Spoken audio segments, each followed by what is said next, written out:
Hey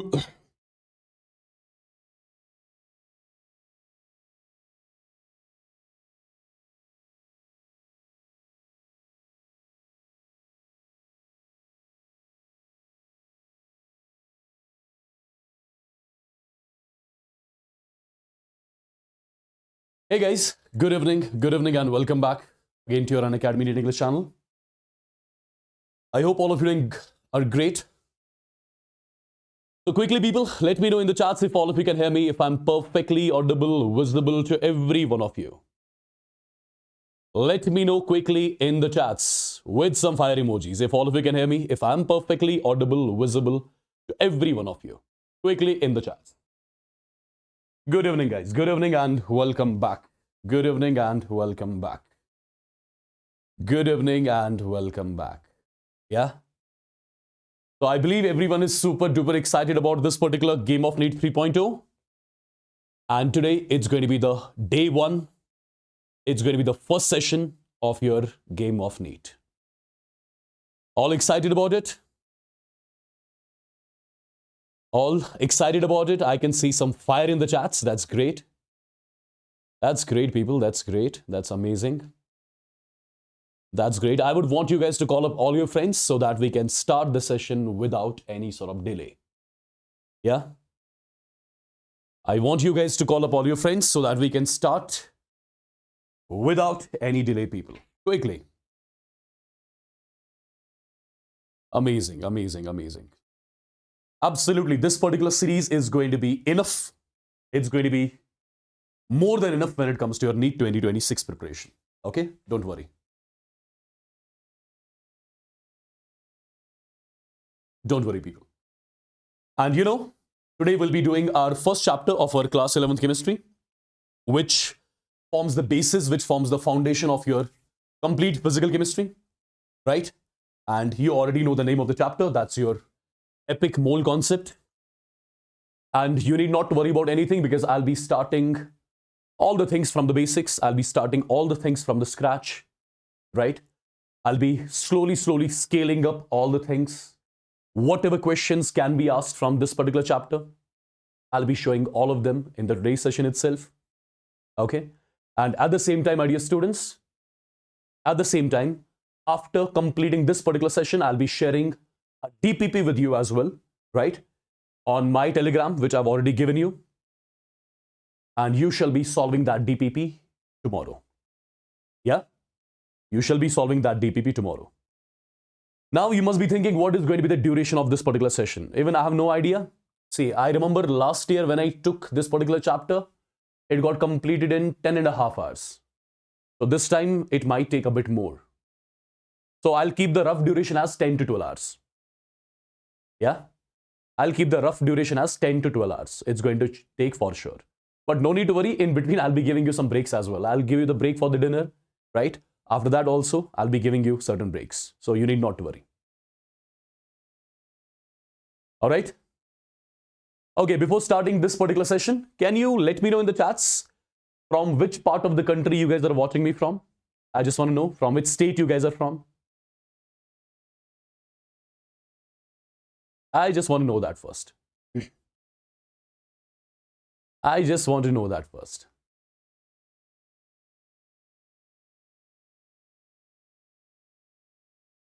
Which part of the country you guys are watching the session from? I just want to know that first.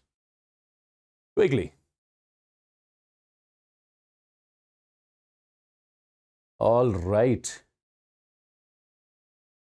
All right. We have got majority from Tamil Nadu, Maharashtra, Jammu and Kashmir. Okay. Uttar Pradesh, Andhra Pradesh, Karnataka, Kerala. Okay, Telangana, Bangalore. All right, Pondicherry. Wow.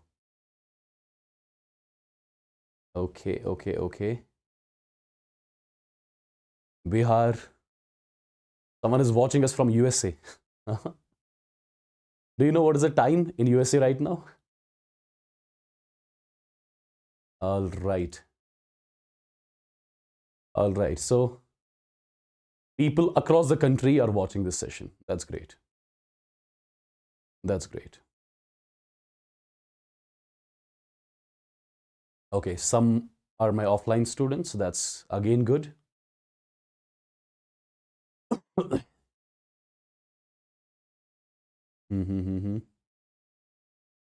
Perfect, perfect, perfect, guys. Okay, okay, got it. So should we start the session then? Already?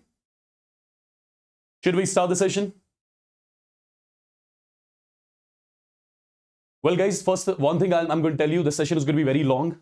Okay? Perfect, but you need to be with me till the end. You need to be with me till the end. It should not be like after 2-3 hours only you'll go and sleep. It should not be like that. You'll be completing all the sessions live with me here. Okay?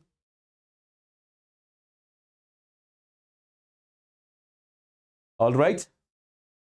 So should we get going? Should we get started? Should we get going? Should we get started?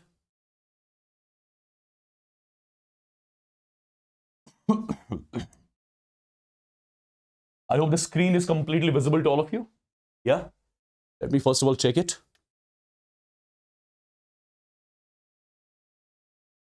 All right. Yeah, it's completely fine. All right, people. So first of all, let me tell you what all things we are going to discuss in the today's session.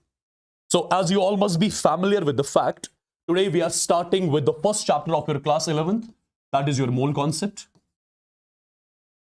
And my dear students, all the concepts which are there in the mole concept chapter, right? All the concepts which are there in the mole concept chapter, we are going to complete that, right? So it's going to be a complete chapter basically.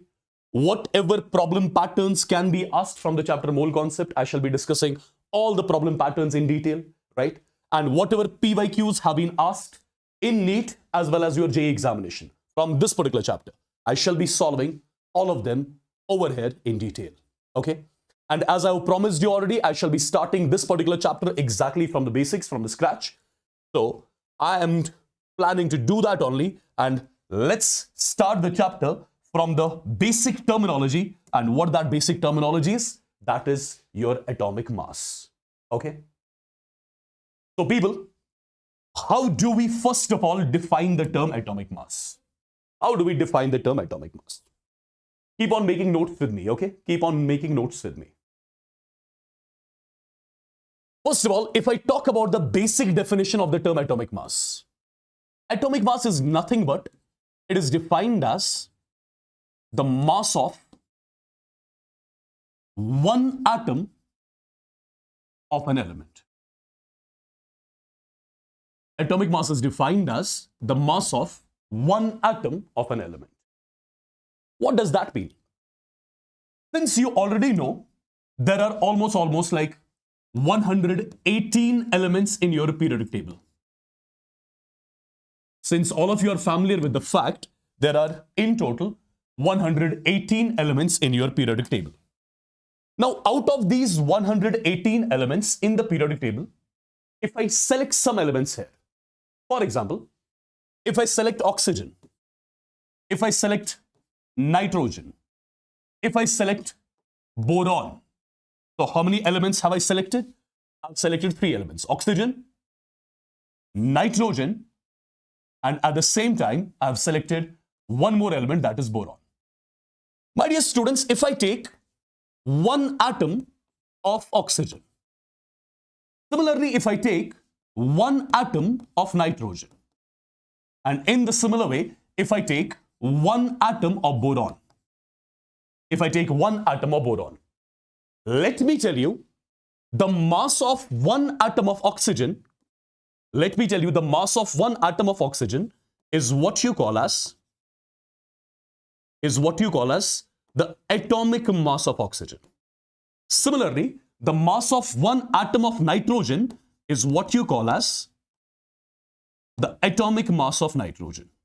And people, in the similar way, whatever is going to be the mass of one atom of boron, that is something I'll be calling as the atomic mass of boron. So what is exactly the atomic mass now?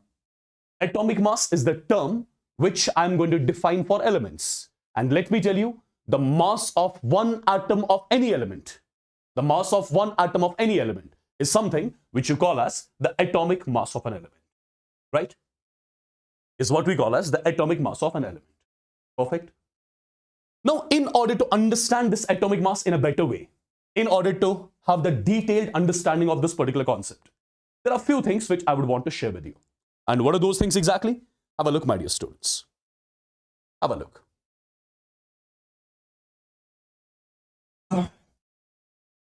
My dear students, for example, let's say I'm taking an object here. Let's say this is the object. Similarly, let's say I've got one more bigger sized object here. So here I have taken two objects. One object is smaller in size and one object is comparatively bigger in size. Let's assume that the weight of this particular object is, for example, some 10 kilograms. Let's assume that the weight of this particular object here is, for example, some 100 kilograms. I have taken two objects and I'm assuming the weight of the first object is 10 kilogram, the weight of the second object as the 100 kilogram. All right. Now, my dear students, can I do one thing? Can I break this 10 kilogram as 10 multiplied by 1 kilogram? Because 10 multiplied by 1 kg comes out to be 10 kg only. Similarly, can I break this 100 kilograms as well? 100 multiplied by 1 kg? Absolutely, we can do that. Absolutely, we can do that. Now, the point is, why did I break this 10 kg as 10 into 1 kg? Why did I break this particular 100 kg as 100 multiplied by 1 kg? There's a logic behind that. My dear students, can I say something like this? Can I say this particular object is 10 times heavier than 1 kilogram? Absolutely, I can say that. I say this particular object, it is 100 times heavier than 1 kilogram. Absolutely, again, I can say that, right? For example, my weight is 85 kilograms. What does that mean? That means I am 85 times heavier than 1 kilogram. That means I'm 85 times heavier than 1 kilogram. So people, can I say something like this? I'm comparing the weights of different objects. Can I say I'm comparing the weights of different objects with this 1 kilogram? As I told you already, this object is 10 times heavier than 1 kilogram. This object is 100 times heavier than 1 kilogram. I am 85 times heavier than 1 kilogram. So basically, I am comparing the weights of different objects with what? I'm comparing weights of different objects with 1 kilogram, right? Now, people, since in chemistry we deal with atoms, we deal with molecules, right? Okay, in chemistry we deal with atoms, we deal with molecules, which are very, very, very small in size. You know that already. In chemistry we deal with atoms, we deal with molecules, we deal with ions, right? Right? And you know their size, their mass is almost negligible, we say. Perfect. First of all, since over here I was comparing the weights of different objects with this 1 kilogram. So this 1 kilogram here becomes my reference. This 1 kilogram here becomes my reference. This 1 kilogram here becomes my standard with which I'm comparing the weights of different objects. Now, you know, in chemistry we deal with atoms, we deal with molecules, right? Don't you think in chemistry we need a standard? Don't you think in chemistry we need a reference like this 1 kilogram so that we can compare the masses of different atoms, the masses of different molecules with that particular standard? So here I'm comparing the weights of different objects with 1 kilogram. Now in chemistry, we definitely need a standard, we definitely need a reference like this 1 kilogram so that we can compare the weights of different atoms or molecules with that particular standard.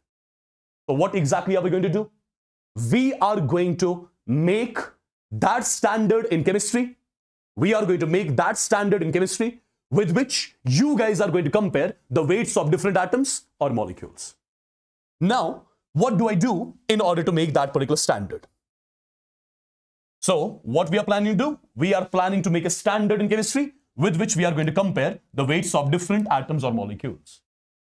Now, my dear students, in order to make that standard, what exactly I am going to do? I am going to take a carbon 12 atom. I am going to take a carbon 12 atom. Okay, I'm going to take a carbon 12 atom. Now, for example, imagine this is your carbon 12 atom. I'm teaching you complete basics first. Imagine this is your carbon 12 atom. Okay. Now, people, I will be doing one thing. I will be dividing this carbon 12 atom into some 12 equal parts. I'll be dividing this carbon 12 atom into 12 equal parts. And after dividing this carbon 12 atom into 12 equal parts, if I take one part of it, can I say this particular part, the shaded part over here, can I say its mass is going to be 1/12th of the mass of carbon 12 atom? Since I'm trying to make a standard in chemistry, and in order to make the standard, which atom did I take? I took carbon 12 atom. I divided this carbon 12 atom into 12 equal parts. After dividing this carbon 12 atom into 12 equal parts, I took a small part, small shaded part, whose mass is nothing but 1/12th of mass of carbon 12 atom.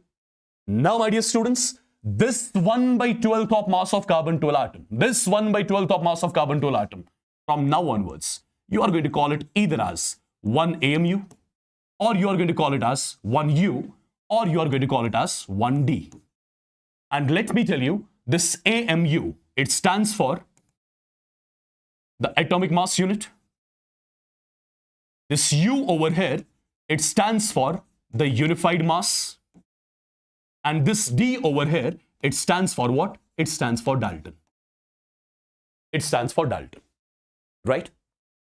Now, let me tell you, by using the technique called as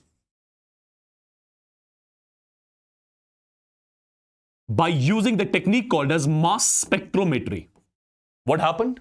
By using the technique called as mass spectrometry, the mass of the entire carbon 12 atom was calculated, and the mass of entire carbon 12 atom came out to be 1.99 into 10 raised power minus 23 grams. By using the technique called as mass spectrometry, with the help of mass spectrometry, let me tell you, the mass of the entire carbon 12 atom was calculated, and it was found out to be 1.99 into 10 raised power minus 23 grams. Now, my dear students, if you know the mass of the entire carbon 12 atom, can you let me know the mass of this particular shaded part? Absolutely, we can do that. We can calculate that. So what am I supposed to do? Since I know the mass of entire carbon 12 atom, that is this much. So I'm going to divide this particular term with 12. I'm going to divide this particular term with the number 12. And after dividing it with the number 12, I'll be getting the value exactly as 1.66 into 10 raised power minus 24 grams. Okay. So this 1.66 into 10 raised power minus 24 grams. If I ask you, is this the mass of the entire carbon 12 atom? No, this is not the mass of entire carbon 12 atom. This is the mass of the small shaded part over here. Right? And my dear students, let me tell you, this 1.66 into 10 raised power minus 24, it can be further written as 1 divided by Avogadro's number. And you know the value of Avogadro's number? 6.022 into 10 raised power 23. So what you can do is, when you divide 1 by this particular number, you'll be getting the value exactly as 1.66 into 10 raised power minus 24. Perfect, people. Am I clear till here? Now, if I summarize all of this in just one slide, have a look what I'm going to write. So, people, I'm going to write 1 AMU is what we also called as 1U, is what we also called as 1D. And how do we define it? 1/12th of the mass of carbon 12 atom. 1/12th of the mass of carbon 12 atom. And you know, its value came out to be 1.66 into 10 raised power minus 24 grams, which can be also written as 1 divided by grams. This is the statement which I would want every one of you to remember from now onwards. This is one very, very, very important statement. Am I clear till here? Let me know once in the chats. Let me know once in the chats if I'm clear till here. Yes? They told you already, this is the pure basics which I'm teaching you right now. This is the pure basics which I'm teaching you right now. So if I'm clear with this particular statement, let me know once in the chats quick.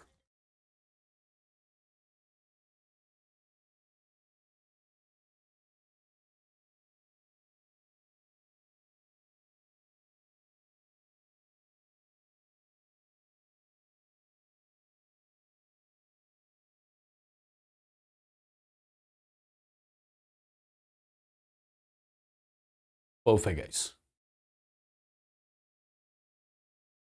Perfect. Now, people, now try to understand what exactly am I going to do. I'm going to write the term here as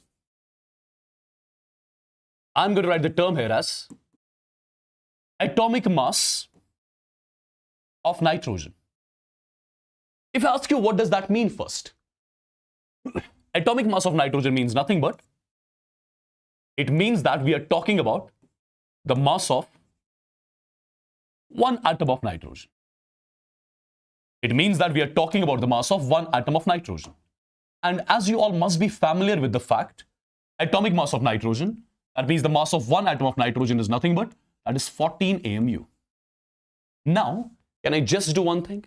Can I break this 14 AMU as 14 multiplied by 1 AMU? I can do that. Instead of 1 AMU, can I write 1 by 12th of the mass of carbon-12 atom? I can do that. Instead of 1 AMU, can I write 1.66 into 10 raised power minus 24 grams? I can do that. Instead of the same 1 AMU, can I write 1 divided by Avogadro's number? Absolutely, I can do that as well. Absolutely, I can do that as well. So, my dear students, atomic mass of nitrogen, that is basically mass of one atom of nitrogen, is nothing but 14 AMU. Or I can say, one atom of nitrogen is 14 times heavier than 1 AMU. One atom of nitrogen is 14 times heavier than 1 by 12th of mass of carbon-12 atom. Right? Similarly, I would say this is the mass of one nitrogen atom in grams. Even this is the mass of one nitrogen atom in grams. And this is the mass of one nitrogen atom in AMU. Okay? This is the mass of one nitrogen atom in AMU. This is the mass of one nitrogen atom in grams. This is also the mass of one nitrogen atom in grams. As simple as that. Similarly, my dear students, if I write one more statement to make it more clear, if I write one more statement, for example, I'm writing the statement as the atomic mass of oxygen.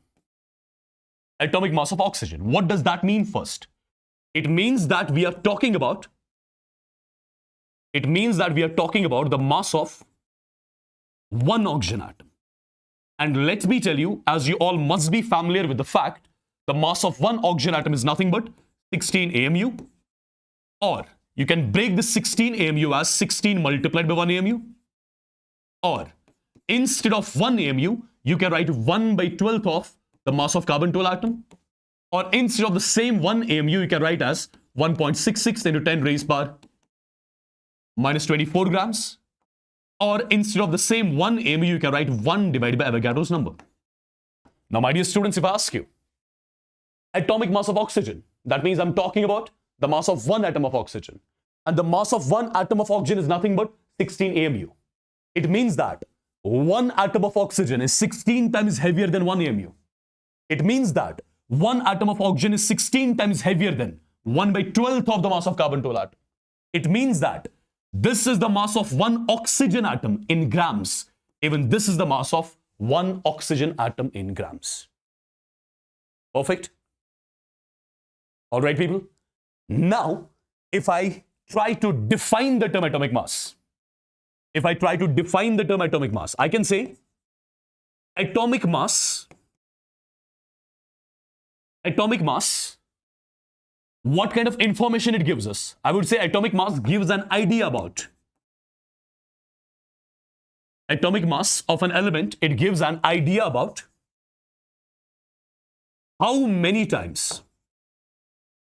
It gives an idea about how many times an atom of an element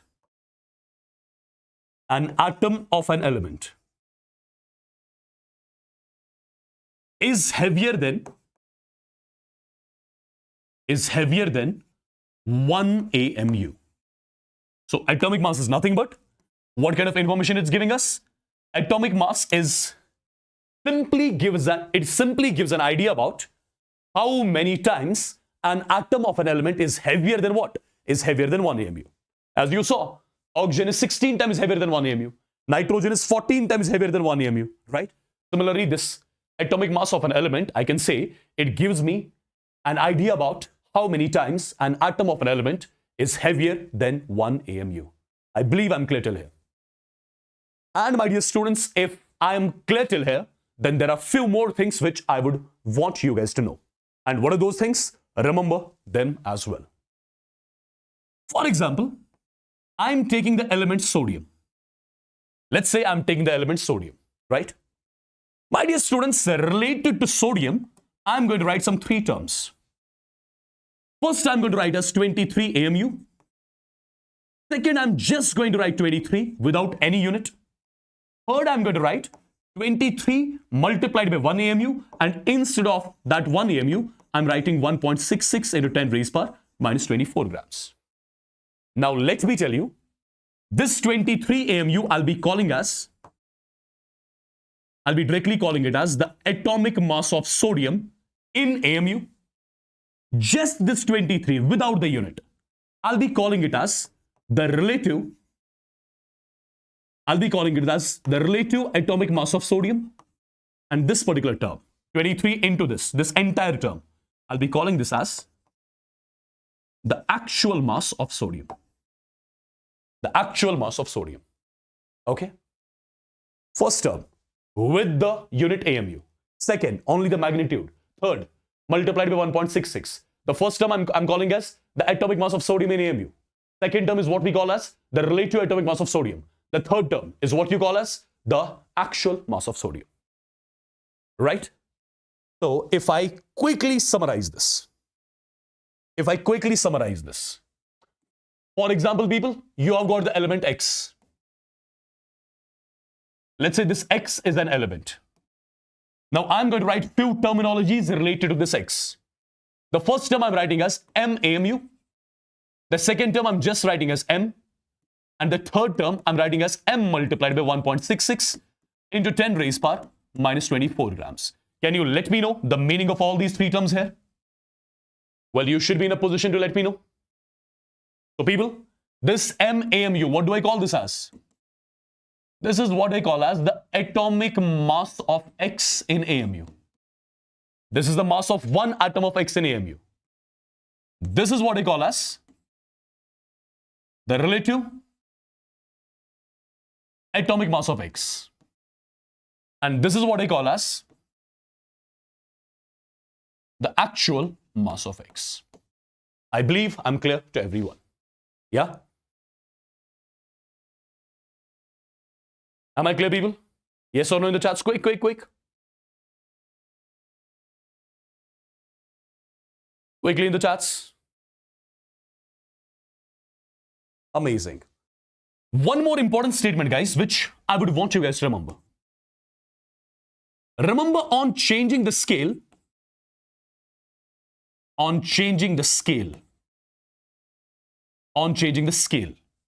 scale which I've chosen, what is that scale?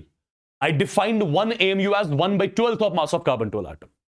If I change the scale, if I say, let 1 AMU be 1/24th of mass of carbon 12 atom. If I say, let 1 AMU be 1/6th of the mass of carbon 12 atom. That means I'm changing the scale. Remember, when you change the scale, actual mass of the substance does not change.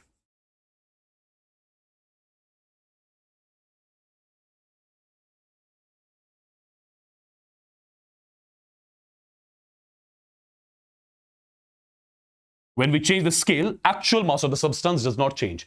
Remember this particular statement as well. I'll be using this particular statement in some time. Okay? So, can you let me know the answer of this particular question? I'm just giving you some 30 seconds. Let me know in the chats quickly.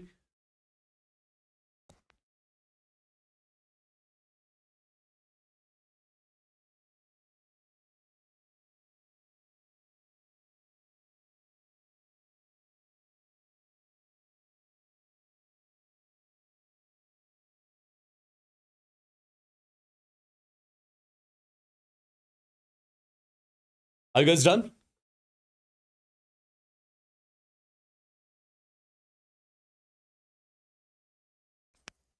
Are you guys done, people?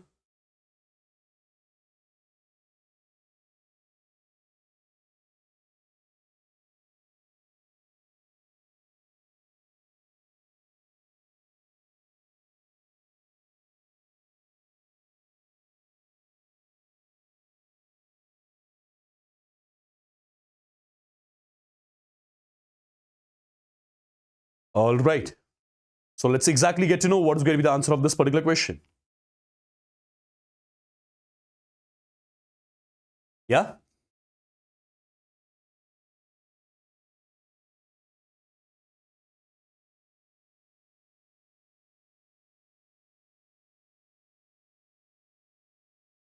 All right, people.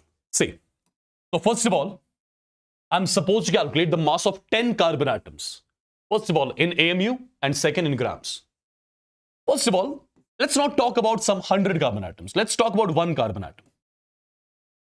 If I talk about one carbon atom, tell me what is the mass of one carbon atom in AMU? It'll be 12 AMU. Tell me what is going to be the mass of one carbon atom in grams?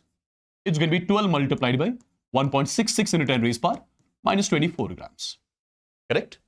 This is the mass of one carbon atom in AMU. This is the mass of one carbon atom in grams.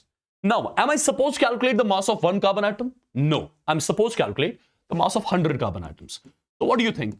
What will be the mass of 100 carbon atoms? It's pretty much simple. This is the mass of one carbon atom, right? So the mass of 100 carbon atoms will be into 100, that is 1200 AMU, right? Similarly, into 100 here, it's going to be 1200 into 1.66 into 10 raised power minus 24 grams. So I would say this is the mass of 100 carbon atoms in AMU, and this is the mass of 100 carbon atoms in grams, right? Or you can again write it like this as well, right? 1200 as such, and instead of this 1.66 into 10 raised power minus 24, you can write it as 1 divided by NA grams as well. The choice is all yours. Perfect. Mass of 100 carbon atoms in AMU, the mass of 100 carbon atoms in grams, or this is also what we call as the mass of 100 carbon atoms in grams. Right? Now, can you give this question a try? Can you give this question a try? The question is, if one AMU is defined as 1 by 24th, 1/24th of the mass of carbon-12 atom, calculate the atomic mass of iron on new scale. Yeah, that's the question. Now, people, how do we solve these sort of questions? Just have a look and remember the approach. Just remember the approach. Tell me, first of all, how did we define one AMU?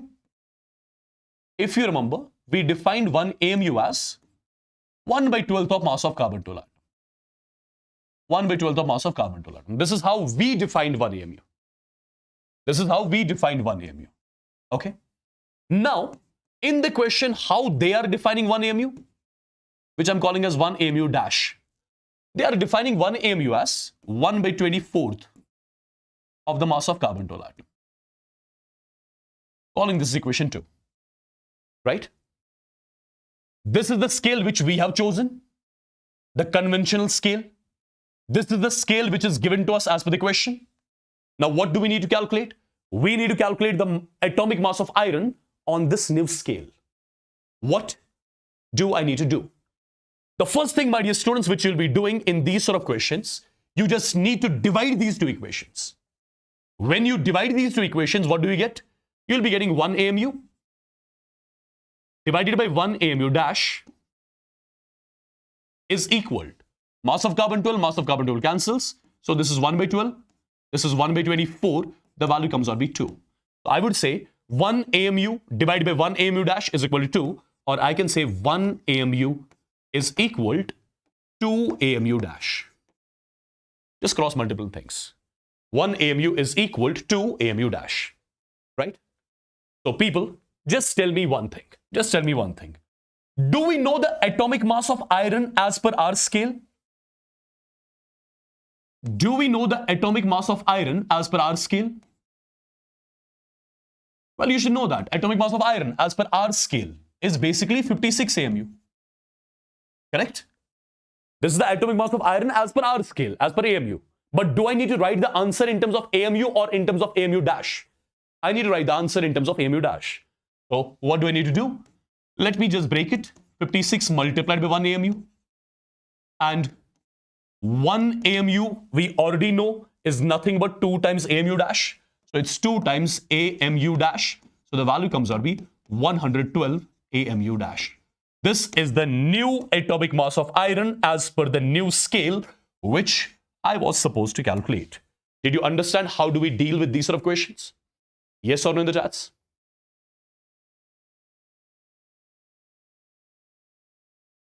Did you understand how do we deal with these sort of questions?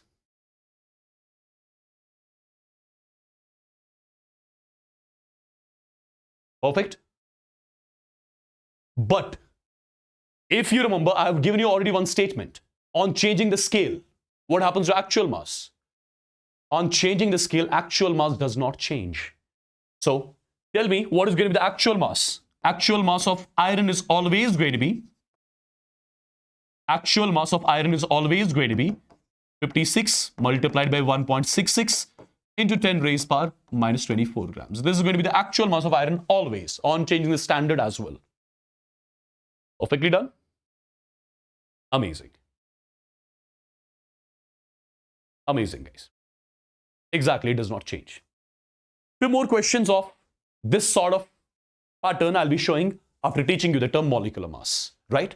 So let's try to understand one more concept now, that is your molecular mass. Again, as simple as your atomic mass. So first of all, what this molecular mass exactly is all about? How do we define the term molecular mass? Molecular mass in simple ways is defined as the mass of one molecule. The mass of one molecule. Like we defined atomic mass, the mass of one atom. Similarly, molecular mass, the mass of one molecule. For example, if I ask you, calculate the molecular mass of water. If I ask you to calculate the molecular mass of water, that means I'm asking you to calculate the mass of one molecule of water. That means I'm asking you to calculate the mass of one molecule of water, right? And how do we calculate the mass of one molecule of substance? How do we calculate the mass of one molecule of substance? That is calculated like this.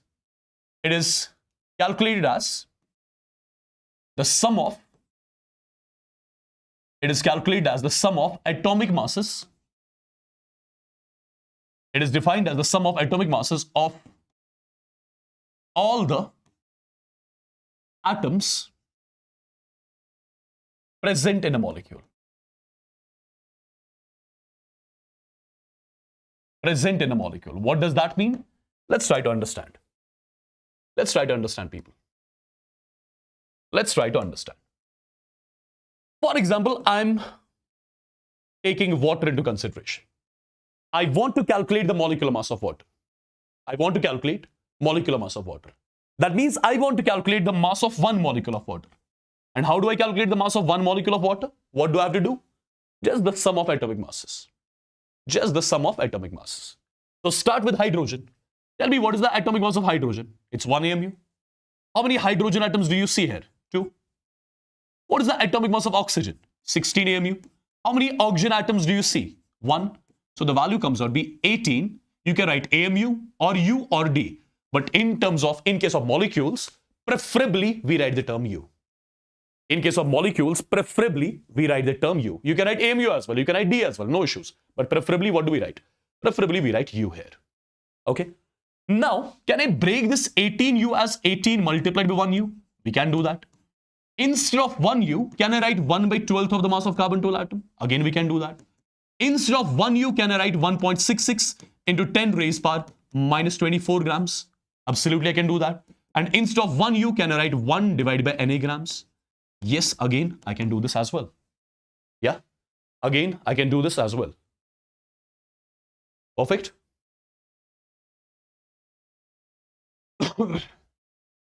Hindi में पढ़ाओ बेटा, पहले channel का नाम देख, Unacademy NEET English लिखा हुआ है, तो हिंदी चैनल से पढ़ ले. All right. So people, I believe this is like very much clear to you. So molecular mass of water, that means mass of one molecule of water. Mass of one molecule of water is 18U. It means that one water molecule is 18 times heavier than 1U. It means that one water molecule is 18 times heavier than 1/12 of the mass of carbon-12 atom. This is the mass of one water molecule in grams. Even this is the mass of one water molecule in grams. I believe I'm clear. Now, let me take one more simple example. Let's say I'm taking ammonia. I want to calculate the molecular mass of ammonia. I want to calculate the mass of one molecule of ammonia. And how do we do that? How do I calculate the mass of one NH3 molecule? My dear students, again you have to do the sum of atomic masses, nothing else. What is the atomic mass of nitrogen? 14 AMU. How many nitrogen atoms do you see? 1. What is the atomic mass of hydrogen? 1 AMU. How many hydrogen atoms do you see? 3. Well, when you calculate, the value comes out to be 17, and I'm writing U with it. Now this 17U, again you can break it as 17 multiplied by 1U. Instead of 1U, you can write 1/12 of the mass of carbon-12 atom, right? Instead of this 1U, you can write 1.66 into 10 raised power minus 24 grams. And again, instead of 1U, you can write 1 divided by Avogadro's number in grams. Correct? So people, I would say this is the mass of one molecule of ammonia in U. This is the mass of one ammonia molecule in grams. Even this is the mass of one ammonia molecule in grams. Or I can say, one molecule of ammonia is 17 times heavier than 1U. I can say one molecule of ammonia is 17 times heavier than 1/12 of mass of carbon-12 atom. Right? I believe this is again very much clear to you. So, if I want to define the term molecular mass, how do I exactly do it? I would say molecular mass of a substance. Molecular mass of a substance. What kind of information it gives us? Again, it gives us the similar information. What similar information? Molecular mass again gives an idea about. Molecular mass again gives us an idea about how many times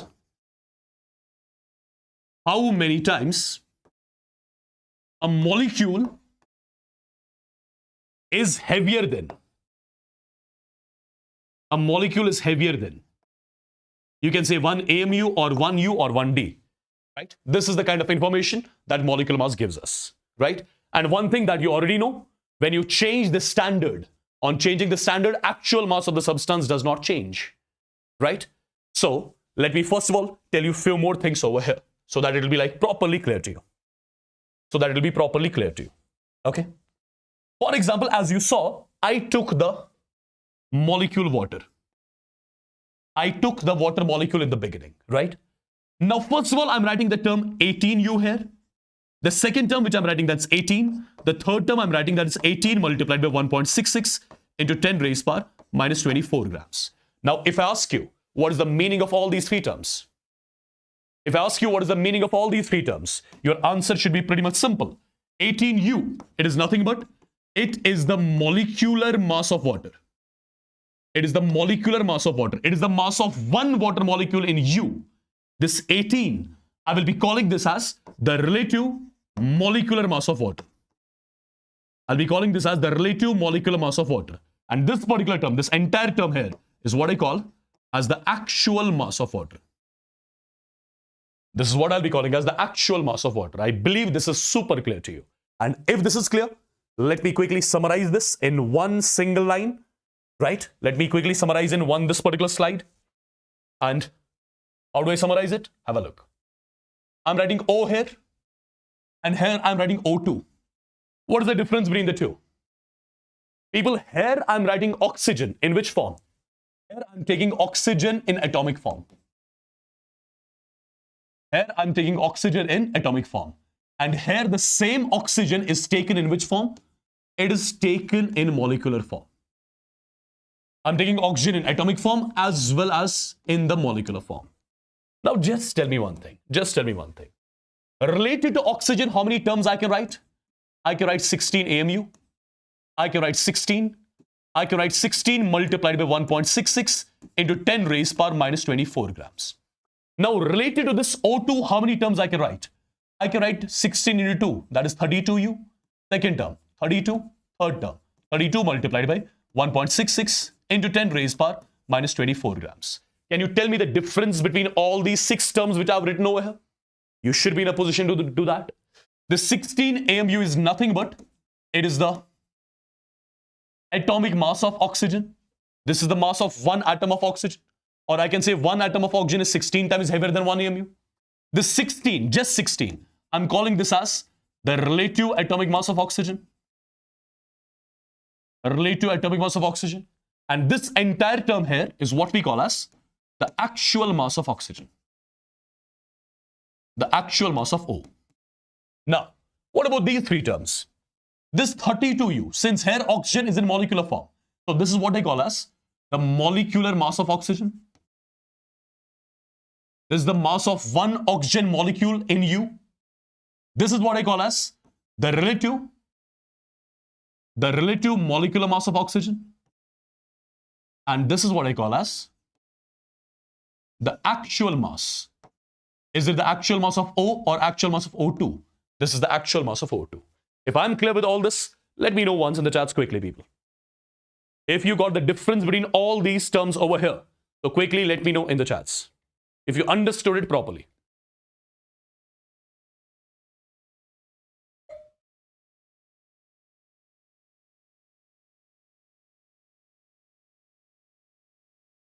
Yeah?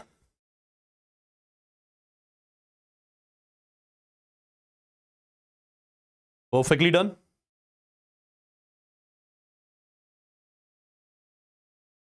A lot of students are asking me about the session PDF. Session PDF I'll be sharing on my Telegram channel, which is, I'll write my Telegram channel name, WASSIM BHAT Chemistry Official. This is my official Telegram channel.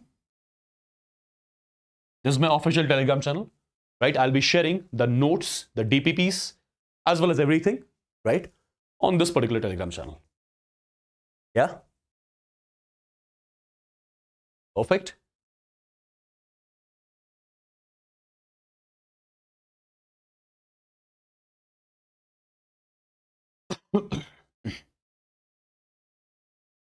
All right, people. So tell me, if you got all the concepts properly, tell me the answer of this simple question. Tell me the answer of this simple question. The mass of one molecule of HNO3 is. The mass of one molecule of HNO3 is. If I talk about HNO3, I want to calculate the mass of one molecule of HNO3. So basically, I want to calculate the molecular mass of HNO3. I want to calculate the mass of one molecule of HNO3. I want to calculate the mass of, I want to calculate the molecular mass of HNO3. How exactly? The sum of atomic masses. Start with hydrogen. Its atomic mass is 1 AMU. How many hydrogen atoms do you see? 1. Plus nitrogen. Its atomic mass is 14 AMU. There is 1 nitrogen atom. Oxygen. Its atomic mass is 16 AMU. There are 3 oxygen atoms. So after solving, what is the value which you get? You'll be getting the value exactly as 63 AMU. This is the molecular mass of HNO3 in AMU. Now, can I convert this into different forms as well? So 63 multiplied by 1 AMU. Instead of 1 AMU, I can write 1.66 into 10 raised power minus 24 grams. This is the mass of one HNO3 molecule in grams. I can write the same thing in terms of what? In terms of kilograms. So it's going to be 63 multiplied by 1.66 into 10 raised power. Since this is minus 24, so it's going to be minus 27 kilograms, right? Or you can write the answer in terms of Avogadro's number. You can write 63 multiplied by, instead of this particular term, you can write 1 divided by Na. Now look at all the options which are given to us. 63 mu, molecular mass of HNO3 in AMU, molecular mass of HNO3 in grams, right? Molecular mass of HNO3 in kilograms. Again, the molecular mass of HNO3 but in grams in terms of Avogadro's number. So what is going to be the correct answer? Correct answer is going to be everything. This also, this also, this also, this also. That means all is going to be the correct answer, right? All is going to be the correct answer here. Perfectly done. Taken from an Avasthi. Yeah, this question is taken from this particular book. Well, I love this particular book. It's a good book. All right, let's move on. Tell me the answer of this particular question. Tell me the answer of this particular question. Quick. Tell me the answer of this particular question quick.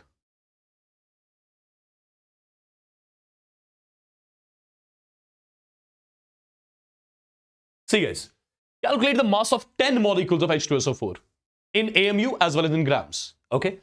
So first of all, if I take one molecule of H2SO4, and I want you to calculate the mass of one molecule of H2SO4. So technically, I'm asking you to calculate the molecular mass of H2SO4. How are you going to do it? The sum of atomic masses. Atomic mass of hydrogen is 1 AMU. There are 2 hydrogen atoms. Atomic mass of sulfur is 32 AMU. There is 1 sulfur atom. Atomic mass of oxygen is 16 AMU. There are 4 oxygen atoms, right? So this value, after solving, how much it comes? After solving, this value comes out to be 98 U. Or you can write 98 AMU or 98 D. The choice is all yours, right? 98 U. Or instead of U, you can write 1.66 into 10 raised power minus 24 grams. Or again, instead of U, you can write 1 by Na grams. These are basically the masses of one molecule of H2SO4. This is the mass of one molecule of H2SO4 in U. This is the mass of one molecule of H2SO4 in grams. This is again the mass of one molecule of H2SO4 in grams. But am I supposed to calculate the mass of one molecule of H2SO4? No. I want to calculate the mass of 10 molecules of H2SO4. So I can say the mass of 10 molecules of H2SO4. The mass of 10 molecules of H2SO4 will be how much? If this is the mass of one molecule of H2SO4, so 10 molecules will be into 10. So it's going to be 980 U. Into 10. This is going to be 980 multiplied by 1.66 into 10 raised power minus 24 grams. This is going to be 980 multiplied by 1 divided by Na grams. Perfect. So I can say this is the mass of one H2SO4. Sorry, this is the mass of 10 molecules of H2SO4 in AMU or U or D. This is the mass of 10 molecules of H2SO4 in grams. Even this is the mass of 10 molecules of H2SO4 in grams. Yeah? Done? Done, people? So, look at this particular question. Again, a similar one, like we did in atomic mass. Similar sort of question which we did in atomic mass. See guys, as far as this particular question is concerned, again we are going to change the standard. Again we are going to change the standard. If you look carefully, if 1U is defined as 1 by 24th of mass of carbon-12 atom, calculate the molecular mass of carbon dioxide on new scale. First of all, how did we define 1U if I ask you? 1U is defined as 1 by 12th of the mass of carbon-12 atom. This is how we defined your 1U. This is the conventional scale. This is our scale, right, which we have chosen. Now, as per the question, they are changing the scale. They are calling 1U as 1 by 24th. Let me call it as 1U dash, which is 1 by 24th of the mass of carbon-12 atom. 1 by 24th of the mass of carbon-12 atom. I'm calling this equation 2. What is the first step which we do? As I told you already, what is the first step which we do? We divide the two equations. When we divide the two equations, it's going to be U divided by U dash is equal. This term cancels out. 1 by 12, 1 by 24, or I can say U divided by U dash is equal to 2, or you can say U is nothing but it is 2 times U dash. U is nothing but it's 2 times U dash, right? So first of all, I got the relation between U and U dash. Now, after getting the relation between U and U dash, what am I supposed to do? I'm supposed to calculate the molecular mass of carbon dioxide. I'm supposed to calculate the molecular mass of what? Molecular mass of carbon dioxide. If I ask you what is the molecular mass of carbon dioxide as per our scale, which we have chosen? As per our scale, which we have chosen, what would be the molecular mass of carbon dioxide? Carbon, 12 into 1, 16 into 2, it will be 44 U. But do I need the answer in terms of U or U dash? I need the answer in terms of U dash. So I can say 44 multiplied by 1U, and instead of 1U, what I can write? Instead of this 1U, I can write 2 times U dash. 2 times U dash. So the value comes out to be 88 U dash. So I would say this is the molecular mass of carbon dioxide as per the new scale which is given to us. Yeah? This is the molecular mass of carbon dioxide as per the new scale. Perfect. Now, my dear students, what about the actual mass of carbon dioxide? As I've already told you, on changing the scale, actual mass of the substance does not change. So actual mass of carbon dioxide was 44 into 1.66 into 10 raised power minus 24 grams. It's always going to remain the same if you change the scale to any extent. Yeah? Perfectly done. If this is clear, one similar question I'm giving you, tell me its answer quickly. Give this question a try and tell me its answer quickly. Till then, I can have some water. Give this question a try, people. Quick, quick, quick.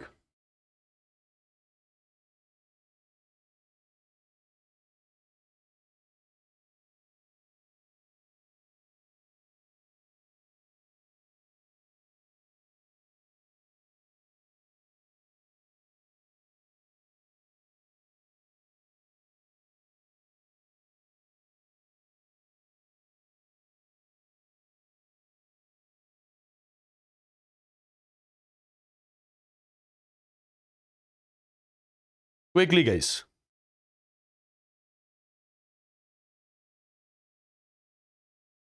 I want answer from everyone. Everyone means everyone.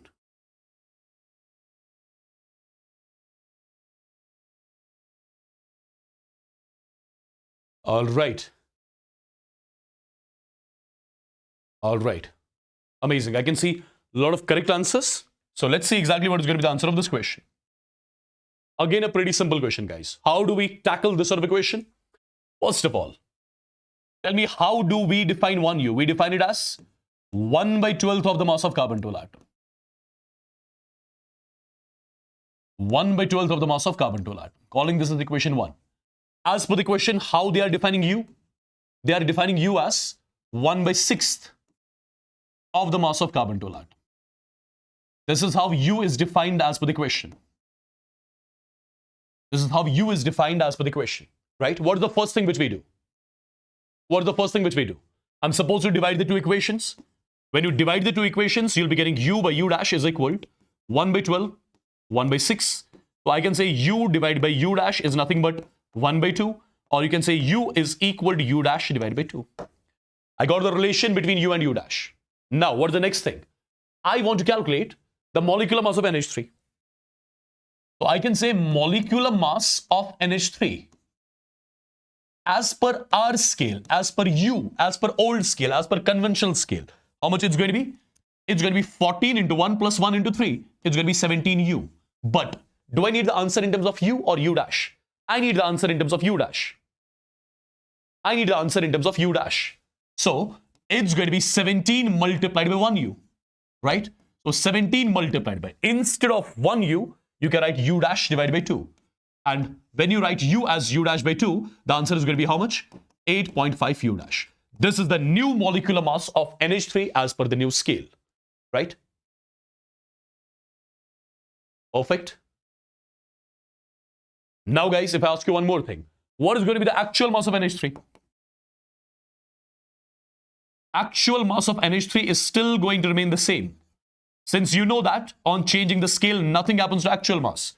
Actual mass is always going to remain as 117 into 1.66 into 10 raised power minus 24 grams. This is the actual mass of NH3 always. If you change the scale also, does not matter. Yeah? All clear? All clear, people? Are these two basic terminologies clear to everyone? If these two basic terminologies are clear to everyone, now let's try to move on to one more topic. That is going to be your molar mass. Yeah? How do we exactly define the term molar mass? How do we exactly define the term molar mass? Well, before discussing the term molar mass, you should know certain things. What certain things you should know? What certain things you should know? Have a look, guys. For example, if I write 1 mole carbon, if I write here the term 1 mole carbon, what does that mean? 1 mole carbon means we have got some 6.022 into 10 raised power 23 atoms of carbon. If I sometimes write 1 mole carbon, if I say I've got 1 mole carbon, what does that mean? Sir, we want NCERT line to line explanation too. In mole concept, there is no need to study NCERT, okay? There is nothing asked from NCERT in the chapter mole concept. So whatever I'm teaching you, just remember it, do all the question patterns, that's more than sufficient. There is no need to study NCERT for the chapter mole concept, okay? All right, so I'm writing the term 1 mole carbon. 1 mole carbon means, if I say I've got 1 mole carbon, it means that we have got 6.022 into 10 raised power 23 carbon atoms. Okay? If I say I've got 1 mole of water, what does that mean? That means I've got 6.022 into 10 raised power 23 molecules of water. Molecules of water. Okay? For example, if I say I've got 1 mole of O di negative. 1 mole of O di negative. What does that mean? If I write, I've got 1 mole of O di negative. What does that mean? I've got 6.022 into 10 raised power 23 ions of O di negative. Perfect. So 1 mole of substance means that we have got some 6.022 into 10 raised power 23 particles of the substance. Yeah? Right? 1 mole of substance means that we have got some 6.022 into 10 raised power 23 particles of the substance. Now, how do we define the term molar mass? Molar mass is simply defined as the mass of 1 mole of a substance. It is simply defined as the mass of 1 mole of a substance. Or you can say it is defined as the mass of 6.022 into 10 raised power 23 particles of the substance. Yeah? And point number 2. Let me tell you this molar mass, it is expressed in. This molar mass is expressed in grams per mole. This molar mass is expressed in grams per mole. I hope I'm clear till here. And if I'm clear, let's try to understand this molar mass a bit more in detail. As I told you, what is molar mass? Molar mass is nothing but it is defined as the mass of 1 mole of substance. It is defined as the mass of 6.022 into 10 raised power 23 particles of the substance. For example, if I ask you, what is the molar mass of this marker? What is the molar mass of this marker? What does that mean? That means I'm talking about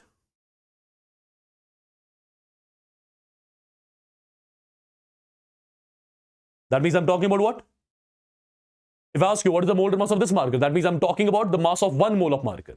I'm talking about the mass of 6.022 into 10 raised power 23 markers. Okay?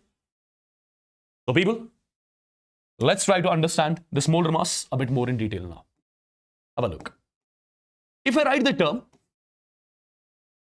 molar mass of oxygen, what does it mean first of all? I wrote the term molar mass of oxygen. What does it mean? It means that I'm talking about the mass of 1 mole of oxygen. It means that I'm talking about the mass of 1 mole of oxygen, right? Or I can say, instead of mass of 1 mole oxygen, I can write the mass of 6.022 into 10 raised power 23 oxygen atoms.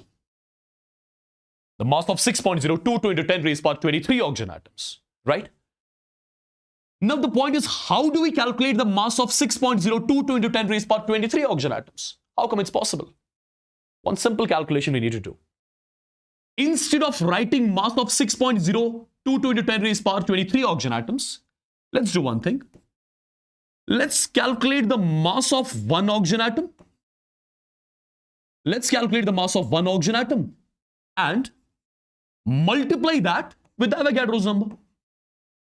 Let's calculate the mass of 1 oxygen atom and multiply that with Avogadro's number. I will be getting the mass of 6.022 into 10 raised power 23 oxygen atoms. And whatever is going to be the mass of 6.022 into 10 raised power 23 oxygen atoms, that is something I'll be calling as the molar mass of oxygen. Do you understand? Do you understand, people? So, mass of one oxygen atom, that is something all of you know. What is that? That is 16 AMU. And here you have got multiplied with Avogadro's number. So I can write 16 multiplied by 1 AMU separately, multiplied by Na.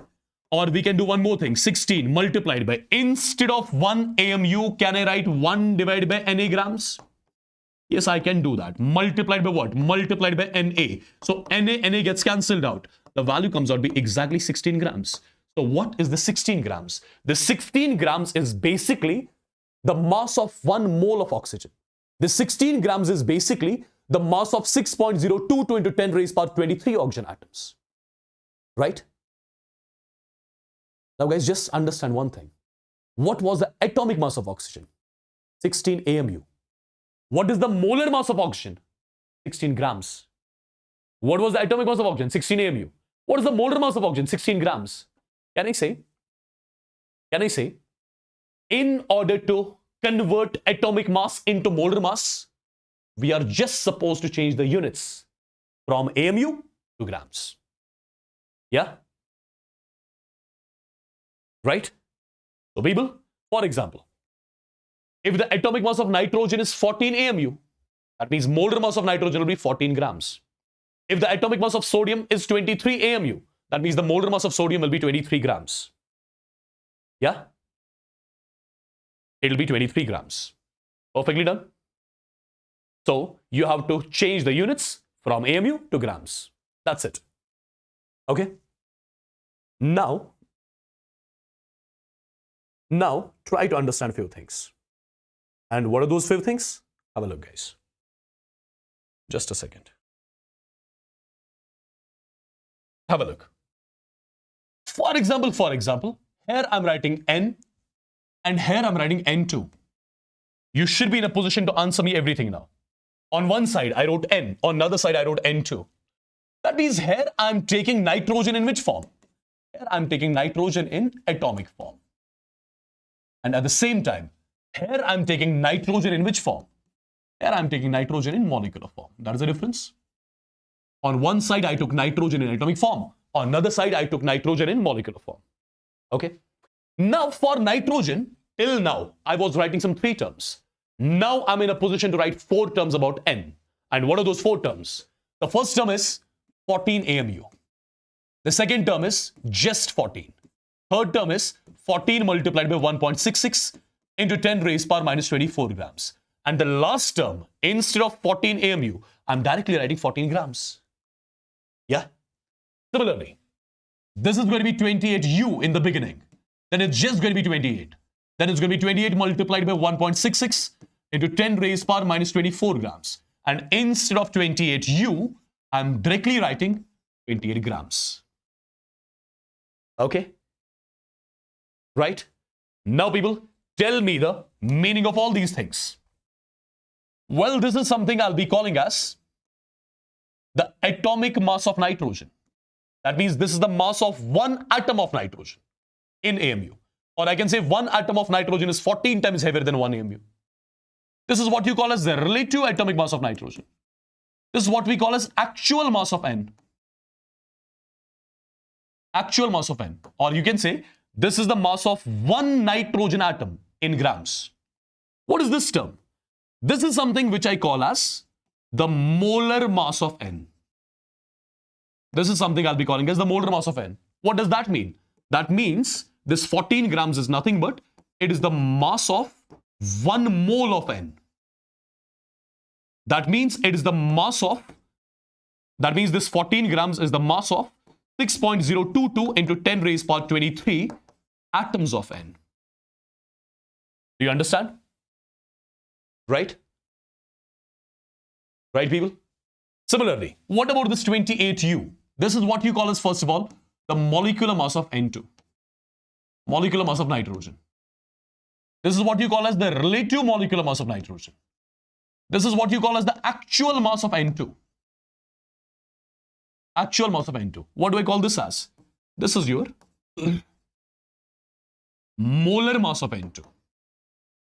Or you can say this is the mass of 1 mole of N2.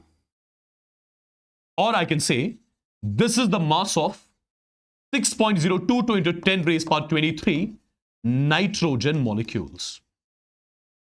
Do you understand all of this? Now, my dear students, let me tell you one more thing. Let me tell you one more thing.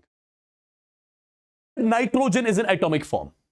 Nitrogen is in atomic form. Whenever you have got a substance in atomic form, at that point of time, molar mass is also called as gram atomic mass. So this is what is also called as the gram atomic mass of nitrogen. Here nitrogen is in molecular form. So this molar mass, here I'll be calling as the gram molecular mass. Okay? So molar mass, you can call it as gram atomic mass as well as gram molecular mass, depending on whether the substance is in atomic form or the substance is in molecular form. Am I clear with this? Say yes or no in the chats quick. Am I clear with this, people? Quick. हाँ जी, JEE वाले भी देख सकते हैं. Yes.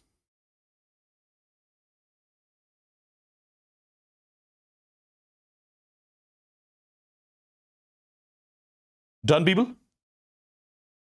Am I clear with all this?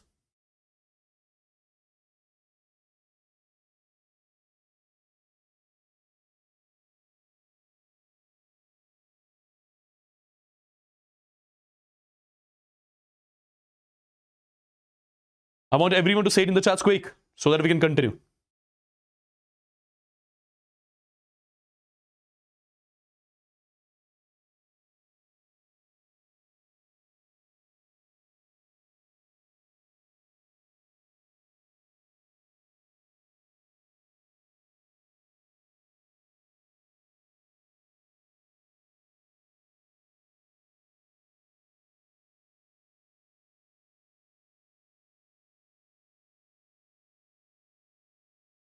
Perfectly done, guys.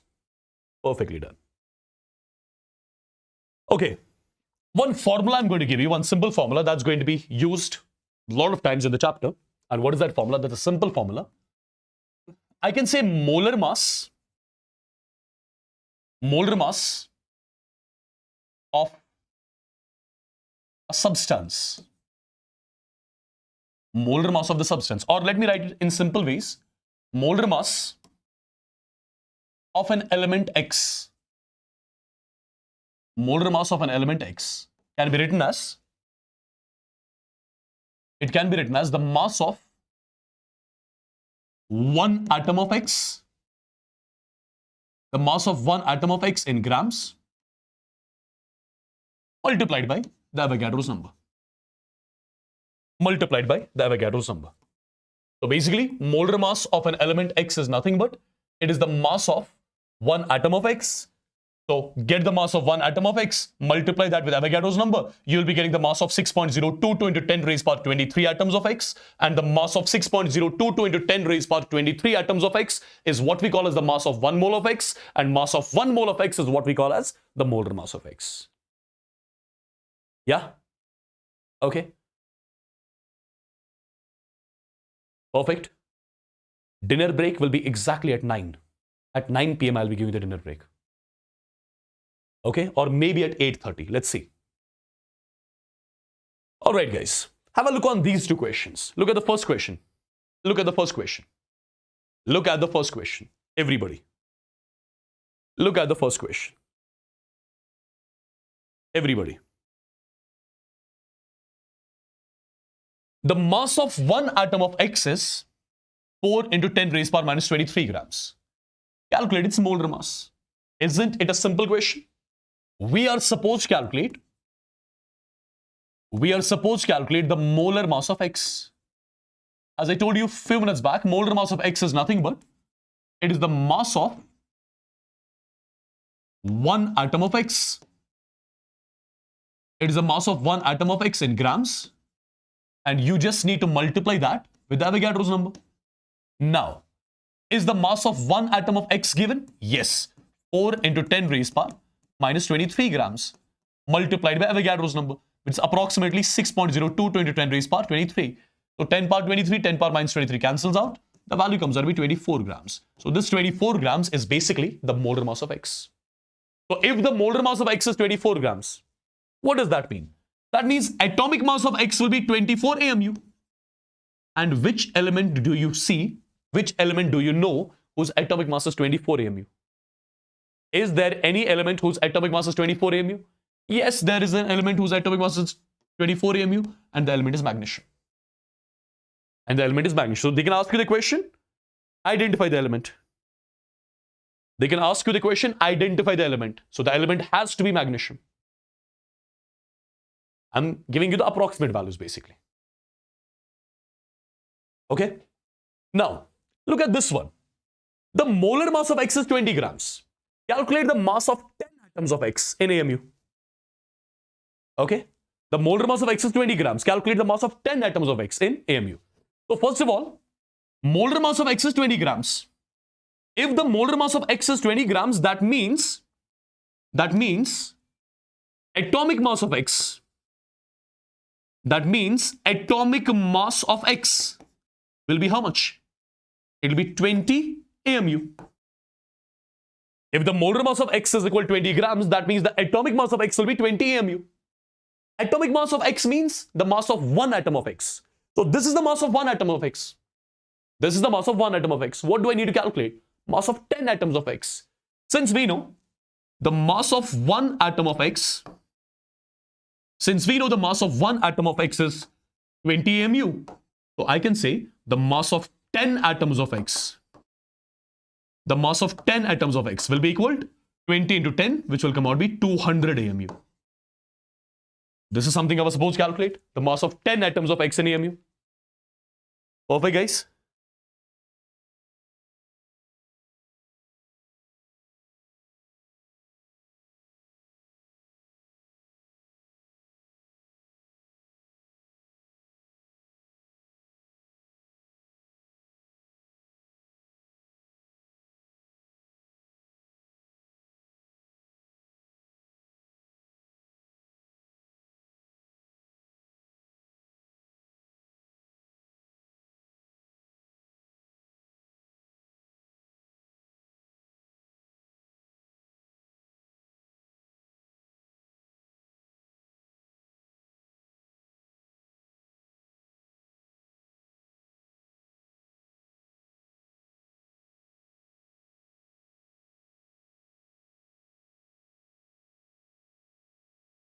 All right.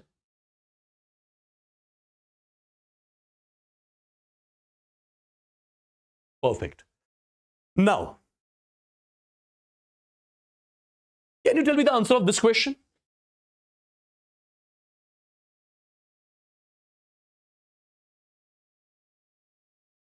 Can you give me the answer of this question? Can you give it a try?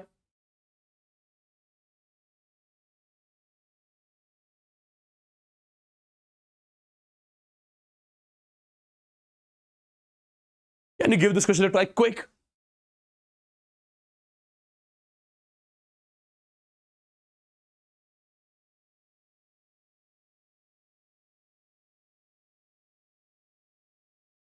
Everybody.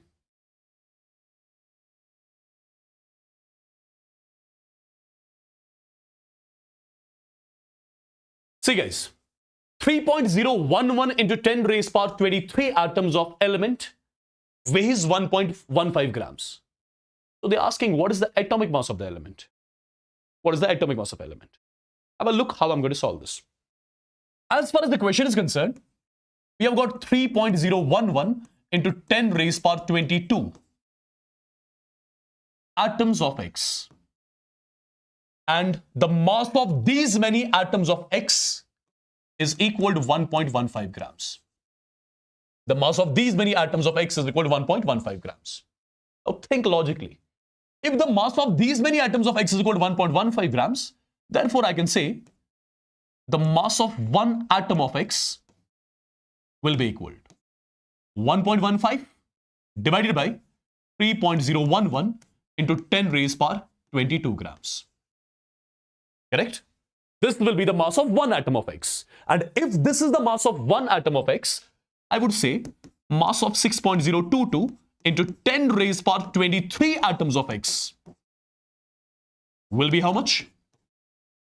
It will be 1.15 divided by 3.011 into 10 raised power 22 multiplied by 6.022 into 10 raised power 23 grams. Pretty much simple. This is the mass of one atom of X. Therefore, this is going to be the mass of 6.022 into 10 raised power 23 atoms of X. Now do a bit of calculation. This is 1. This will be 2. 10 power 22, 10 power 22 cancel. So here 10 is remaining. So 10 into 2 is 20. 20 into 1.15 will be approximately 23 grams. So this is basically the mass of 6.022 into 10 raised power 23 atoms of X. This is the mass of 6.022 into 10 raised power 23 atoms of X. That means this is the mass of 1 mole of X. And the mass of 1 mole of X is what you call as molar mass of X. So this is basically the molar mass of X. And if this is the molar mass of X, I would say atomic mass of X will be 23 AMU. This would be the atomic mass of X. What was I supposed to calculate? I was supposed to calculate atomic mass of X. Atomic mass of X is 23 AMU. Clear to everyone?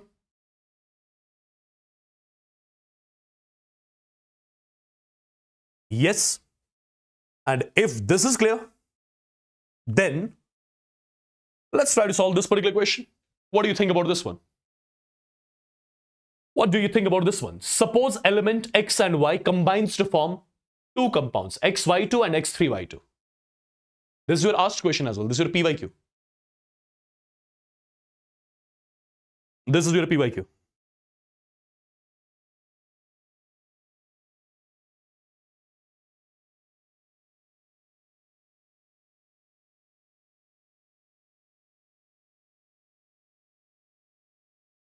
Can you give it a try? See guys, how exactly am I going to solve this one? As far as the question is concerned, we have got two elements X and Y. They have combined to form two compounds. The first compound is XY2. The second compound is X3Y2. These are the two compounds. Now look at the data which is given to us. Look at the data. Look at the data. The data is saying that 0.1 mole XY2, 0.1 mole XY2 has the mass of 10 grams. And 0.05 moles of X3Y2 has the mass of how much? It has the mass of 9 grams. Correct? This is my given data. Now think logically. If 0.1 mole XY2 has the mass of 10 grams, what would be the mass of 1 mole XY2? The mass of 1 mole XY2 will be 10 divided by 0.1, which will be 100 grams. Correct? I'm just using the unitary method, nothing else. This is the mass of 0.1 mole XY2. So this will be the mass of 1 mole XY2. Right? Now, my dear students, 0.05 mole X3Y2 has the mass of 9 grams. Therefore, 1 mole X3Y2 is going to have the mass of 9 divided by 0.05, which will be 180 grams. Now think what we calculated exactly. Think what we calculated exactly. Can I say this is the mass of 1 mole of XY2? Yes, this is the mass of 1 mole of XY2. And the mass of 1 mole of XY2 is what I call as molar mass of XY2. So basically, I got the molar mass of XY2, 100 grams. Similarly, this is the mass of 1 mole X3Y2. So this is what I call as the molar mass of X3Y2. 180 grams, molar mass of X3Y2. If you got the molar masses of these compounds, can you let me know their molecular masses? Can you let me know their molecular masses?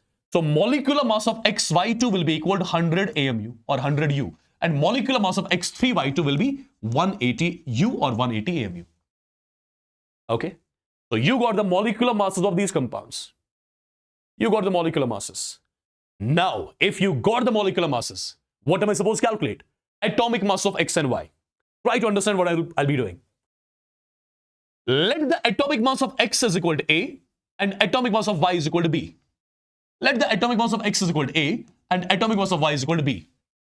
So, since molecular mass of xy2 is equal to 100, molecular mass means sum of atomic masses. Molecular mass means sum of atomic masses. What is the atomic mass of x? That's A. Plus, what is the atomic mass of y? That's b into 2. Makes it 2b. So, can I say basically A plus 2b is equal to 100?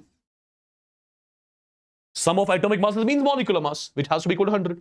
Similarly here, atomic mass of x is equal to A. So, it's going to be 3A plus 2b. So, the equation becomes 3A plus 2 times b is equal to what? Is equal to 180. Now, two equations, two unknowns, just solve them.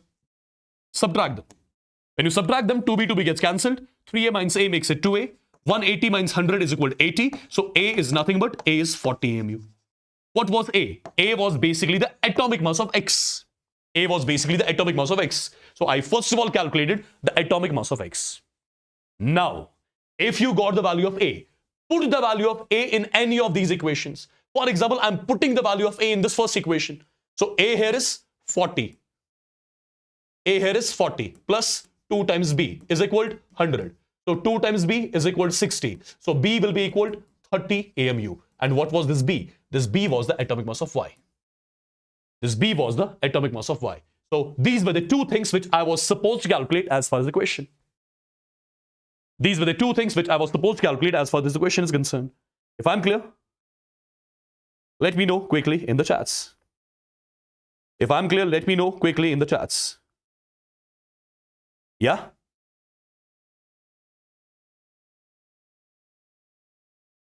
Perfect, guys. All clear? Everybody, all clear?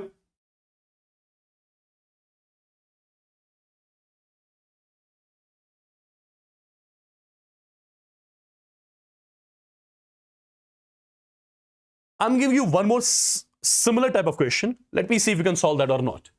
Similar type of question this is. Similar type of question.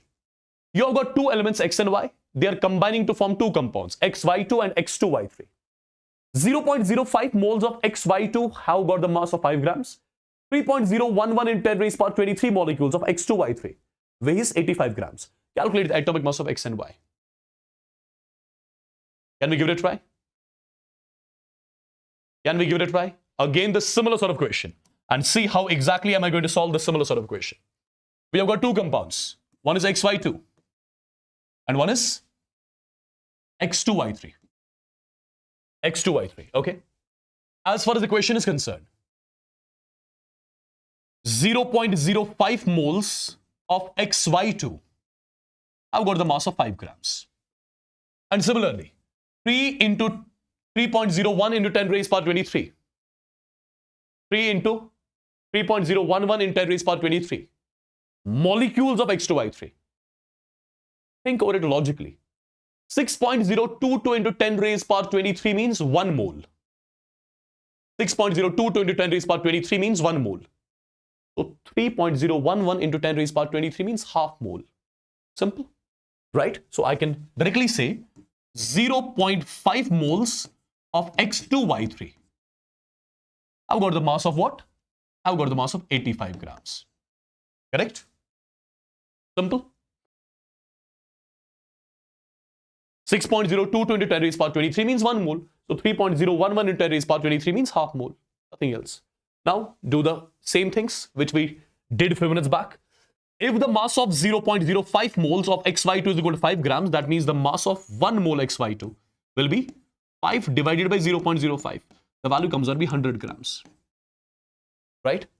Again, 0.5 mole x2y3 weighs 85 grams. So 1 mole x2y3 will have the mass of 85 divided by 0.5, which comes out to be 850 divided by 5. 850 divided by 5 means 5157, and this is 0. Right? So I got the mass of 1 mole xy2 and the mass of 1 mole x2y3. And the mass of 1 mole substance is what we call as molar mass. Right? So basically, I got the molar mass of xy2 as 100 grams. I got the molar mass of x2y3 as 170 grams. Now, if you got the molar masses of these substances, you can calculate their molecular masses. Molecular mass will be 100 AMU or 100 U. And here the molecular mass will be 170 AMU, or you can say 170 U. Correct? Now, people, think over it a bit. Think over it. Let the molecular mass of X be A, molecular mass of Y be B. Atomic mass, okay? Let the atomic mass of X be A, atomic mass of Y is equal to B. Atomic mass of X is equal to A, atomic mass of Y is equal to B, right? Now, molecular mass of X, Y2 means sum of atomic masses. What is the atomic mass of X? That's A.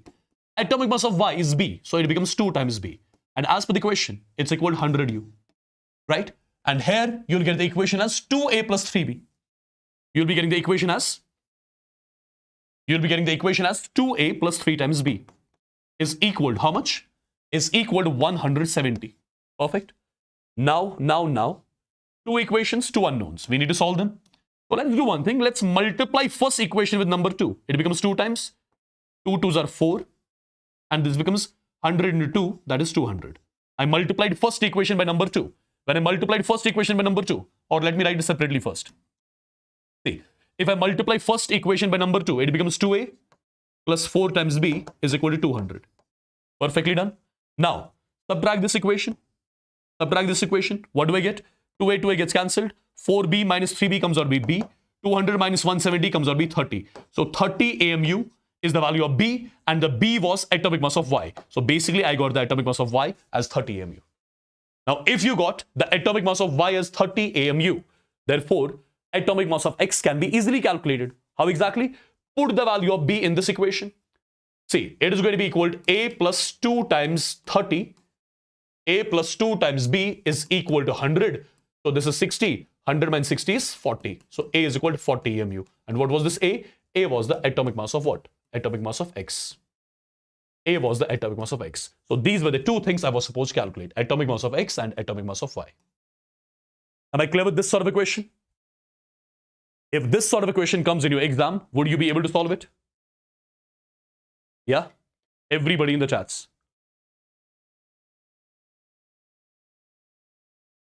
Everybody in the chats. If this sort of equation comes in your exam, would you be able to solve it? Right? Everybody?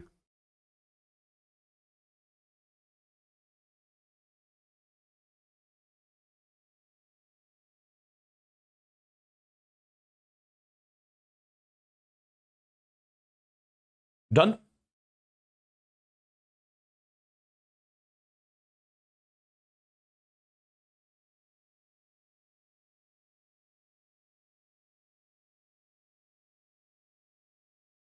All right, guys. Can you tell me the answer of this question as well? Look at this one. Look at this one quickly. If Avogadro's number is changed to 6.022 into 10 raised power 20, calculate the mass of 1 mole of oxygen. Mass of 1 mole of oxygen. Mass of 1 mole of oxygen means molar mass of oxygen, right? So, what is the value of Avogadro's number as per us? Avogadro's number as per us is 6.022 into 10 raised power 23, right? So can I say the mass of 6.022 into 10 raised power 23 atoms of oxygen? The mass of 6.022 into 10 raised power 23 atoms of oxygen will be equal to what? It will be equal to 16 grams, the molar mass of oxygen. Since we know the mass of 6.022 into 10 raised power 23 atoms of oxygen means that we are talking about the mass of 1 mole oxygen. Mass of 1 mole oxygen means molar mass of oxygen. Molar mass of oxygen is nothing but 16 grams. This is something which we already know. What does that mean? That means the mass of 1 atom of oxygen. The mass of 1 atom of oxygen will be 16 divided by 6.022 into 10 raised power 23 grams. This is the mass of 1 atom of oxygen. Now, as per the question, if Avogadro's number is changed to 6.022 into 10 raised power 20, what will be the new molar mass of oxygen? So if this is the mass of 1 atom of oxygen, what would be the mass of 6.022 into 10 raised power 20 atoms of oxygen? It is going to be mass of 1 atom of oxygen, which is 16 divided by 6.022 into 10 raised power 23 multiplied by 6.022 into 10 raised power 20 grams. So this term gets cancelled out. So it will finally comes out to be 16 into 10 raised power minus 3 grams. This will be, if Avogadro's number is changed from 6.022 into 10 raised power 23 to to 6.022 into 10 raised power 20, then the molar mass of oxygen is going to change from 16 grams to 16 into 10 raised power minus 3 grams. Yeah? All clear, people? All clear? Everybody? If Avogadro's number is changed from 6.022 into 10 raised power 23 to 6.022 into 10 raised power 20, the molar mass is changing from 16 grams to 16 into 10 raised power minus 3 grams. This was the question which we were supposed to solve. It is not 16 kgs. No, it is 10 raised power minus 3. It's not 16 kg.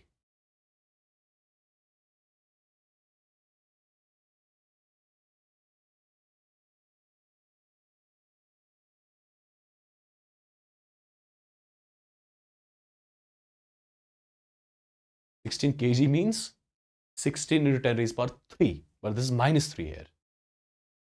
Yeah? All clear till here? Everyone? All clear, all clear?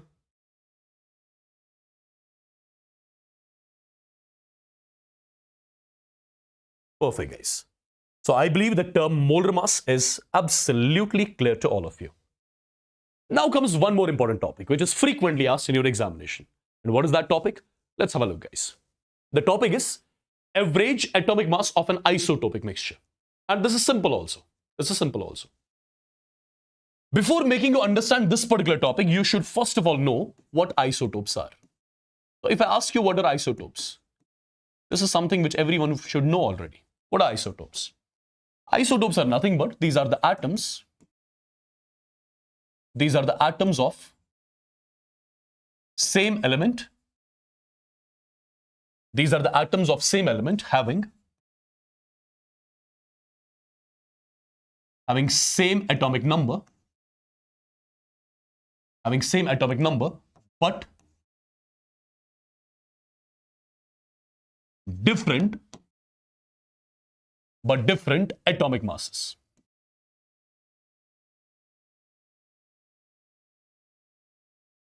These are the atoms of same element having same atomic number but different atomic masses. For example, talk about hydrogen. You know, hydrogen has got 3 atoms. Hydrogen has got 3 atoms which have got same atomic number, but their atomic masses are different. Their mass numbers are different. This is 1, this is 2, this is 3. So I would say these are the atoms of hydrogen which have got same atomic number but different atomic masses. So I'll be calling them as the isotopes of hydrogen. Talk about chlorine. One more common example. You know, chlorine, it has got 2 atoms which have got same atomic number, but their atomic masses are different, 35, 37. I'll be calling these two as the isotopes of chlorine because their atomic numbers are same, but their atomic masses are different. Correct?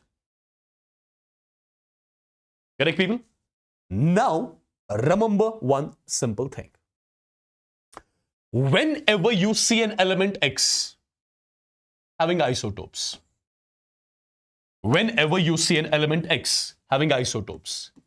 having the atoms with the same atomic number but different atomic masses. So we took an element X, it has got 2 atoms, their atomic number is same, but their mass numbers are different. So this X has got isotopes. Whenever you see an element having isotopes, for that particular element, we do not define the normal atomic mass. What do we define? We define the average atomic mass. Now the point is, you have taken the element which has got isotopes. Whenever you see the element having isotopes, we do not define the normal atomic mass for the element. We define average atomic mass. Now, in order to calculate the average atomic mass of the element, what do we need? Let me tell you, we need the percentage abundances of the isotopes.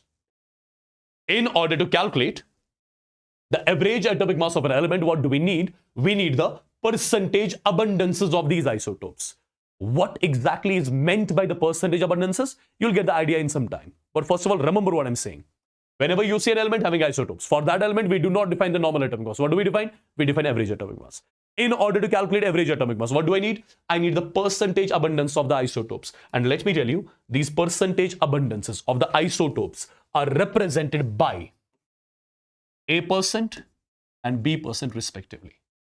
And once we get the value of A and B, we can make a formula here. Formula is going to be M1A multiplied by M2B. Sorry, M1A plus M2B divided by A plus B. Formula is going to be M1A plus M2B divided by what? Divided by A plus B. This is the formula with the help of which we can calculate the average atomic mass of an element which has got isotopes. Okay? This is the formula with the help of which we can calculate the average atomic mass of an element which has got isotopes. Perfect. Now let me make you understand what these percentage abundances, what kind of information they give us. What kind of information they give us. Have a look what I'm going to say, guys. Understand properly what I'm going to say. For example, I'm taking an element chlorine. This is one of the common examples I'm taking. I'm going to take the element chlorine. You know, chlorine has got two isotopes.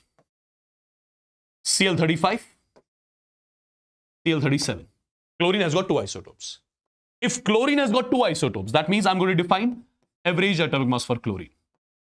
In order to calculate average atomic mass of chlorine, what do I need? I need the percentage abundances of these isotopes. And let me tell you, percentage abundance of Cl35, it's approximately 75%. This is approximately 25%. Percentage abundance of Cl35 is 75%. And the abundance of Cl37 is 25%. What does it mean? What does it mean? It means that if you will be having almost some 100 chlorine atoms in this room, if we'll be having some 100 chlorine atoms in this room, now out of those 100 chlorine atoms, there will be some Cl35s present. There'll be some Cl35, Cl37s present. If there are almost some 100 chlorine atoms, if there are some 100 chlorine atoms in this particular room, out of some 100 chlorine atoms, there will be some Cl35 and some will be Cl37. Now, percentage abundance is giving me the information that out of all the 100 chlorine atoms, 75 chlorine atoms will be Cl35 and remaining 25 chlorine atoms will be Cl37. Do you understand? Do you understand, people? Out of all the 100 chlorine atoms which are there in this room, for example, 75 chlorine atoms will be Cl35 and there will be 25 chlorine atoms which will be of Cl37 nature, right? Now guys, these percentage abundances we represent with A and B. You know it already. This is the value of your M1. This is the value of your M2. Now, if you use the formula, what is the formula? Formula is M1 multiplied by A. M1 multiplied by A, so 35 into 75 plus M2 multiplied by B, which is 37 multiplied by 25, divided by A plus B. A plus B will be 75 plus 25, that will be 100. When you solve this, the value comes out to be 35.5 AMU. So this 35.5 AMU, is it the normal atomic mass of chlorine or the average atomic mass? This is basically the average atomic mass of chlorine, right? This is the average atomic mass of chlorine. I believe this is clear to everyone. Now, if you look at one more thing, if you analyze the situation, 75 plus 25, it came out to be 100, right? So can I say the sum of percentage abundances, the sum of percentage abundances of all the isotopes of a particular element, that's always equal to what? That's always equal to 100. Okay? So remember this particular statement as well. I'm writing it here. The sum of percentage abundances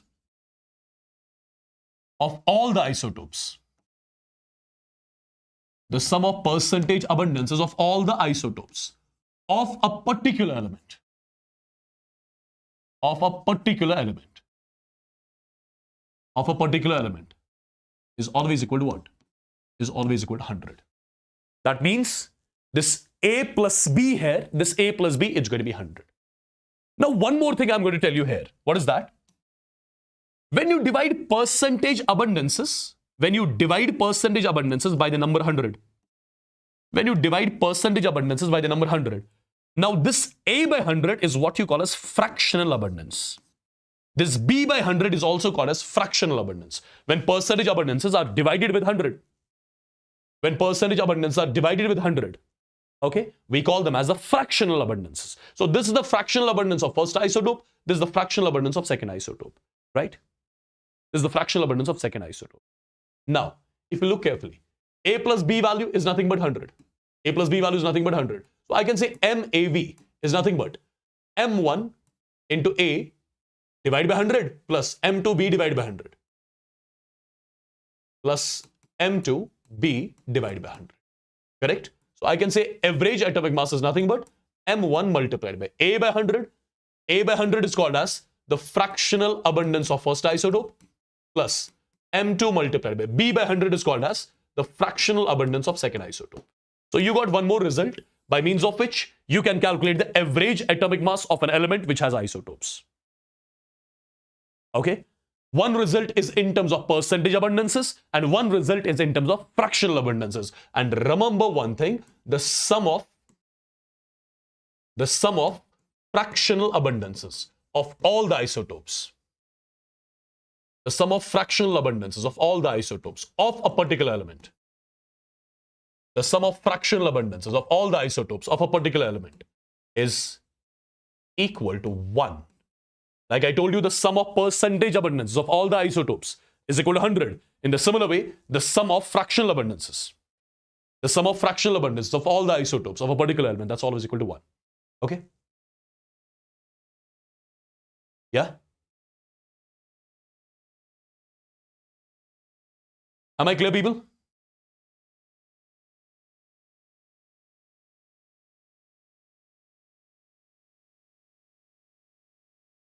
Am I clear? Am I clear till here? Quick.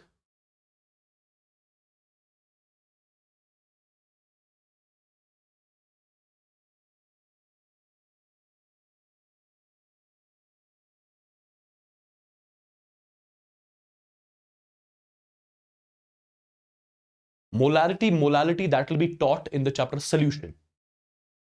That will be taught in the chapter solution, not here. How you know the percentage abundance values? That will be given in the question. I'll show you the questions, you'll get the idea. Don't worry. Okay? Alright guys, let's try to solve a few questions so that it becomes clear to you.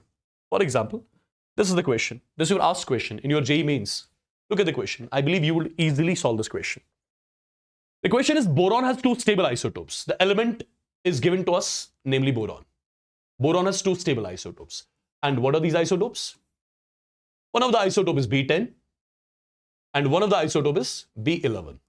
These are the 2 isotopes of boron. As per the question, the percentage abundances of these isotopes is given to us. The percentage abundance of the first isotope is 19% and the abundance of the second isotope, that is given to me as 81%. The question is done and dusted, right? So this is basically the value of M1. This is the value of M2. This is the value of your A. And this is the value of your B. Now directly you can use the formula to calculate the average atomic mass of boron, which is nothing but M1A plus M2B divided by A plus B value, that's always 100. So M1 is 10, A value is 19, M2 value is 11, B value is 81, divided by A plus B value is 100. When you solve this, the value comes out to be 10.81 AMU. So this is basically the average atomic mass of boron, which I was supposed to calculate as far as the question is concerned. Yeah? I believe this is clear. And if this is clear, for example, I'm writing the question like this. Let me see if you can solve this or not. Let's say we have got the element X, and this element has got 2 isotopes. One is X35. One is X37. I've taken the element X, which has got 2 isotopes. One is X35, one is X37. Now, my dear students, as per the question, let's say the average atomic mass of X is given to me as 35.5 AMU.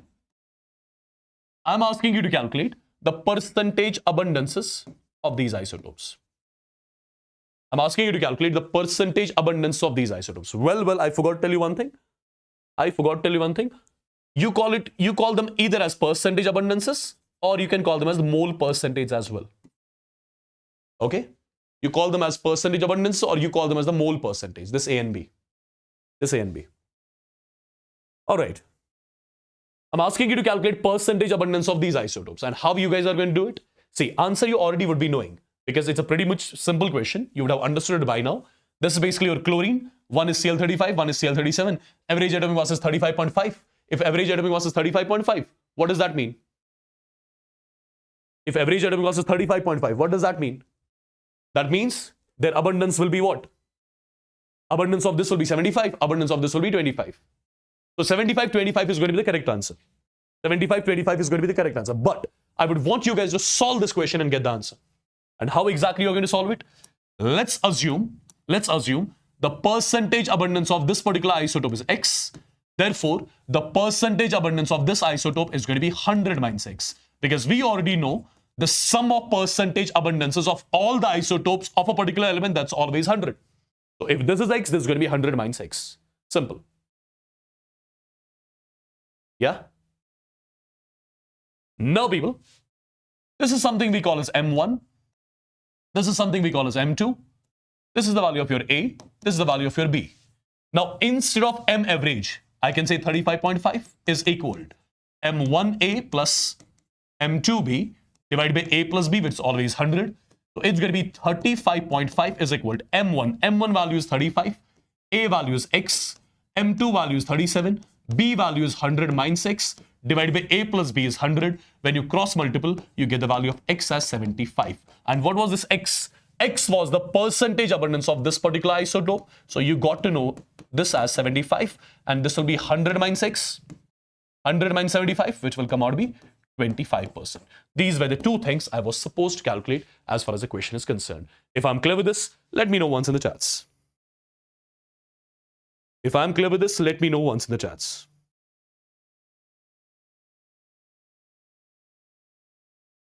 Yeah?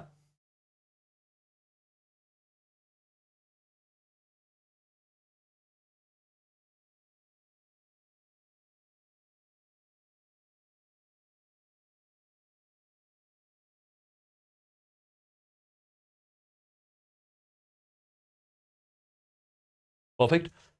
Let's try to solve one more question. Look at this question, guys. Look at this question. Think over it and tell me whether you'll be able to solve this question or not. Well, I believe you should be able to solve. Well, I believe you should be able to solve this question. The question is pretty much simple again. Magnesium has 3 isotopes. Magnesium has 3 isotopes. What all isotopes magnesium has? As far as the question is concerned, the first isotope magnesium has, that is Mg24. The second isotope is Mg25. And the third isotope is Mg26. These are the 3 isotopes of magnesium.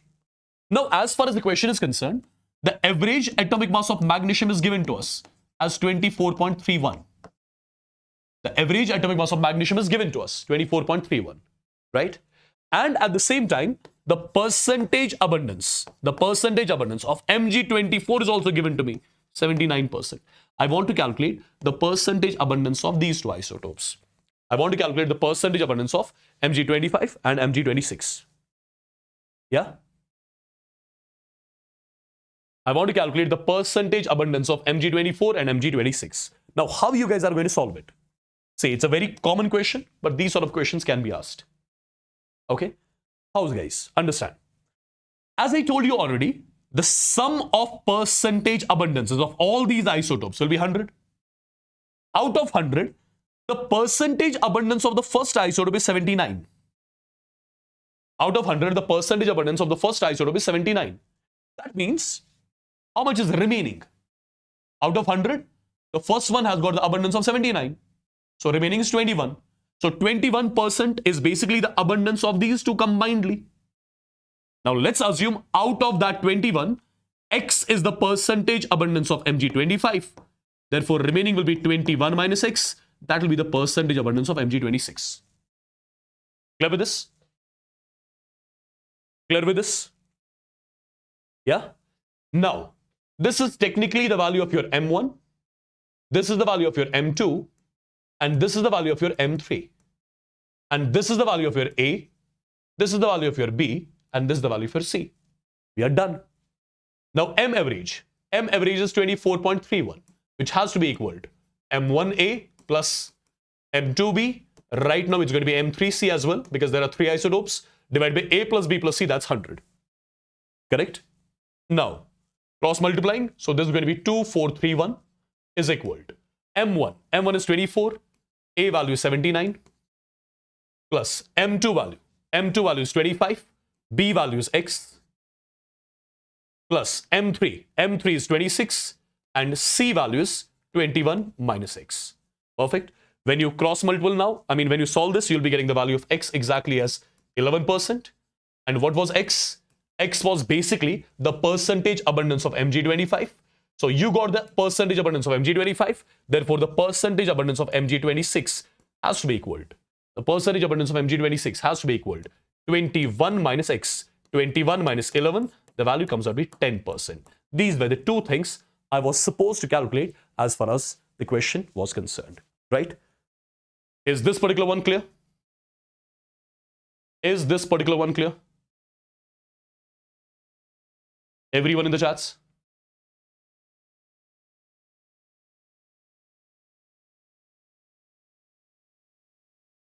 Everyone in the chats? Someone is saying, sir, do NEET questions. What are these questions? Am I teaching JEE Advanced? Yeah? Am I teaching some advanced stuff?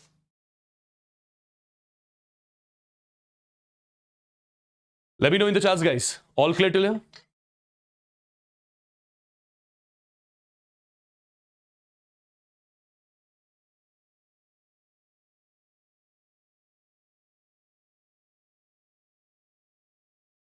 Everybody in the chats.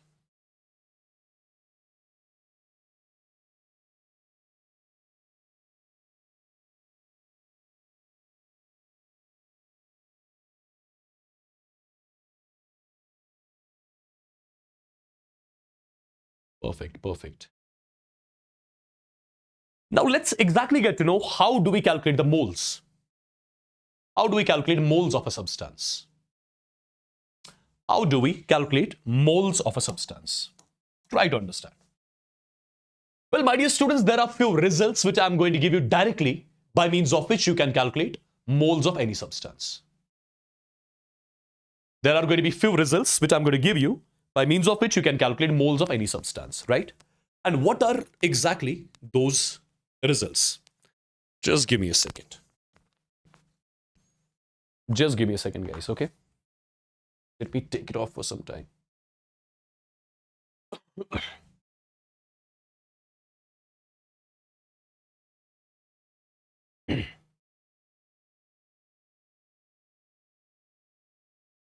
Okay, see now. Well, in order to calculate number of moles of a substance, there are few results basically. I would want you guys to note the results first, then I'll exactly show you where do we use them. Well, let me tell you, number of moles of a substance, number of moles of the substance, which I'm representing with N, is equal to given mass of the substance in grams divided by molar mass of the substance. This is the first result which you guys are going to remember to calculate the number of moles of the substance. Given mass divided by molar mass. Given mass divided by molar mass. Just write them up. Write them first, then I'll tell you how do we use them. Second formula by means of which you can calculate moles. Number of moles of the substance is also calculated as given number of particles, given number of particles of the substance, given number of particles of the substance divided by Avogadro's number. Divided by Avogadro's number. Right? And my dear students, the third formula that is basically valid for only gases. That is basically valid only for gases. And the gas has to be present at STP, standard temperature pressure. STP. And what is this formula? It is given volume of the gas in liters divided by 22.4 liters. Or, for example, if the given volume of the gas was in ml, then you have to divide accordingly with 22400 ml. So these are the three results by means of which we can calculate number of moles of a substance. First one, given mass divided by molar mass. Second one, given number of particles divided by Avogadro's number. Third one, given volume of the gas in liters divided by 22.4 liters. Now, my dear students, for example, if the gas was not present in STP, then at that time, how do you calculate the moles? Then at that time, you just have to use the ideal gas equation. N is equal to PV divided by RT. P is the pressure of the gas, V is the volume of the gas, R is the gas constant, T is the temperature. So we have got basically four results with the help of which we can calculate number of moles of the substance. This particular formula is also valid for the gases only. Number of moles of the gas is equal to pressure of the gas, volume of the gas divided by R into T. Now, first of all, how many values R has? R has got three values. The first value of R is a constant, basically, universal gas constant. Its first value is 8.314 joules per Kelvin per mole. The second value of R is going to be 0.0821 atm liter per Kelvin per mole. Similarly, the next value of R is going to be 1.98 calories per Kelvin per mole. Now, people, in order to reduce the calculations, instead of 8.314, you can write 25 by 3. Instead of 0.0821, you can write 1 by 12. And instead of 1.98, you can just write 2. Just to reduce the calculations. Now, try to understand what exactly am I going to do. See, guys. These are some basic, simple questions so that you will get to know how do we use these formulas. And slowly, you will see things getting scaled up. See, guys. Calculate the number of moles present in 160 grams of NaOH. So, am I given with the mass of NaOH? Yes, I'm given with the mass of NaOH. And we know, if mass of the substance is given, moles are calculated. What do we need to do? Number of moles of NaOH will be equal to given mass of NaOH in grams divided by molar mass of NaOH. First formula, given mass by molar mass. What is going to be the molar mass of NaOH? Sodium 23, oxygen 16, hydrogen 1. 23 plus 16 plus 1 comes out to be 40. Right? So, this comes out to be 4. So, it means that 160 grams of NaOH. If you will have 160 grams of NaOH in the container, that means you have got 4 moles of NaOH in the container. If you will be having 160 grams of NaOH in the container, that means you have got 4 moles of NaOH present in the container. Right? Now, guys, calculate the number of moles present in 67.2 liters of carbon dioxide gas at STP. So, what are we given with? Are we given with mass or volume? We are given with the volume of gas. And do we have any formula in terms of volume? Yes. Number of moles of carbon dioxide will be equal to given volume of the gas in liters, which is 67.2 liters, divided by 22.4 liters. The value comes out to be 3. Now, whether you want to say that we have got 67.2 liters of carbon dioxide in the container, or you can say we have got 3 moles of carbon dioxide in the container. That's one and the same thing. Whether you want to say we have got 67.2 liters of carbon dioxide in the container, or you can say we have got some 3 moles of carbon dioxide in the container. One and the same thing. Right? Now, number of moles present in 24 into 10 raised power 23 atoms of carbon. Imagine you have got the container. That container contains these many atoms of carbon. Now, I'm asking you, how many moles of carbon will be there in the container? So, am I given with mass, volume, or particles? Atoms means particles. I'm given with particles. So, given number of particles divided by Avogadro's number, approximately 6 into 10 raised power 23. The value comes out to be 4. So, technically, I would say there are 4 moles of carbon in the container. Similarly, 48 into 10 raised power 24 molecules of water. So, again, I'm given with particles only. So, how do you convert particles into moles? Given number of particles divided by Avogadro's number. This value comes out to be 80. So, there will be 80 moles of water in the container, basically. Got it? So, whenever we are supposed to calculate the moles, the first thing you need to check whether we are given with mass, whether we are given with volume, whether we are given with particles. If mass is given, then given mass divided by molar mass. If volume is given, then given volume of the gas in liters divided by 22.4. If particles are given, then given number of particles divided by Avogadro's number. That's going to give us number of moles of any substance, people. Yeah? All clear? All clear with this? All clear with this? Now, there is one simple diagram, guys, which I'm going to give you. This is purely the basics of mole, which I'm teaching you right now. Slowly, I'm telling you, things will be scaled up, right? But all this basic stuff should be clear first. Now, see, one simple diagram I'm going to give you that's going to be used to solve some basic, small questions of mole, right? And what are those basic things? What is that diagram? Let's have a look. As I told you already, in order to calculate moles of a substance, how many ways do we have? Either I will be given with the mass of the substance in grams, or I will be given with the volume of the gas in liters at STP, or I will be given with the number of particles.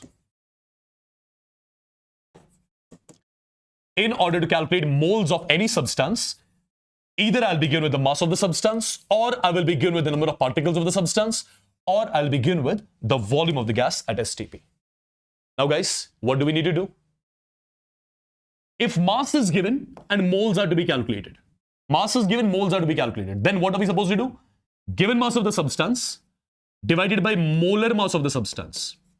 Given mass of the substance divided by molar mass of the substance. That's going to give you moles of the substance.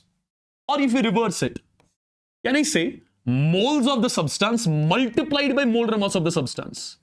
Moles of the substance multiplied by molar mass of the substance. That's going to give me what? That's going to give me mass of the substance. Simple.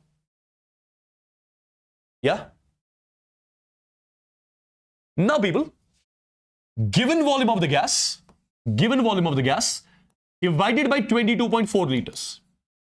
Given volume of the gas divided by 22.4 liters, that gives me moles of the gas. Or I can say moles of the gas multiplied by 22.4 liters. Moles of the gas multiplied by 22.4 liters. That's going to give me the volume of the gas. Right? Right, people? Now, similarly, number of particles, given number of particles divided by Avogadro's number. That gives me number of moles of the substance. Or I can say number of moles of the substance multiplied by Avogadro's number. Number of moles of the substance multiplied by Avogadro's number. That gives me number of particles of the substance. Am I clear with this? This is the diagram which you have to follow for the conversion of anything. Mass into moles, moles into mass, volume into moles, moles into volume, particles into moles, moles into particles. This is the simple diagram, my dear students, which you have to follow. Yeah? Now, how exactly we are going to follow this particular diagram? How we are going to use this particular diagram? Understand what I'll be doing. For example, let me try some basic question here. One simple question I'm trying. And what is the question? See. The question is calculate the mass of 67.2 liters of carbon dioxide gas at STP in grams. We are supposed to calculate mass. What are we given with? We are given with volume. We are supposed to calculate mass and we are given with volume. Yeah? We are given with volume. We are supposed to calculate mass.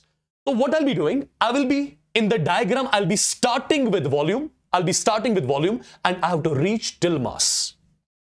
I will be starting with volume and I'll have to reach till mass. Is there any direct arrow between volume and mass? No, there is no direct arrow. So I will have to follow all the arrows. Which are going to take me from volume till the mass. I'm going to follow all the arrows which are going to take me from volume till the mass. Now, what all arrows do I need to follow? The first arrow will be from volume till mass. So this is the first arrow which I have to follow. Then this is the second arrow I have to follow. Perfect. Then only I'll reach from volume till the mass. I believe I'm clear. right? So how many steps will be there? There'll be 2 steps. The first step will be conversion of volume into moles. Second step will be conversion of moles into mass. So first of all, let me do one thing. Convert volume into moles. So number of moles of carbon dioxide will be equal to given volume of carbon dioxide as per the question 67.2 divided by what? Divided by 22.4 liters. The value comes out to be 3. So I got the moles. Now moles multiplied by molar mass. That gives me mass. So I would say mass of carbon dioxide will be equal to moles into molar mass. Moles into molar mass. What is the molar mass of carbon dioxide?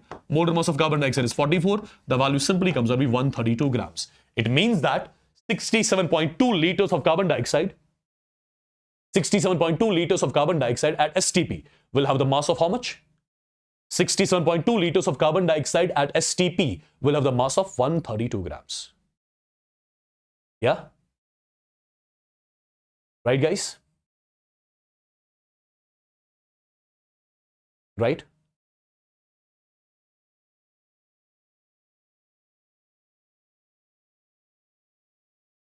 Perfect. Now, can you give this question a try, the second one? Calculate the number of molecules present in 440 grams of carbon dioxide. We are supposed to calculate molecules. Molecules means particles. We are given with mass. We are given with mass, we need to calculate particles. Given with mass, we need to calculate particles. So we'll start from mass and we have to reach till particles, right? So follow all the arrows which are going to take me from mass till particles. So what all arrows I'm going to follow? This is my first arrow which I'll be following. This is going to be a second arrow which I'll be following. So how many steps are there? There are 2 steps. The first step, conversion of mass into moles. Second step, conversion of moles into particles. And you know how do we convert mass into moles? By dividing with molar mass. You know how do we convert moles into particles? By just multiplying with Avogadro's number, right? So my first step will be convert given mass into moles. So number of moles of carbon dioxide will be equal to given mass of carbon dioxide in grams divided by molar mass of carbon dioxide. The value comes out to be 10. Right? So I calculate the moles. Now moles multiplied by Avogadro's number, that's going to give me molecules, right? So molecules of carbon dioxide, particles of carbon dioxide will be equal to moles multiplied by Avogadro's number. This is the answer. This is something I was supposed to calculate, right? A simple basic question this is. Okay, look at this one. Can you give it a try? Can you give it a try? See, what is the difference between Game of NEET 2.0 and Game of NEET 3.0? See, in Game of NEET 3.0, you will be seeing the questions of Game of NEET 2.0 as well as the new questions, added, as you saw till now. I'm solving the Game of NEET 2.0 questions as well, and some more questions, some extra questions which I've added, right? That is the difference between 2.0 and 3.0. Perfect. That's the difference between 2.0 and 3.0.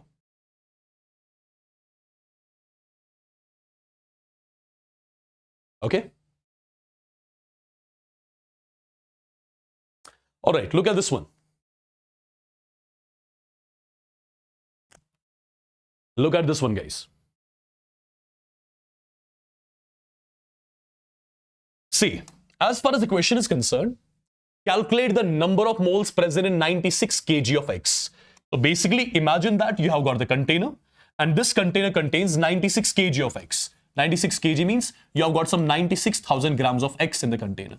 I want to calculate number of moles of X in the container. I want to calculate number of moles of X in the container. I want to calculate number of moles of X in the container. So can I say number of moles of X will be equal to mass of X in grams divided by molar mass of X. Divided by molar mass of X, right? Since mass is given, moles are to be calculated. So given mass divided by molar mass. What is the given mass exactly? Given mass is 96,000 grams divided by. What is the molar mass of X? I'm not given with the molar mass of X. I'm not given with the molar mass of X. But I'm given with the mass of one atom of X. Already I have taught you before, molar mass of X is equal to mass of one particle of X, mass of one atom of X multiplied by Avogadro's number. This was one formula that I gave you half an hour back. So this term cancelled out. Value comes out to be 24 grams. So basically molar mass of X is 24 grams. Yeah? Molar mass of X is 24 grams. So the value comes out to be 4,000 here. So basically, now it's completely your choice whether you want to see we have got 96,000 grams of X in the container, or you can say we have got some 4,000 moles of X in the container. Yeah?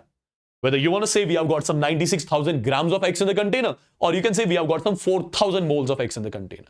So what was the point of solving this question? The point of solving this question was, sometimes in the question you won't be given with the molar mass. You will be given with the mass of one particle. So first you have to calculate the molar mass. Then you have to use the formula given mass by molar mass. That's going to give you the moles. Right? I believe I'm clear.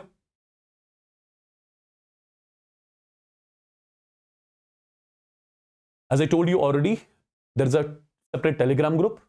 Its name is Wassim Bhatt Chemistry Official. WASSIM. WASSIM BHAT Chemistry Official. Okay? You can join that. Perfect.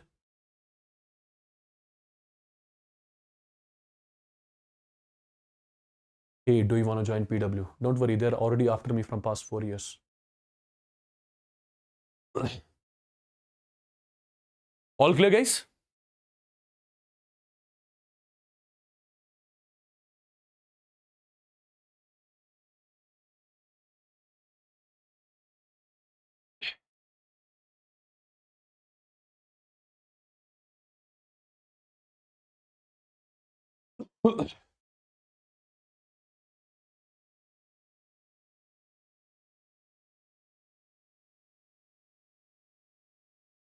This is one of the PYQ only.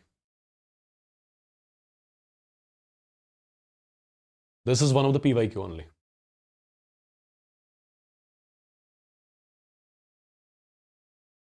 All right, let's move on.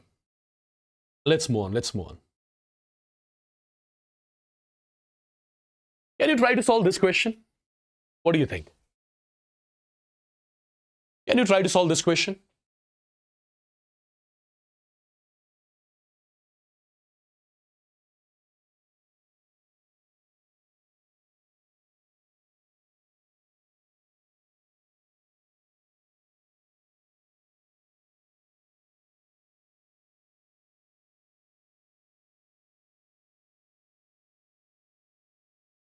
See guys, how much time in years would it take to distribute 6.022 into 10 raised power 23 number of wheat grains if 1010 grains are distributed per second? If 1010 grains are distributed per second. Yeah?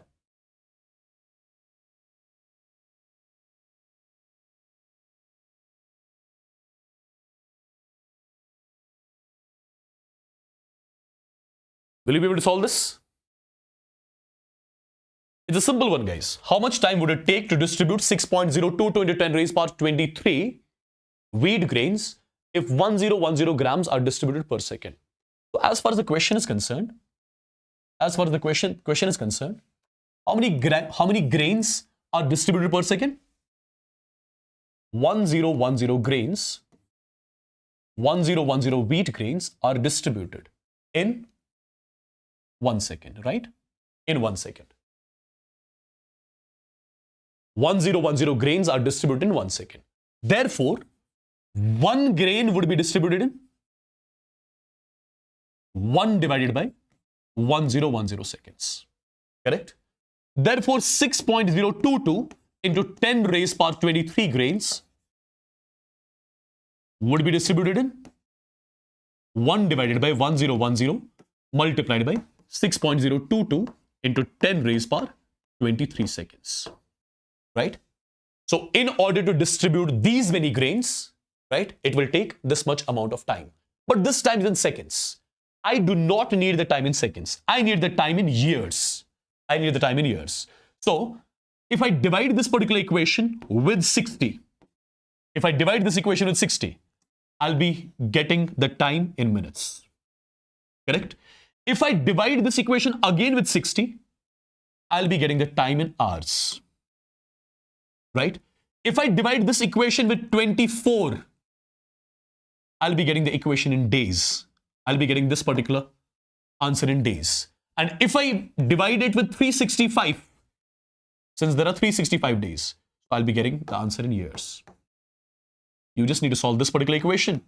Yeah? It will give you the time required to distribute 6.022 into 10 raised power 23 grains. If 1010 grains are distributed every second. So the last question answer is 400 moles. So is it 400?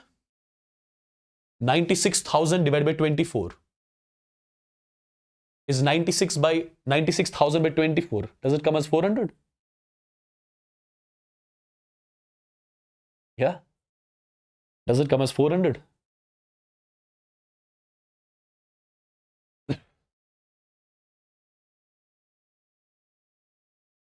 It will be 4,000. It is correct. Check your notes properly. Okay? Because this is 24.1, this is 24.4. So 4,000. I believe this sort of equation is clear. And if this sort of equation is clear, can you give this particular question a try?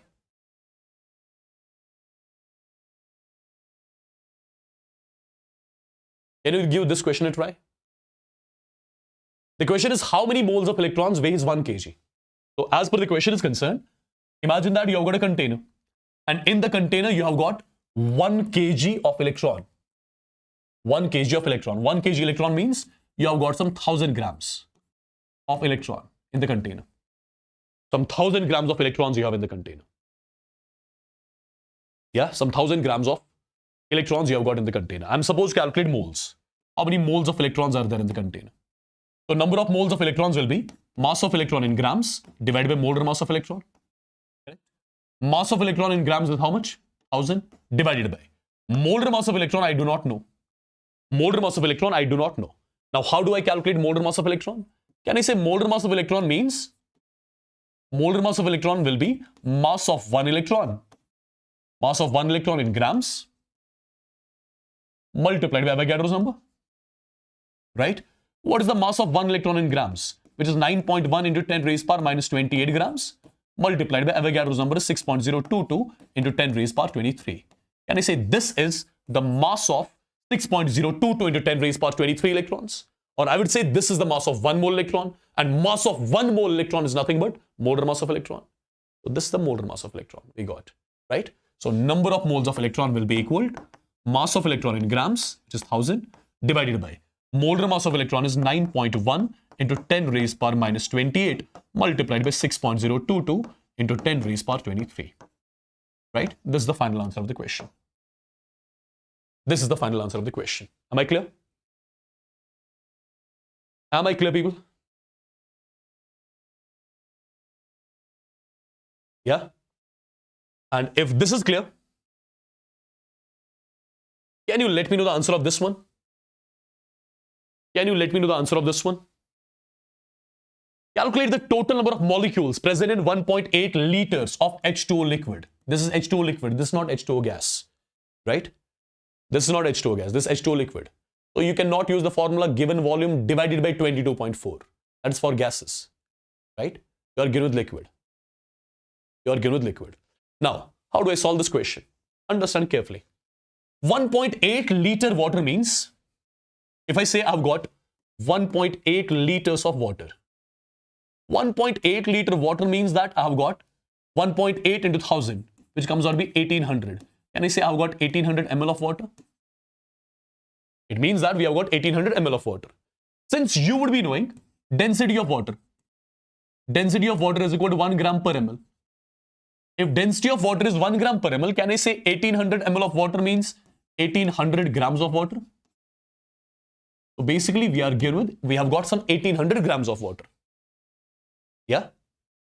Now you must be thinking, how come 1800 ml is equal to 1800 grams? See, density is equal to mass divided by volume. Density is equal to 1. Mass we have to calculate. Volume is equal to 1800. So mass comes out to be 1800 only. Right? Simple. So now you can clearly justify. You can say 1.8 liter water means that we have got some 1800 grams of water. So we actually have to check how many molecules are there in 1800 grams of water. How many molecules are there in 1800 grams of water? So my dear students, I'm given with mass. and I need to calculate molecules. Molecules means particles. So in the diagram which I gave a few minutes back, I'll be starting with mass and I need to calculate molecules. I need to calculate particles. I'll be starting with mass, need to calculate particles. So how many steps will be there? How many steps will be there? From mass till particles. From mass till particles. There are 2 steps. This is the first arrow I'll be following. This is the second arrow. Given mass divided by molar mass gives me the moles. Moles multiplied by Avogadro's number, that gives me the particles. We are done. Yeah, we are done. So the first step is conversion of mass into moles. So number of moles of water will be equal to given mass of water divided by molar mass of water. The value comes out to be 100. Right? The first step is done. Now moles are to be multiplied with what? Moles are to be multiplied with Avogadro's number. You'll be getting the molecules. So I would say molecules of water will be equal to moles multiplied by Avogadro's number. So these many water molecules are basically present in 1800 grams of water. I would say these many water molecules are present in 1.8 liters of liquid water. I believe this is clear to everyone. Yeah? I believe this particular question is clear to everyone. And if this is clear, can you give this one a try? Can you give this one a try? A simple question again. This also your PYQ. A mixture of gases contains H2 gas and O2 gas in the mass ratio of 1:4. So basically, as per the question, you have got a container, and in this container, you have taken 2 gases. The first gas is H2 gas, and the second gas is O2 gas. These are the 2 gases which are there in the container. As far as the question is concerned, their mass ratio is 1:4. The mass ratio of these 2 gases is 1:4. What does that mean? That means mass of H2 divided by mass of O2. This is given to me as 1/4. What do I need to calculate? I need to calculate the ratio of their moles. I need to calculate the ratio of their moles. So technically, I need to calculate moles of H2 divided by moles of O2. Moles of H2 would be equal to mass of H2 divided by molar mass of H2. Moles of O2 would be equal to mass of O2 divided by molar mass of O2. Correct? This particular thing is given to me as per the question. Mass of H2 divided by mass of O2. Mass of H2 divided by mass of O2 is 1/4. Molar mass of O2 is 32 grams. Molar mass of H2 is 2. So 4:1:4:8. Value comes out to be 4:1. So I would say, since the mass ratio of these gases was 1:4, so their molar ratio will be 4:1. Their molar ratio will be 4:1. Okay? All right, I'll give the break in 10 minutes. Let's try to do a few questions first, so that this topic gets over. All right, look at this particular question. This is again your PYQ. This is again your PYQ. As far as this question is concerned, we have got equal masses of 3 gases in the container. I need to calculate the ratio of their moles. Sorry, the ratio of their volume. I need to calculate the ratio of their volume. Remember one thing. Whenever this sort of a question is asked, in which you are supposed to calculate the ratio of the volumes. In which you are supposed to calculate the ratio of volumes. Or you are supposed to calculate the ratio of molecules. Whenever this sort of a question is asked, in which you are supposed to calculate ratio of the volumes or the ratio of the molecules, understand, you need to calculate the ratio of the moles basically. And whatever is going to be the ratio of the moles, same is going to be the ratio of the volume, same is going to be the ratio of the molecules. So whenever you see a question in which you are supposed to calculate the ratio of the volumes or the ratio of the molecules, right? Question like this. Perfect. Understand and remember, you actually need to calculate the ratio of moles. And whatever is going to be the ratio of the moles, same is going to be the ratio of molecules, same is going to be the ratio of the volumes. Yeah? Now guys, what do I do here? What do I do here? How do I solve it? As far as the question is concerned, there is a container. In the container, you have got 3 gases, H2, O2, and CH4.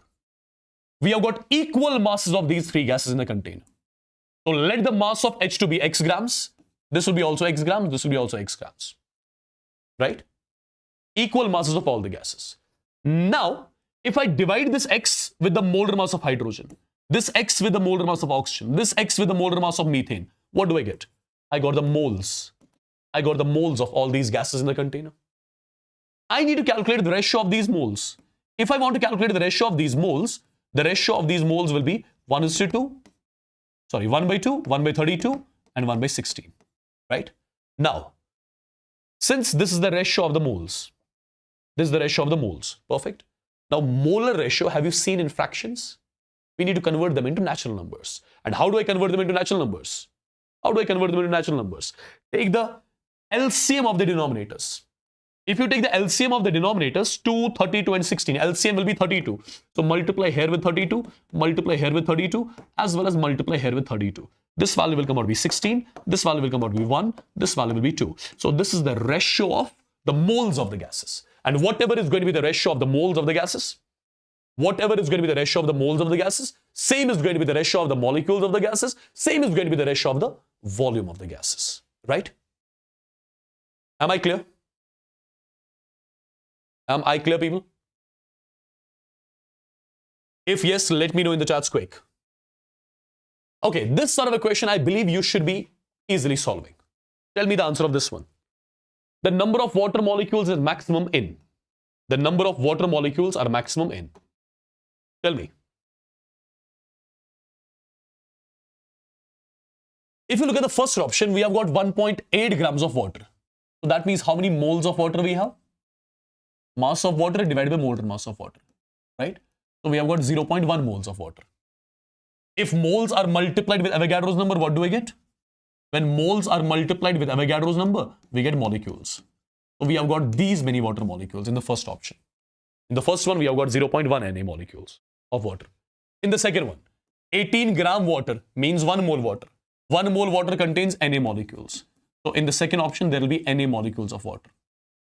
18 moles of water. Already moles are given. So moles multiplied by Avogadro's number. Moles multiplied by Avogadro's number. That gives me molecules. So we have got 18 Na molecules here. And already in the last option, molecules are given. How many? 18 molecules. So where do you see the molecules maximum? Molecules are maximum in the third option. So option C is the one which is correct. Yeah? Perfectly done? If this is perfectly done, tell me the answer of this. This again your PYQ. Again your PYQ, guys. Maximum number of atoms. Maximum number of atoms. See, mass of silver is given. So convert the moles of silver. Calculate the moles of silver. Given mass of silver divided by molar mass of silver. These are the moles. Now, if I multiply these moles with Avogadro's number, I'll be getting the particles of silver. I'll be getting the particles of silver. That will be equal to moles multiplied by Avogadro's number. So it's Na divided by 108. Again, 1 gram magnesium. 1 gram magnesium. So how many moles of magnesium? Given mass of magnesium divided by molar mass of magnesium. So multiply the moles by the Avogadro's number. You will be getting the atoms of magnesium directly. Because magnesium is in atomic form. Right? So 1 by 24 into Na, which comes out to be Na by 24. The third option. 1 gram of O2. Oxygen here is in molecular form. So calculate the number of moles of O2. Calculate the number of moles of O2, which will be mass of O2 divided by molar mass of O2. These are the moles. Now I'll be multiplying moles with Avogadro's number. Since it's in molecular form, so I'll be getting number of molecules of O2. So I'll be getting number of molecules of O2 because oxygen is given in molecular form, right? So moles multiplied by Avogadro's number. So Na by 32. So these are the molecules of O2, right? If these are the molecules of O2, see, you have got 1 gram O2 in the container. That means you have got 1 by 32 moles of O2 in the container. That means in the container, there are these many molecules of O2. So how many atoms will be there? How many atoms will be there? Think about it. 1 atom of O2 contains 2 atoms. So 1 molecule of O2 contains 2 atoms. So these many molecules of O2 will be containing into 2, which comes out to be Na by 16 atoms, right? The last one, 1 gram lithium. Number of moles of lithium is equal to mass of lithium divided by molar mass of lithium. So lithium is in atomic form. So moles multiplied by Avogadro's number, that gives me atoms directly. So number of atoms of lithium will be equal to 1 by 7 into Na. So it's directly going to be Na by 7. So where are the atoms maximum? In the last case. Yeah? Option D, correct. Option D is the correct one. Okay, what do you think about this particular question? Think over it again. What about this particular question? Density of argon is highest in. See guys, you should be familiar with the ideal gas equation. PV is equal to nRT. PV is equal to nRT. This is your ideal gas equation. Yeah?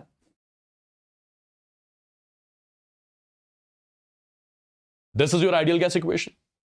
Can you write this ideal gas equation like this? PV is equal. Number of moles means mass by molar mass. RT. If I take M here, V here, so it becomes PM is equal to W by VRT. So PM is equal to mass by volume is density, DRT. So PM is equal to DRT. In the question, they are asking us density of argon is highest in. D is equal to PM divided by RT. Density is directly proportional to pressure, inversely proportional to temperature.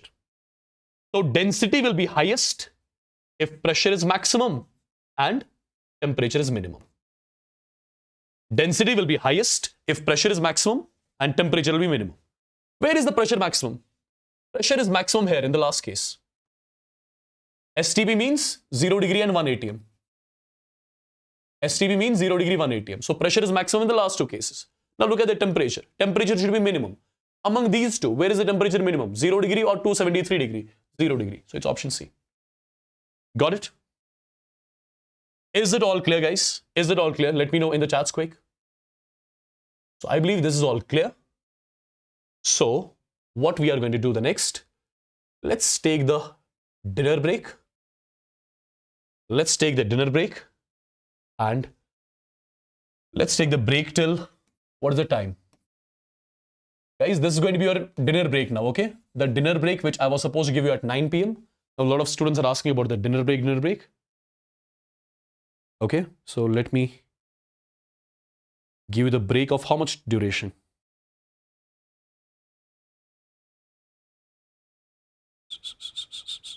The time is 8:10. Sir आप लिखने ही नहीं देते, तो आप बाद में लिख लेना, PDF से लिख लेना, ठीक है? 8:10. So 8.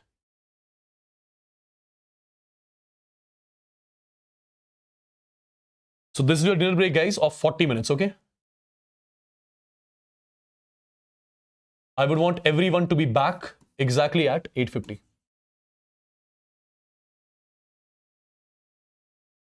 Be back exactly at 8:50, okay? But be back.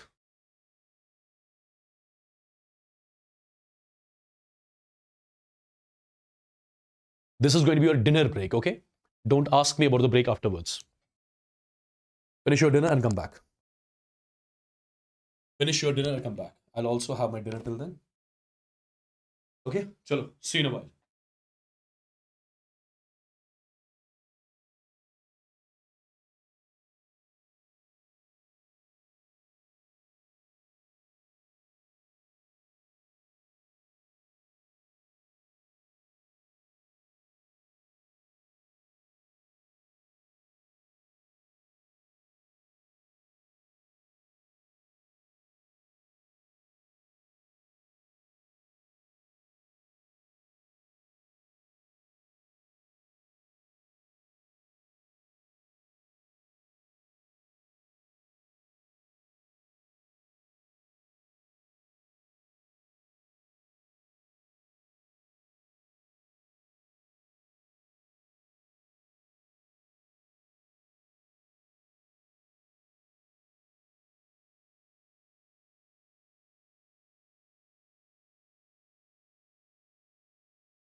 Is everyone back?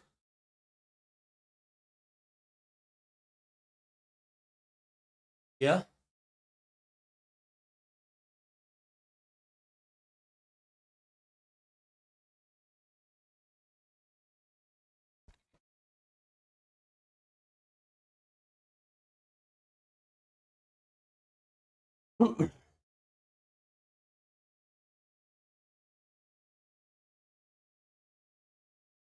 Everyone back, people? Are you done with your dinner? Are you guys done with your dinner?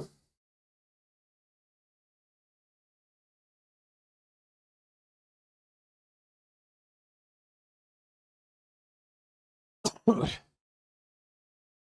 a long dinner break, huh?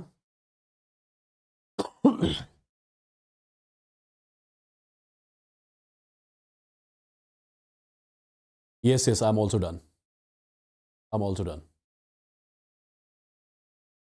Should we start again now? Should we get going? Should we start again?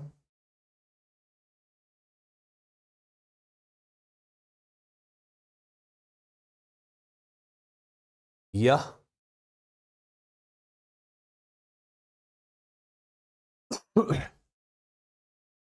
J mains PYQs are also added in the session, okay? Don't worry. J mains PYQs are also added to the session. Yes, I'm done. I'm done with my dinner.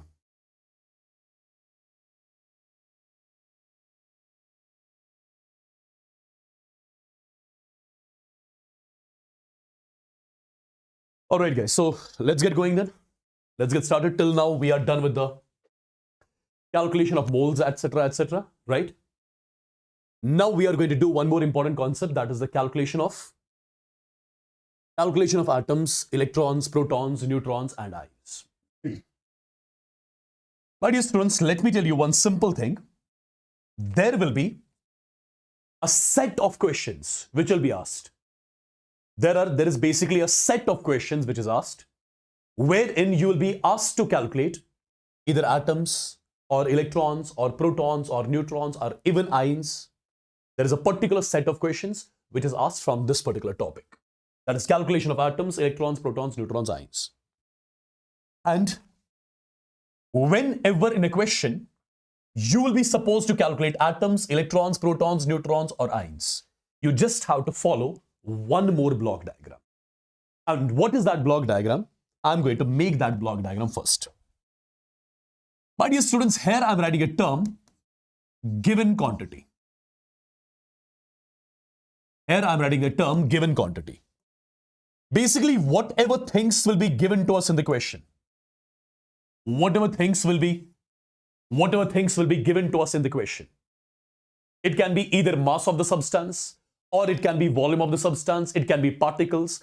Whatever things are given to us in the question, you'll be calling it as the given quantity. Number one. The first step always is to convert the given quantity into moles. The first step always is going to be the conversion of given quantity into moles, right?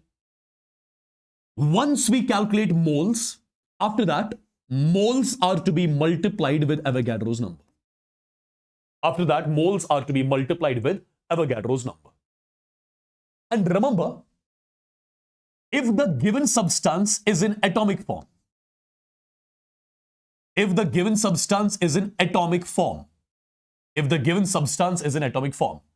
remember, moles multiplied by Avogadro's number, it gives me atoms. If the given substance is in molecular form, remember at that point of time, moles multiplied by Avogadro's number, that gives me molecules. And if the given substance is in ionic form, remember at that point of time, moles multiplied by Avogadro's number, that gives me the number of ions. So my first step always is going to convert the given quantity into number of moles. This given quantity can be either mass, it can be volume, it can be particles. So convert the given quantity to moles. Once you get the moles, moles are to be multiplied with Avogadro's number. And if given substance is in molecular form, then moles multiplied by Avogadro's number, it gives me molecules. And once you calculate molecules, you can easily do the calculation of atoms, you can easily do the calculation of electrons, you can easily do the calculation of protons, neutrons, even ions. Now let's get to know how do we deal with such type of the questions. Let's get to know how do we deal with this particular set of questions, wherein atoms, electrons, protons, neutrons are asked. Understand properly, guys, what I'll be doing.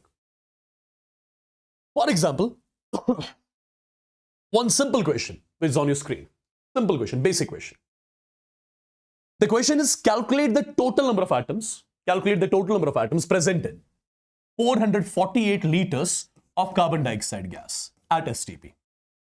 So check the question first and see what are we given with. As I can see, we are given with the volume of the gas. So this is my given quantity. My first step always is to convert the given quantity into moles. Do we know how to convert volume into moles? Yes, we know that already. How exactly? I'll write number of moles of carbon dioxide is equal to given volume of carbon dioxide in liters divided by 22.4 liters. The value comes out to be 20. So I'm done with the calculation of moles. After this, as I told you, moles are to be multiplied with Avogadro's number. Look at the substance.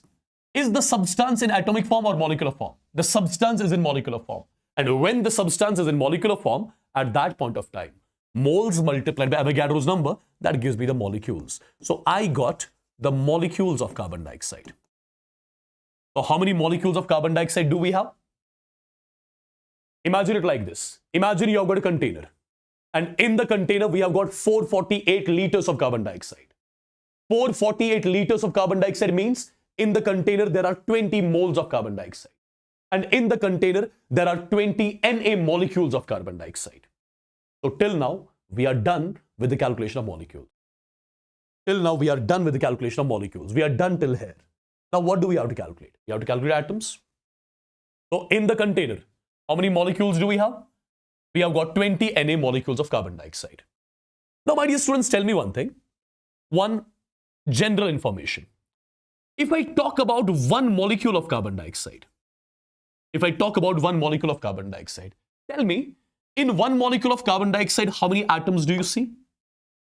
As I can see, one molecule of carbon dioxide contains one carbon atom, two oxygen atoms. So I would say one molecule of carbon dioxide contains 3 atoms in total.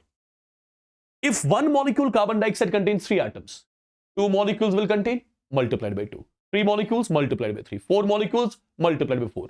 How many molecules of carbon dioxide we have? 20 Na. So tell me, what about 20 Na molecules of carbon dioxide? I would say 20 Na molecules of carbon dioxide will contain 3 into 20 Na. The value comes out to be 60 Na atoms. So I would say, since I had taken 448 liters of carbon dioxide in the container, that means there are 20 moles of carbon dioxide in the container. That means there are 20 Na molecules of carbon dioxide in the container. That means there are 60 Na total atoms present in the container. This is something I was supposed to calculate. Yeah? This is something I was supposed to calculate. Am I clear? Now, out of these 60 Na atoms, how many carbon atoms will be there and how many oxygen atoms will be there? If I ask you, out of 60 Na atoms in total, how many oxygen atoms will be there and how many carbon atoms will be there? Again, pretty much simple. I'll say one molecule carbon dioxide contains how many carbon atoms? Contains 1 carbon atom. Similarly, contains how many oxygen atoms? Contains 2 oxygen atoms. I'm talking about one molecule of carbon dioxide. If one molecule carbon dioxide contains these many atoms, therefore 20 Na molecules of carbon dioxide will be containing 1 into 20 Na, that means 20 Na carbon atoms, and similarly 2 into 20 Na, that comes out to be 40 Na oxygen atoms. So I would say in the container there are 20 Na carbon atoms, 40 Na oxygen atoms. So in total, this plus this will come out to be in total 60 Na atoms. Am I clear with this? Did you understand how do we do the calculation of these atoms? Let's try to solve a few more questions so that it will be clear to you. See guys, for example, this is the question.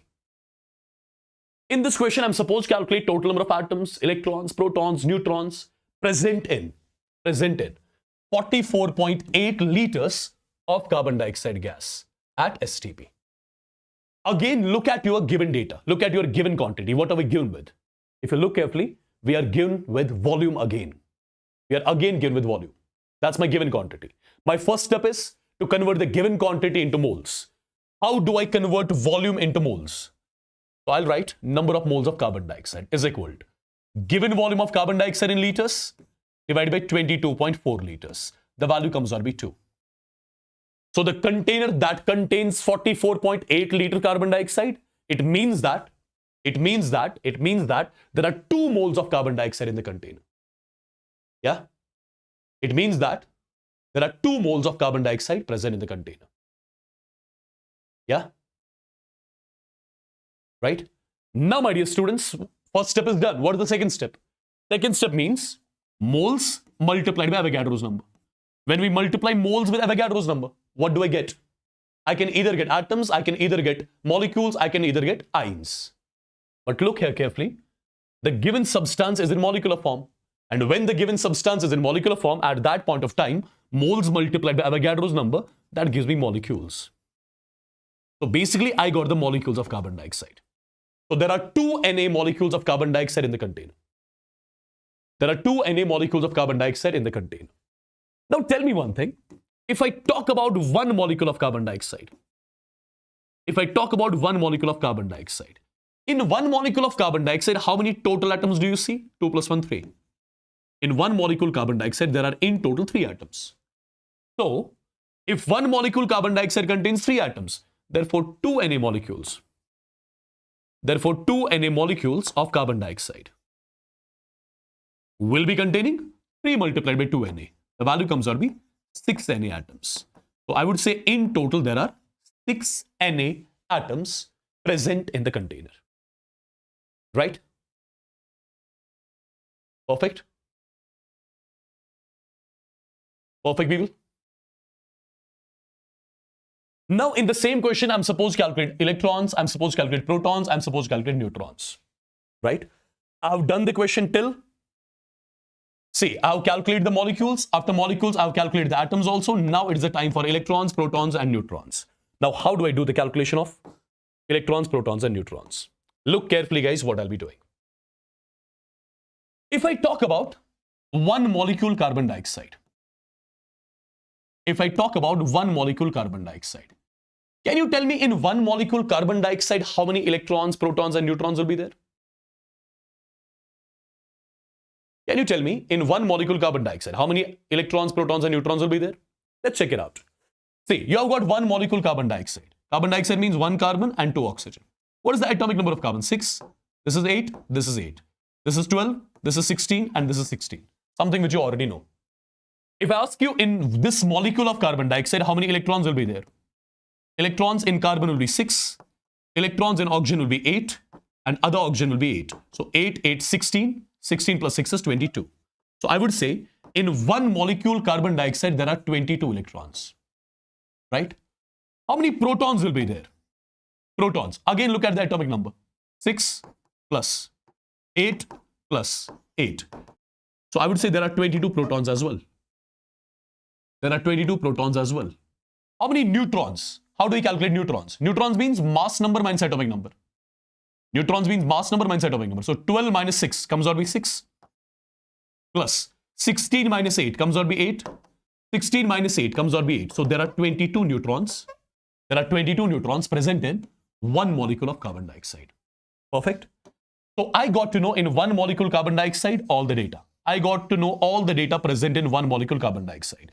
So first of all, 1 molecule carbon dioxide contains 22 electrons, 22 protons, 22 neutrons. Now think over it logically. If 1 mole carbon dioxide contains 22 electrons, 2 molecules of carbon dioxide into 2, 3 molecules into 3, 4 molecules into 4. How many molecules of carbon dioxide do we have? 2 Na. So tell me, what about 2 Na molecules of carbon dioxide? Can I say 2 Na molecules of carbon dioxide will contain 22 into 2 Na? That's 44 Na electrons. Similarly, 22 into 2 Na, 44 Na protons, and similarly 44 Na neutrons as well, right? So this is how you do the calculation of electrons, protons, as well as neutrons. Am I clear? Am I clear, people? Let me know once in the chats quick.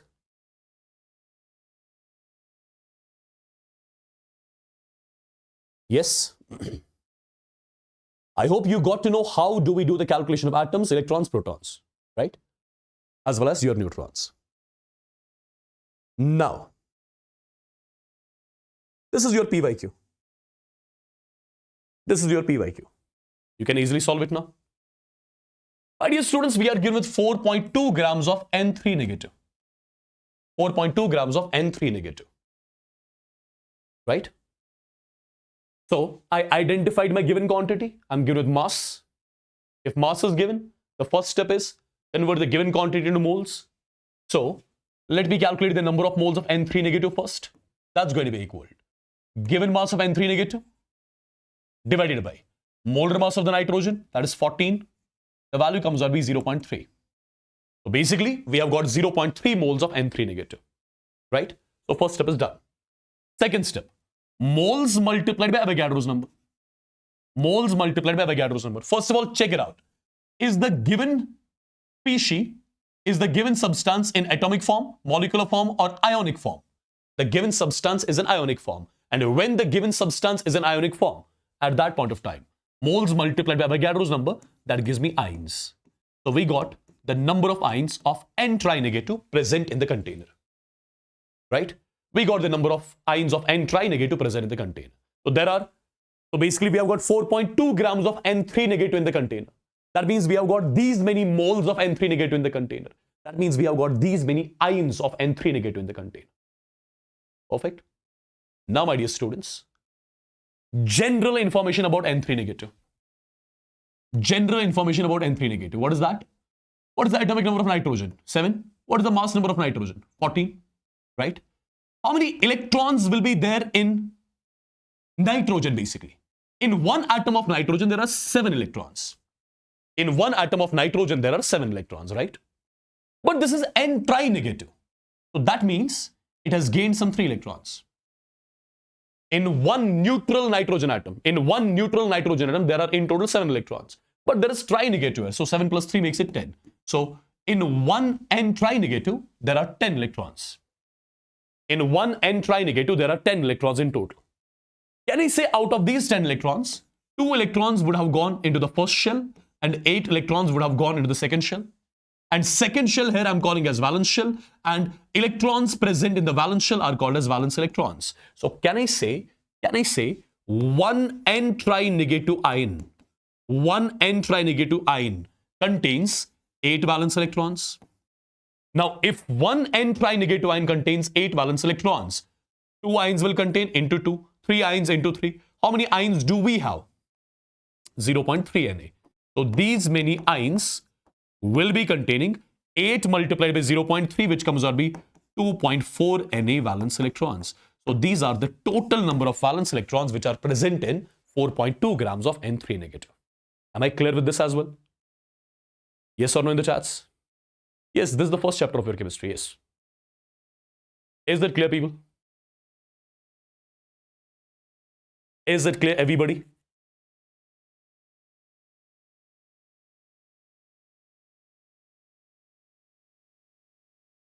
There are, I would say, 2.4 Na valence electrons present in 4.2 grams of N3 negative.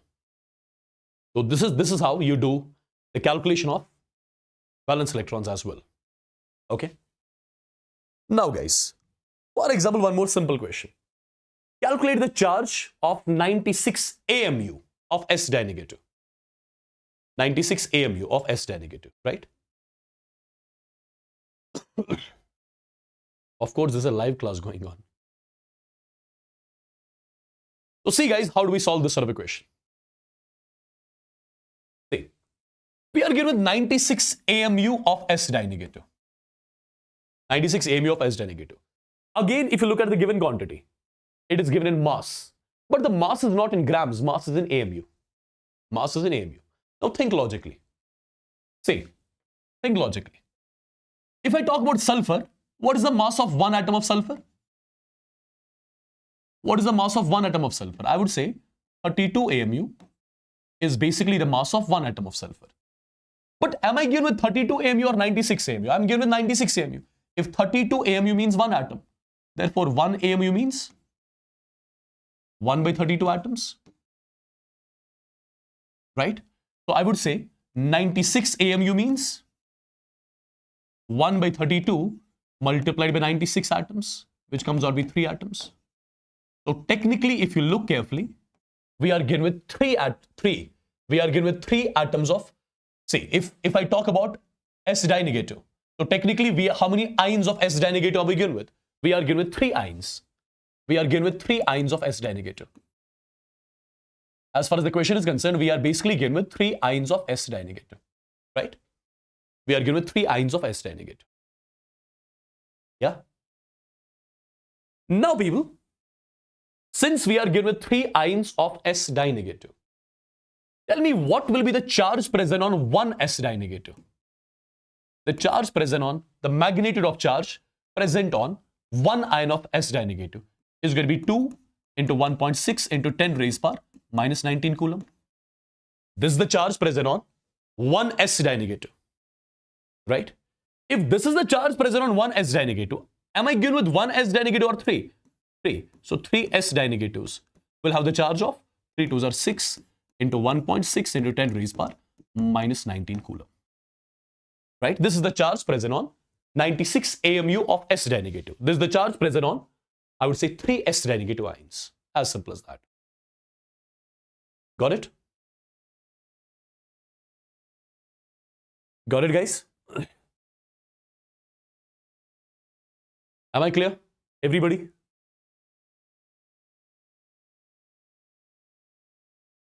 Am I clear? Am I clear? Sir, why 2? Because over here, this is S di-negative, right? This is S di-negative.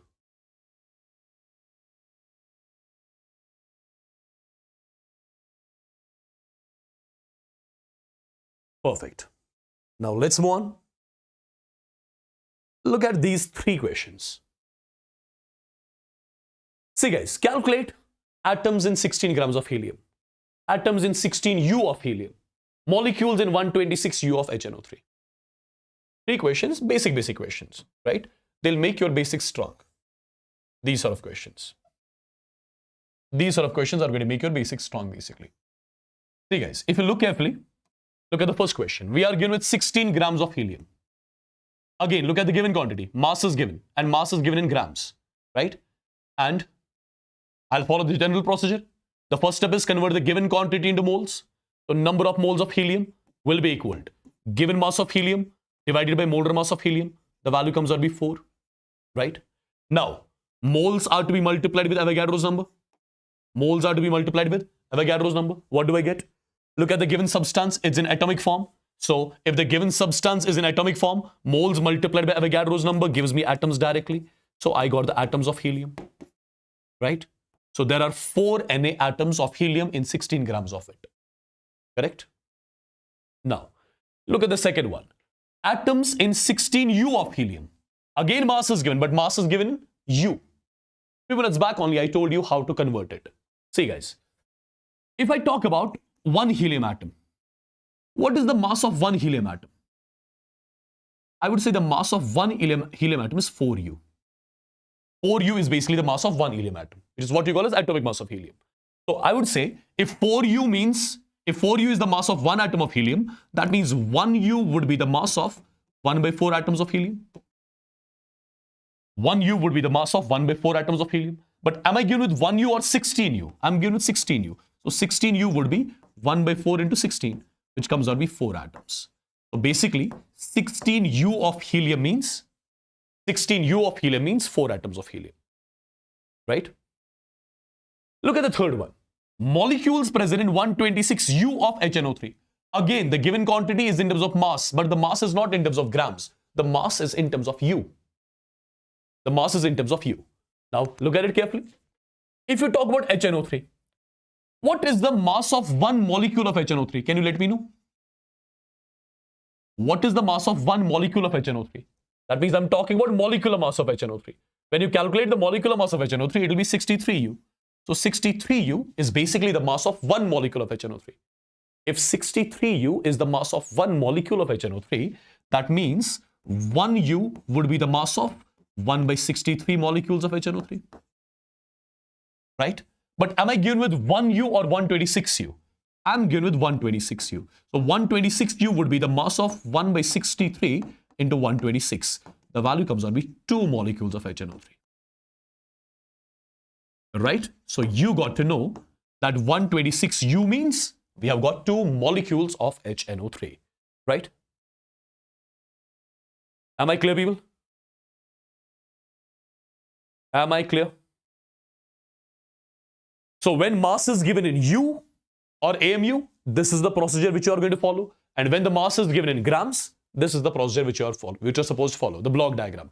Given quantity into moles, then moles multiplied by Avogadro's number, and so on. Yeah?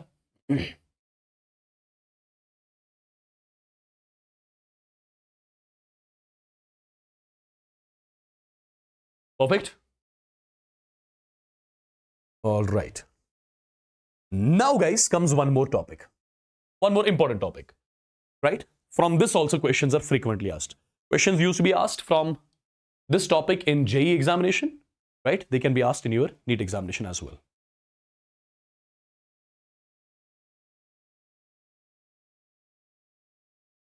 So let's get to know, first of all, what this is all about. Try to understand very clearly and very carefully what this is all about. See, guys.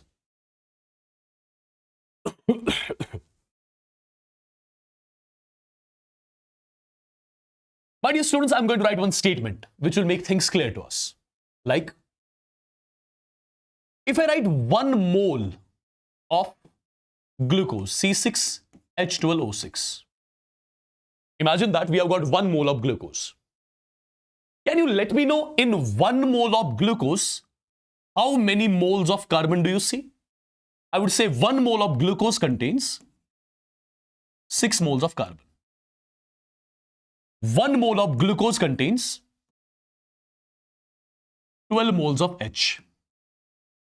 1 mole of glucose contains 6 moles of O. Right? General information. General information, people. Yeah?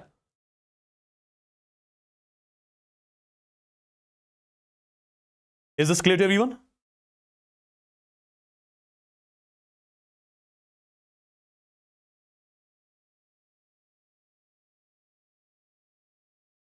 Right? Now, let me tell you one important thing. Let me tell you one important thing. Guys, when I teach, I don't look at the chats, okay? So you keep your brain on the screen.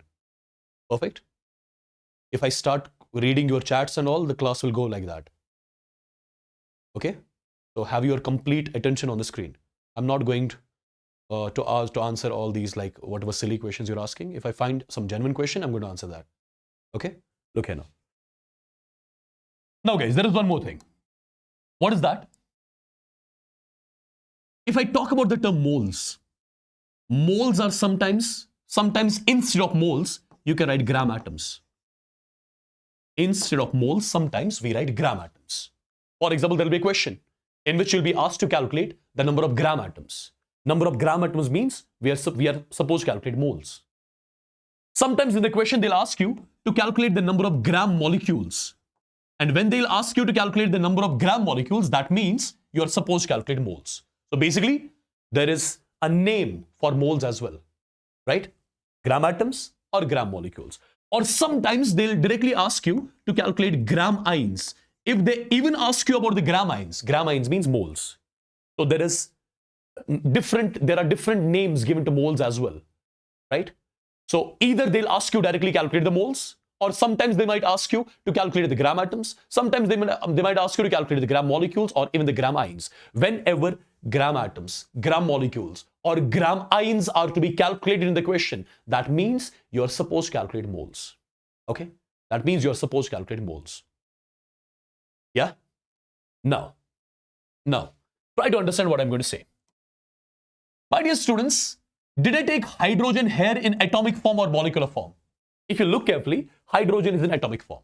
If hydrogen is in atomic form, then instead of 12 mole hydrogen, I can write 12 gram atoms of hydrogen. Because gram atoms means moles. Gram atoms means moles. Okay? Gram atoms means moles. Now, oxygen here again is in which form? I would say oxygen here is in atomic form. If oxygen is in atomic form, then instead of 6 moles of O, I can write 6 gram atoms of O. 6 gram atoms of O. Correct? Now people tell me one more thing. Tell me one more thing. 12 moles of H. Can I say 12 moles of H means 12 moles of H means 6 moles of H2? Can I say 12 moles of H means 6 moles of H2? Absolutely. 12 mole H means 6 moles of H2. Now tell me one thing. Here hydrogen I have taken in molecular form. So instead of 6 moles of H2, I can write 6 gram molecules of hydrogen. 6 gram molecules of hydrogen. Correct?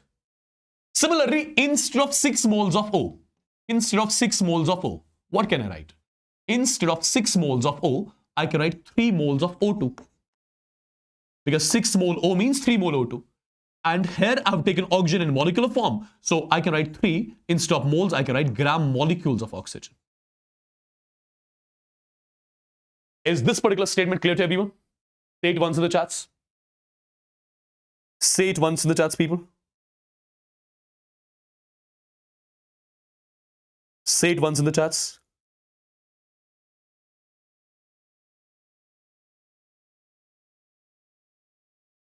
I believe this is clear. And if this is clear, guys, if this is clear, let me take one more example so that it becomes like very much clear.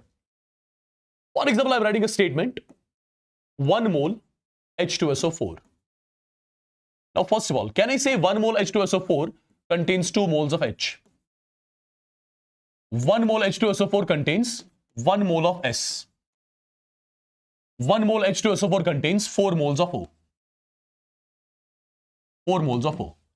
Now, 2 moles of H. 2 moles of H means 1 mole H2. 2 moles of H means 1 mole H2. Perfect. Similarly, 4 moles of O means 2 moles of O2. 4 moles of O means 2 moles of O2. Perfect. Now, guys, if you think properly, here hydrogen is in atomic form.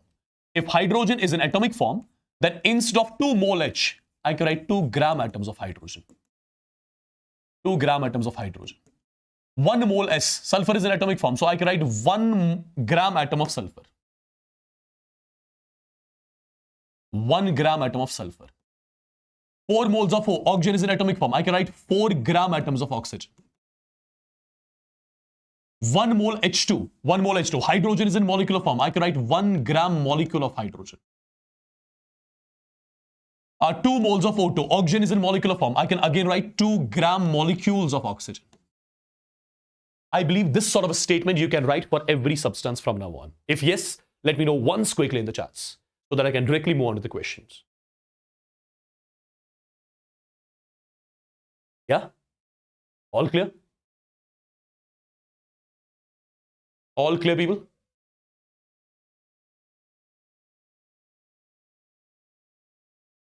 Quickly, quickly.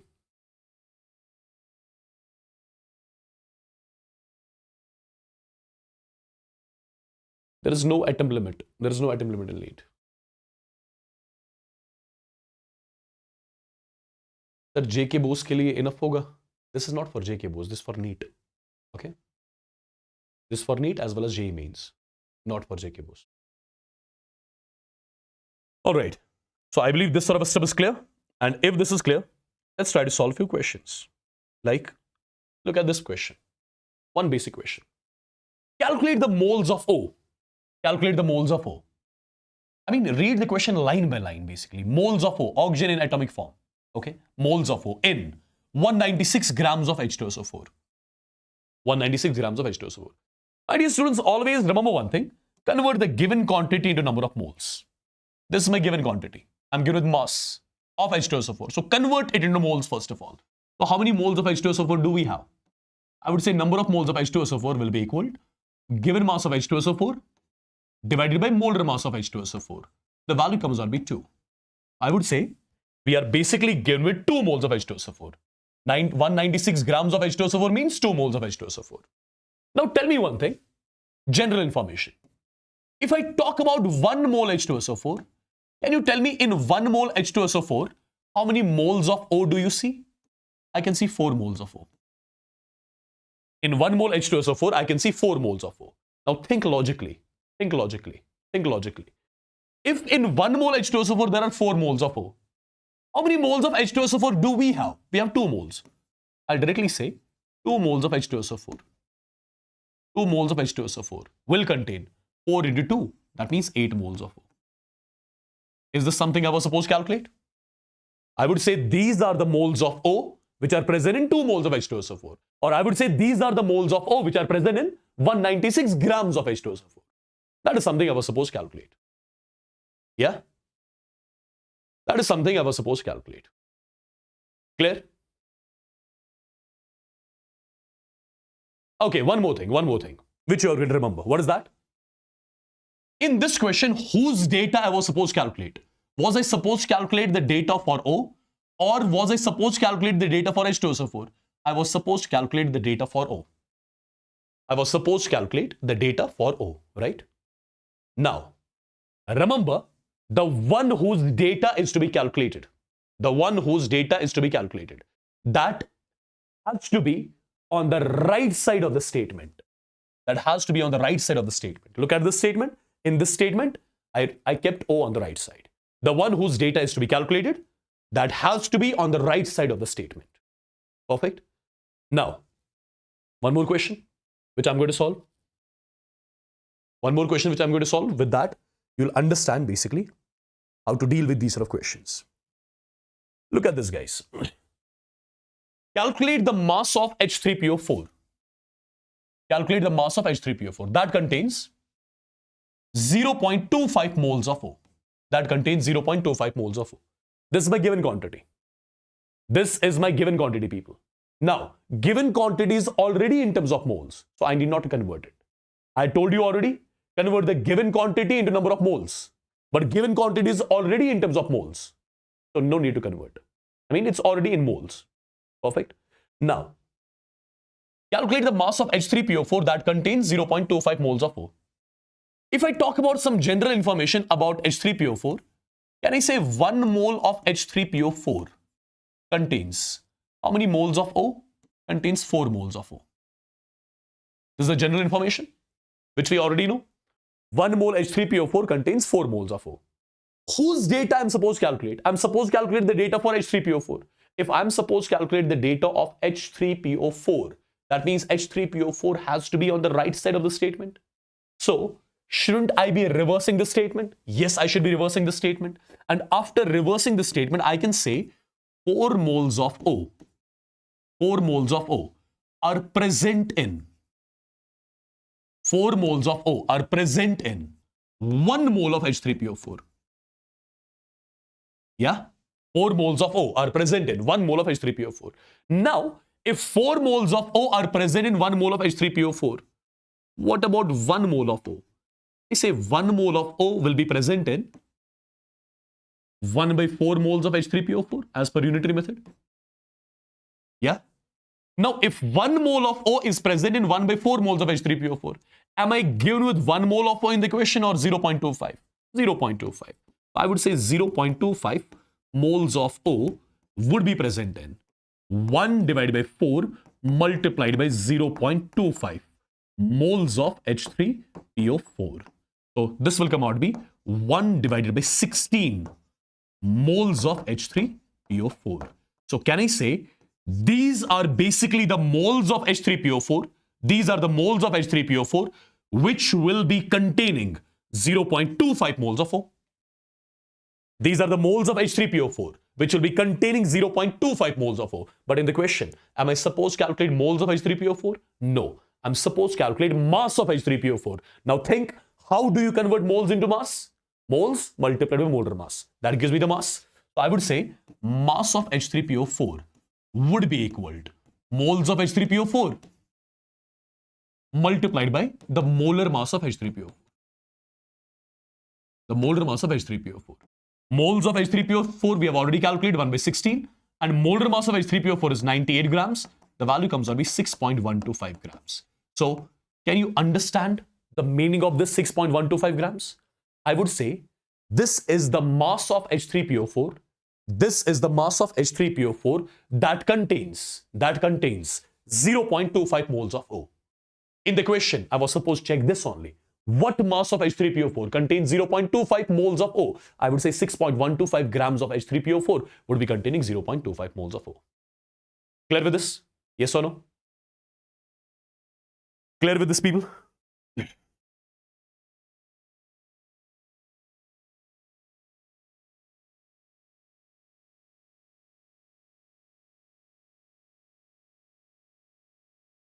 Yeah? All right. Can you give this question a try once? Can you give this question a try once and let me know in the chats?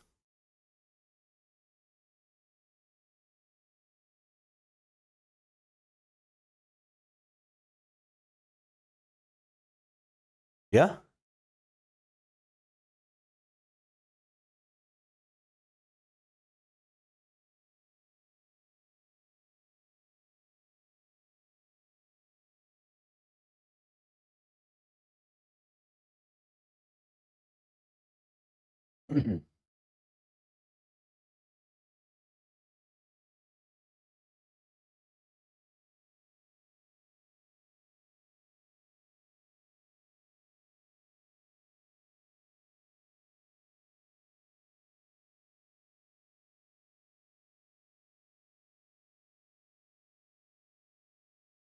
All right. See, guys. 12.25 is the correct answer. Yeah. 12.25 is the correct answer.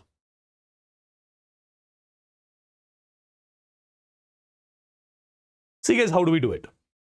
Look carefully. Calculate the mass of H3PO4. Calculate the mass of H3PO4. That contains 0.25 moles of O2. Here, oxygen is not given in atomic form. Oxygen is in molecular form. Yeah? Oxygen is in molecular form. Guys, if you look carefully, can I say 1 mole of H3PO4, 1 mole of H3PO4 contains how many moles of O2? First of all, 1 mole H3PO4 contains 4 moles of O, and 4 moles of O means 2 moles of O2. Right? 4 moles of O means 2 moles of O2. Correct? Now, if you think the one whose data is to be calculated, that has to be on the right side of the statement. So, don't you think I should reverse the statement? Absolutely. I'll say 2 moles of O2 are present in. 2 moles of O2 are present in. Present in what? Present in 1 mole of H3PO4. Now, if 2 moles of O2 are present in 1 mole of H3PO4, what about 1 mole of O2? Can I say 1 mole of O2 will be present in 1 by 2 moles of H3PO4? Yeah? So if 1 mole of O2 is present in 1 by 2 moles of H3PO4, what about 0.25 moles of O2? I would say 0.25 moles of O2 would be present in 1 by 2 into 0.25.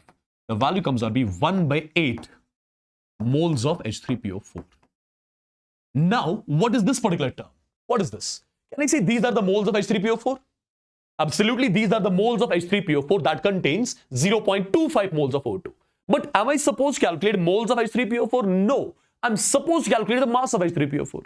Now, how do we convert moles into mass?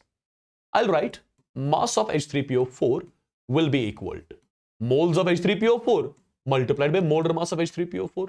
The value comes out to be 12.25 grams. What is the significance of this 12.25 grams? Can you tell me? What is the significance of this 12.25 grams? I would say this is the mass of H3PO4. This is the mass of H3PO4. That contains what? That contains 0.25 moles of O2. That is something I was supposed to calculate. What mass of H3PO4 contains 0.25 moles of O2? So 12.25 grams. 12.25 grams of H3PO4, right? They will be containing 0.25 moles of O2. Clear? Now, if this is clear, can you give this question a try?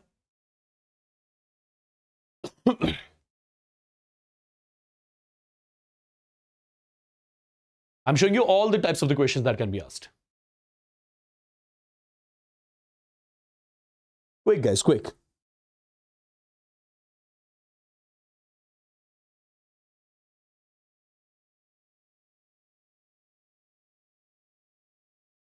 See, the question is, calculate the moles of O present in 126 AMU of HNO3. I told you already, convert the given quantity into moles. Given quantity is in terms of mass, but the mass is not in grams, right? Mass is not in grams. If the mass was in grams, then given mass divided by molar mass. That would have given me the moles, but the mass is in AMU, right? And 126 AMU means how many molecules of AMU? It means that we have got 2 molecules of AMU. It means that we have got 2 molecules of HNO3. 126 AMU of HNO3 means that we have got 2 molecules of HNO3. I hope you remember how. Because 63 AMU means 1 molecule. Therefore, 126 AMU means 2 molecules. So we technically have got 2 molecules of HNO3. If we have got 2 molecules of HNO3, given particles divided by Avogadro's number, that gives me moles. So can I say we have got 2 by Na moles of HNO3? So basically, 126 AMU of HNO3 means 2 molecules of HNO3. 2 molecules of HNO3 means 2 by Na moles of HNO3. Yeah? Now, some general information. Tell me, what about 1 mole HNO3? Can I say 1 mole HNO3 contains 3 moles of O? As you can see, 1 mole HNO3 contains 3 moles of O. Whose data I'm supposed to calculate? I'm supposed to calculate the data for O, and O is already on right side, right? Now, if 1 mole HNO3 contains 3 moles of O, I would say 2 by Na moles of HNO3. 2 by Na moles of HNO3 will be containing 3 into 2 by Na, which comes out to be 6 by Na moles of O. So these are basically the moles of O. These are basically the moles of O which are present in 2 by Na mole HNO3, which are present in 2 molecules of HNO3, which are present in 126 AMU of HNO3. Is this something I was supposed to calculate? Am I clear with this, guys? Would you be able to solve these sort of questions from now on? Yes or no in the chats? Everybody?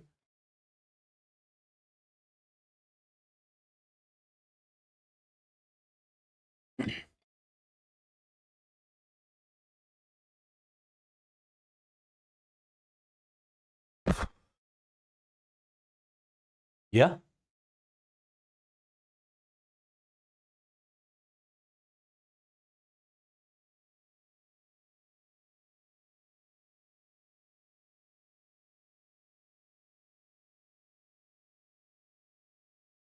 Perfect with this?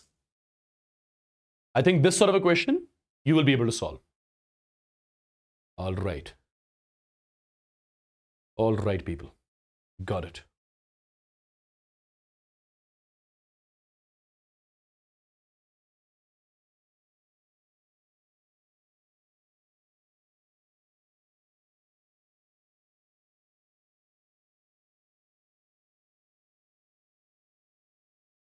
In this question, you always make mistakes. Is that?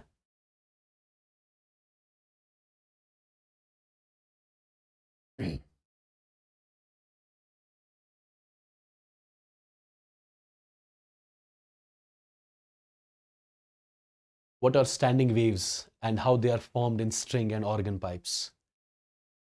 My God. Do you know what do I teach? I think you are seeing the numbers and all, so you might think this is physics going on. But this is not physics. This is chemistry. Yeah? This is chemistry.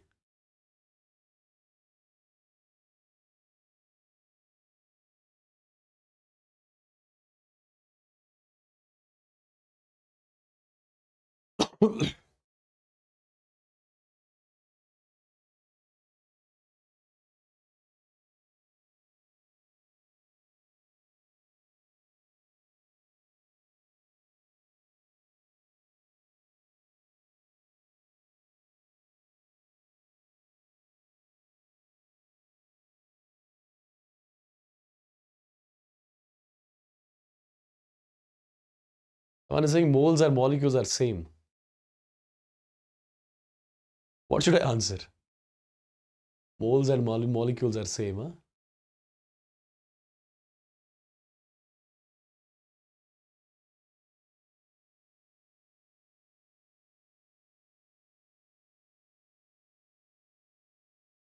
Okay, let's move on to the next topic, huh?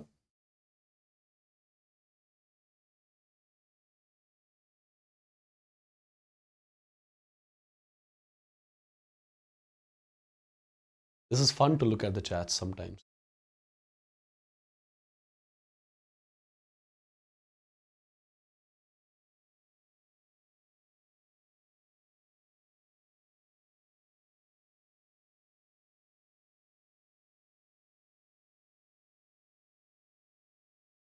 How long the session will go?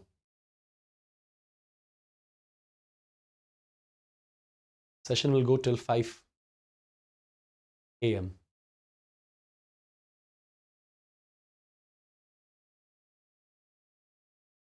Explain once again. You can drag the video a little back, it will be automatically the recap for you.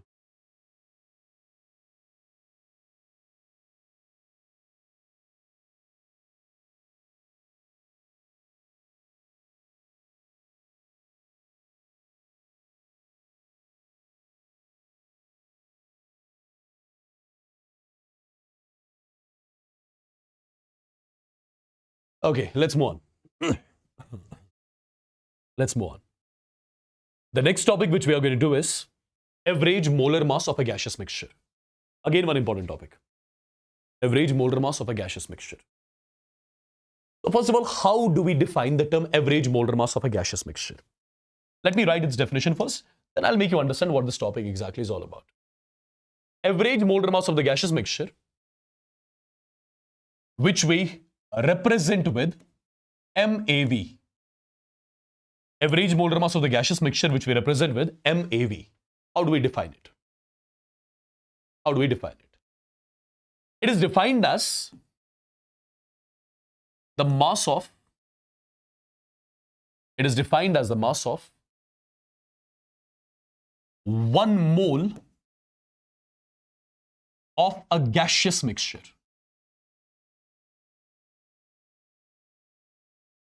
It is defined as the mass of 1 mole of a gaseous mixture. And let me tell you, it is expressed in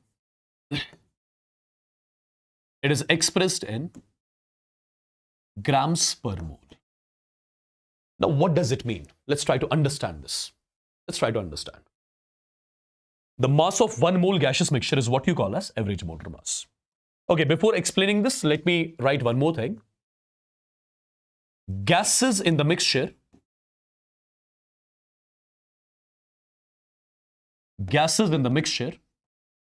must be non-reacting. Gases in the mixture must be non-reacting. Now, for example, imagine that I'm taking a container here. Let's say this is the container.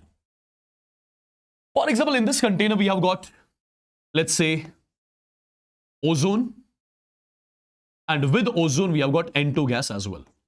So there are 2 gases present in the container.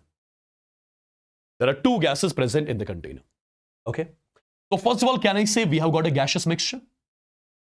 Absolutely, we have got a gaseous mixture present in the container. Let's imagine in the container we have got 1 mole of ozone, or let's keep it as 2 moles of ozone.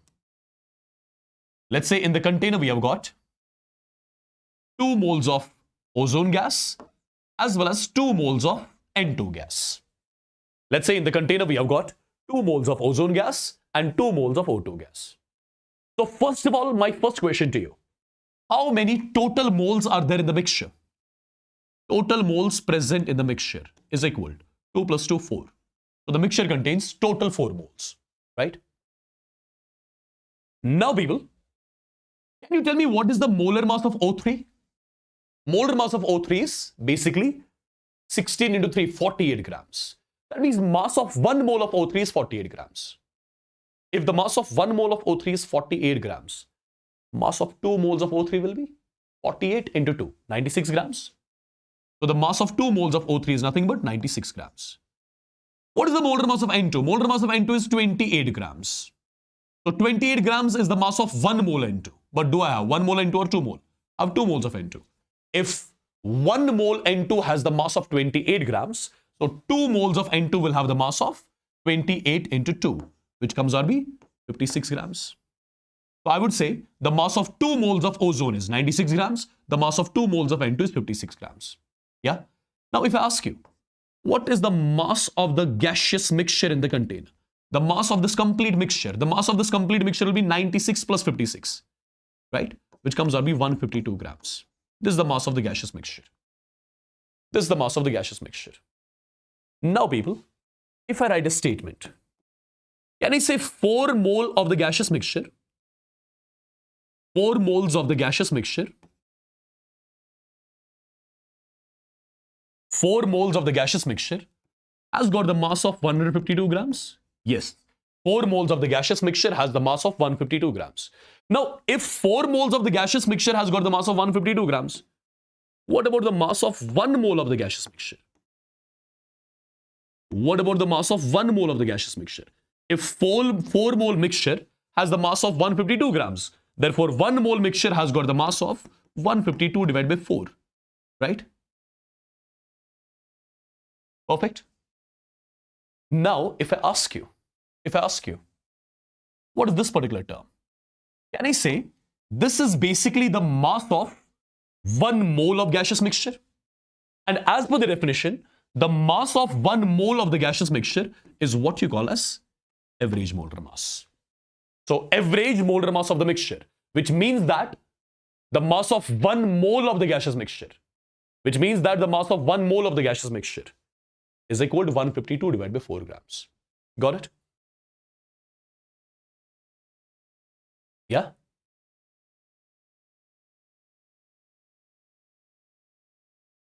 Perfect. Now, guys, this is something which you are not supposed to do in the questions. I was just making you understand what average molar mass of the mixture is all about. Now, I'm going to give you some direct results which you will remember and put those results in the questions and you will be able to solve the questions, right? How do we generate those results? How do we get those results? Let's try to have a look. Say, guys, imagine that you have got a container. Let's say this is the container. And in this particular container, imagine you have got gas 1 and gas 2. There are 2 chemically non-reacting gases in the container. Now, if there are 2 chemically non-reacting gases in the container, can I say I have got basically a gaseous mixture in the container? Yes, I have got a gaseous mixture in the container. Right? This is the gaseous mixture. Now, assume that the number of moles of gas 1 in the container is equal to N1. Number of moles of gas 2 in the container is equal to N2. Number of moles of gas 1 in the container is N1. Number of moles of gas 2 in the container is N2. Let's say the mass of N1 moles, is W1. The mass of N2 moles of gas 2 is equal to W2. Okay. Let's assume that the molar mass of the gas 1 is M1. The molar mass of the gas 2 is M2. Right? Let's assume volume of gas 1 in the container is V1. Volume of gas 2 in the container is V2. Okay. Let's assume that mole fraction of gas 1 in the container is chi 1. Mole fraction of gas 2 in the container is chi 2. Okay. Right? Let's assume there will be some mole percentage of gas 1 in the container, which I'm representing with mole percentage 1. And here, mole percentage of gas 2, I'm representing like this. Okay. Yeah. There's the first chapter. This first chapter is called as mole concept, or you call it as some basic concepts of chemistry. My God. Okay. So since we have taken a gaseous mixture in the container, right? Now guys, look at this particular thing. What was this exactly? This was the average molar mass of the mixture. So how many terms do you see here? 2 terms. One is 152, one is 4. What was this 152 exactly? 152 was the mass of the mixture. What was this 4? 4 was the total moles present in the mixture. So can I say, basically the first result to calculate average molar mass of the mixture is mass of the mixture in grams divided by total moles present in the mixture. Yeah, this is the formula. This is the first general formula with the help of which you can calculate average molar mass of the mixture. So I can directly say your average molar mass of the mixture is nothing but it is the mass of the gaseous mixture in grams divided by total moles present in the mixture. Divided by total moles present in the mixture. Number 1. Number 2. Mass of the gaseous mixture. Mass of the gaseous mixture will be nothing but it will be W1 plus W2. Total moles in the gaseous mixture means N1 plus N2. Means N1 plus N2. Okay. Now, since you know number of moles is nothing but given mass divided by molar mass. Yeah. Number of moles is nothing but given mass divided by molar mass. So can I say N1 is equal to W1 divided by M1? Yes. So W1 you can calculate from here. W1 would be equal to M1 into N1. Similarly, W2 would be M2 into N2. So instead of W1, I can write M1 N1. Instead of W2, I can write M2 N2. Divided by what? N1 plus N2. Divided by what? N1 plus N2. This is the third result which I'm using over here. Okay? Third result. To calculate average molar mass of the mixture. Right? Now people, one more thing. Average molar mass of the mixture will be equal to. Have a look. How do we calculate mole fraction of gas 1? I would say mole fraction of gas 1 in the container will be number of moles of gas 1 divided by total moles present in the container. Mole fraction of gas 2 would be equal to number of moles of gas 2 divided by total moles present in the container, which is N1 plus N2. Correct? Now, if you think logically, this N1 plus N2, it is the denominator of this term as well as the denominator of this term. So I can write it as M1, N1 divided by N1 plus N2 plus this is going to be M2 N2 divided by N1 plus N2. Perfect. So I can write M average is equal to M1, N1 divided by N1 plus N2. N1 divided by N1 plus N2 is called as mole fraction of gas 1 in the container plus M2 multiplied by this term is called as mole fraction of gas 2 in the container. So this is one more result by means of which you can calculate the average molar mass of the mixture. And this result is in terms of mole fraction. This result is in terms of mole fraction. Yeah? So take care of health too. Staying up so late can really take a toll on you. It's okay. Don't worry. I'm used to this. Okay? I believe all these results are clear till here. And these are the results by means of which we can calculate the average molar mass of the mixture. Average molar mass of the mixture.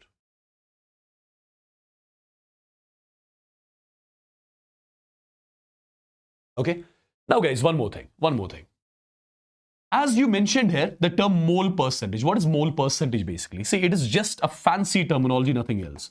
Mole percentage is nothing but it's mole fraction multiplied by 100. Mole percentage is nothing but it's mole fraction multiplied by 100. For example, if I write mole percentage of gas 1, it means mole fraction of 1 into 100. Mole percentage of gas 2 is equal to mole fraction of gas 2 into 100. So, what I can do here is, I can write this result in a different way as well. I can write M1, mole fraction of gas 1. Mole fraction of gas 1 I can write as mole percentage of gas 1 divided by 100. Mole percentage of gas 1 divided by 100. Plus M2 I can write as such. And instead of Chi2, mole fraction of gas 2. Instead of mole fraction of gas 2, I can write mole percentage of gas 2 divided by what? Divided by 100. So this is my one more result. This is my one more result with the help of which I can calculate the average molar mass of the mixture, right? And this is the formula in terms of mole percentage. See, the first formula is in terms of mass. The second formula is in terms of moles. The third formula is in terms of mole fraction. The fourth formula is in terms of mole percentage. Okay? Now people, at the same time, remember one more thing. If the gaseous mixture is present at constant pressure temperature, remember, if the pressure and temperature of this particular mixture is kept constant, when the pressure and temperature of the mixture is kept constant, at that point of time, how do we calculate M average? At that point of time, average molar mass of the mixture is written as M1V1 plus M2V2 divided by V1 plus V2. Now, if I ask you whether this particular result is valid everywhere or not, no, this particular result is not valid everywhere. This particular result is valid only if the pressure and temperature of the mixture is kept constant. Yeah? All clear?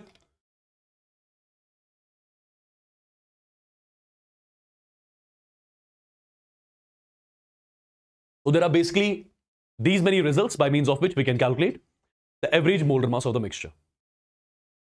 Yeah? Now, let's move on. And let's see a few more things in terms of questions. For example, this is the basic question. This is the basic question, guys. This is the basic question, which is on your screen. Can you give it a try? Can you give it a try?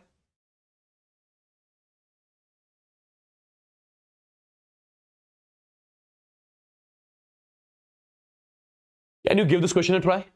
Quick. It's not something difficult. If you got the formulas which I gave you, you can easily give this question a try. Look carefully. As per the question is concerned, calculate the average molar mass of the gaseous mixture containing 4.4 grams of gas A, 6.4 grams of gas B, and 4.8 grams of gas C. So basically, there are three gases in the container. Gas A, gas B, and gas C. Well, molar mass of gas A is given to us in the question, that is 44 grams. Molar mass of gas 2 is again given in the question, that is 64 grams. And molar mass of gas C is also given to us in the question, that is how much? That is 48 grams. Okay. Now, as per the question, calculate the average molar mass of the gaseous mixture containing 4.4 grams of gas A. So basically, mass of gas A in the container, which I am representing with W1, it is given to me as 4.4 grams. Mass of gas 2 in the container, which I am representing with W2, it is given to me as 6.4 grams. And mass of gas 3 in the container, which I am representing with W3, that's also given to me as 4.4 grams. Sorry, 4.8 grams. Right? What am I supposed to calculate? I am supposed to calculate the average molar mass of the mixture. Now, how do we get the average molar mass of the mixture? My dear students, there is one formula which I gave you already. That is W1 plus W2. Now here it's going to be W3 as well because there is third gas divided by N1 plus N2 plus N3. So W1, W2, W3 is given to me. Now I just need to calculate N1, N2 and N3. What is N1? N1 is nothing but mass of gas 1 divided by molar mass of gas 1. Mass of gas 1 is 4.4. Molar mass of gas 1 is 44. 4.4 divided by 44 is 0.1. Number of moles of gas 2 will be equal to mass of gas 2 divided by molar mass of gas 2. What is the mass of gas 2? 6.4 divided by 64. Again 0.1. Number of moles of gas 3. Mass of gas 3 divided by molar mass of gas 3. Again 0.1. Yeah?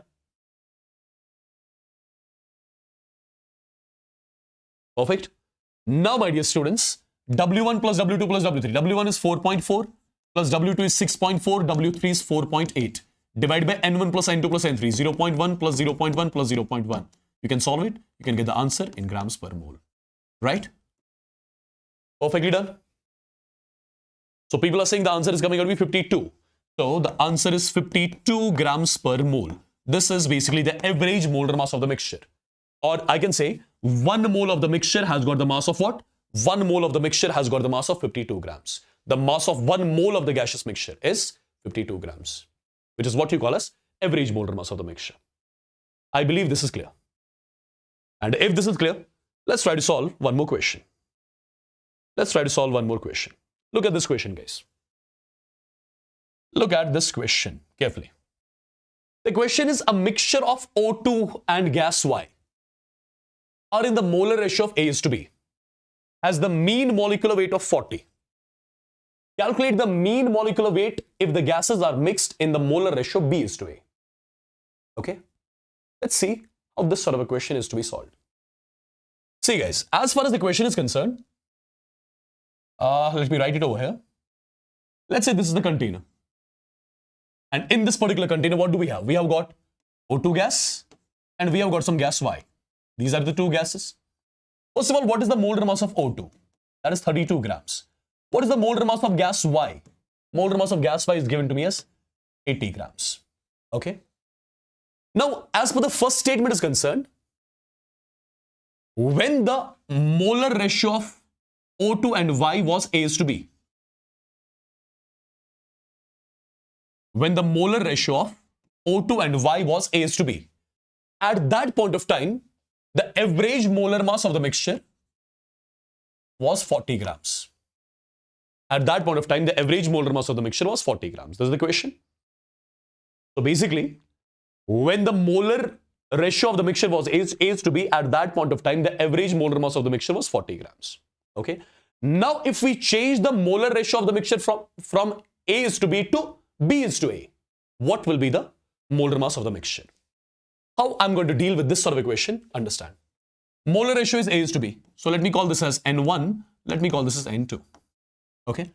Now we already have one formula. Formula is MAV is equal to M1N1 plus M2N2 divided by what? Divided by N1 plus N2. What is MAV? Average molar mass is given to me as 40 is equal to M1 value is 32. N1 is A. M2 is 80. N2 is B. Divided by what? Divided by A plus B. So I can say 40A plus 40B. 40A plus 40B is equal to 32A plus 80B. Correct? Take A terms separate and B terms separate. So 40A minus 32A will be 8A. Right? 80A minus 40A. Sorry, 80B minus 40B will be 40B. So I would say A is nothing but A is 5 times B. I got the relation between A and B first. I got the relation between A and B first. Okay. Now people, in the question, what they are saying, when the molar ratio is changed to B is to A, when the molar ratio is changed to B is to A, at that point of time, calculate the average molar mass of the mixture. Now, average molar mass of the mixture will be equal to M1A plus M2B divided by A plus B, right? Divided by A plus B. I have to calculate M average now. So people, M1 value is 32, right? M1 value is 32. Sorry, this is M1 into N1. My bad. This is M average is equal to M1 N1 plus M2 N2.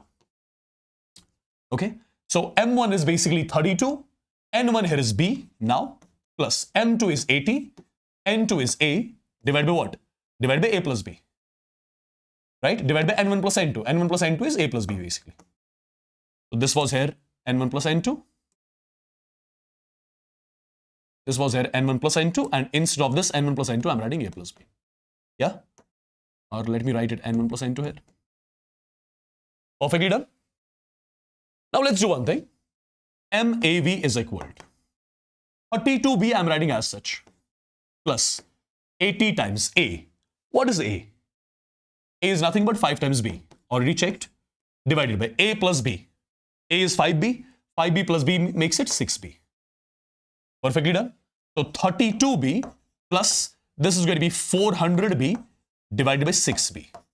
So it's going to be 432B divided by 6B. Right? So 6 7s are 42, 6 2s are 12. B and B gets cancelled. So this becomes the new average molar mass of the mixture. Earlier, the average molar mass of the mixture was how much? That was given to me as 40 grams per mole.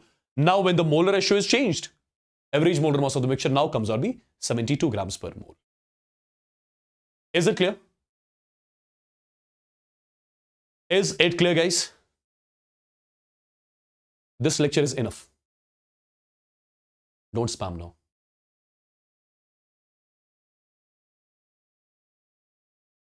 Guys, did you understand this particular question? Did you understand this particular question?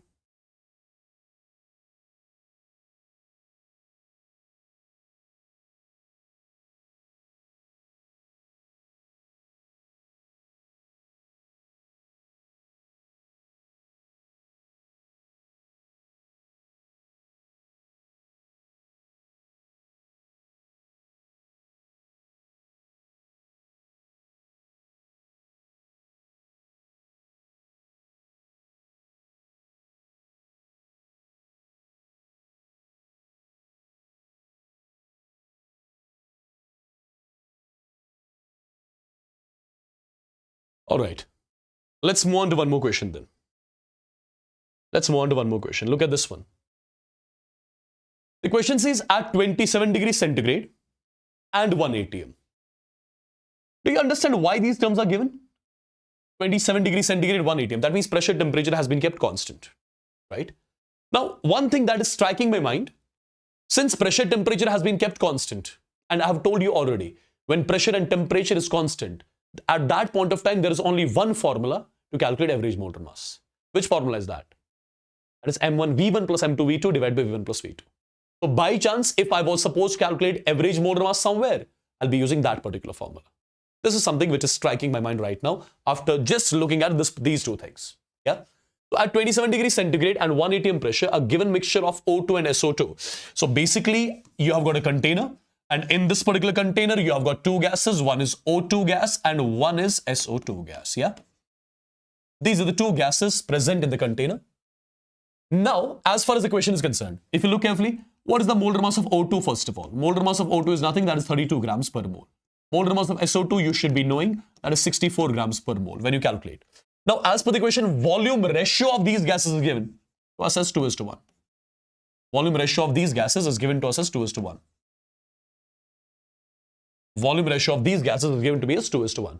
Now, in the question, they are asking me to calculate the total moles present in 20 grams of the mixture. So, as far as the question, what is the mass of mixture? Mass of mixture is 20 grams. I need to calculate the total moles present in the mixture. I need to calculate the total moles present in the mixture, right? So how do we do it? How do we get the total moles present in the mixture? The first thing, total moles present in the mixture will be equal to, as per formula, it's going to be mass of mixture divided by molar mass of mixture. And molar mass of mixture is what we call as average molar mass. Molar mass of the mixture is what you call as average molar mass, right? So basically, mass of the mixture in the question is given to me as 20 grams. Now what do I need? I need the average molar mass of the mixture. I need the average molar mass of the mixture. Which formula am I going to use to calculate average molar mass of the mixture? It's going to be m1 v1 plus m2 v2 divided by v1 plus v2. Correctly done? Now, as far as the question is concerned, volume ratio is given to me as 2:1. That means if the volume of SO2 was xml, the volume of O2 would be 2xml. So calling this as V1, calling this as V2. Now put the values. M1 multiplied by V1. M1 multiplied by V1. 32 into 2x comes out to be 64x. Plus M2 into V2. 64 into x will be again 64x only. Divided by V1 plus V2. 2x plus x makes it 3x. So this value comes out to be 128 divided by 3 grams. So this is the average molar mass of the mixture. Now, since you got the average molar mass of the mixture, so it's going to be 20 grams divided by average molar mass, which is 128 by 3. So the final value comes out to be 60 upon 128. So these are the total moles present in 20 grams of the mixture. These are the total moles present in 20 grams of the mixture. Clear with this as well? These are the total moles present in 20 grams of the mixture. I believe this is clear. Yeah?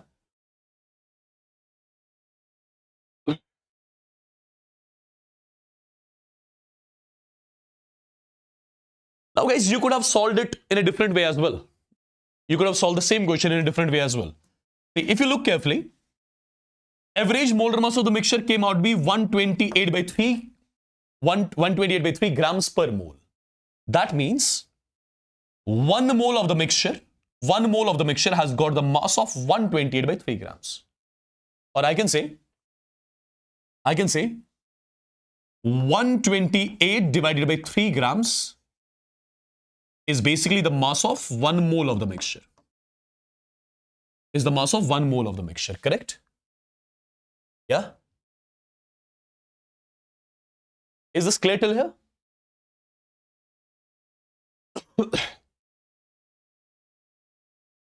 If 128 by 3 grams is the mass of 1 mole of the mixture, that means 1 gram means how many moles? 1 divided by 128 by 3 moles. Okay? So 1 gram means these many moles of the mixture. Am I given with 1 gram of the mixture or 20 grams? 20 grams. So 20 grams of the mixture means 1 divided by 128 by 3 multiplied by 20.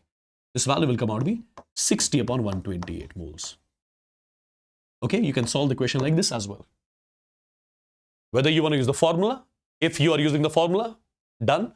If you are using the general concept approach, you can solve it like this as well. Yeah? I hope this is clear.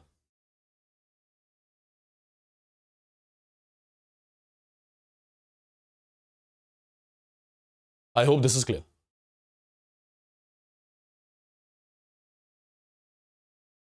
Okay, any approach you guys are going to use. The choice is all yours. Here I use the definition. See, 128 by 3 grams is the mass of 1 mole mixture. That's why I wrote 128 by 3 grams is the mass of 1 mole mixture. So 1 gram means 1 divided by 128 by 3 moles. 20 grams means into 20. That's it. Okay? Anything you can use.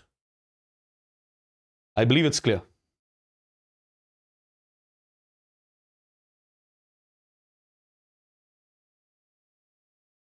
Okay? All right. Now, one simple question. You can easily solve this one. There is nothing. There is nothing much to think in this question. A gaseous mixture contains 60 mole percentage of carbon dioxide and 40 mole percentage of oxygen. Calculate the average molar mass of the mixture. Simple. As far as the question is concerned, imagine this is your container. And in this particular container, you have got carbon dioxide, and with carbon dioxide, you have got oxygen as well. Well, the molar mass of carbon dioxide, you already know that's 44 grams. Molar mass of oxygen, you already know that is 32 grams. Now, as far as the question is concerned, mole percentage of carbon dioxide is given to me as 60. That means mole percentage of oxygen is also given to me as 40, right? Anyways, if mole percentage of oxygen was not given, still it would have been 40 only, because sum of mole percentage is always 100. Sum of mole percentage is always 100. So guys, I already have the formula to calculate average molar mass of the mixture, which is M1 multiplied by mole percentage of 1 divided by 100 plus M2 multiplied by mole percentage of 2. Mole percentage of 2 divided by 100. So first thing, what is M1? M1 is given to me as 44. Mole percentage of 1 is 60 divided by 100. M2 is what? M2 is 32. Mole percentage of 2 is 40 divided by 100. So solve this, and as far as I remember, the answer will come out to be 39.2 grams per mole. So I would say the mass of 1 mole gaseous mixture is nothing but 39.2 grams. Yeah? I hope this particular question is also clear to everyone. Okay?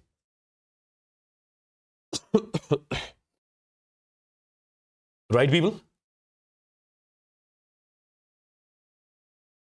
Okay, look at this one. Look at this one. Look at this one.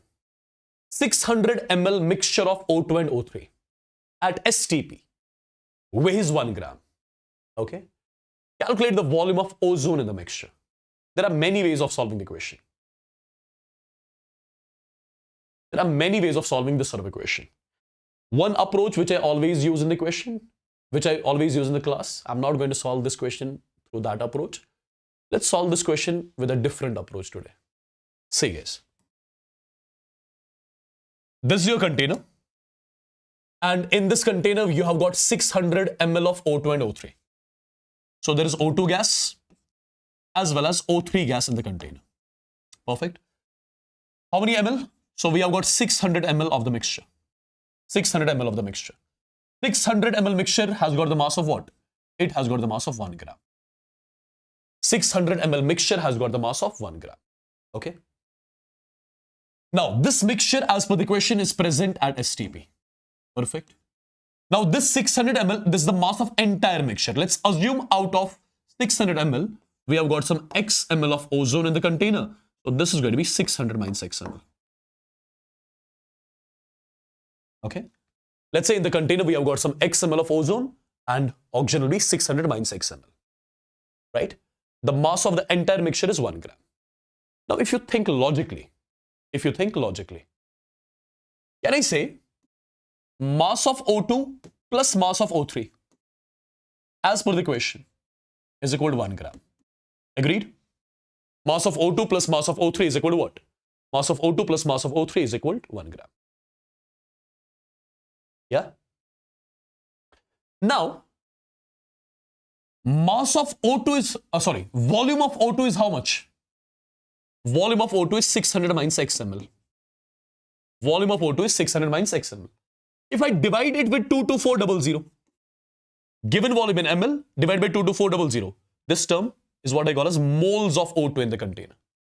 Now, moles of O2 multiplied by molar mass of O2. Molar mass of O2 is 32. What about this particular term? Can I say this particular term is giving me the mass of O2 present in the container plus mass of O3. As far as the question, what is the volume of O3 in the container? Volume of O3 in the container is XML. I'm going to divide it with 22400. So, volume of O3 divided by 22400. This is giving me the moles of O3. Now, if I multiply these moles with what? If I multiply these moles with the molar mass of ozone. Molar mass of ozone is 48. So moles multiplied by molar mass gives me the mass. So this particular term is giving me the mass of O3. Now mass of O2 plus mass of O3 as per the question is equal to 1. As per the question is equal to 1. Do you see you just got one equation? You just got one equation having one unknown. Unknown is X. When you solve this, you'll be getting the value of X. As far as I remember, X value will come out to be 200 ml. And what was this X? X was the volume of ozone in the mixture. That is something I was supposed to calculate. Calculate the volume of ozone in the mixture. Right? Is this clear, guys? Is this particular point clear? Is this particular question clear?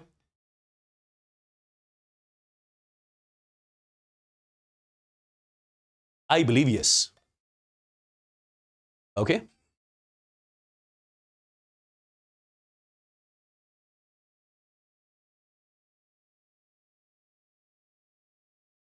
I believe yes.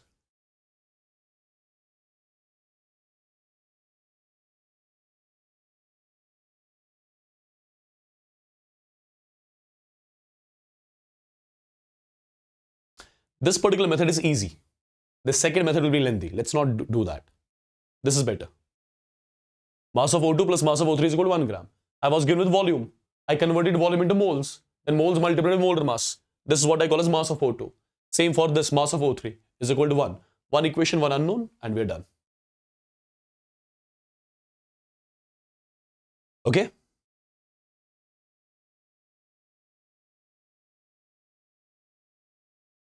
Now,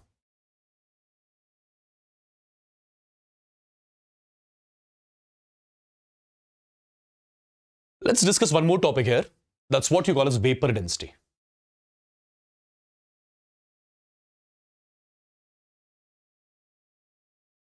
Vapor density, yeah?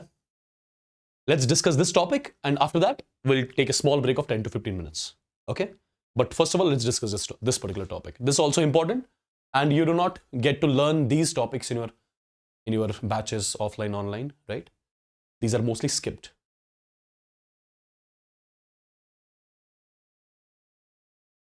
Okay, so how do we exactly define the vapor density of a gas? Let me tell you, vapor density of a gas is defined as, the ratio of density of the gas to that of density of hydrogen gas. Vapor density of the gas is defined as the ratio of density of the gas to that of density of hydrogen gas when pressure and temperature of the gas as well as hydrogen is kept same. What does it mean? Imagine that I'm taking two containers here. Imagine that I'm taking two containers.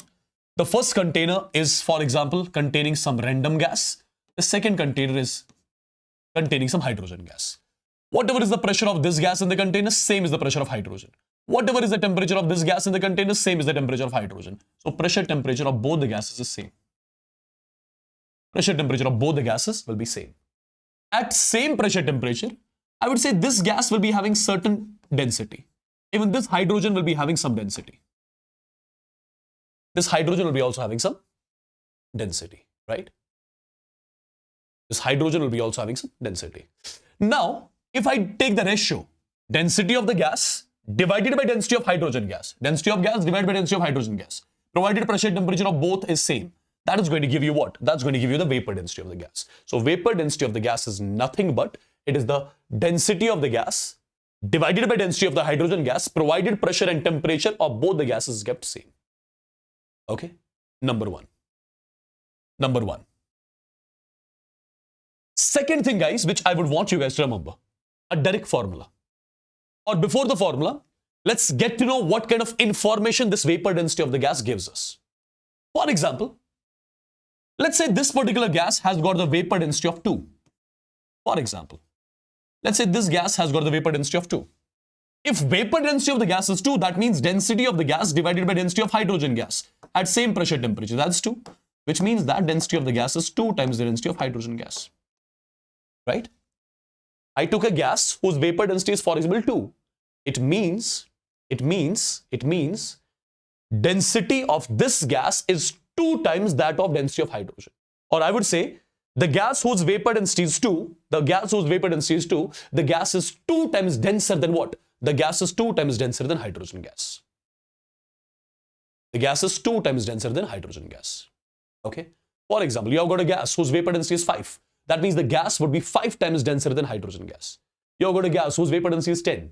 The gas would be 10 times denser than hydrogen gas. So basically, vapor density, since it is the ratio of two same things, density, so first of all, it is unitless.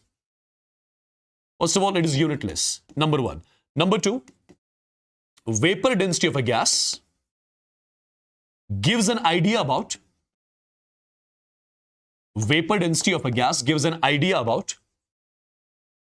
how many times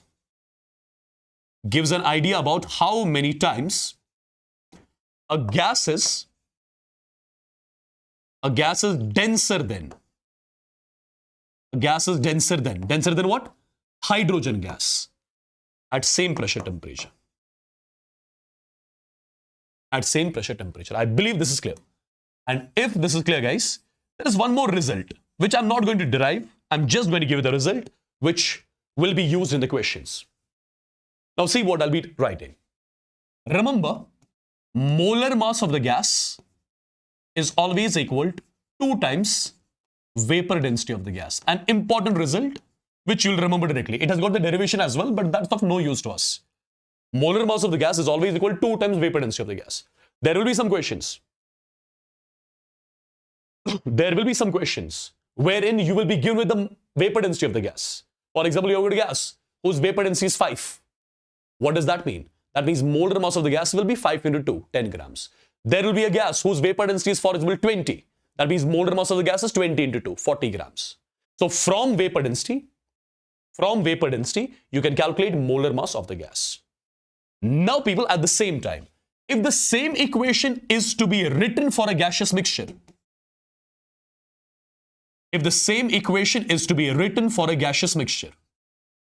then remember, instead of molar mass of the gas, we write average molar mass of the mixture is equal to 2 times vapor density of the mixture.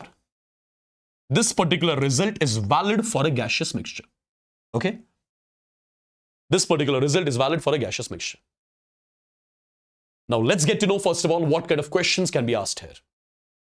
Yeah? Let's get to know what kind of questions can be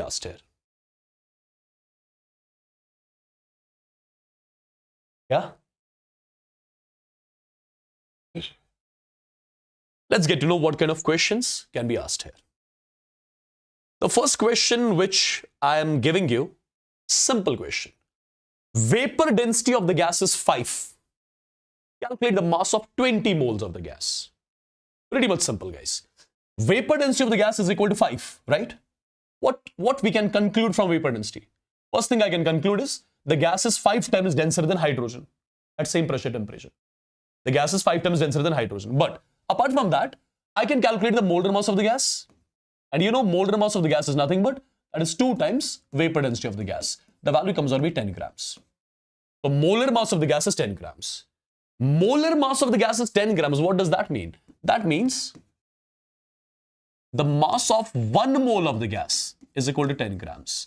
Now, if the mass of 1 mole gas is equal to 10 grams, therefore, the mass of 20 moles of the gas If the mass of 1 mole gas is 10 grams, therefore the mass of 20 moles of the gas will be 10 into 20, 200 grams. So I would say this is the mass of 20 moles of the gas. Yeah? You can consult this video for JEE Mains preparation as well, don't worry. Is this particular point clear, guys? I believe yes. If yes, let's move on to one more.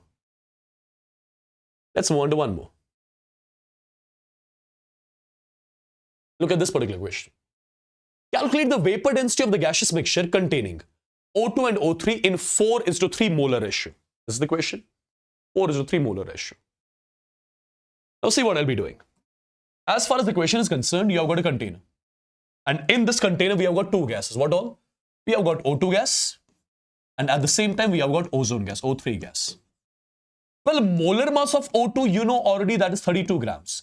And molar mass of O3, you know already that is 48 grams. Perfect. The ratio of the moles of the gases is given to me as 4:3. If the molar ratio is 4:3, that means if the moles of O2 are 4x, the moles of O3 are going to be 3x, right? These are the moles, N1, N2. Correct? What am I supposed to calculate? I'm supposed to calculate vapor density of the gaseous mixture. People, few minutes back, I told you, what did I tell you? I told you average molar mass of the mixture is equal to 2 times vapor density of the mixture. This was the result I gave you. So can I say vapor density of the mixture is nothing but it is average molar mass of the mixture divided by 2. Vapor density of the mixture is nothing but MAV divided by 2. Average molar mass of the mixture I can write as M1N1 plus M2N2 divided by N1 plus N2. And in the denominator there was already 2. So M1 multiplied by N1. M1 multiplied by N1. 32 into 4. Which comes out to be 4 to 8, 4, 3, 12. 128x plus 48 into 3x. 3, 8, 24, 3, 4, 12, 144x divided by N1 plus N2. 3x plus 4x makes it 7x. Okay. This value, 8, 4, 12, right? 4, 1, 5 to 7. So 272 divided by 7. X gets cancelled out. So this is basically the vapor density of the mixture which I was supposed to calculate. This is the vapor density of the mixture which I was supposed to calculate. Okay. Perfect. People are saying it's coming out to be 19.4. So I believe you. So let it be 19.4. So what does this 19.4 signify? What is its significance? It means that the mixture which we have, it is 19.4 times denser than hydrogen gas. If the pressure temperature of the mixture and hydrogen was same. Yeah.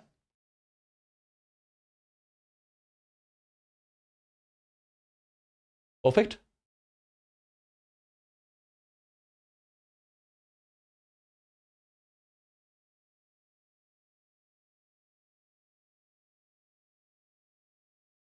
All right. Denominator I missed by 2. Okay. This is N1. Okay. All right. My bad here. This is into 2. So it's 272 divided by 14, which will come out to be 19.4 actually. Yeah. Got it? Okay. Let me give you one more question. Let me make the question like this. Just a second.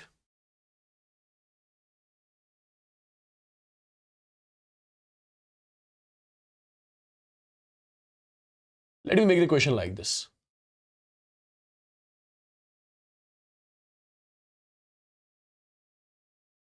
The density of the gas is 0.224 grams per ml. Is 0.224 grams per ml. Calculate vapor density of the gas at STP. Can you give it a try?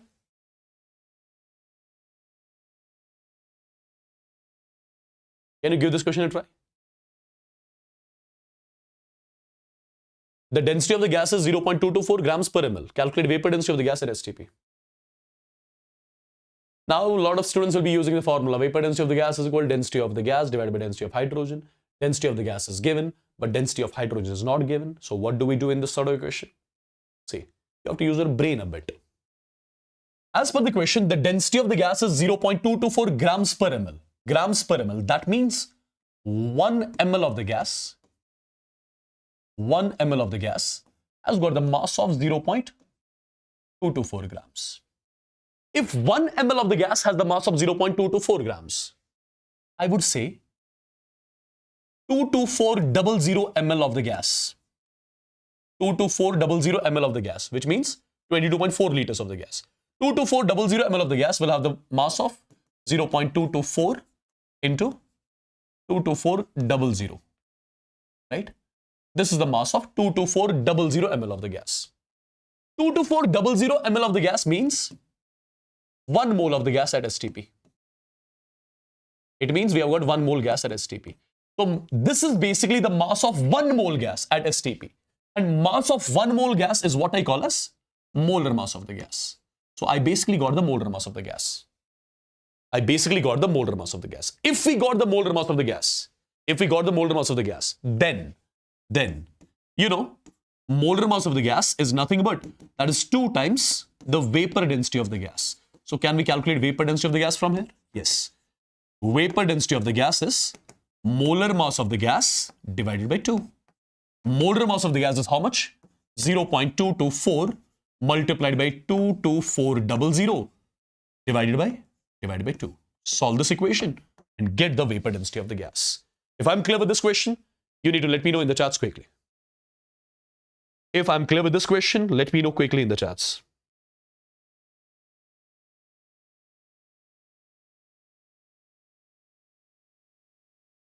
Yeah?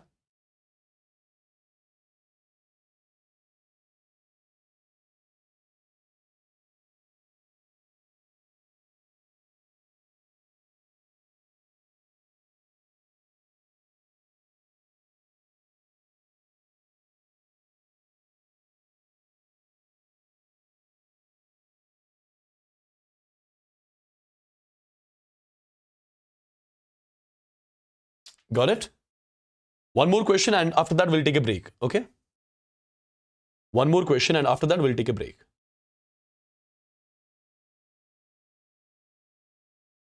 Can we solve this one? Can we solve this one?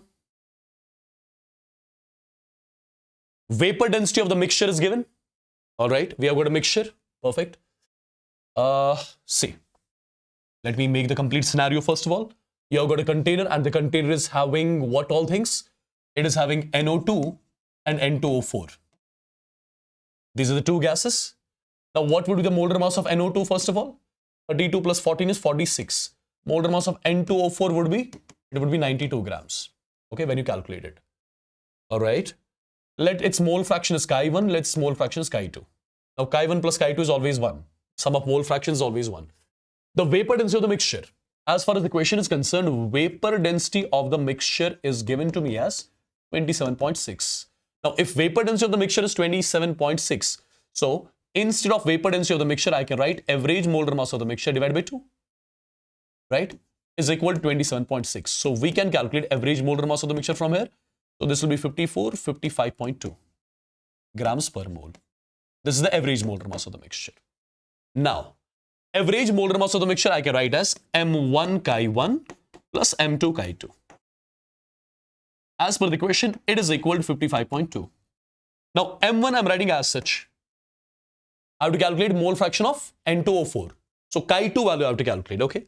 Instead of chi1, can I write 1 minus chi2? Because chi1 plus chi2 is always 1, right? Sum of mole fractions is always 1. So, I can write 1 minus chi2 plus M2 I'm writing as such, multiplied by chi2 is equal to 55.2. Now, what is the value of M1? M1 value is 46, multiplied by 1 minus chi2 plus M2 is how much? That is 92, multiplied by chi2 is equal to 55.2. Now, can't you solve this equation? Yeah, I believe you can solve this particular equation. And when you solve this particular equation, it comes out to be 46 minus 46 chi2 plus 92 chi2 is equal to 55.2. So you can say this is 46 plus 46 chi2 is equal to 55.2, right? So this is 46 chi2 is equal. 55.2 minus 46 will be 9.2. So chi2 value comes out to be 9.2 divided by 46. So this is the mole fraction of N2O4, which I was supposed to calculate as far as the question is concerned. I believe this is clear. Yeah? Did you understand how I solved this? Did you understand how I solved this exactly? I think yes. Do you want to solve one more question on this?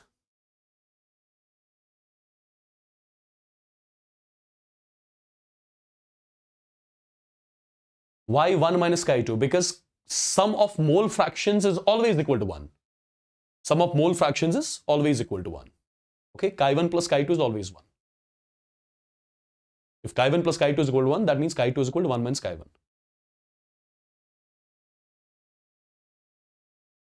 Okay, let's try to solve this question. And after this question, I'm going to give you some break. Okay, don't worry. Let's try to solve this question first.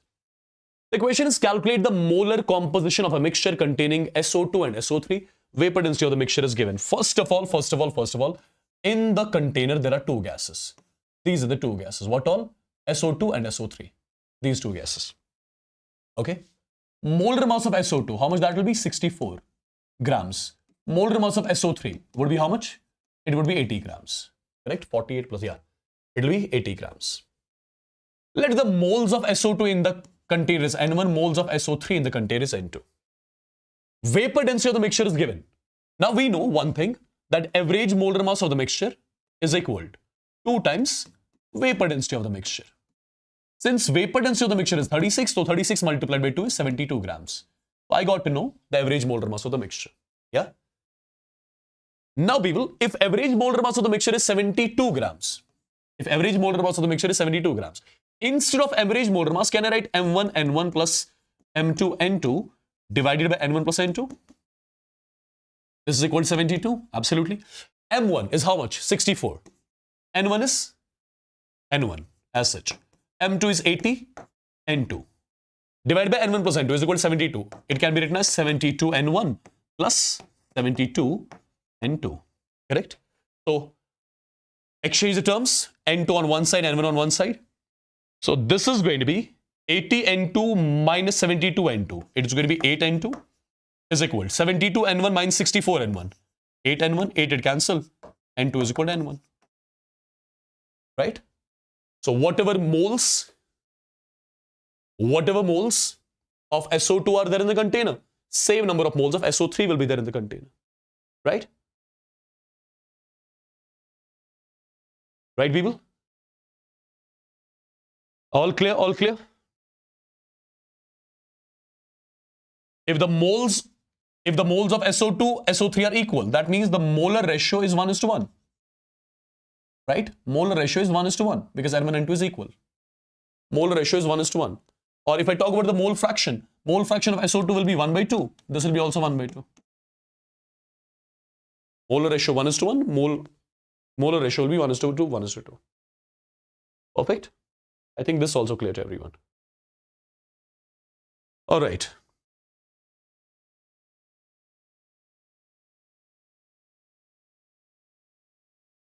Do you want to solve one more question on this?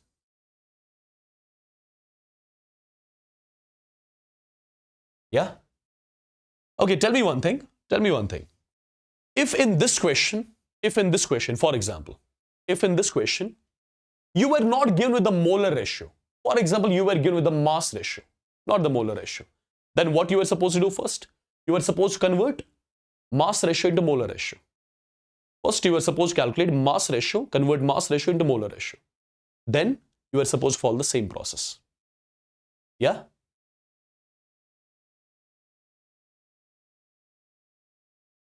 Okay, chalo, after this, try one question. Instead of mole ratio, the question is same. But here I'm writing mass. Write it as 4:3 mass ratio. Okay? That question will be your homework question. You guys are going to do that on your own. Okay? Before starting the next topic, let's take a small break of around 15 minutes. 15 minutes or less or more. Tell me.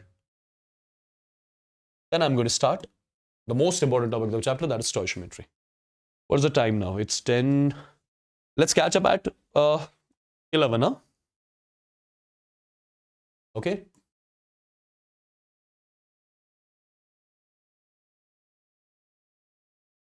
11, or make it as 11:05. Hello, have your tea or coffee, whatever you want to have. But I would want everyone to be back at 11:05 because we are going to start something very, very important, that is your stoichiometry. Something amazing. Something amazing. Okay. See you. See you in some time, people. Let me wear the jacket also because outside it's going to be cold as I'm live from Kashmir.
Is everyone back?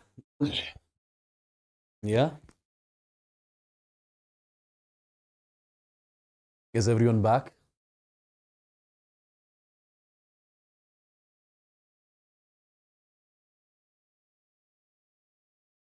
What's up?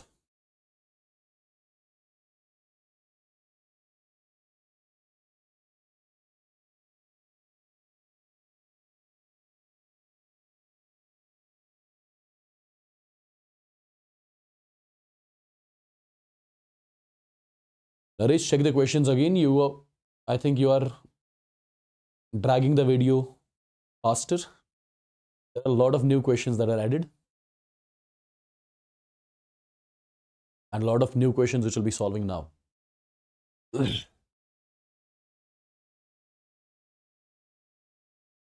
Okay, so tell me one thing. Whatever things we have discussed till now, is every single thing clear?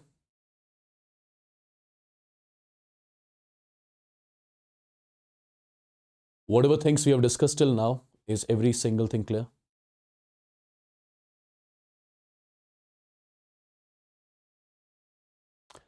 Hello, Tushar. Hi, what's up? How are you?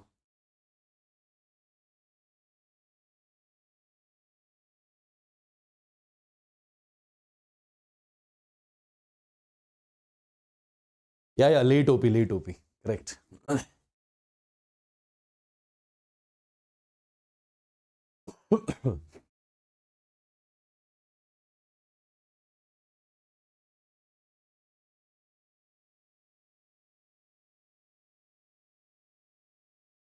All right, guys. So let's move on then. Let's start one more topic. And you know, the name of the topic is going to be stoichiometry. Yeah? Stoichiometry. So first of all, where do we use the stoichiometry? And what kind of information the stoichiometry is going to give us? Let's get to know that one by one. And let's try to solve all the types of the questions which can be asked from the stoichiometry topic in your upcoming NEET examination. Okay? See, guys, in order to make you familiar with the stoichiometry, let me take one general reaction over here. Let's say the reaction is N2 gas plus H2 gas. It gives what? It gives NH3 gas. Right? This reaction everyone would have come across till now. N2 gas plus H2 gas gives NH3 gas. Now, my dear students, if I ask you whether this reaction is balanced or not, this reaction is not balanced yet. So what I'll be doing first of all, I'll try to balance this reaction first. And then when I'll balance this reaction, this will come out to be 3, this will be 2, and this will be 1. So this 1, 3, and 2 over here, this 1, 3, and 2 are what you call as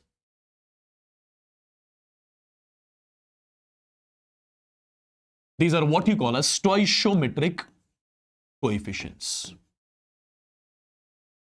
These are what you call as stoichiometric coefficients. And these stoichiometric coefficients, they are treated as moles. These stoichiometric coefficients, they are treated as moles. Now, what kind of information these stoichiometric coefficients are going to give us? See, guys, as per the stoichiometric coefficients, I told you we are going to treat these stoichiometric coefficients as moles. So, stoichiometric coefficients are simply going to tell us that in this particular reaction, 1 mole of N2 completely reacts with 3 moles of H2 and produces 2 moles of NH3. Stoichiometry is telling us that 1 mole of N2 completely reacts with 3 moles of H2 and produces 2 moles of NH3. Correct? This is the information which I got about this particular reaction from where? From the stoichiometric coefficients exactly. Right? Right, people? Now try to understand. Now try to understand few more things. This particular statement I wrote in terms of moles. Well, I can write one more statement in terms of mass. What that statement would be. See, if I ask you what is the molar mass of N2, you will say molar mass of N2 is 28 grams. What does that mean? That means the mass of 1 mole N2 is 28 grams. The mass of 1 mole N2 is 28 grams. Do we have 1 mole of N2 here only? Yes, we have got 1 mole N2. So the mass of 1 mole of N2 is nothing but 28 grams. So instead of 1 mole N2, I'm writing 28 grams of N2. Now what is the molar mass of H2? Molar mass of H2 is 2 grams. That means mass of 1 mole H2 is 2 grams. But do I have 1 mole H2 or 3 mole? I have 3 mole H2. If the mass of 1 mole H2 is 2 grams, therefore the mass of 3 moles of H2 will be 2 into 3, that will be 6 grams. So I'm writing 6 grams of H2. Gives. What about NH3? Molar mass of NH3 is 17 grams.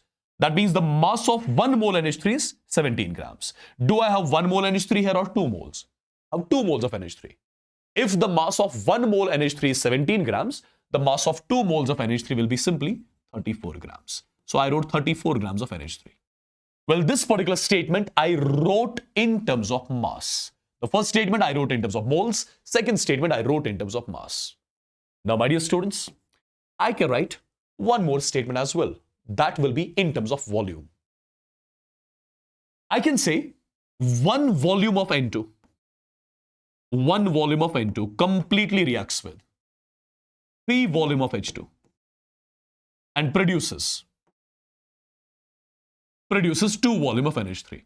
Now we must be thinking, what is this volume? Volume is nothing. It is just, you can write 1 liter of N2 completely reacts with 3 liters of H2 and produces 2 liters of NH3.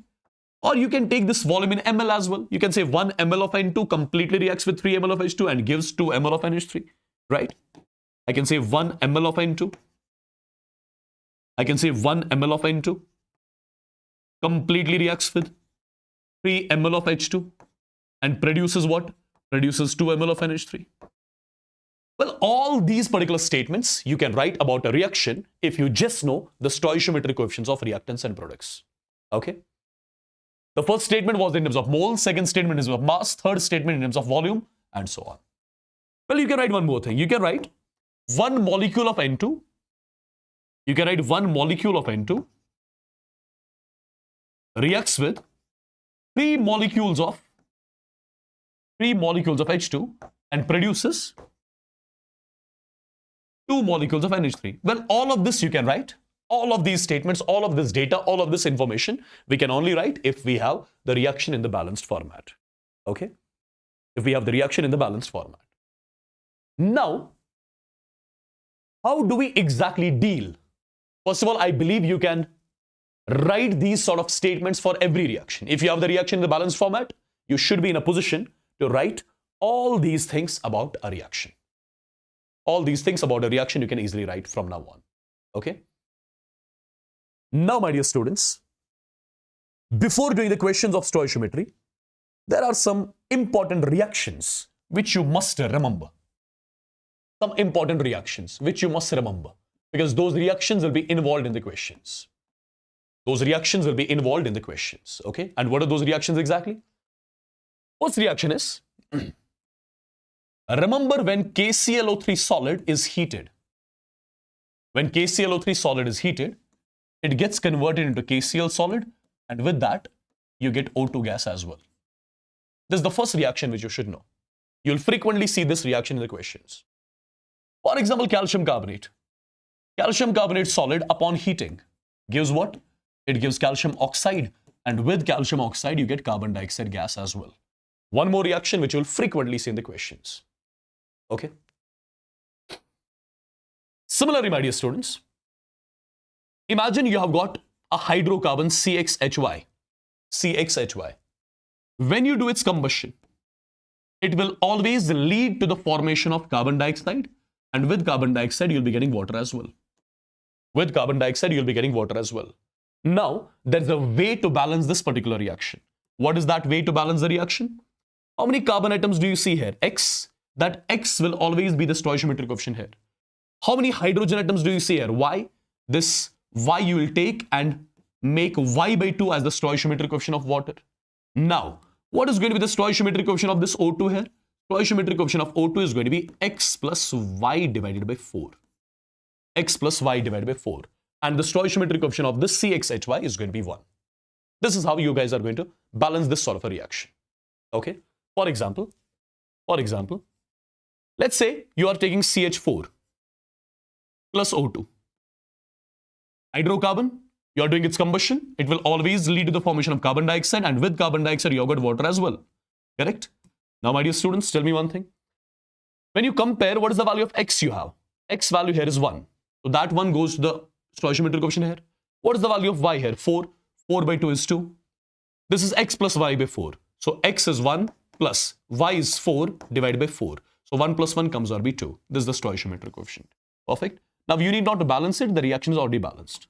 The reaction is already balanced. Okay. This is the way by means of which you are going to balance the combustion reaction. Now, for example, remember, you have got the reaction of this format. CXHYOZ. CXHYOZ.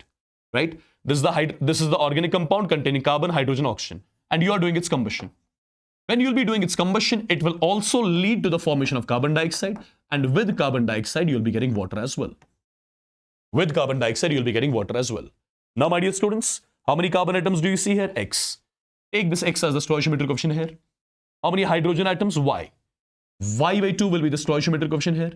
And what is the stoichiometric coefficient of oxygen? It's going to be X plus Y by 4 minus Z by 2. This is going to be the stoichiometric coefficient of oxygen.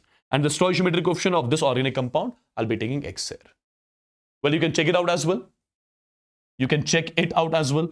For example, you have got glucose. Glucose is C6H12O6. Imagine you are doing its combustion. It will form what? Carbon dioxide. And with carbon dioxide, you'll be getting water as well. Perfect. Now, if you compare, the value of X here is 6. So that 6 goes here. The value of Y is 12. 12 divided by 2 is 6. This is X plus Y by 4 minus Z by 2. X is 6 plus Y is 12 divided by 4 minus Z is 6 divided by 2. When you solve this, this value will come out to be 6. Right? So it is 1 times glucose plus 6 times oxygen gives 6 times carbon dioxide, 6 times water. These are few reactions which I would want every one of you. These are few reactions which I would want every one of you to remember from now on. Okay. Now see how I'm going to introduce equations of stoichiometry. Okay. I'm starting with one common question, which will just give you the basic understanding of this particular topic, stoichiometry. My dear students, look at the question. Calculate the mass of oxygen gas. Calculate the mass of oxygen gas produced on heating 12.25 grams of KClO3. As per the question, we are heating 12.25 grams of KClO3. As per the question, we are going to heat up 12.25 grams of KClO3. And after heating 12.25 grams of KClO3, what mass of oxygen gas will get produced? That is the question. Okay. So people, as far as the question is concerned, what are we heating up? We are heating up KClO3. And when KClO3 is heated, what do we get? We get KCl. And with KCl, what do we get? We get O2 gas as well. Okay. We get O2 gas as well. Now, my dear students, the first thing always is to convert the given quantity into number of moles. Okay. Convert the given quantity into number of moles. What is our given quantity? What is given to us? We are given with mass of KClO3. Convert the mass of KClO3 into its moles. How do we convert mass into moles? Number of moles of KClO3 will be equal to given mass of KClO3 divided by, when you calculate its molar mass, it will be 122.5. The value will be 0.1. So basically, 12.25 grams of KClO3 means 0.1 mole KClO3. And as per the question, we are going to heat up 0.1 moles of KClO3. Okay. Now think logically. After converting the given quantity into number of moles, after doing that, balance the reaction. Is the reaction balanced? No. So balance it.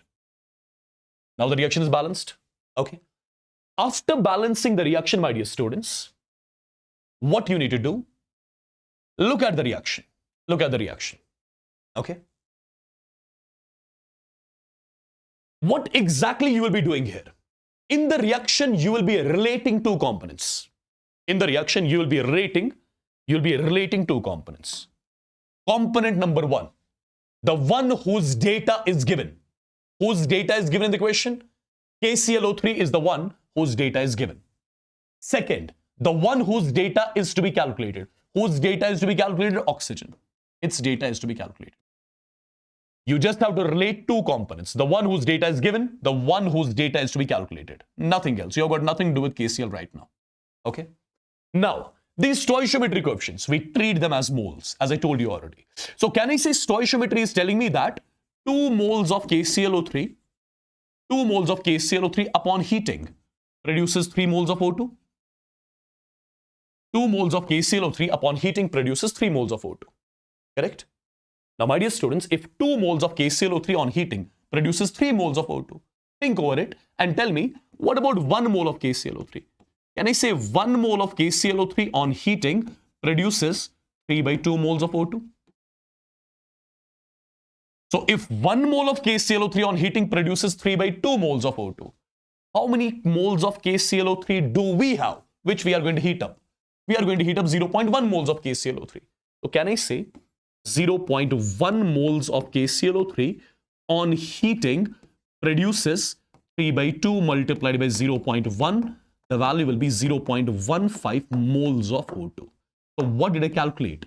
I got the moles of O2. I got the moles of O2 which are produced on heating 0.1 moles of KClO3, on heating 12.25 grams of KClO3. But as per the question, are we supposed to calculate moles of O2? No, we are supposed to calculate mass of O2.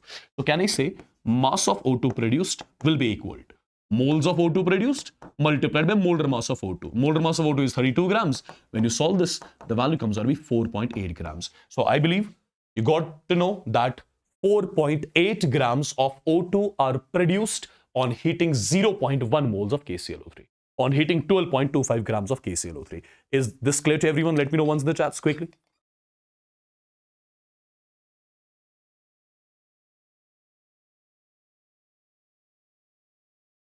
Yeah? All right, people. Amazing. Now, one more thing which you are going to remember.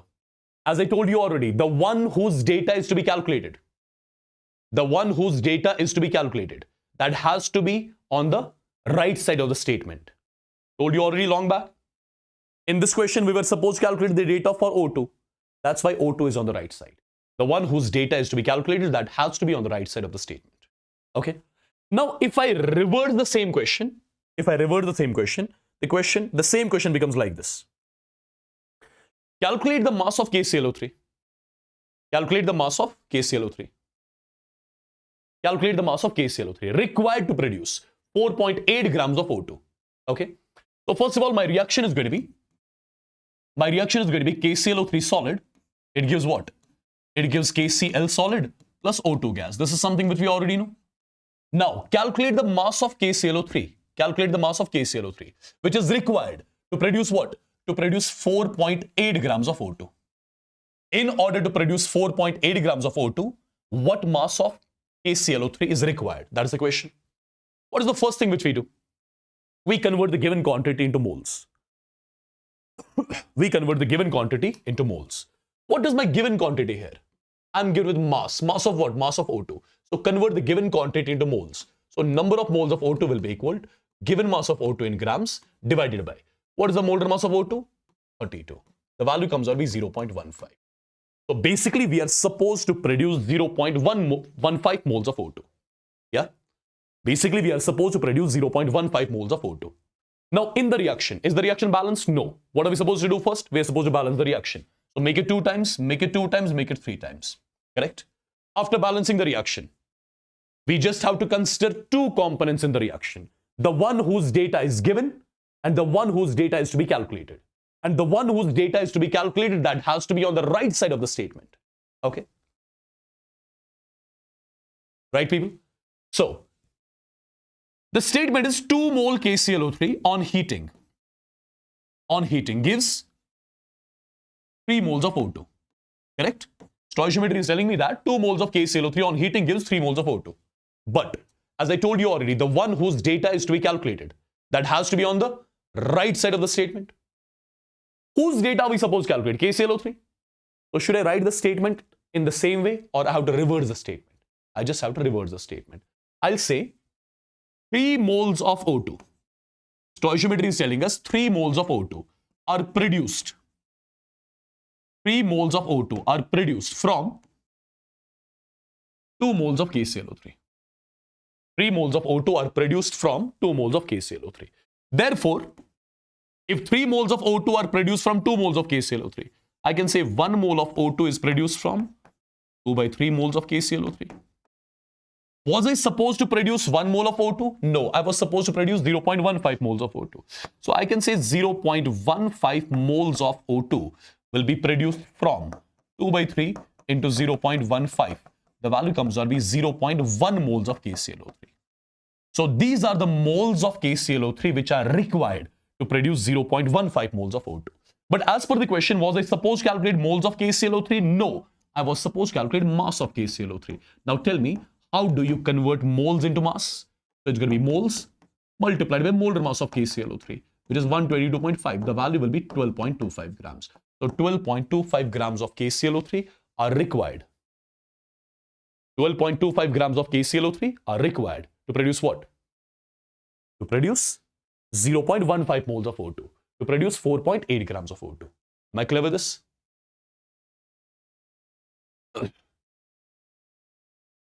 All these questions are important. All these questions you need to write. Class कब तक चलेगा? Class चलेगा सुबह 5 बजे तक. Okay? Perfect. What about this particular question?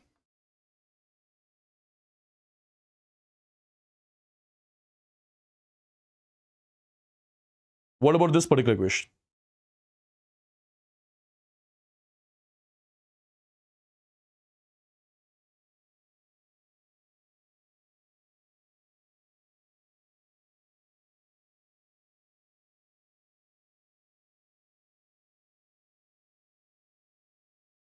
See guys, the question is 2.76 grams of silver carbonate. 2.76 grams of silver carbonate on strongly heating yields the residue weighing. What does it mean? Try to understand. As far as the question is concerned, we are heating up what? We are heating up Ag2CO3. We have got silver carbonate and it's being strongly heated. After strongly heating it, let me tell you, it gets converted into Ag solid. With that, you get carbon dioxide as well. And with that, you get oxygen gas as well. This is the reaction. This is the reaction. When silver carbonate is strongly heated, what do you get? You get Ag solid, you get carbon dioxide gas, you get O2 gas. So when Ag2CO3 is strongly heated, what do we get? We get gases and we get solid. We get solid. This solid is what I call as residue here. Solid is what I call as residue here.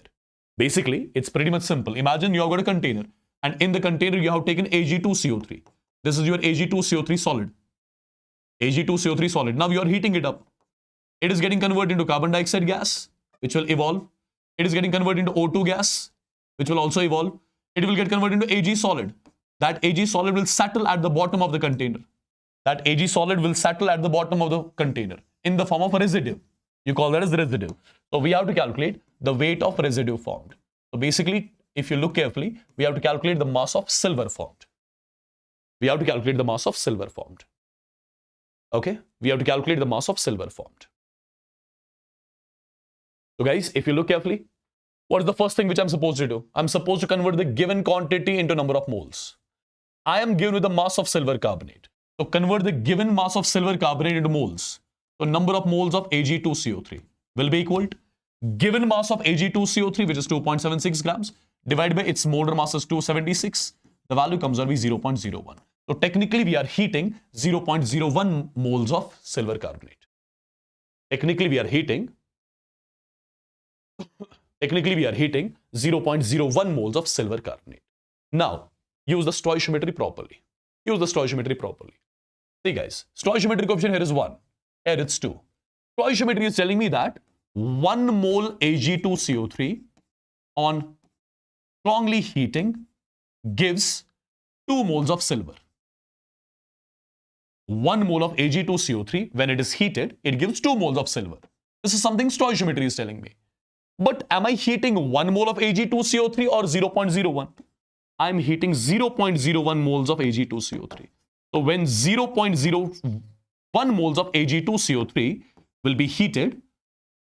How many moles of silver will get formed? 1 mole gives 2 moles. So 0.01 will give 2 into 0.01, which comes out to be 0.02 moles. So these many moles of silver will get formed. Okay. But as per the question, are we supposed to calculate? Moles of silver formed or mass of silver? I am supposed to calculate the mass of silver formed, which will be equal to moles of silver multiplied by molar mass of silver, which is 108. Okay. The value comes out to be 2 point, how much it will be? 2816. It will be 2.16 grams. Okay. So 2.16 grams of silver is left in the container at the end in the form of a residue. Am I clear?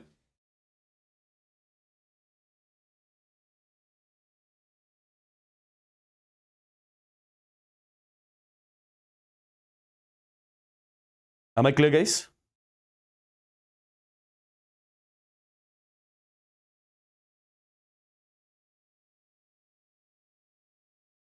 Did you understand how I solved this sort of a question?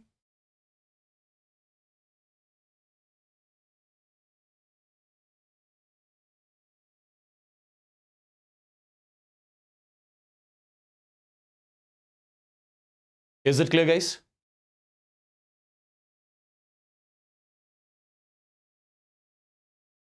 Okay, if it is clear, then let's move on to one more question. Look at this one. Look at this one, guys. Calculate the volume of carbon dioxide gas produced at STP by complete combustion of 570 grams of octane. So basically, we are doing the combustion of octane. What is the formula for octane, first of all? C8H18. We are doing its combustion. That means we are making it to react with O2. And it will lead to the formation of carbon dioxide. And with carbon dioxide, what do we get? We get water. Okay. First of all, is the reaction balanced? No, the reaction is not at all balanced. So what is the first thing I'm supposed to do? I'm supposed to balance the reaction, right? How do I balance such reaction? I have given you already the formula. X here is 8. Make that 8 stoichiometric coefficient here. Y is 18. 18 divided by 2 is 9. And this is x plus y by 4. X plus y divided by 4. The value comes out to be 25 by 2. So the stoichiometric coefficient of O2 here is 25 by 2. Simple. Balanced the reaction. After balancing the reaction, convert the given quantity into number of moles. What is my given quantity? I am given with mass of octane. So convert the mass of octane into its moles, right? So I would say number of moles of octane will be equal to given mass of octane divided by molar mass of octane. The value comes out to be 5. So as far as the question is concerned, basically I am doing the combustion. I'm going to do the combustion of 5 moles of octane.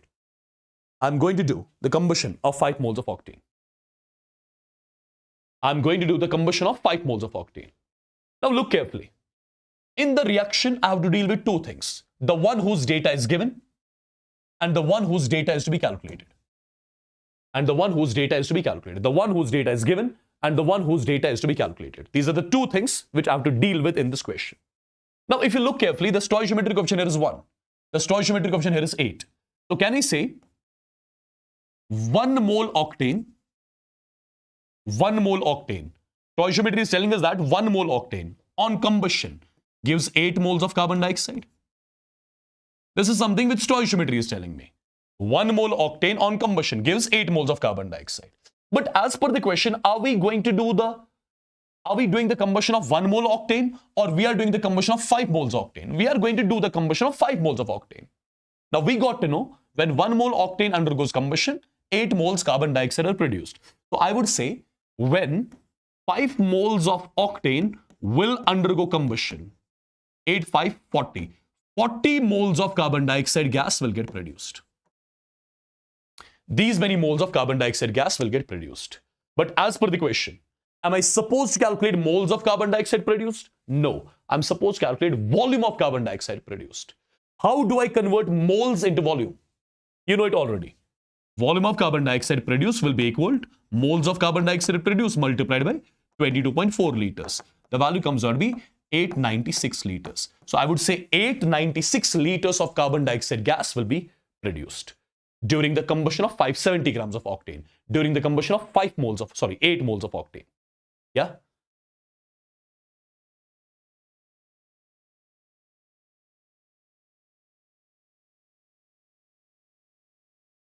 Perfectly done. Is that clear, guys?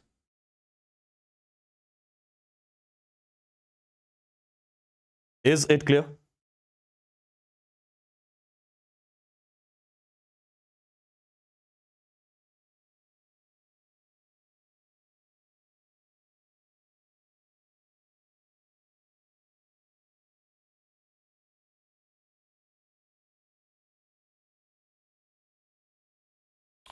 All right. Let's move on to one more question. Let's try to see one more question. See, guys, look at this particular question. Look at this particular question. Now, first of all, what is the first thing which we do always? We convert the given quantity into moles. What is our given quantity? We are given with mass. Mass of what? Mass of HNO3. So convert the given mass of HNO3 into moles. So number of moles of HNO3 is equal to given mass of HNO3 divided by molar mass of HNO3. Right? How much the value will come out to be? I think this value will come out to be 0.4. Right? I think the value will come out to be 0.4. Yeah. As per the question, how many grams of NO2? How many grams of NO2 are required to produce 25.2 grams of HNO3? So we are supposed to produce 25.2 grams of HNO3. We are supposed to produce 0.4 moles of HNO3. And in order to produce 0.4 moles of HNO3, what mass of NO2 is required? So I have to deal with these two components. And the one whose data is to be calculated, that has to be on the right side of the statement. So can I say, stoichiometry is telling us one thing, that 2 moles of HNO3 are produced from 2 moles of HNO3 are produced from 3 moles of NO2. Now, if 2 moles of HNO3 are produced from 3 moles of NO2, can I say 1 mole HNO3 is produced from 3 by 2 moles of NO2? Right? Am I supposed to produce 1 mole of HNO3? No, I'm supposed to produce 0.4 moles of HNO3. So 0.4 moles of HNO3 will be produced from 3 by 2 multiplied by 0.4. The value comes out to be 0.6 moles of NO2. So these are the moles of NO2 which are required to produce these many moles of HNO3, to produce 25.2 grams of HNO3. Right? But as per the question, are we supposed to calculate moles of NO2 or mass of NO2? I'm supposed to calculate mass of NO2. Now, how do I convert moles into mass? I would say mass of NO2 required will be equal to moles of NO2 multiplied by molar mass of NO2. What will be the molar mass of NO2? It will be 46 grams. The value comes out to be 27.6 grams. So 27.6 grams of NO2. 27.6 grams of NO2 are required to produce 25.2 grams of HNO3 at STP. Am I clear? Did you understand this? Did you understand it, people? Yeah?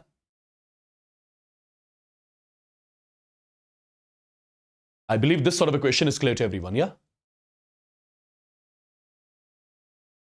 Perfect. Now, one more similar question. How many grams of HCl? How many grams of HCl are needed for complete reaction with 69.6 grams of MnO2? Well, in order to react with 69.6 grams of MnO2, what mass of HCl is required? What mass of HCl is required to react with 69.6 grams of MnO2? The reaction is already balanced, right? The reaction is already balanced. So what do I do first? I'm supposed to convert the given quantity into moles. So number of moles of MnO2. Number of moles of MnO2 is equal to given mass of MnO2 divided by molar mass of MnO2, which is given to me in the question as 87. Right? I think this value will come out to be almost 0.8. Perfect. So I would say I would say, my dear students, I would say 69.6 grams of MnO2 means 0.8 moles of MnO2. 69.6 grams of MnO2 means 0.8 moles of MnO2. Now, look at the stoichiometric coefficients. This is 1 here and this is 4. Can I say, this is the one whose data I'm supposed to calculate. The one whose data I'm supposed to calculate, that has to be on the right side of the statement. So we got to know from stoichiometry, 1 mole MnO2 reacts with 4 moles of HCl. If 1 mole MnO2 reacts with 4 moles of HCl, so I would say 0.8 moles of MnO2 would react with 4 into 0.8, which will be 3.2 moles of HCl. So these are the moles of HCl which are required. These are the moles of HCl which are required to react with 0.8 moles of MnO2, to react with 69.6 grams of MnO2. Right? Perfect. But in the question, am I supposed to calculate moles of HCl or mass of HCl? I'm supposed to calculate mass of HCl, which will be equal moles of HCl multiplied by molar mass of HCl. When you solve this, the value comes out to be 116.8 grams. Okay?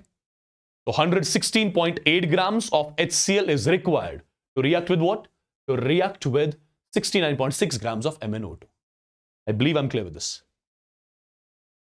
Yeah? I believe I'm clear with this. Did you understand how the questions of stoichiometry are dealt with?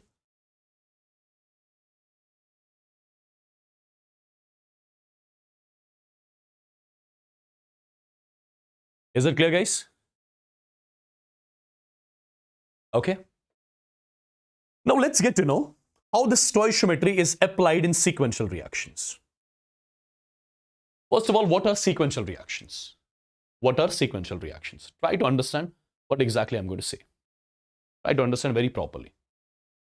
Whenever you see a reaction of this format, let's say A is reacting with B and forming C. Okay? The C which got formed in the first reaction, let's say that is reacting with D and forming E. The E which is getting formed in the second reaction, let's say that is reacting with F and forming G. Whenever you see such kind of the reaction, you call it as, first of all, the sequential reaction. You call it as the sequential reaction. Okay? Now, if you look carefully, guys, what kind of concept do we use in sequential reactions?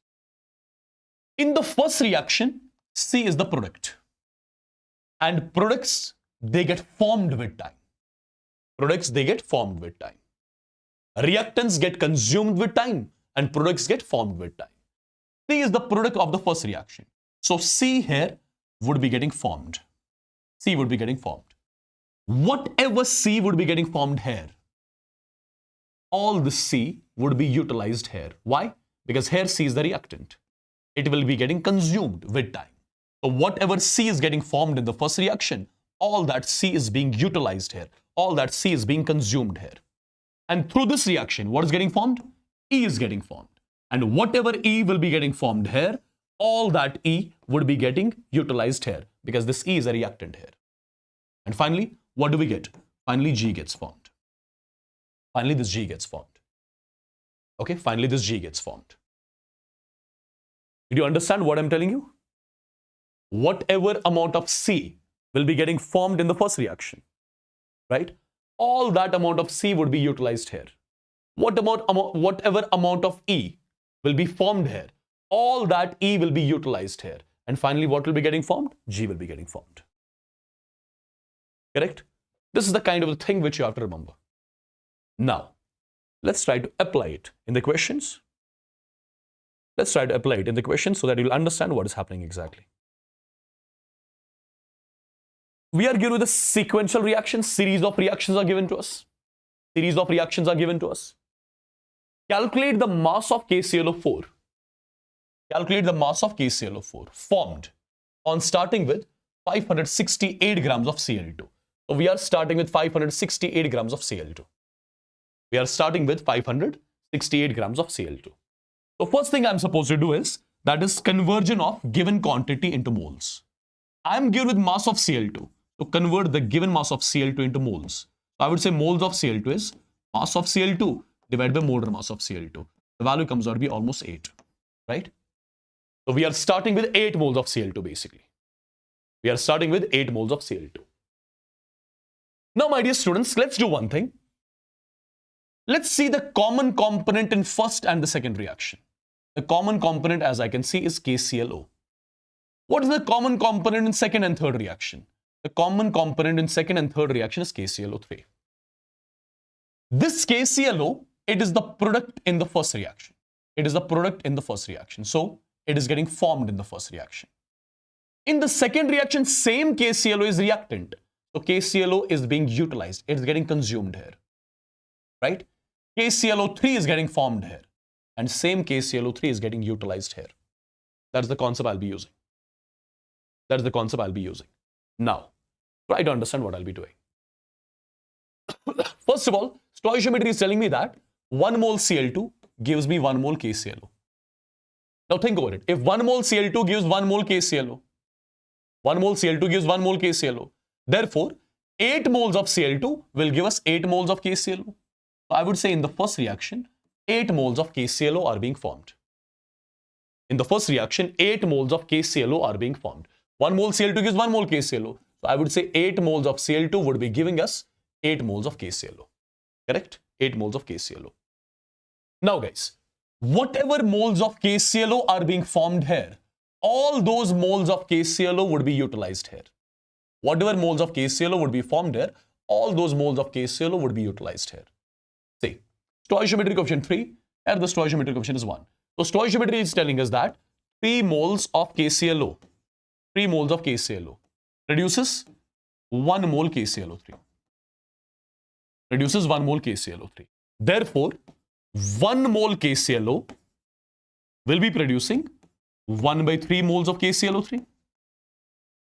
Right? 1 mole KClO will be producing 1 by 3 moles of KClO3. How many moles of KClO we have here? We have got some 8 moles of KClO, which got formed in the first reaction, and all that KClO will be utilized here. So I would say 8 moles of KClO will be producing 1 by 3 multiplied by 8. The value is 8 by 3 moles of KClO3. So I would say in the second reaction, 8 by 3 moles of KClO3 is getting formed. So whatever moles of KClO3 are being formed here, all that KClO3 is being utilized here. So in the third reaction, 8 by 3 moles of KClO3 will be utilized. Now have a look. Stoichiometry coefficient 4, stoichiometry coefficient 3. So can I say 4 moles of KClO3? Can I say 4 moles of KClO3 produces what? Produces 3 moles of KClO4. 4 moles of KClO3 as per stoichiometry produces 3 moles of KClO3. So 1 mole of KClO3, 1 mole of KClO3 will be producing 3 by 4 moles of KClO4. If 1 mole of KClO3 produces 3 by 4 moles of KClO4, do we have 1 mole of KClO3 here? No, we have 8 by 3 moles. So can I say 8 by 3 moles of KClO3 will be producing 3 by 4 multiplied by 8 by 3. The value comes out to be 2 moles of KClO4. So I would say 2 moles of KClO4 would be getting formed at the end of the reaction. 2 moles of KClO4 would be getting formed at the end of the reaction. Right? 2 moles of KClO4 have got formed at the end of the reaction. Now, am I supposed to calculate moles or mass? I'm supposed to calculate mass of KClO4. So can I say mass of KClO4 formed will be equal to moles of KClO4 multiplied by, what is the molar mass of KClO4? Can you let me know? What is the molar mass of KClO4? Can you let me know in the chats quickly? It will be 100 something, 100.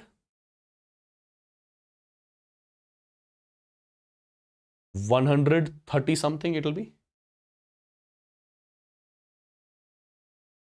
137.5 I think.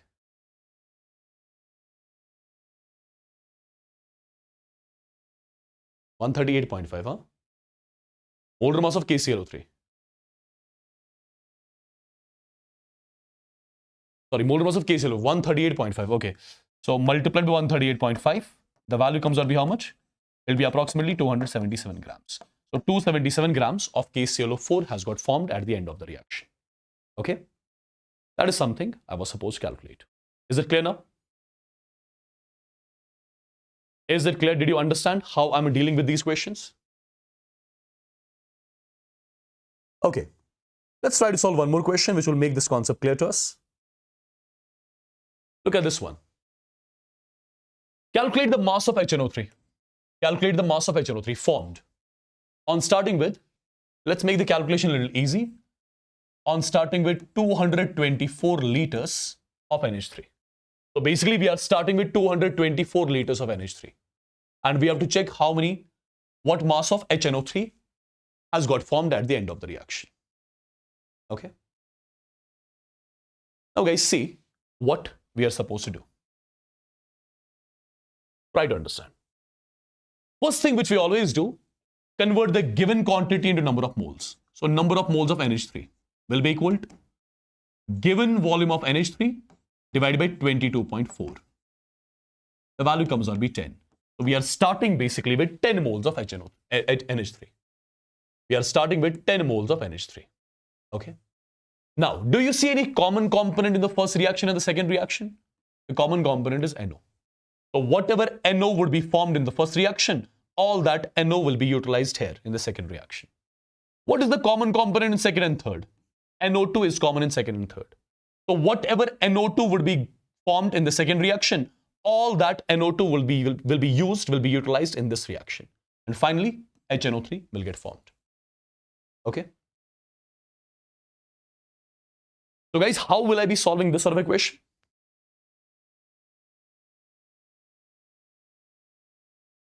How will I be solving this sort of equation? See, first of all, use the stoichiometry. Stoichiometry is telling us 4 moles of NH3 produces 4 moles of NO. So 1 mole of NH3 gives 1 mole of NO.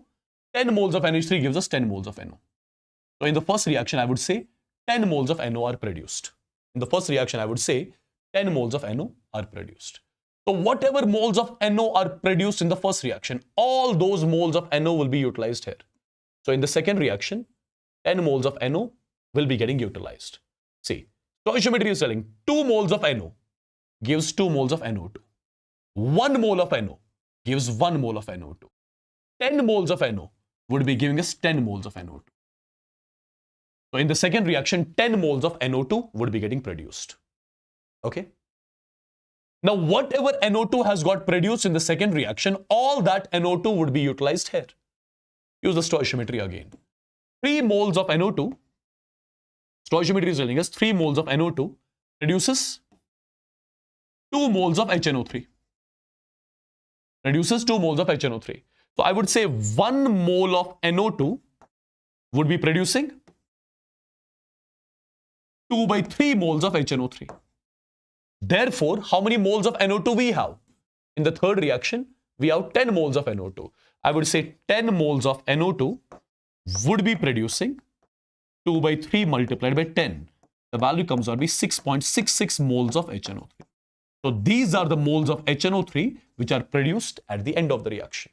But am I supposed to calculate the moles of HNO3 produced or mass? I'm supposed to calculate mass of HNO3 produced. So I would say mass of HNO3 produced will be equal to moles of HNO3 produced multiplied by molar mass of HNO3. What is the molar mass of HNO3? That is 63 grams, right? Solve it. This is the mass of HNO3 which will be produced at the end of the reaction. Is this particular point clear? Is this particular question clear to everyone? Sir, class कब तक चलेगा? Class सुबह के 5 बजे तक चलेगा. I've already told you. If you want to sleep, you can go.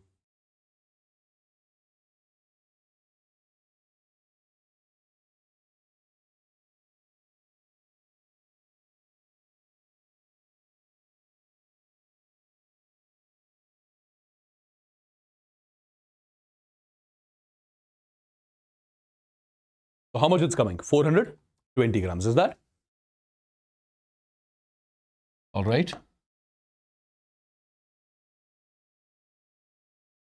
Approximately 420 grams. I believe this sort of a question is clear. Yeah? That's not rude. They have been continuously spamming. Sir, neend aa rahi hai, neend aa, neend aa. I'm sleepy, I'm sleepy. So what am I doing here? Am I not sleepy? Yeah, think over it. Am I not sleepy? Am I getting paid from you? The free class. So just appreciate it.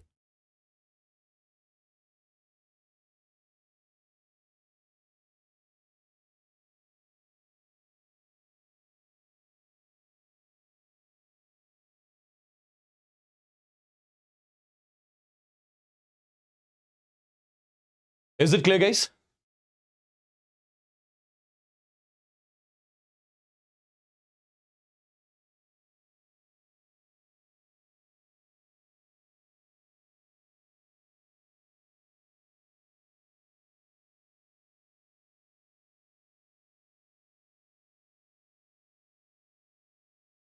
Is it clear? Is it clear?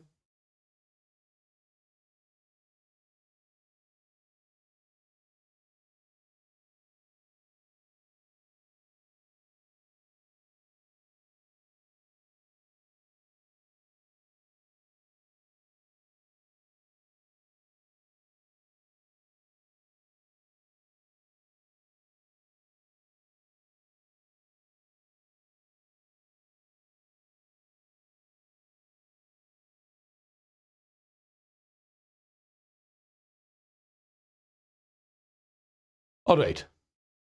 Now, what if the same question is given in the reverse form? Reverse form means, for example, or let's do one question, then I'll reverse the questions, okay? Let's do first of all one more question. Then I'll try to reverse the questions. Look at this particular question, guys. Look at this particular question. The question is calculate the mass of polyethylene. This is the polyethylene. Calculate the mass of polyethylene that can be produced from 10 kg of CaC2. So we are starting with 10 kg of CaC2 and we have to check what mass of polyethylene will be formed at the end of the reaction. Okay?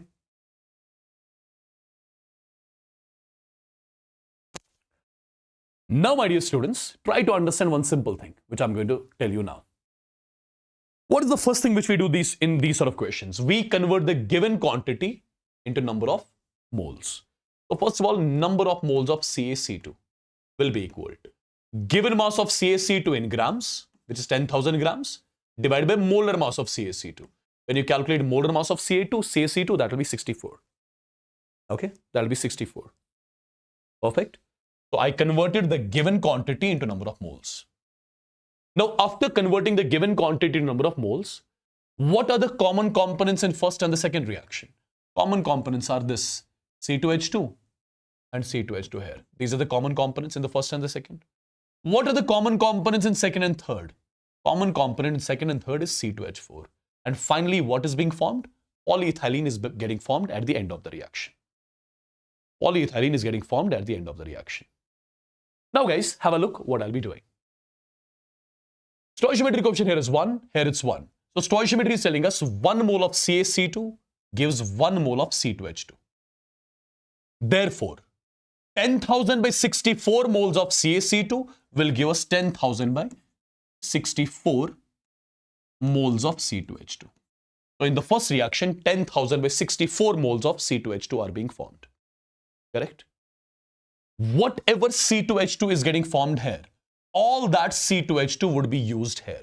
How exactly? Stoichiometric coefficient 1, here also 1.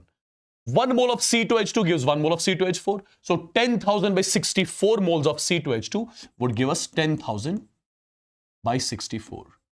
So these are the moles of C2H4 which are being formed in the second reaction. These are the moles of C2H4 which are being formed in the second reaction. Now, guys, the stoichiometric coefficient here is N. Here it's 1. So I can say N moles of C2H4. N moles of C2H4 produces 1 mole of polyethylene. Produces 1 mole of polyethylene. Therefore, using the unitary method, I can say 1 mole of C2H4 will be producing 1 by N moles of polyethylene. 1 by N moles of polyethylene. Right? Do I have 1 mole of C2H4?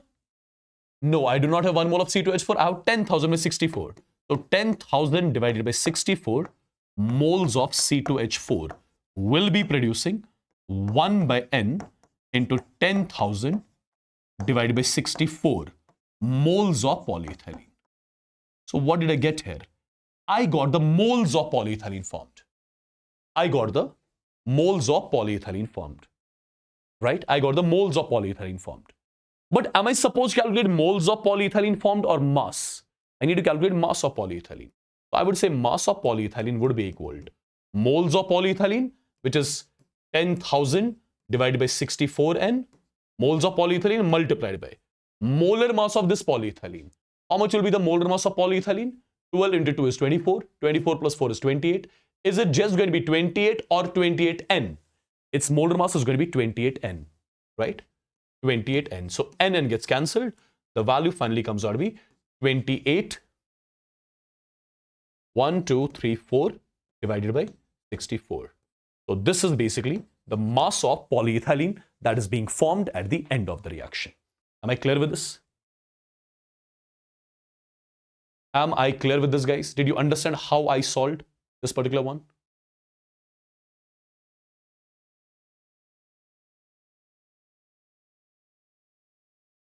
Did you understand how I solved this particular one?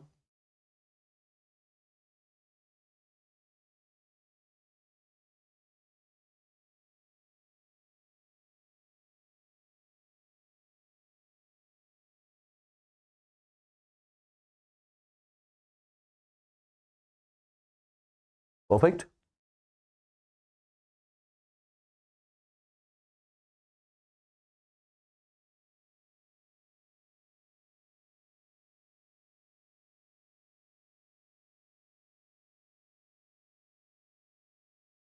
Is it clear, guys?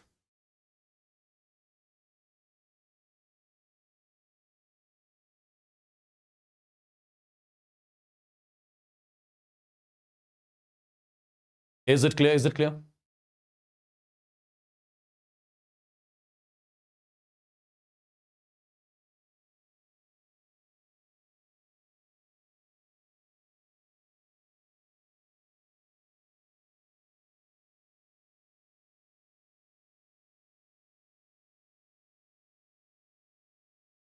Perfect.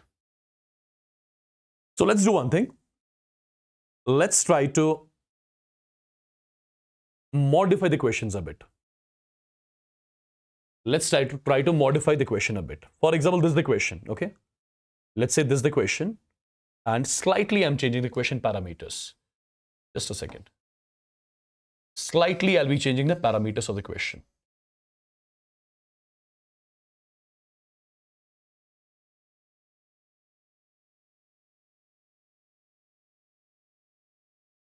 See what are the parameters which I'm changing.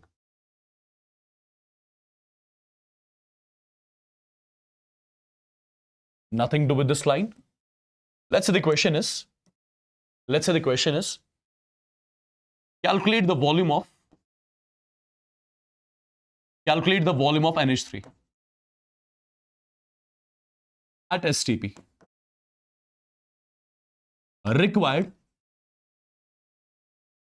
required to produce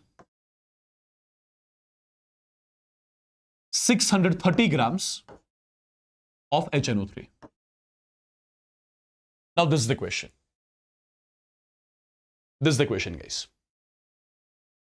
Calculate the volume of NH3 at STP that is required to produce 630 grams of HNO3. Tell me one thing. What are we given with? We are given with the mass of HNO3. What is the first thing I'm supposed to do? Convert the given mass into moles. So number of moles of HNO3 is equal to given mass divided by its molar mass. Its molar mass is 63. So 630 divided by 63 is 10. So as per the question, we have to make some 10 moles of HNO3. And in order to make 10 moles of HNO3, what volume of NH3 is required? That is the question. Whatever questions we solved till now, in all the questions, the reactant was given, the product was to be calculated. Reactant was given, product was to be calculated. So we used to start with the reactant and we used to end at the product. We used to start from the top and we used to finish at the bottom. Now this is the question wherein product is given, reactant is to be calculated. Product is given, reactant is to be calculated. So we'll be starting from the bottom and we'll be reaching the top. Okay, we'll be starting from the bottom and we'll be reaching the top. First of all, What all components do you see common in second and third reaction? NO2, NO2. What all components do you see common in second and first reaction? It's NO and NO. Perfect. Now, should I be starting from the top or bottom? I'll be starting from the bottom. Now I'll be starting from here. What is the stoichiometry here? 2. What is the stoichiometry here? 3. I would say 2 moles of HNO3. 2 moles of HNO3 are produced. 2 moles of HNO3 are produced from 3 moles of NO2. Correct? If 2 moles of HNO3 are produced from 3 moles of NO2, I can say 1 mole of HNO3 would be produced from 3 by 2 moles of NO2. Now, if 1 mole of HNO3 is produced from 3 by 2 moles of NO2, if 1 mole of HNO3 is produced from 3 by 2 moles of NO2, I would say 10 moles of HNO3. 10 moles of HNO3 would be produced from 3 by 2 into 10. The value comes out to be 15 moles of NO2. So I would say in this reaction, I got to know 15 moles of NO2 have been used. In this reaction, 15 moles of NO2 have been used. Now, whatever moles of NO2 have been used in this reaction, all those moles of NO2 would have got formed here basically. All those moles, all these 15 moles of NO2 would have got formed here, due to which all these 15 moles of NO2 are utilized here, right? So in the second reaction, if you think logically, in the second reaction, 15 moles of NO2 would have got formed. Now, 2 moles are produced from 2 moles. 1 mole is produced from 1 mole. 15 moles would be produced from 15 moles. So, in the second reaction, 15 moles of NO are being utilized. So, whatever moles of NO are utilized here, basically all those moles, they got formed in the first reaction. So, in the first reaction, I would say 15 moles of NO have got formed. In the first reaction, I would say 15 moles of NO have got formed. Now, use the stoichiometry again.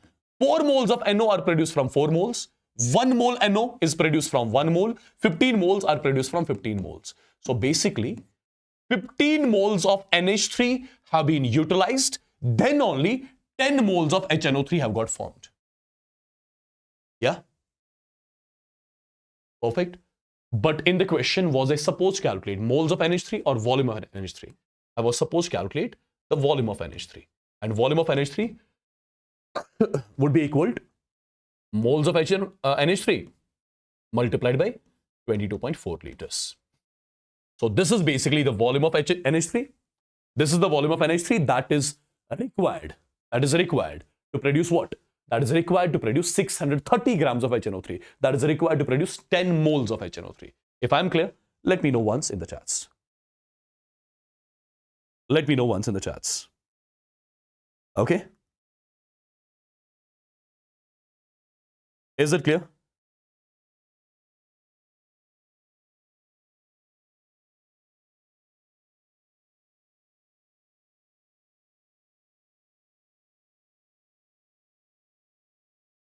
Is it clear, guys?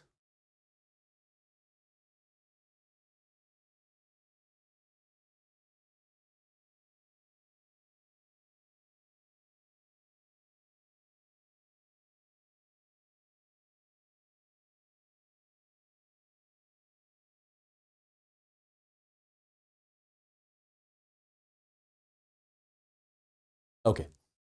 Now, guys, there will be some questions. There will be some questions in stoichiometry which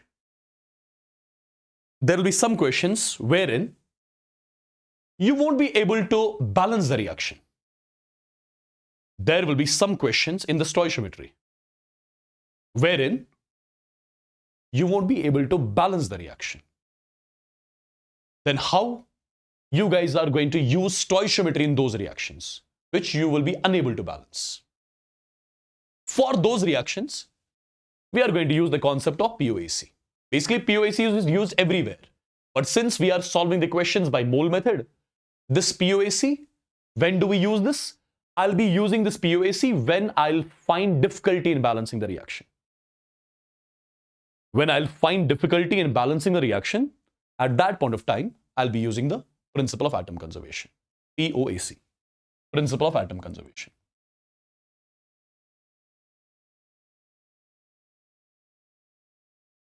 Principle of atom conservation.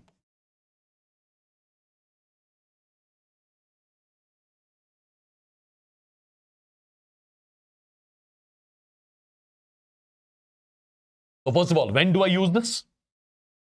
Whenever I'll find difficulty in balancing the reaction, whenever I will not be able to balance the reaction, at that point of time, I'll try to use POAC method instead of the mole method. Instead of the mole method. Okay? Now, how do we use this POAC? How do we use this POC?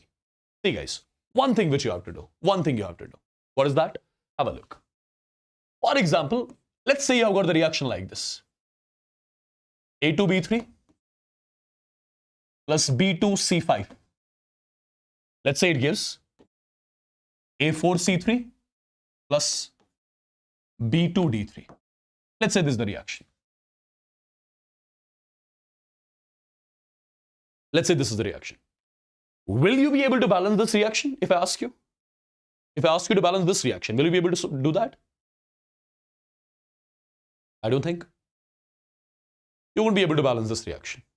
Now, if you're unable to balance the reaction, can you use the mole method? No. Why is that? Because in the mole method, we are supposed to balance the reaction. And you are not able to balance the reaction. So which method, which alternative method do we have? We have got the POAC method at that time. The alternative method is POAC method. Okay, the alternative method is POAC method. Now, what happens in POAC method? You have to make certain equations. In POAC method, you have to make certain equations. For example, I am going to make POAC equation for atom A. This POAC is entirely based on the law of conservation of mass. It's entirely based on the law of conservation of mass. Now, how exactly I'm going to make the POAC equations? I'm trying to make the POAC equation for atom A. Do you see A here in this reactant? Yes, there is A. How many atoms of A do you see? 2. I'm writing 2 first. Then I'm writing number of moles of A2B3. Okay. Do you see A here? No. So nothing to do with this. Instead of arrow, I'll be using equal to. Do you see A here? Yes. How many? 4. So 4 multiplied by number of moles of this entire compound. Number of moles of A4C3. Do you see A here? No. So nothing to do with this. So this is one complete POAC equation in terms of atom A. In terms of atom A. Right? In terms of atom A. Now, for example, I'm using the POAC equation for atom B. Okay. Do you see B here? Absolutely, there is B. And how many B atoms do you see? 3. So 3 multiplied by number of moles of this entire compound. Number of moles of A2B3. Right? Do you see B here? Yes. How many? 2. So 2 multiplied by number of moles of this entire compound. B2C5. And in the middle, there was a sign plus. Instead of arrow, equal to. B is absent here, nothing to do with this. B is present here, so how many? 2 multiplied by number of moles of this entire compound. B2D3. So this is the POAC equation in terms of atom B. Similarly, you can make POAC for atom C as well. Yeah. This is the POAC equation in terms of atom B. This was the POAC equation in terms of atom A. Now, how do we use these particular equations in the questions? How do we use these particular equations in the questions? How do we use this particular concept in the questions basically? Yeah. So try to understand what exactly I'm going to say. Try to understand properly. For example, this is the question. The question is during the combustion of 570 grams of octane. During the combustion of 570 grams of octane, calculate the moles of carbon dioxide formed, calculate the moles of water formed, calculate the moles of O2 consumed. So first of all, let's try to write the reaction. We are doing the combustion of octane. Octane is C8H18. And when you do its combustion, that means you are making it to react with oxygen and it will always lead to the formation of carbon dioxide, and with carbon dioxide you get water. For example, I want to solve this question by POAC method. For example, I want to solve this question by POAC method. Okay? I want to solve this question by POAC method. So in POAC method, am I supposed to balance the reaction? No. In POAC, I'm not supposed to balance the reaction. In POAC, I'm not supposed to balance the reaction. Okay. Now, in POAC method also, we are supposed to convert the given quantity into number of moles. Now, look at your given quantity first. I'm given with mass of octane. So, convert the mass of octane into moles of octane. So, moles of octane will be equal to given mass of octane in grams divided by molar mass of octane. So, 5. So, basically, I've got some 5 moles of octane with me. Right? Okay, I've got some 5 moles of octane. Now, first of all, let's try to make POAC equation for carbon atom. Do you see carbon here? Yes. How many atoms? 8. So it's going to be 8 multiplied by number of moles of octane, number of moles of this entire compound. Do you see carbon here? No, nothing to do with this, is equal. Do you see carbon here? Yes. How many? 1 multiplied by number of moles of this entire compound, carbon dioxide. Do you see carbon here? No. Okay. So this is the POAC equation in terms of carbon atoms. Correct? Now, similarly, I want you guys to make POAC equation for hydrogen.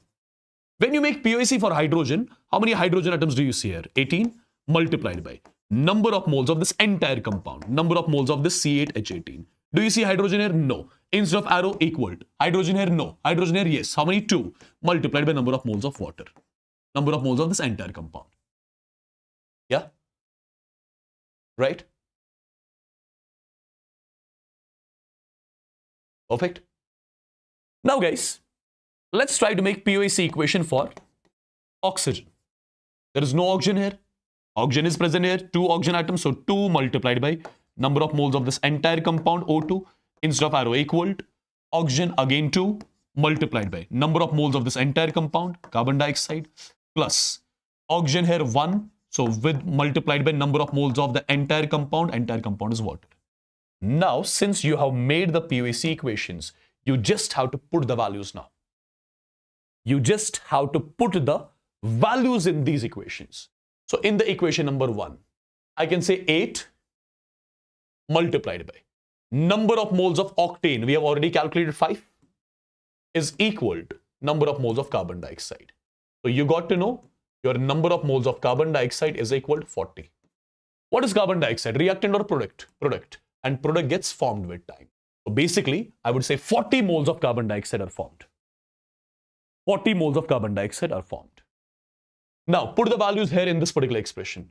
It's going to be equal to 18 multiplied by number of moles of octane. We have already calculated 5 is equal to 2 multiplied by number of moles of water. So, from this particular equation, can't we calculate number of moles of water?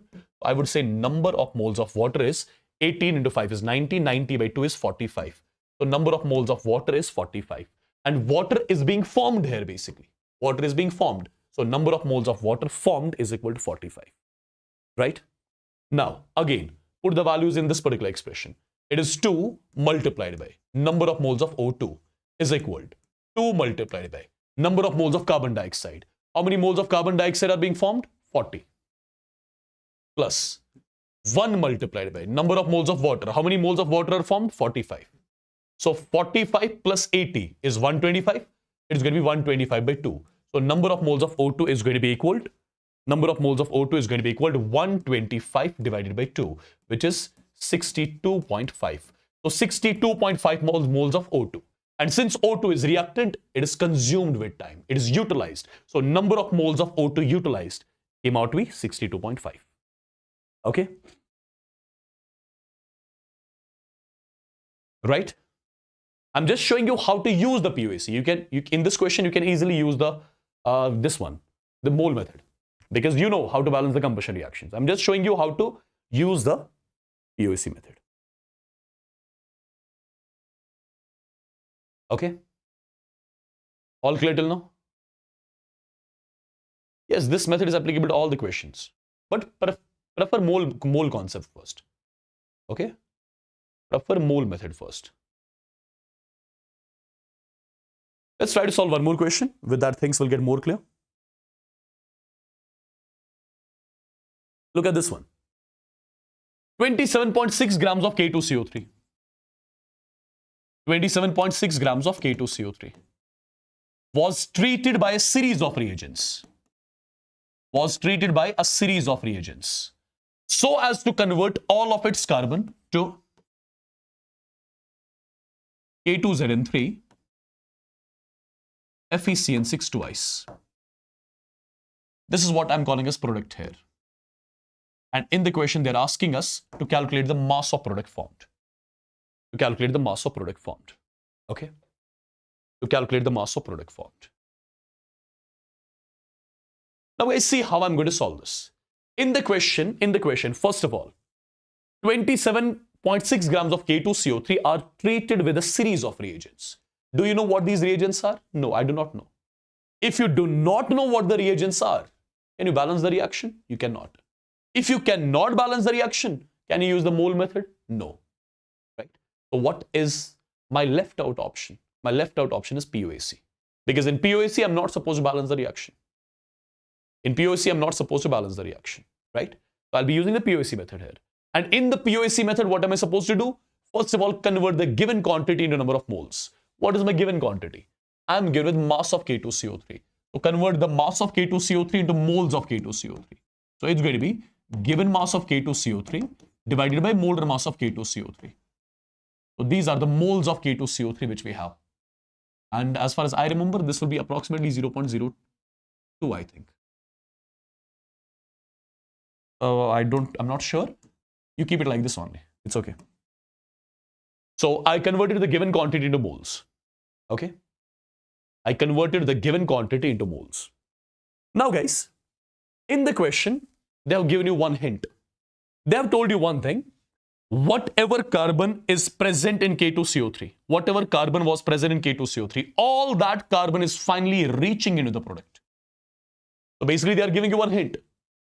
They are giving you one hint that on reactant side, whatever carbon is there, that is inside K2CO3. And all that carbon which was inside K2CO3, all that carbon is finally reaching into this product. Okay? So carbon is remaining conserved. So I can say, let's make the POAC equation for which atom? For the atom whose hint is given to us in the question. Okay? So this is going to be, how many carbon atoms do you see here? 1. So 1 multiplied by number of moles of this entire compound. Number of moles of K2CO3. Okay? In the question, they mentioned whatever carbon was present on reactant side, all that carbon was present here in this K2CO3. So in all these reagents, there is no carbon present. So nothing to do with them. Instead of arrow equaled, how many carbon atoms do you see here? 6 into 2, 12. Multiplied by number of moles of this entire product. Okay? So can I say number of moles of the product is equal to number of moles of K2CO3 divided by 12. How many moles of K2CO3 do we have? 27.6 divided by 138 whole divided by 12. So these are basically the moles of the product which have got formed at the end of the reaction. These are the moles of the product which have got formed.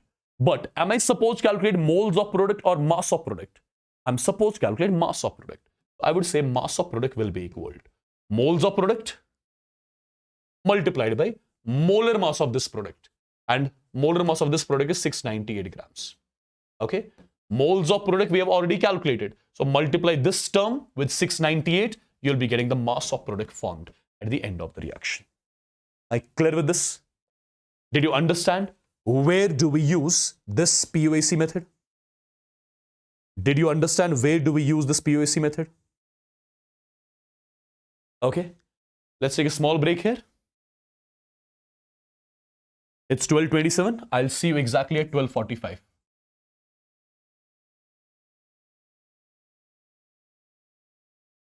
But I would want everyone to be back, okay? I would want everyone to be back. We have to complete this chapter, guys, that too in detail. Perfect? If you'll keep on telling like, I'm sleepy. See, I'm not going to write the exam. I don't have to write the exam. You have to write the exam. And if you are going to sacrifice something right now, you will get the fruits of it afterwards. If you are not planning to do that, then forget about qualifying any sort of examination. I'm telling you very honestly. And forget about everything. Then go to sleep. Take proper rest. But if you are really serious about something, right? If you really want something to do on your own, right? If you really want to give to your parents something, then you have to stay motivated all the time. You should not be. This is the first session of the session. I mean, this is the first session of the series. I'm not expecting these sort of comments from you. I'm sleepy, I'm this, I'm that. If you're sleepy, don't come to the session. Okay? And forget about your dreams and all. If you feel sleepy and stuff. And this is just the first session, guys. You have to carry on the same process for like upcoming 75 to 80 days. If this thing happens in the first session itself, I don't know who will save you. Hello, I'll see you after the break. I'll see you after the break.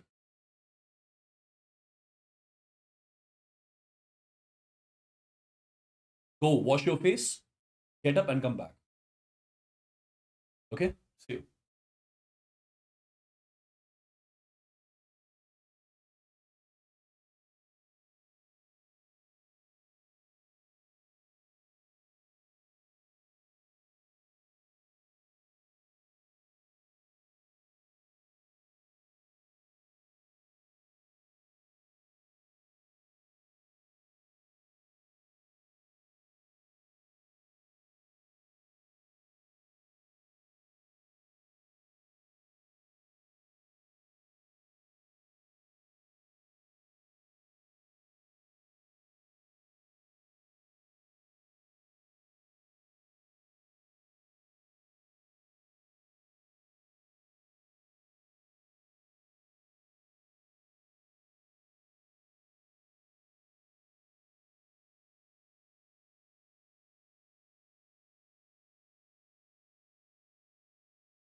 Is everyone back?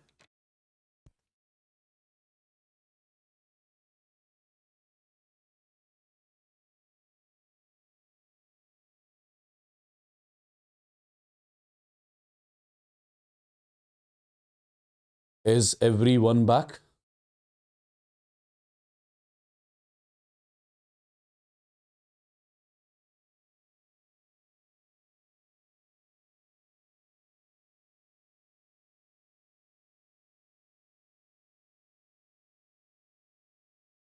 All right, people.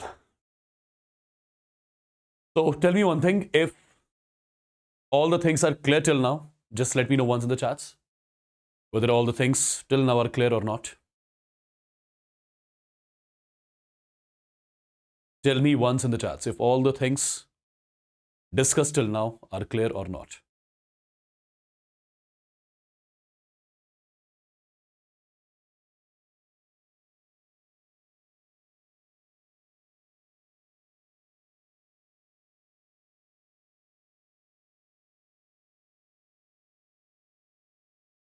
Okay, perfect. So guys, now let's try to discuss one more important topic. This is one, I would say, very important topic from which questions are asked, right? And this topic is used, I would say, in a lot of chapters of physical chemistry. Okay?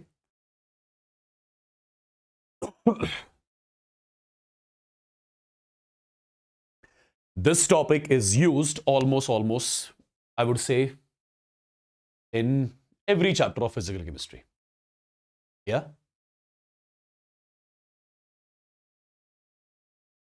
So let's get going, let's get started, and let's get to know what limiting reagent exactly is all about.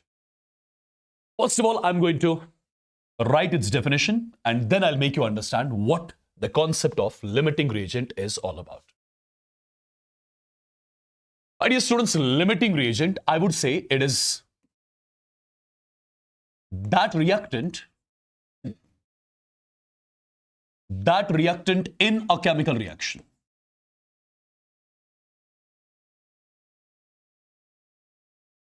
It is basically that reactant in a chemical reaction which gets completely consumed. That reactant in a chemical reaction which gets completely consumed, that too earlier in the reaction. That reactant which gets completely consumed earlier in the reaction is what we call as limiting reagent.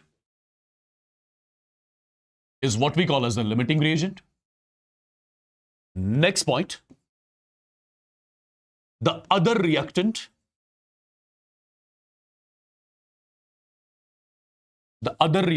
is called as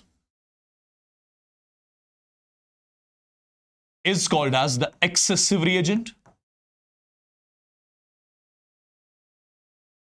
The other reactant is called as the excessive reagent. Point number 2. Point number 3. Entire product formation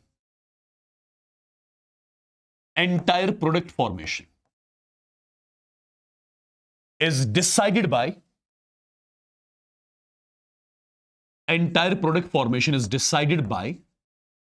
the limiting reagent. These are the 3 points, my dear students, which you need to remember first of all.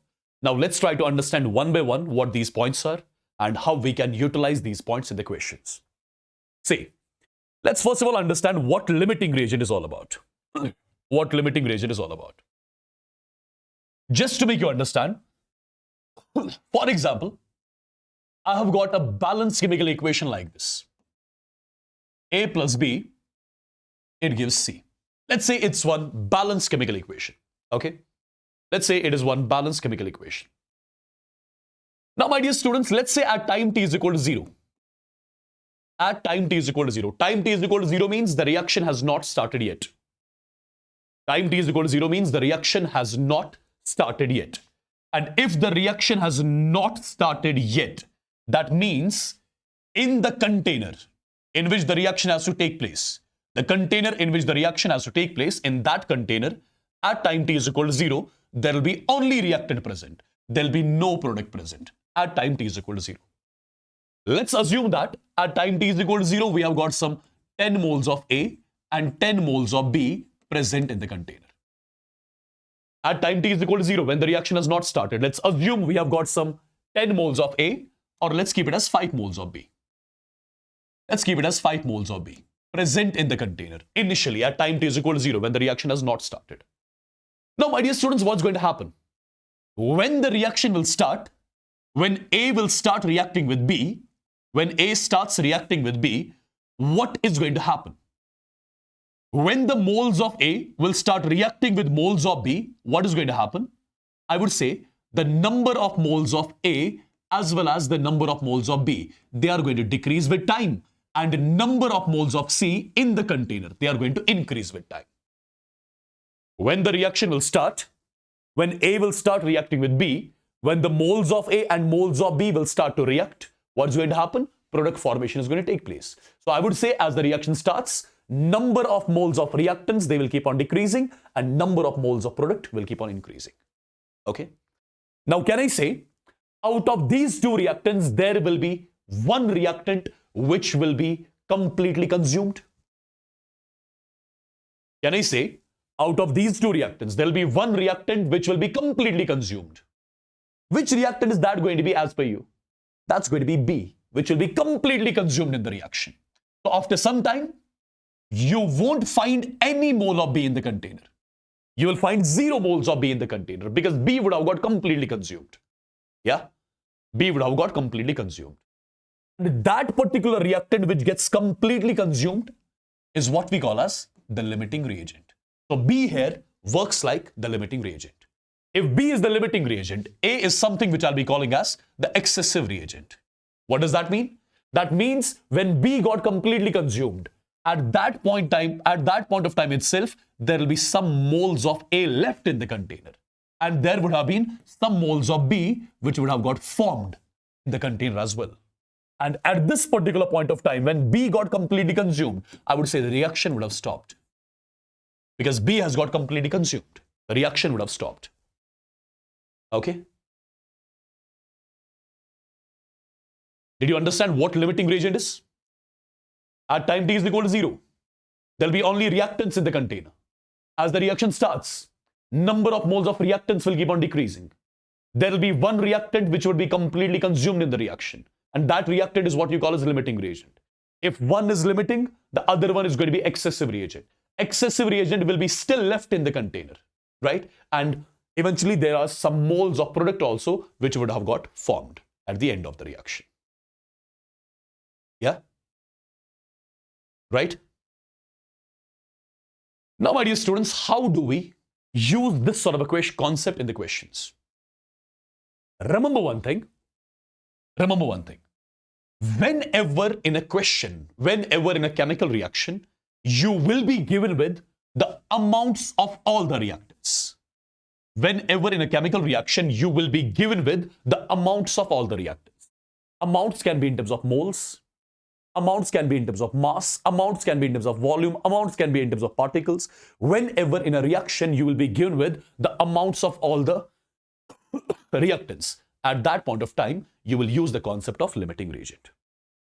At that point of time, you will use the concept of limiting reagent. So when to use the limiting reagent concept? When the amounts of all the reactants will be given to us in the question. Amounts can be in terms of moles, it can be in terms of mass, volume, particles, whatever. Right? I'll be using the concept of limiting reagent. And in order to use the limiting reagent concept, the first step always is to balance the reaction. The first step always is to balance the reaction. And after balancing the reaction, you will be identifying which one is the limiting reagent. You will be identifying which reactant is the limiting reagent. Okay? After balancing the reaction, then it's going to be your job to identify which reactant is the limiting reagent. Okay? And once you get to know which reactant is the limiting reagent, after that, let me tell you, entire product formation is decided by the limiting reagent. How exactly? Let's try to see all of these things in the form of a question. See guys, understand properly what I'm going to say. For example, let's say I'm writing a question here. Imagine that you have got the reaction N2 gas plus H2 gas. It gives NH3 gas. This is the reaction, for example. For example, this is the reaction. Let's say at time t is equal to 0, I'm starting with 10 moles of N2 and I have got some 10 moles of H2 as well. Since I'm using the term time t is equal to 0, that means the reaction has not started. That means NH3 would not have got formed yet.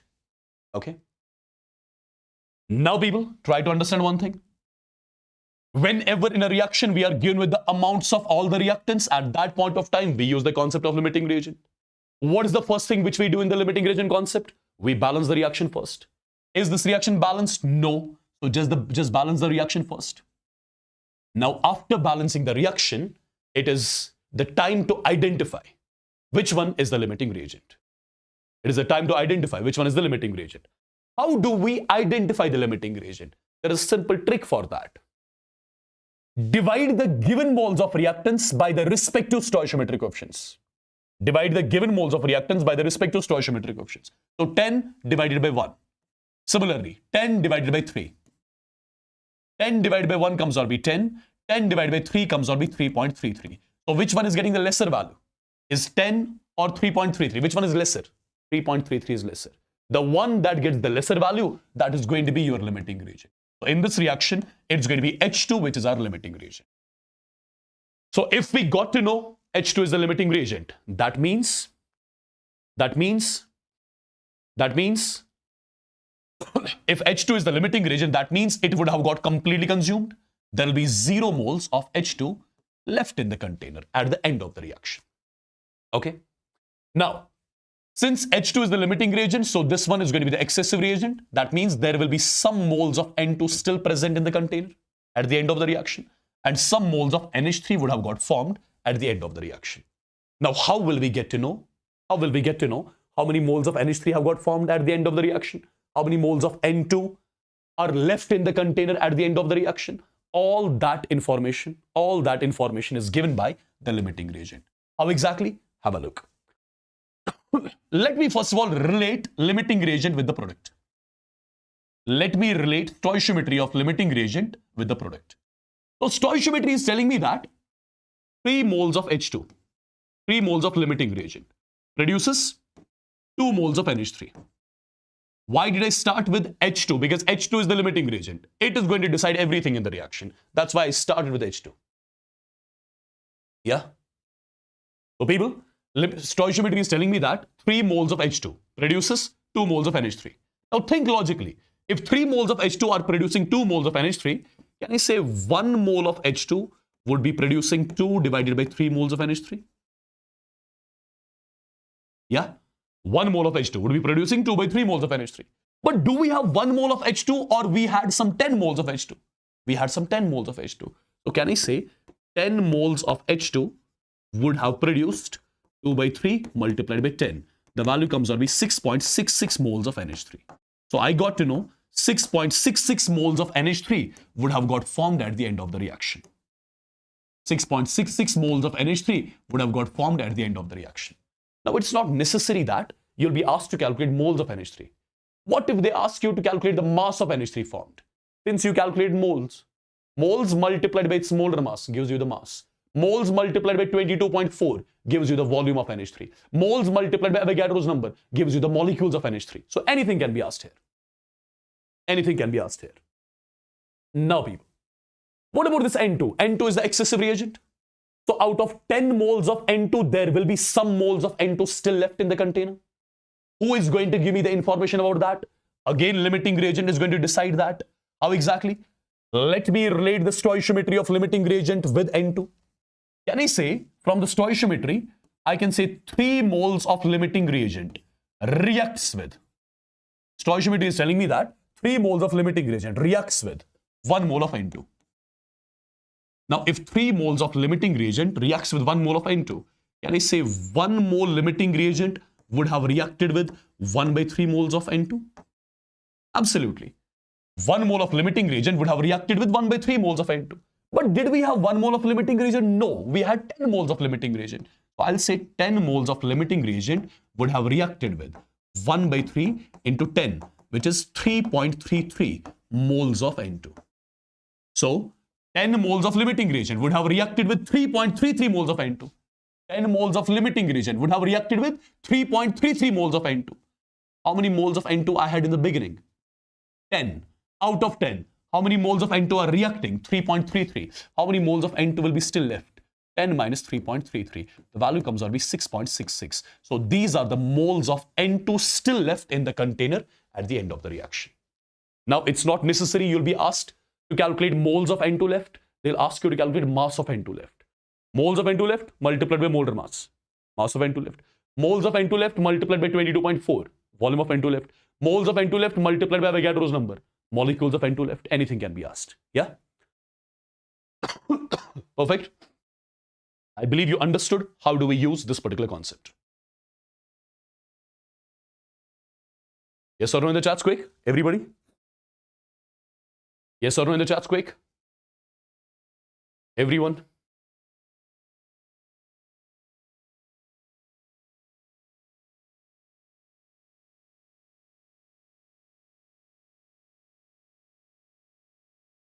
Perfect. Now, let's try to solve certain questions so that you'll get familiar with all the concepts. Tell me the answer of this question. Quick. You just have to identify which one is the limiting reagent. So basically, you are starting with 3 moles of NaOH and you have got 4 moles of H2SO4 in the beginning. So this is 0, this is 0. Divide the given moles by the respective stoichiometric coefficients. 3 divided by 2, 1.5. 4 divided by 1, 4. Which one is getting the lesser value? NaOH. So NaOH is my limiting reagent here. That's something I was supposed to identify. That's all. Yeah? I believe it's clear. I believe it's clear.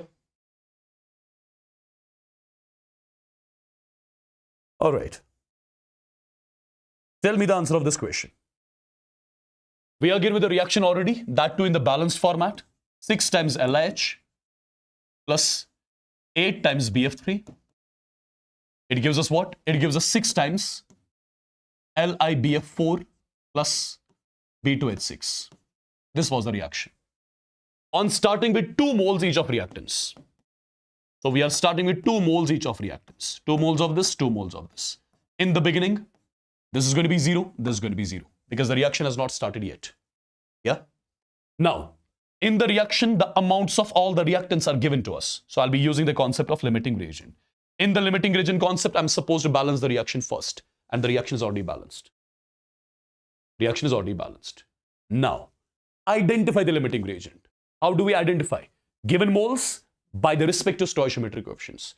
2 divided by 6 or 2 divided by 8. Which one is lesser?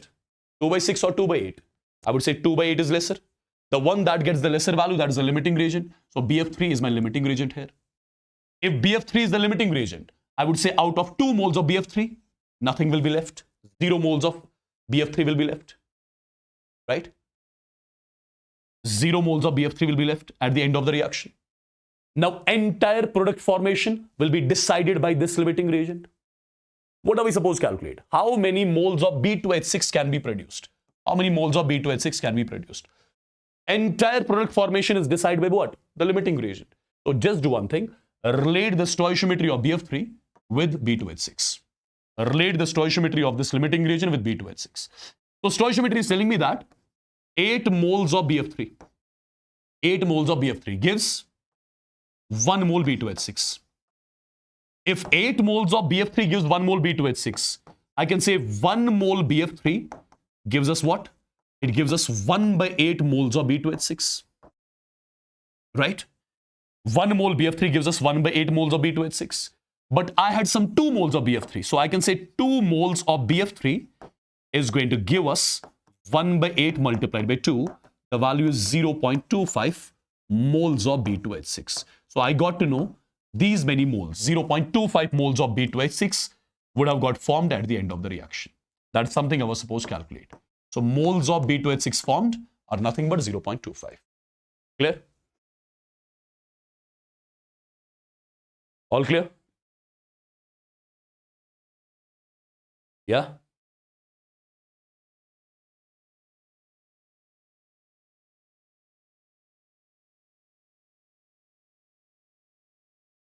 Right, Viul? Someone is saying LIH is the limiting reagent. 2 divided by 6. Is 2 by 6 lesser or 2 by 8 is lesser? Is 2 by 6 less or 2 by 8 less? Just tell me that. 2 by 8 is less than 2 by 6.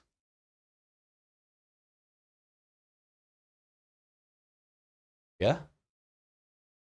2 by 8 is less than that of 2 by 6. Your brain is not braining anymore, yeah?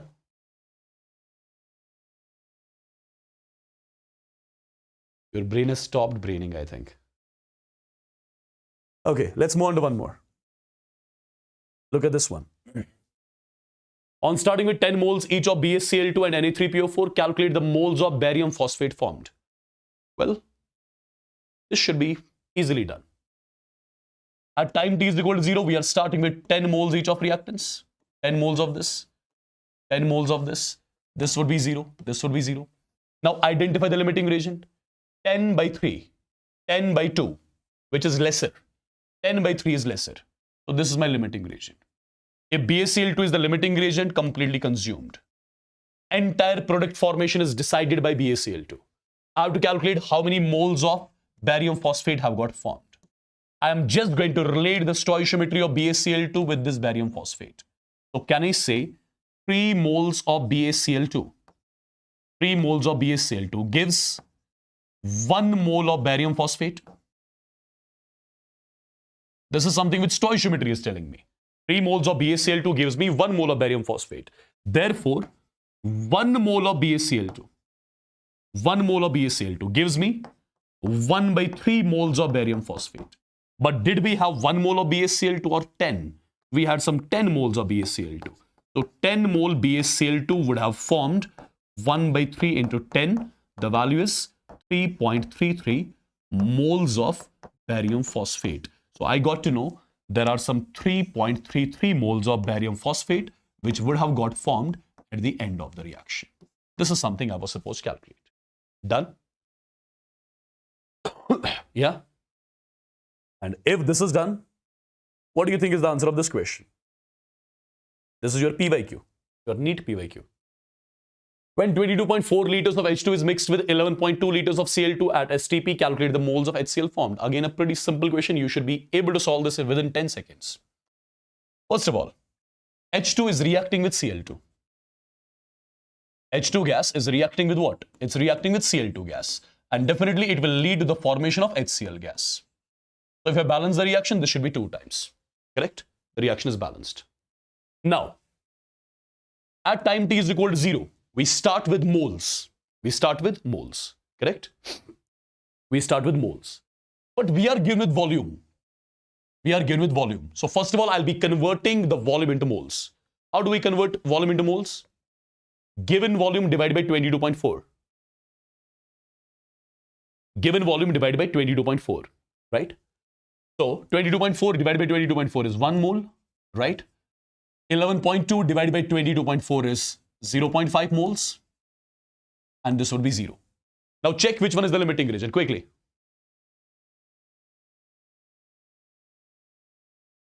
Yeah? Quickly, people.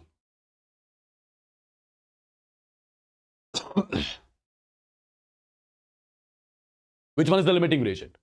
1 divided by 1 is 1. 0.5 divided by 1 is 0.5. So Cl2 is the limiting reagent. Completely consumed. Now entire HCl formation is decided by Cl2. 1 mole Cl2 is giving 2 moles of HCl. So 0.5 moles of Cl2 will give 2 into 0.5. So 1 mole of HCl would have got formed at the end of the reaction. Right? That is something I was supposed to calculate. Simple.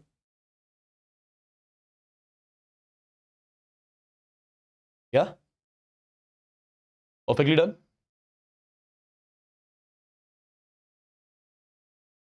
All right, guys. Now, I believe you can easily solve these sort of questions. Yeah? I believe you can easily solve these sort of questions.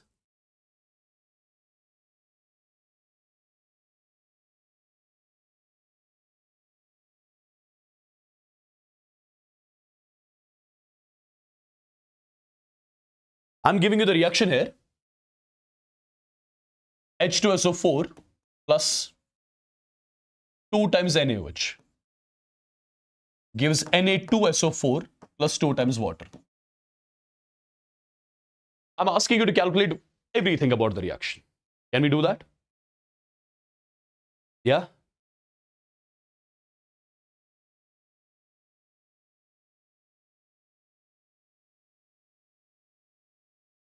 Can we do that? See, guys, first of all, at time t is equal to 0. Am I given with moles or masses? I'm given with masses, right? What is the mass of H2SO4 that's given to me? 98 grams. 98 grams means 1 mole. Yeah? 98 grams means 1 mole H2SO4. 160 grams of NaOH. 160 grams of NaOH means 4 moles of NaOH. Given mass divided by its molten mass. So this is 0, this is 0. Tell me which one is limiting here. Which one is limiting? 1 by 1 is 1, 4 by 2 is 2. So this is my limiting reagent. If this is limiting, completely consumed. Okay?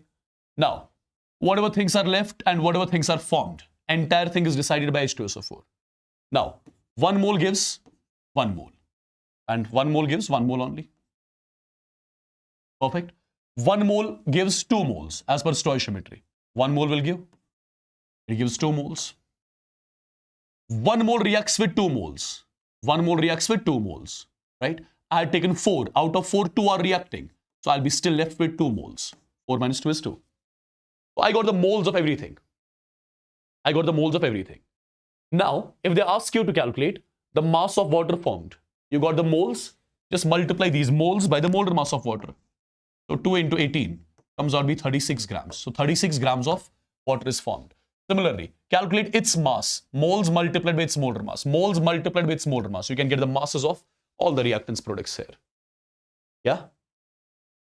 If they ask you about the molecules, just multiply the moles by Avogadro's number. Get the molecules. That's all. You understand? I believe these sort of questions you will be easily solving from now onwards if you got the concept properly. Yeah?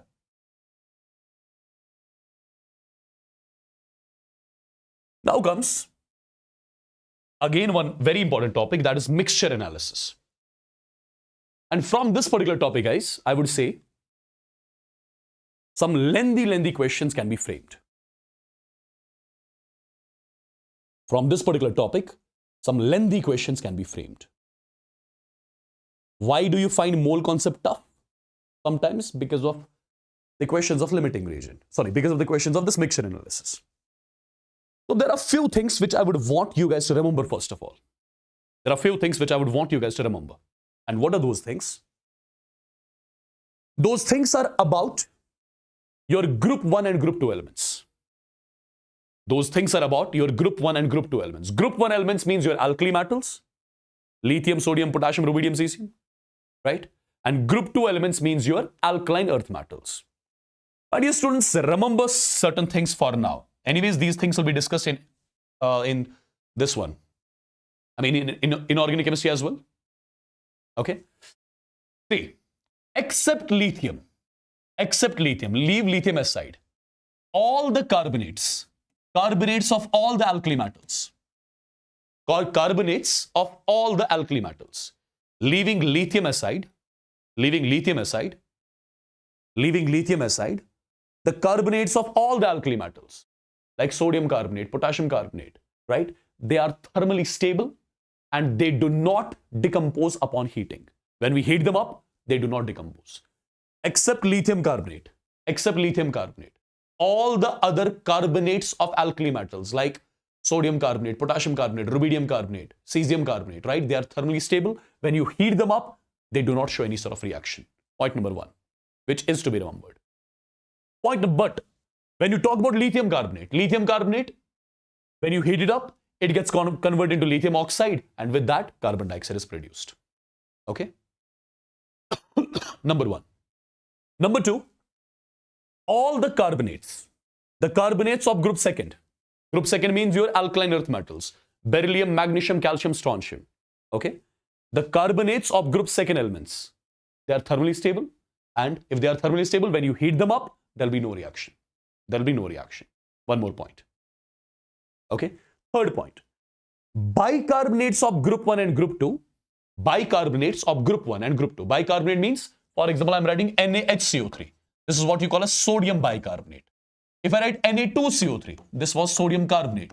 This is sodium bicarbonate. Bicarbonates of group 1 and group 2, they decompose upon heating. So when bicarbonates of group 1 and group 2 are heated, they get converted into carbonates. With that, you get carbon dioxide. With that, you get water. This is the slide which you will be remembering, first of all. This is the slide which you will be remembering. Perfect. Because from this particular slide, questions can be framed. What kind of questions can be framed? I'll be showing them one by one to you. Okay. Now guys, for example, look at this particular question. Understand properly what I'll be saying. 1 gram of an alloy of magnesium and aluminium. So basically, imagine that you have got a container, and in this container, you have got magnesium and aluminium present.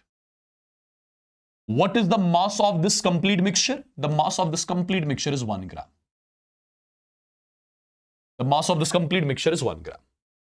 Now, what are we doing?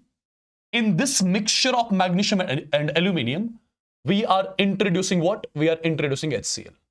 So in the same container containing magnesium and aluminium, you are introducing HCl. When you are introducing HCl in this container, what happens? As per the question, H2 gas is produced. When you introduce HCl in the container, as per the question, H2 gas is produced. What volume of H2 is being produced? As per the question, 1.12 liters of H2 gas is produced at STP. So can I say moles of H2 produced when you introduce HCl will be equal to 1.12 divided by 22.4. These are the total moles of H2 which are produced as per the question. Now, they are asking you to calculate the mass of magnesium and aluminium in the container. They are asking you to calculate the mass of magnesium and aluminium present in the container. Now, how do we do it? Just have a look how I'm going to solve this question. My dear students, is this 1 gram? Is this 1 gram the mass of magnesium, the mass of the aluminium, or the mass of both? 1 gram is the mass of complete mixture, entire mixture. Let's assume out of 1 gram of the mixture, there are some x grams of aluminium present in the container. That means the remaining will be 1 minus x. So 1 minus x grams will be the mass of magnesium in the container. Right? Okay. Now, if I divide the mass, what is this x? X grams is the mass of aluminium in the container. 1 minus x grams, this is the mass of magnesium in the container. If I divide this x with the molar mass of aluminium, if I divide this 1 minus x with the molar mass of magnesium, can I say I got the moles of magnesium and aluminium present in the container? I would say these are the moles of magnesium in the container. These are the moles of aluminium in the container. Now, as per the question, what are we introducing? We are introducing HCl. Since we are introducing HCl, can I say some part of HCl would have reacted with magnesium and some part of HCl would have reacted with aluminium? So how many reactions would have happened? I would say 2 reactions would have happened. The first reaction would have been Mg plus HCl. What does it give us? It gives MgCl2. With MgCl2, you'll be writing H2 gas. This would have been the first reaction. What about the second reaction? Second reaction would be similar. Yeah. Second reaction would be similar. What is going to be the second reaction? Second reaction is going to be aluminium plus P by 2 times HCl. It forms AlCl3, and with that, you'll be getting H2 gas. Let me make it as 3 times HCl. And let me make it as 3 divided by, what just happened? Okay, let me make it as 3 divided by 2 times H2. Perfect. Both the reactions are balanced. Yeah? Is it clear till here? So basically, when you are introducing HCl in the container, some part of HCl has mixed with magnesium and some part of HCl has reacted with aluminium. Okay? Reacted with aluminium. Perfect. Now, my dear students, do you understand one thing? From both these reactions, H2 gas is being introduced. H2 gas is produced. H2 gas is produced from reaction number 1 as well as reaction number 2. So in the question, they had mentioned 1.12 liters of H2 gas getting produced. On introducing HCl in the container, 1.12 liters of H2 gas was being produced. Right? Now, do you understand? What is the source of that H2 gas? From where that H2 gas is getting produced? I would say H2 gas is produced from these two reactions basically. Some part of H2 is getting produced from this reaction and some part of H2 is getting produced from this reaction. Okay? Who is this spammer? Faisal sir is best. Who is Faisal sir first of all? I don't know. Is he teaching chemistry? If he is better, amazing. Okay? But don't spam here. I have no idea who is Faisal sir for you. Okay? All right. See guys. Now, as I told you, both these reactions are going to contribute towards the liberation of H2 gas. Okay? Now try to understand. Stoichiometry is telling me one thing, that 1 mole of magnesium on reaction with HCl produces 1 mole of H2. This is stoichiometry telling me. 1 mole of magnesium on reaction with HCl produces 1 mole of H2. But in the container, did we have 1 mole of magnesium for the reaction? We did not have 1 mole of magnesium in the container. We had 1 minus X divided by 24 moles of magnesium to react with HCl. So I would say, if 1 mole of magnesium on reaction with HCl produces 1 mole of H2, I can say 1 minus X divided by 24 moles of magnesium, which were there in the container. When these many moles of magnesium would have reacted with HCl, I would say 1 minus X divided by 24 moles of H2 would have got produced. So I would say these are the moles of H2 which are being produced from reaction number 1. Yeah? These are the moles of H2 which are being produced from reaction number 1. Okay? Right?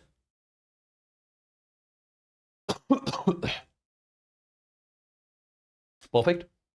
Now, my dear students, similarly, can I say some moles of H2 would be produced from reaction number 2 as well? Now try to understand. The stoichiometric coefficient of aluminium here is 1 and here is 3 by 2. Can I say stoichiometry is telling me that 1 mole aluminium on reaction with HCl produces 3 by 2 moles of H2? But was there 1 mole of aluminium in the container for the reaction? No, there were X by 27 moles. So I would say X by 27 moles of aluminium upon reaction with HCl. Would have produced 3 by 2 multiplied by X divided by 27 moles of H2. So I would say these are the moles of H2 gas produced from reaction number 2. Moles of H2 gas produced from reaction number 2. Right? Right? Yes? Perfect. These are the moles of H2 produced from reaction number 1. These are the moles of H2 produced from reaction number 2. हाँ जी, उनको जानता हूँ मैं. Ask him about me also. He'll tell you. He'll tell you about me. Okay? Chalo. Understand now. As per the question, these are the total moles of H2 produced. Can I say out of these total moles of H2 produced, some moles of H2 are produced from reaction number 1 and some moles of H2 are produced from reaction number 2. So I can say number of moles of H2 which are produced from reaction number 1 plus number of moles of H2 which are produced from reaction number 2 has to be equal to the total moles of H2 produced. Yeah? Has to be equal to the total moles of H2 produced. Yeah? So people, how many moles of H2 are being produced from reaction number 1? It is 1 minus X divided by 24 plus. How many moles of H2 are produced from reaction number 2? It is 3 by 2 times X divided by 27 is equal to. How many total moles of H2 are produced as per the question? 1.12 divided by 22.4. Do you see one equation and one unknown, that is X? When you solve the equation, you will be getting the value of X from here. And what was X exactly? What was X exactly? X was the mass of aluminium present in the container. X was the mass of aluminium present in the container. And if you got the mass of aluminium in the container, you can easily get the mass of magnesium in the container, which is nothing but 1 minus X. I believe this is clear. If it is clear, Let me know once in the chats. Quickly, people. Quickly, everyone in the chats. Did you understand the concept? Did you understand the concept?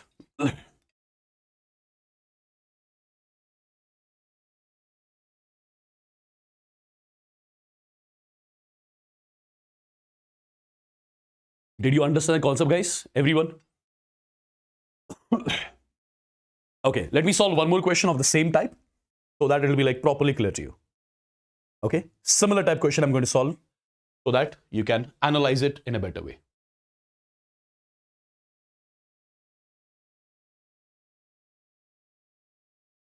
See guys, as far as this particular question is concerned, you have got a mixture. You have got a mixture and the mixture is containing aluminium and zinc. The mixture is containing aluminium and zinc. The mass of this entire mixture is 1.67 grams. The mass of this entire mixture is 1.67 grams. Let's assume there are some x grams of aluminium in the container. That means there will be 1.67 minus x grams. This is the mass of zinc present in the container. Okay? This is the mass of zinc present in the container. Now, my dear students, as per the question, what are we introducing in the container? We are introducing HCl in the container. When you are introducing HCl in the container, after the introduction of HCl in the container, what is happening? H2 gas is being produced. H2 gas is being produced. And 1.69 grams of H2, sorry, it's liters. 1.69 liters of H2 gas is produced at STP. So people, tell me just one thing. Upon the introduction of HCl in the container, what is happening exactly?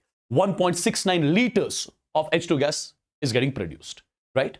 So volume of H2 gas, which is getting produced, is equal to 1.69 liters. So can I say 1.69 divided by 22.4? These are the total moles of H2 which are being produced at STP. These are the total moles of H2 which are being produced at STP. Okay. Given volume divided by 22.4. Now think over it. Since you are introducing HCl, after the introduction of HCl, can I say some amount of HCl will be reacting with aluminium and some amount of HCl would be reacting with zinc? Correct? Okay, some amount of HCl would be reacting with aluminium and some amount of HCl would be reacting with zinc. So how many reactions are going to happen? I would say 2 reactions will happen. The first reaction is going to be zinc plus HCl would have formed ZnCl2 plus H2 gas. Second reaction, aluminium plus 3 times HCl, it would have formed AlCl3. With that, you would have got H2 gas as well. Perfect. So whatever H2 gas you are getting here, as per the question, whatever H2 gas is getting formed, I would say some part of the H2 gas is coming from reaction number 1 and some part of H2 gas is coming from reaction number 2. I will simply say amount of H2 gas produced from reaction number 1 plus amount of H2 gas produced from reaction number 2 has to be equal to the total amount of H2 gas produced. As simple as that. So just use the stoichiometry. Stoichiometry is telling us 1 mole of zinc on reaction with HCl gives 1 mole of H2. 1 mole of zinc on reaction with HCl gives 1 mole of H2. But in the container, was there 1 mole of zinc to react with HCl? No. There were how many moles of zinc? 1.67 minus X. This is the mass of zinc divided by molar mass of zinc. Similarly, X divided by its molar mass. So in the container, how many moles of zinc were there? I would say 1.67 minus X divided by 65. These many moles of zinc were present in the container which would have reacted with HCl. Now think logically. 1 mole of zinc upon reaction with HCl gives 1 mole of H2. So these many moles of zinc upon reaction with HCl would have given 1.67 minus X divided by 65 moles of H2. So I would say these are the moles of H2 which are produced from reaction number 1. Similarly, how many moles of H2 would have produced from reaction number 2? Think over it. How many moles of H2 would have produced from reaction number 2? 1 mole of aluminium on reaction with HCl produces 3/2 moles of H2. Therefore, in the container we had X by 27 moles of aluminium. So X by 27 moles of aluminium on reaction with HCl would have produced 3/2 multiplied by x divided by 27 moles of H2. So these are the moles of H2 which are produced from reaction number 2, right? Now what is the concept which I'll be using?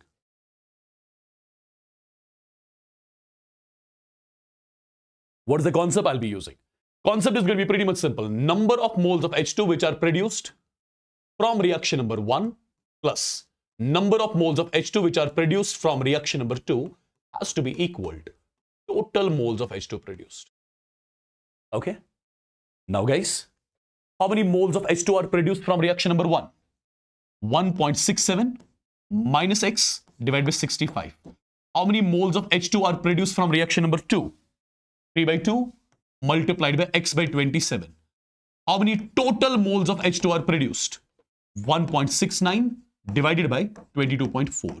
So I got one equation, and this equation contains one variable x, so you can easily get the value of x. And what was x? X was the mass of aluminum in the container. And if you get x, you can easily get 1.67 minus x as well. So you got the masses of both the aluminum and zinc present in the container which I was supposed to calculate. Did you understand the concept now? See, calculation wise, it's going to be easy in the exam, but concept can be the same. Concept can be the same, calculation part is going to be easy. Don't worry about it. This sort of calculation you won't get in the exam. Don't worry.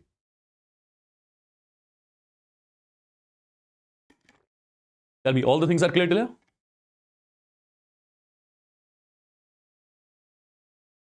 Yeah?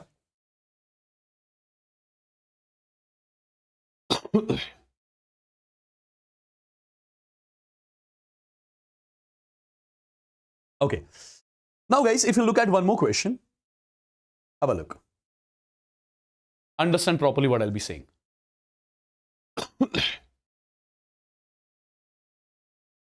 2 grams of a mixture of sodium carbonate and sodium bicarbonate. Now you will be understanding why a few minutes back I gave you that slide of carbonates and bicarbonates. So in the container you have got sodium bicarbonate as well as the sodium carbonate. You have got a mixture whose mass is 2 grams. Let's assume out of 2 grams there are x grams of bicarbonate in the container. So this has to be 2 minus x grams. Okay. So I can say mass of bicarbonate in the container divided by molar mass of bicarbonate, which is 84. 2 minus x, mass of carbonate divided by molar mass of carbonate. So these are the moles of bicarbonate and carbonate present in the container. Okay. Now as per the question, what are we doing? We are heating it up. We are heating this mixture. When we are heating this mixture, what is happening? Carbon dioxide gas is getting produced. And how many grams? As per the question, when we are heating this mixture, the mass of carbon dioxide gas produced is equal to 0.11 grams. So if I ask you how many moles of carbon dioxide got produced, you will say mass of carbon dioxide produced divided by molar mass of carbon dioxide. So these are the moles of carbon dioxide produced. As per the question, when you heat this mixture, carbon dioxide gas is getting produced, right? Carbon dioxide gas is getting produced. 0.11 grams of carbon dioxide. So how many moles of carbon dioxide? 0.11 divided by 44. Perfect. Now guys, few minutes back I told you, bicarbonates and carbonates of group 1 as well as group 2. Bicarbonates of group 1 and group 2.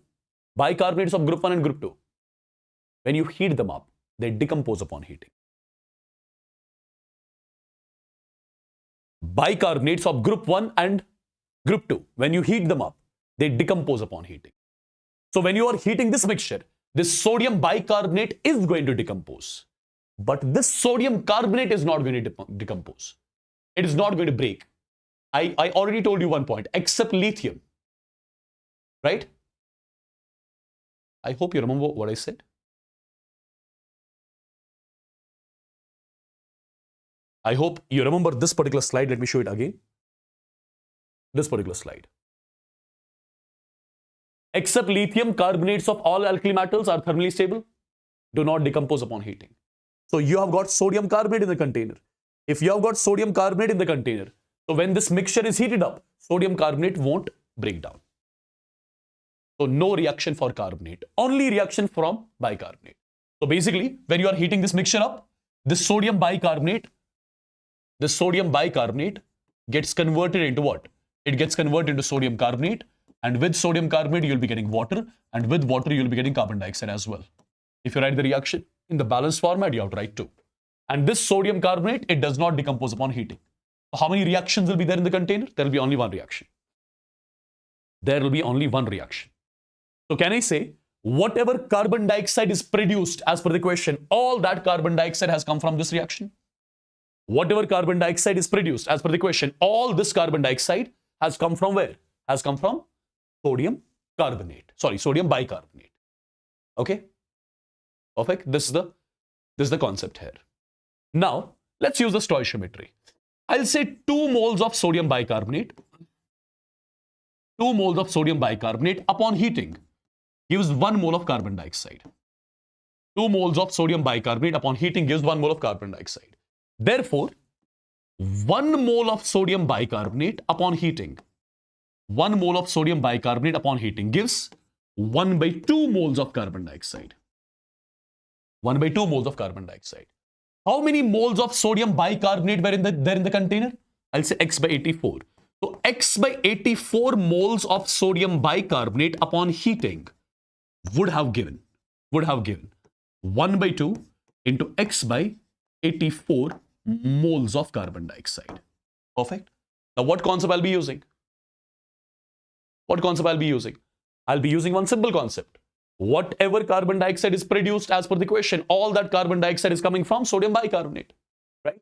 So I'll say number of moles of carbon dioxide which are being produced from sodium bicarbonate has to be equal to the total moles of carbon dioxide produced. Perfect. This term as per the question is x divided by 2 into 84. X divided by 2 into 84 is equal. This particular term is 0.11 divided by 44. One equation, one unknown. Get the value of x. And what is x? X is the mass of bicarbonate in the container. That is something you were supposed to calculate.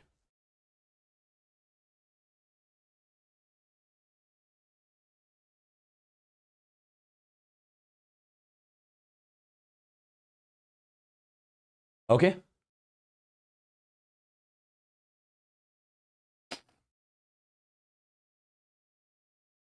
Am I clear till here?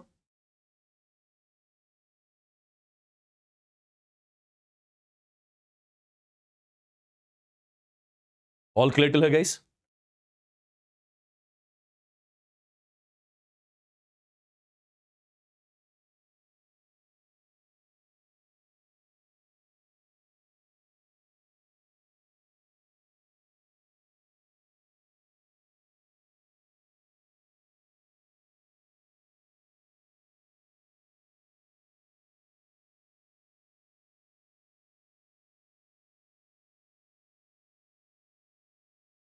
Okay, let's move on to one more type of the question, which can be asked from this mixture analysis.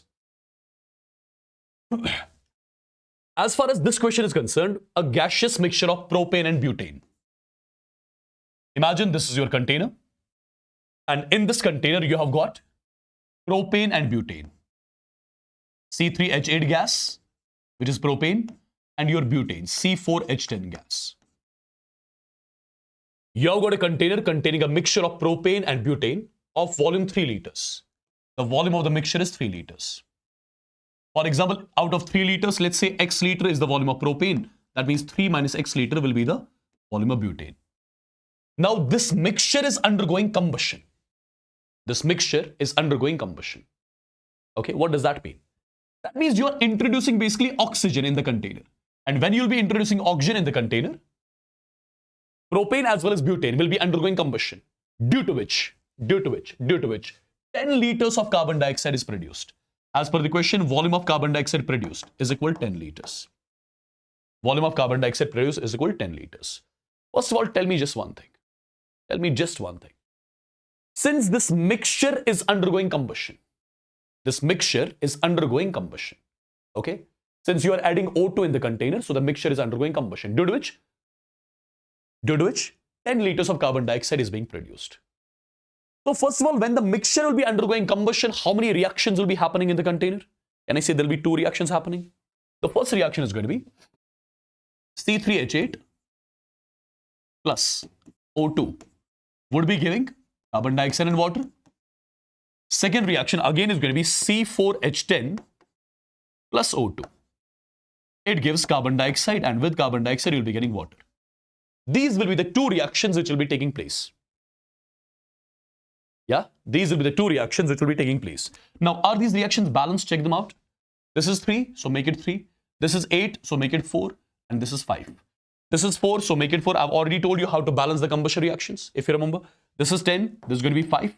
And this is going to be, I think, 13 by 2. X plus Y by 4. Yeah? Now, guys, understand. From reaction number 1, carbon dioxide gas is produced. From reaction number 2, also carbon dioxide gas is produced. So basically, whatever these 10 liters of carbon dioxide are being produced, as per the question, I would say, out of these 10 liters of carbon dioxide, some liters of carbon dioxide are produced from reaction number 1, and some of the liters of carbon dioxide are produced from reaction number 2. Yeah? Right? Some of the liters of carbon dioxide are produced from reaction number 1, and some of the liters of carbon dioxide are produced from reaction number 2. Now, the stoichiometric coefficient here is 1, and the stoichiometric coefficient is 3. Now, you can treat the stoichiometric coefficients as volume directly. I've told you when I started your stoichiometry, I had given you few statements, one in terms of mass, one in terms of moles, one in terms of volume, right? So I can use the volume method directly. I can say when 1 liter propane undergoes combustion, 3 liters of carbon dioxide is produced. When 1 liter propane undergoes combustion, 3 liters of carbon dioxide gas is produced. But in the container, did we have 1 liter of propane for the combustion? No. We had some X liters of propane for the combustion. So when X liter propane undergoes combustion, I would say 3X liters of carbon dioxide gas would be produced. So this is the volume of carbon dioxide produced from reaction number 1. Yeah? This is the volume of carbon dioxide produced from reaction number 1. Now, what is the volume of carbon dioxide produced from reaction number 2? Have a look. The stoichiometric coefficient here is 1, here is 4. So when 1 liter butane undergoes combustion, 4 liters of carbon dioxide gas is produced. But in the container, did we have 1 liter of butane? No, we had 3 minus X liters of butane. So when 3 minus X liters of butane would undergo combustion, 4 multiplied by 3 minus X liters of carbon dioxide gas would be produced. So I would say this is the volume of carbon dioxide which is being produced from reaction number 2. Yeah? Right? So I can say one simple thing. I can say volume of carbon dioxide produced from reaction number 1, that is 3x liters, plus volume of carbon dioxide produced from second reaction, that is 4 multiplied by 3 minus x liters, is equal to total volume of carbon dioxide, that is 10 liters. So I got 3x plus 12 minus 4x is equal to 10. So x value will come out to be 2 liters. So basically in the container, there are 2 liters of propane present. 2 liters of propane, and 3 minus 2 will be 1. There is 1 liter of butane present in the container. That is something which I was supposed to calculate. Yeah? Sir, आपका wife मेरा ex था. Wow. I do not have a wife. Don't worry.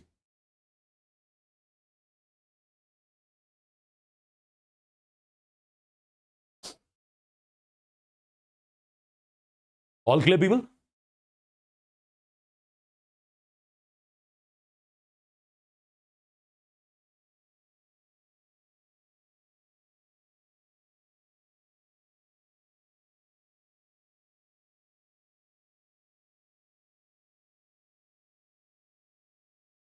All clear, guys?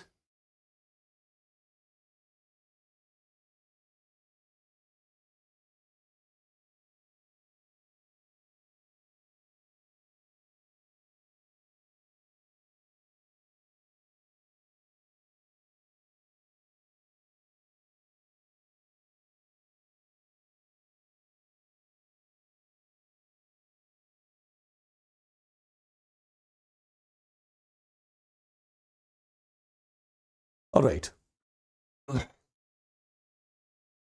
Okay, by just looking at this question, can you tell me whether you'll be able to solve this question? Or should I solve this? Tell me. Just look at the question carefully and tell me whether you'll be able to solve this or not.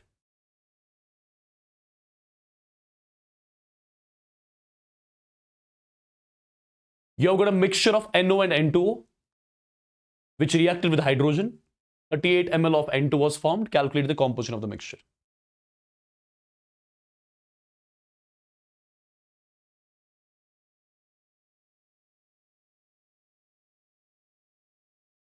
Yeah?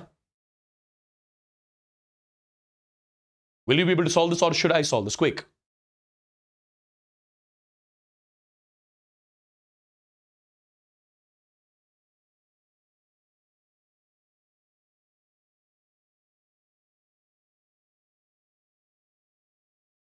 Okay, still I'll give you the reactions which are going to happen here. Then you can give this question a try on your own. NO plus H2 gives N2 plus H2O. This is the first reaction which will happen. Second reaction is going to be N2O plus H2. Again is going to be N2 plus H2O.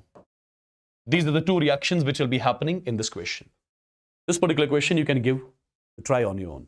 It's a homework question. Okay. So with this, our mixture analysis also is done and dusted. Okay. There are a few more topics which we have to cover. And what are those topics?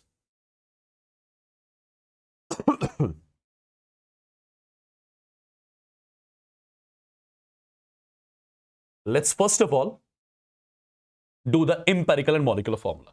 But before starting empirical molecular formula, no, we cannot start empirical molecular formula directly. Before this, there should be other topics discussed. Just a second.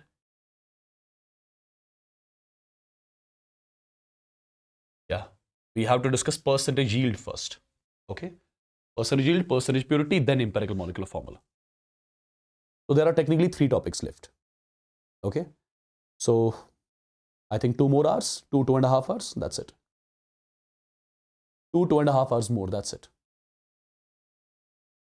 Okay, so let's take a break for 10 minutes and I'll be back. We have to complete the chapter, guys. We have to complete the chapter. Okay, so you have to be back. You have to be back. Otherwise, it's not going to be any fun for me to stand here and teach. Okay?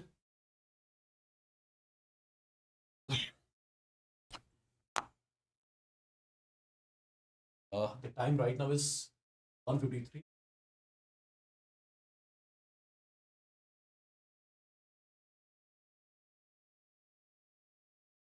Ten-minute break I'm giving you. Be back on time. Session up to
Is everyone back? Is everyone back?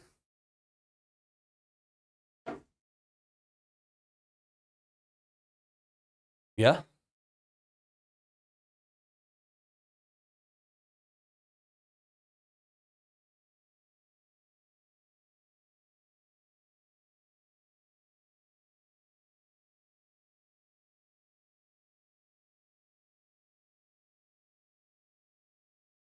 Okay, so let's move on and let's have a look on one more topic, that is the percentage yield of the reaction.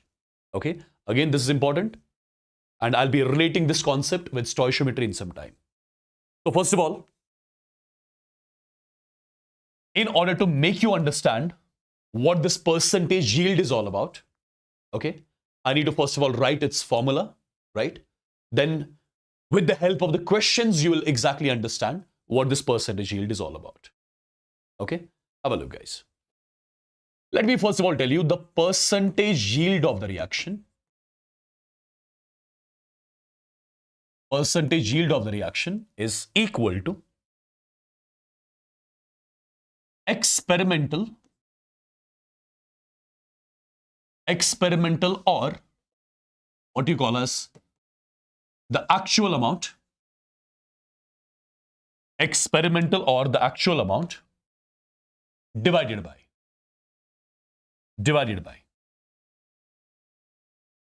expected, or you call it as the theoretical amount,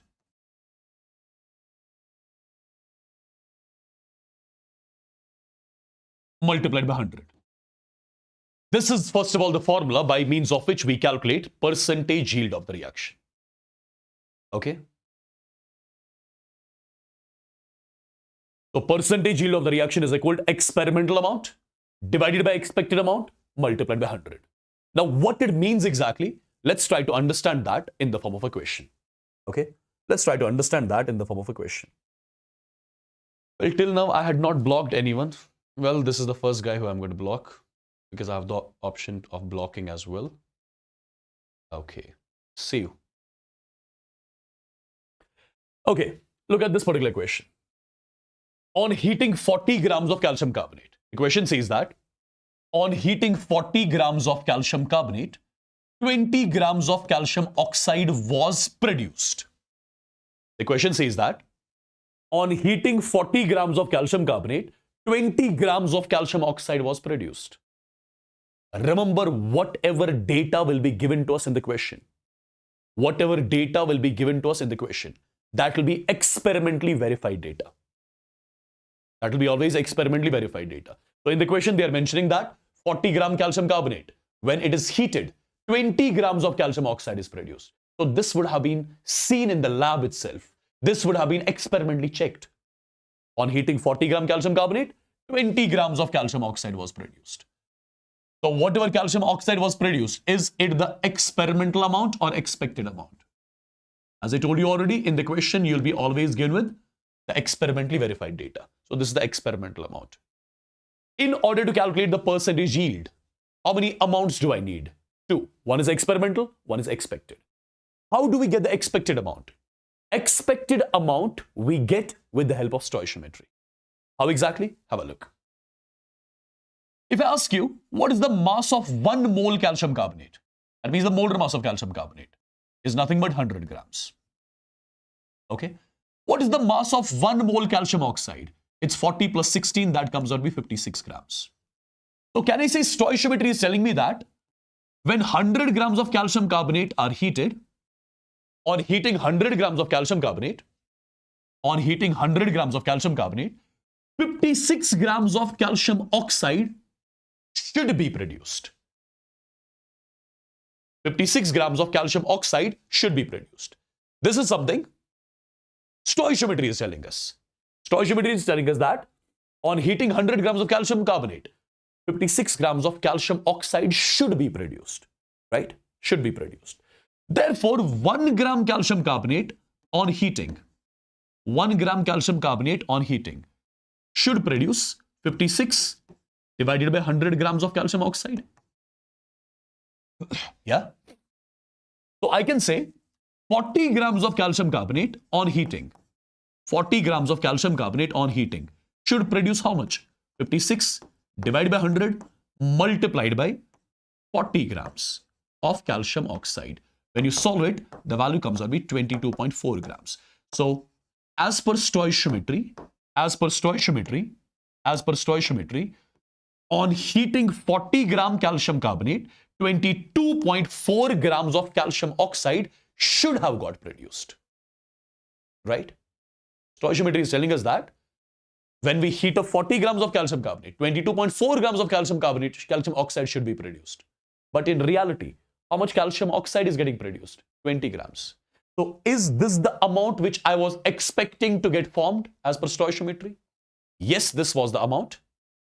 This was the amount of calcium oxide which I was expecting to get formed as per stoichiometry. So this amount I'm calling as expected amount. So basically stoichiometry gives me which amount? Stoichiometry gives me expected amount. And in the question, whatever data is given, that's experimental amount. So people, I can easily calculate percentage yield of the reaction, which is always equal to experimental amount divided by expected amount multiplied by 100. When you solve this, the value approximately comes out to be 89%. So what is meant by this 89%? 89% is the yield of the reaction. It is the efficiency of the reaction. So how much amount of calcium oxide should have got produced? 22.4 grams. But in reality, only 89% of this amount. Only 89% of this amount will be actually getting formed. And if you check it also, if you do 89% of 22.4, when you solve this, this value comes out to be exactly 20 grams. Okay?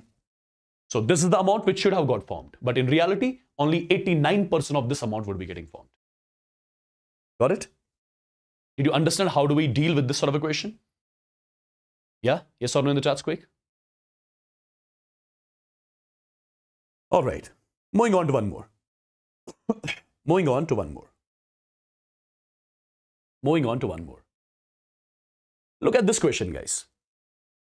As per the question, 15.6 grams of benzene on reaction with HNO3 gives 18 grams of nitrobenzene. It gives 18 grams of nitrobenzene. This is something which is given to me in the question. That means it's experimentally verified. This would have been checked in the lab. Right? This is experimentally checked data. 15.6 grams of benzene, when it reacts with HNO3, it produces 18 grams of nitrobenzene. So how much nitrobenzene is produced? 18 grams. This is what they call as experimental amount. What do I need now? I need expected amount. Expected amount we calculate with the help of stoichiometry. Now see, what is the mass of 1 mole benzene? Basically, what is the molar mass of benzene? 78 grams. 78 grams means the mass of 1 mole benzene. So the mass of 1 mole benzene is nothing but 78 grams. Right? 78 grams of benzene. Now tell me, what is the molar mass of this nitrobenzene? When you calculate the molar mass of nitrobenzene, it will come out to be 123 grams. That means mass of 1 mole of nitrobenzene is 123 grams. So basically, stoichiometry is telling me that 78 grams of benzene should produce 123 grams of nitrobenzene. Therefore, 1 gram of benzene should produce 123 divided by 78 grams of nitrobenzene. 1 gram of benzene should produce these many grams of nitrobenzene. Therefore, I can say 15.6 grams of benzene. 15.6 grams of benzene should produce 123 divided by 78 multiplied by 15.6. The value comes out to be 24.6 grams of nitrobenzene. So I would say this is the mass of nitrobenzene which should have got formed as per stoichiometry. As per stoichiometry, 15.6 grams of benzene should have given us 24.6 grams of nitrobenzene. But in reality, how much nitrobenzene is getting formed? 18 grams. This is the amount of nitrobenzene which I was expecting to get formed as per stoichiometry. So this amount I'm calling as expected amount. Stoichiometry always gives me expected amount. So percentage yield is experimental amount divided by expected amount multiplied by 100. When you solve this, the value approximately will be 73%. Right? So percentage yield of the reaction is 73%. Efficiency of the reaction is 73%. Am I clear with this? Yes? All right. Look at one more question. Look at one more question, guys. See, this sort of a question you can easily solve. This one. It is a similar type of question. This can be your homework. Similar sort of question, this can be your homework. You can give it a try. Now, I'm moving on to one more type of question. See, guys. On heating 150 grams of calcium carbonate, on heating 150 grams of calcium carbonate, on heating 150 grams of calcium carbonate, what mass of calcium oxide is produced if the yield of the reaction is 75%? On heating 150 grams of calcium carbonate, what mass of calcium oxide is produced if the yield of the reaction is 75%? So first of all, I'll use the stoichiometry. I will see how much calcium oxide should have got formed. How much calcium oxide should have got formed? Okay, have a look. What is the mass of 1 mole calcium carbonate? 100 grams. So I can say 100 grams of calcium carbonate should have produced mass of 1 mole of calcium oxide, 56 grams of calcium oxide. I can say 100 grams of calcium carbonate, 100 grams of calcium carbonate on heating should produce 56 grams of calcium oxide. Okay, so 1 gram of calcium carbonate on heating should produce how much? 56 divided by 100 grams of calcium oxide. Okay, 1 gram calcium carbonate on heating should produce these many grams of calcium oxide. As per the question, 150 grams of calcium carbonate on heating should produce 56 divided by 100 multiplied by 150 grams. Okay, the value comes out to be, I think it will be 84 grams. So 84 grams of calcium oxide should be produced. But the yield of the reaction is 75%. So in reality, 84 grams of calcium oxide won't get produced. Only 75% of this amount in reality will get produced.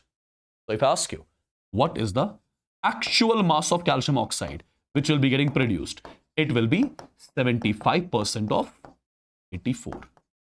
75% of 84. The value will be 63 grams. So in reality, 63 grams of calcium oxide will be getting produced. Okay? Tell me one thing. If the yield of the reaction was 100%, if the yield of the reaction was 100%, if the yield of the reaction is 100% at that point of time, whatever amount of calcium oxide you'll be expecting to get formed, in reality also, same amount of calcium oxide will get formed. If the yield of the reaction is 100. Yeah? Perfect, guys? Okay, one more trick I'm giving you.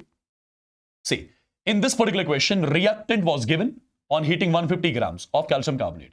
So amount of reactant was given and amount of product was to be calculated. Reactant was given and product was to be calculated. Reactant was given and product was to be calculated. What we did?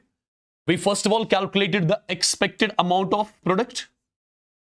We first of all calculated expected amount of product with the help of stoichiometry and then multiplied it with percentage yield. That's what we did. When reactant is given, product is to be calculated.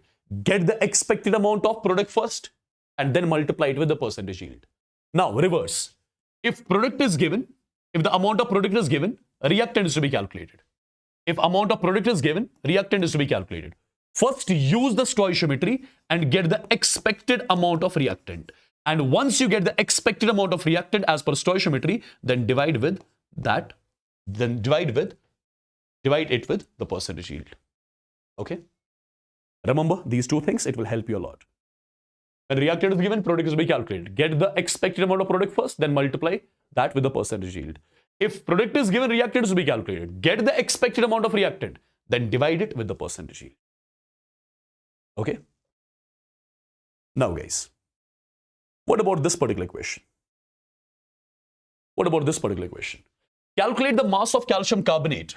Calculate the mass of calcium carbonate required to produce 63 grams of calcium oxide. Required to produce 63 grams of calcium oxide if the percentage yield of the reaction is 75%. Reverse of the same question. So in this particular reaction, product is given, reactant is to be calculated. So first, with the help of stoichiometry, I will be calculating the expected amount of calcium carbonate. Once I get the expected amount of calcium carbonate, I'll be dividing that with the percentage yield. I'll be getting the final answer. Okay, see what I'll be doing.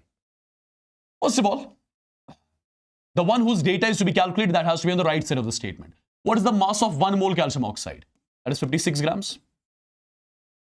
What is the mass of 1 mole calcium carbonate? That's 100 grams. So can I say 100 grams of calcium oxide are produced?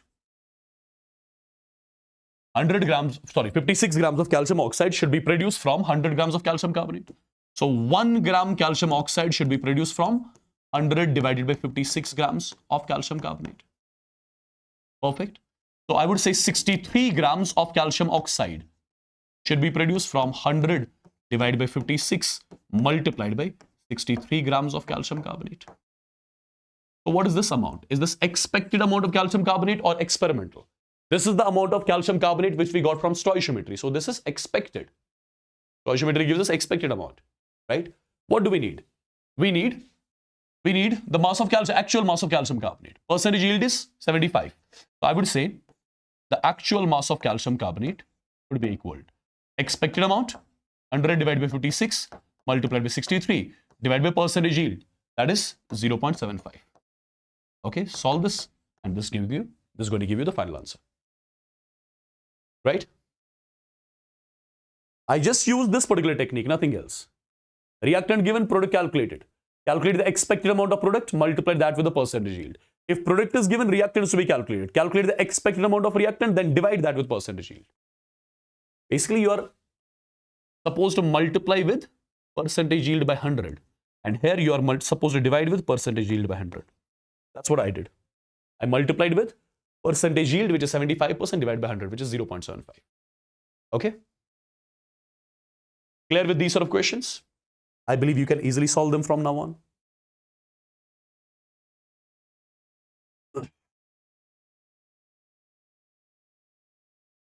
Can you solve this sort of a question?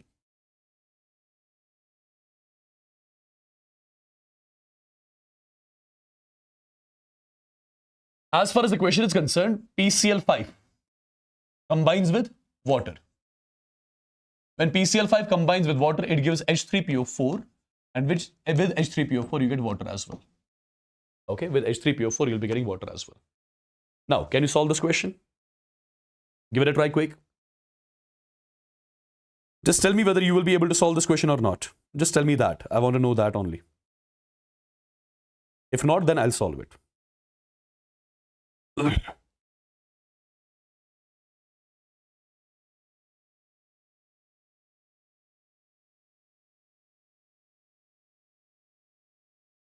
See guys, just balance the reaction first.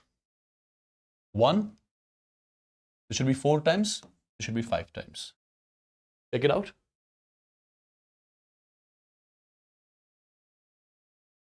This is not water here, sorry. 0.5 with water, this is HCl here. This is HCl. Okay, now the reaction is balanced. Now the reaction is balanced. Now, as far as the question is concerned, the question is saying that you are starting with 0.4 mole PCl5 and you are starting with 1.8 mole water. In the beginning, this will be 0, this will be 0. On starting with these many moles of PCl5, 1.8 moles of water, it is observed that 65.7 grams of HCl is produced. So this is the amount which is given to us in the question. So it must be experimentally verified data. So this amount I'll be calling as the experimental amount. This amount I'll be calling as the experimental amount. Okay, because it's given to me in the question. Now I'll be using the stoichiometry. I will be using the stoichiometry. I will be using the stoichiometry, and with the help of stoichiometry, I'll get to know how many grams of HCl should have got formed. This is the mass of HCl which is getting formed as per the question. Now I'll be using the stoichiometry and I'll get to know what mass of HCl should have got formed. See guys, tell me which one is the limiting reagent among the two. 0.4 divided by 1, that is 0.4. 1.8 divided by 4, that is 0.45. So this is the limiting reagent. If this is the limiting reagent, completely consumed. So entire product formation is decided by the limiting reagent.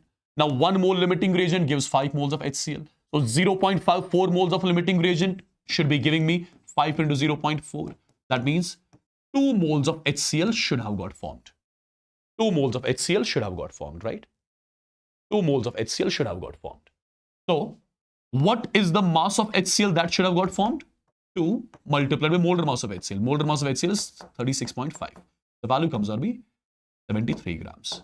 So 73 grams of HCl should have got formed, right? As per stoichiometry. So this is my expected amount. This is my expected amount. I got the expected amount. I got the experimental amount. Percentage yield will be equal to experimental divided by expected multiplied by 100. So this is going to give you the percentage yield of the reaction. Believe I'm clear with this. Yeah? I believe I'm clear with this. Is it clear? Did you understand how do we deal with such type of the questions?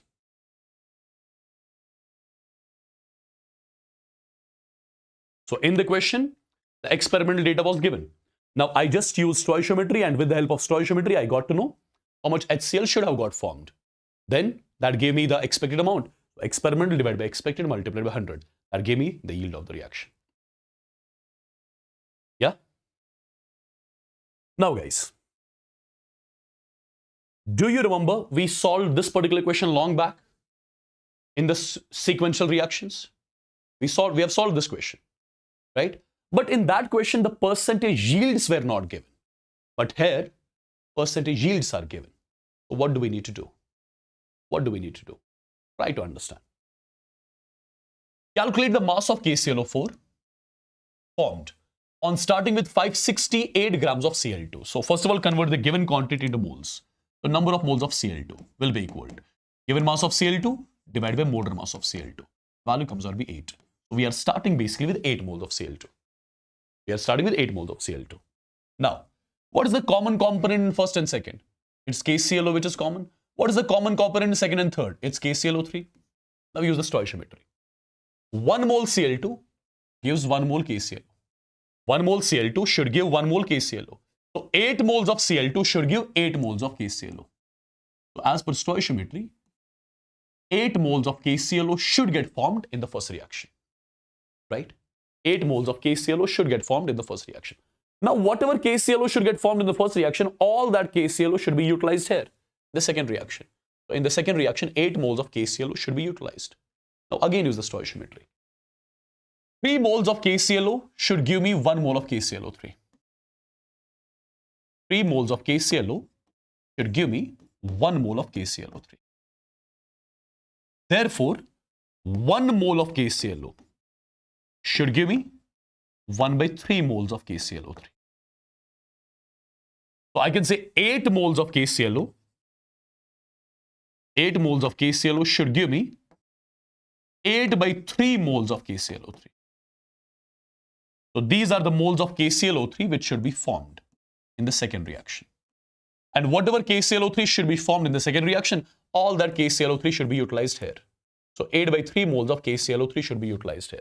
Now we use the stoichiometry again. 4 moles gives us 3 moles. So 4 moles of KClO3 should give us 3 moles of KClO4. Okay. So 1 mole of KClO3 should give us 3 by 4 moles of KClO4. So 8 by 3 moles of KClO3. 8 by 3 moles of KClO3 should give us 3 by 4 multiplied by 8 by 3. It should give us 2 moles of KClO4. So these are the moles of KClO4 which should be formed as per stoichiometry. So these are the expected moles. So what is the expected mass of KClO4? Expected mass of KClO4 should be equal to moles multiplied with its molar mass. Its molar mass used to be, as far as I remember, it was 138.5, right? The value came out to be 200 something, 277 grams. So till now, I did not use percentage yield anywhere. I am just using stoichiometry. And with the help of stoichiometry, I got to know 277 grams of the KClO4 should get formed. Okay, should get formed. Now, percentage yields of the reactions are also given to us. But look carefully. We were given with the reactant and we are supposed to calculate the product. We are given with the reactant and we were supposed to calculate the product. As I told you, when reactant is given, product is to be calculated. First, calculate the expected amount of product. Then multiply that with percentage yield. That's all. So, I would say actual amount of KClO4 would be equal. What is the expected amount of KClO4? 277 multiplied by. Multiply with the yields of all the reactions. Multiply with 0.5, multiply with 0.6, and multiply with 0.7. This is going to be the final answer. This is going to give you the actual mass of KClO4, which will get formed at the end. Yeah? Exactly. Guys, this is your actual competition. Okay? This is your actual competition. Whatever you saw in the beginning, those 750 students, that's not the actual competition. This is the actual competition. Whosoever is watching us now, whosoever is here now, these are serious ones. Okay? I hope you got to know how to deal with this question. Now, in the same question, if, for example, product was given, reactant was to be calculated. So first, I will be calculating the expected amount of reactant, then divide that with 0.5, 0.6, and 0.7. Yeah? Divide that with 0.5, 0.6, 0.7. All right? I believe percentage yield concept is very much clear to you. Okay? Now let's move on to one more topic, that is percentage purity. Okay? Percentage purity. So what this percentage purity is all about? First of all, I'll write its definition so that you'll understand this a bit. You'll understand this a bit. First of all, guys, if I talk about percentage purity, let me tell you percentage purity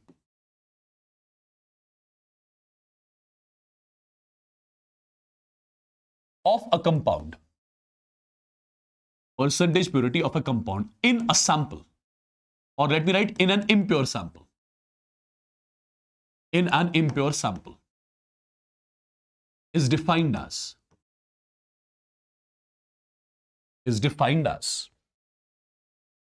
the mass of pure compound, in grams present in 100 grams of the impure sample.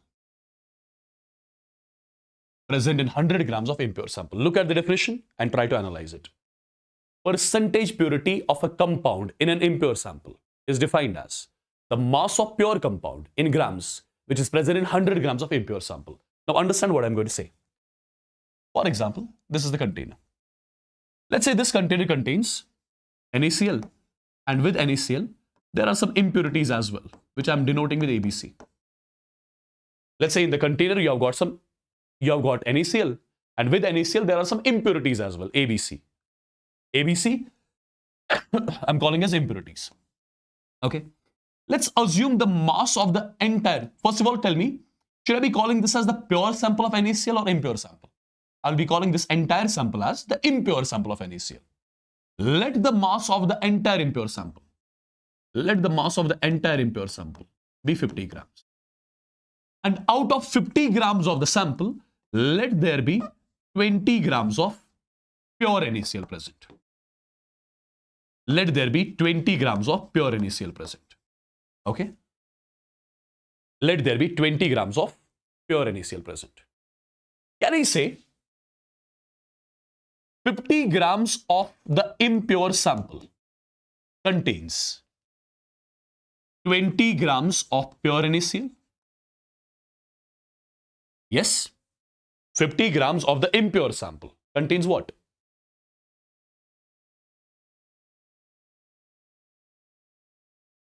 $50 grams of impure sample contains 20 grams of pure NaCl. So tell me one thing. What about 1 gram of impure sample? Can I say 1 gram of impure sample contains 20 divided by 50 grams of pure NaCl?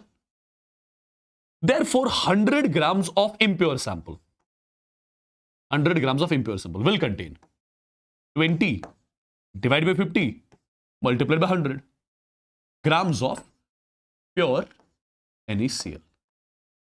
So tell me one thing. What is this particular thing? Is it mass or moles? I would say this is basically the mass of pure NaCl. This is basically the mass of pure NaCl, which is present in 100 grams of impure sample. And that mass of pure compound, which is present in 100 grams of impure sample, that mass of pure compound which is present in 100 grams of impure sample is what I call as percentage purity. So this is basically the percentage purity of NaCl, okay, in the sample.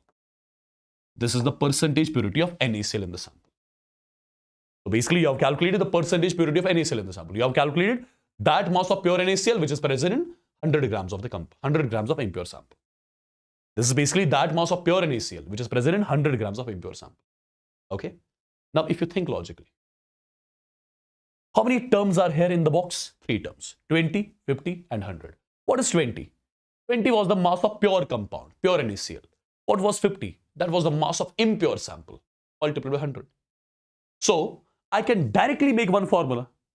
I can directly make one formula to calculate percentage purity. So, percentage purity of a compound. Percentage purity of a compound in an impure sample. In an impure sample is equal to, it's going to be mass of pure compound divided by the mass of impure sample divided by the mass of impure sample multiplied by 100. Mass of pure compound divided by mass of impure sample multiplied by 100. Yeah? This is the formula with the help of which we can calculate the percentage purity of a compound in the sample. Got it? Now guys, at the same time, I would want you guys to remember few things. What are those few things? Remember, in a chemical reaction,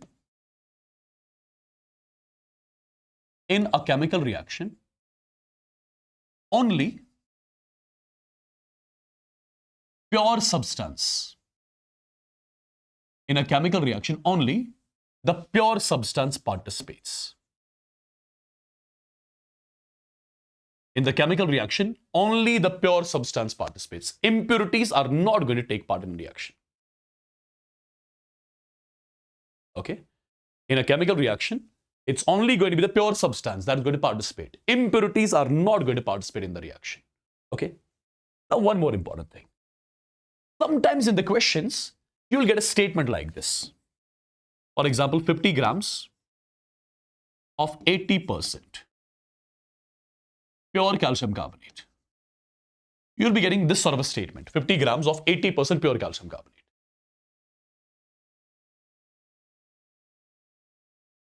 Grams of 80% pure calcium carbonate. You'll be getting this sort of a statement. What all things you can get from this particular statement?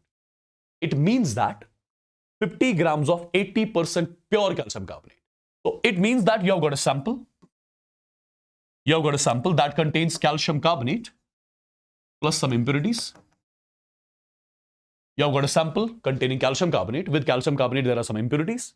The mass of the entire sample is 50 grams. The mass of the entire impure sample is 50 grams. Now, 50 grams is the mass of entire impure sample. Out of 50 grams, I would say 80% is the mass of pure calcium carbonate.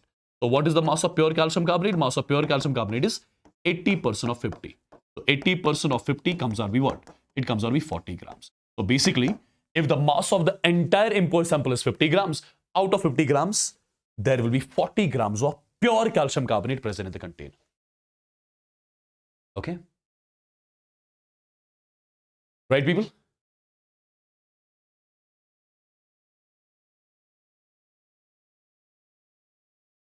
Yeah? All clear with this? Did you understand what I said here?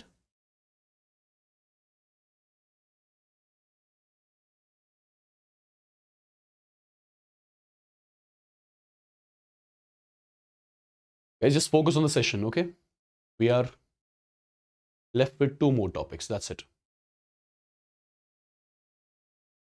Just focus on the session. So whenever you see such kind of the statement, will you be able to, get the things out of this particular statement? For example, if I say 40 grams of 70% pure NaCl. What does it mean? It means that this 40 grams is basically the mass of the impure sample, the mass of the entire impure sample of NaCl, out of which, what is the mass of pure NaCl? That is going to be 70% of. 70% of what? 70% of 40. The value comes out to be 28 grams. This is the mass of pure NaCl in the sample. Yeah? I believe this is clear. And I told you already, in a chemical reaction, it's only the pure substance that's going to participate. Now see what kind of different questions can be framed from this percentage purity. See guys. The first question, and the simple one. 50 grams of 80% pure calcium carbonate is heated. So what does that mean? It means that you have got a sample. That sample contains calcium carbonate, and with that calcium carbonate, you have got some impurities as well. Perfect. Now you have got 50 grams of 80% pure calcium carbonate. So basically, this 50 grams is the mass of the entire sample. Out of which, what is the mass of pure calcium carbonate? Mass of pure calcium carbonate will be 80% of 50. The value comes out to be 40 grams. So basically, in this particular sample, there will be only 40 grams of pure calcium carbonate present. There will be only 40 grams of pure calcium carbonate present, right? Okay. The mass of the entire sample was how much? The mass of the entire impure sample was 50 grams, out of which 40 grams is the mass of pure calcium carbonate. Now, as per the question is concerned, you are heating this container. You are heating this sample. When you'll be heating this sample, automatically the calcium carbonate in the container will be also getting heated up. And when calcium carbonate gets heated up, it gets converted into calcium oxide, and with calcium oxide, you'll be getting carbon dioxide. Okay? Now, tell me one thing. What mass of calcium carbonate was there in the container? 40 grams of pure calcium carbonate was there in the container. Okay? So can you tell me how many moles of calcium carbonate are there in the container? Mass of calcium carbonate divided by molar mass. So there are 0.4 moles of pure calcium carbonate in the container. Stoichiometry is telling me that 1 mole calcium carbonate on heating should give 1 mole carbon dioxide.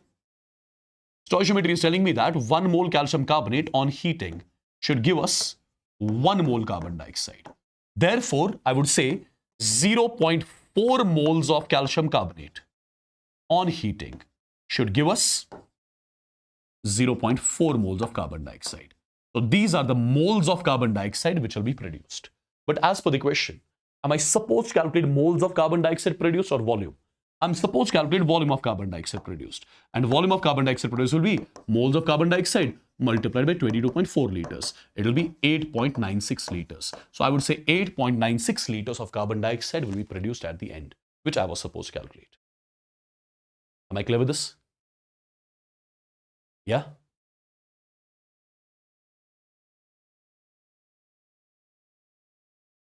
Am I clear with this quick?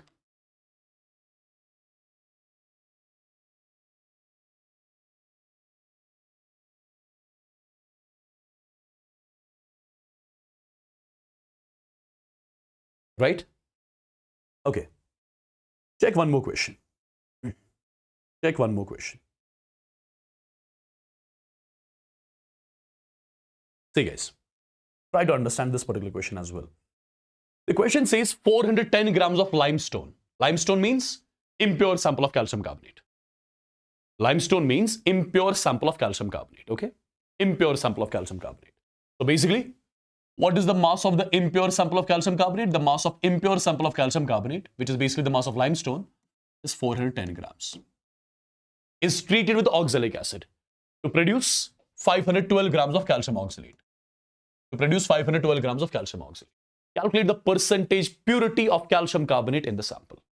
See guys, how simply I'm going to solve this. Try to understand very properly what I'll be doing. Let me just do one thing. Let me see what mass of calcium carbonate has participated in the reaction. Whatever mass of calcium carbonate would have participated in the reaction, that's going to be the pure mass of calcium carbonate. That's going to be the pure mass of calcium carbonate. Because I've told you already, it's only the pure substance that participates in the reaction. Okay? Perfect. Now see. First of all, what is the mass of 1 mole calcium oxalate? Mass of 1 mole calcium oxalate means its molar mass. That will come out to be 128 grams. So 128 grams of calcium oxalate is produced from 100 grams of calcium carbonate. Yeah? Stoichiometry is telling me that 128 grams of calcium oxalate is produced from 100 grams of calcium carbonate. Therefore, I can say 1 gram of calcium oxalate would be produced from 100 divided by 128 grams of calcium carbonate. Perfect. Or I can say 512 grams of calcium oxalate would be produced from 100 divided by 128 multiplied by 512. The value comes out to be 400 grams of calcium carbonate. So I got to know just one thing. What is that? I got to know 512 grams of calcium oxalate are produced from 400 grams of calcium carbonate. So this is the mass of calcium carbonate that is basically participating in the reaction. And that mass of substance which participates in the reaction, what do you call that mass of substance as? You call that as a pure mass. So this is the pure mass of calcium carbonate. This is the pure mass of calcium carbonate, which will be present in 410 grams of sample. Okay. What was I supposed to calculate? I was supposed to calculate percentage purity of calcium carbonate. Percentage purity of calcium carbonate in the sample would be equal to mass of pure calcium carbonate in the sample divided by mass of impure sample multiplied by 100. Now, what is the mass of pure calcium carbonate in the sample? 400 grams. What is the mass of impure sample? 410 grams multiplied by 100. Right? Solve this, the value approximately comes out to be, I think, 98%. So, percentage purity of calcium carbonate in the sample will be approximately 98%. Am I clear with this? Did you understand how to deal with such type of the question? Whenever you are supposed to calculate percentage purity, right? What do you have to calculate? You calculate the mass of pure substance, pure compound, divide that with the mass of impure sample, multiply that with 100. That's it.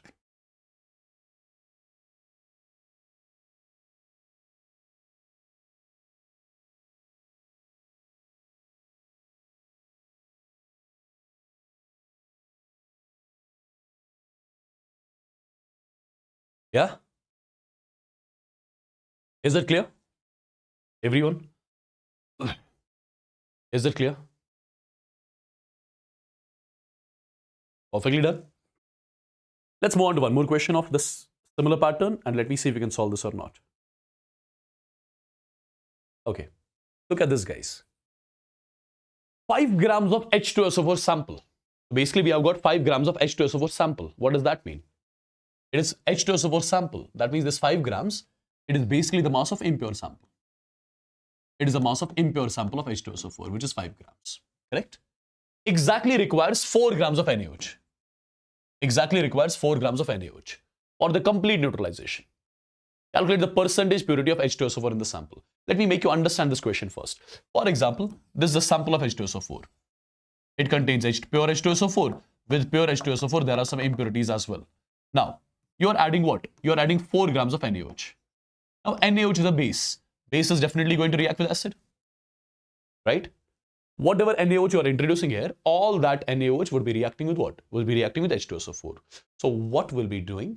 We will be calculating, first of all, the mass of H2SO4 that reacts with 4 grams of NaOH. We'll check what mass of H2SO4 has reacted with 4 grams of NaOH. And whatever mass of H2SO4 would have reacted with 4 grams of NaOH, that is definitely going to be pure mass of H2SO4. Right? That's going to be pure mass of H2SO4. So basically, as per the question is concerned, what I was supposed to calculate? I was supposed to calculate the percentage purity of what? Percentage purity of H2SO4 in the sample. So I would say percentage purity of H2SO4 in the sample is nothing but it is the mass of pure H2SO4 divided by the mass of impure sample of H2SO4 multiplied by 100. Since mass of impure sample of H2SO4 is given to me as 5 grams, what do I need? I need the mass of pure H2SO4. And how do I get the mass of pure H2SO4? With the help of stoichiometry. From stoichiometry, I'll try to calculate what mass of H2SO4 has reacted with NaOH.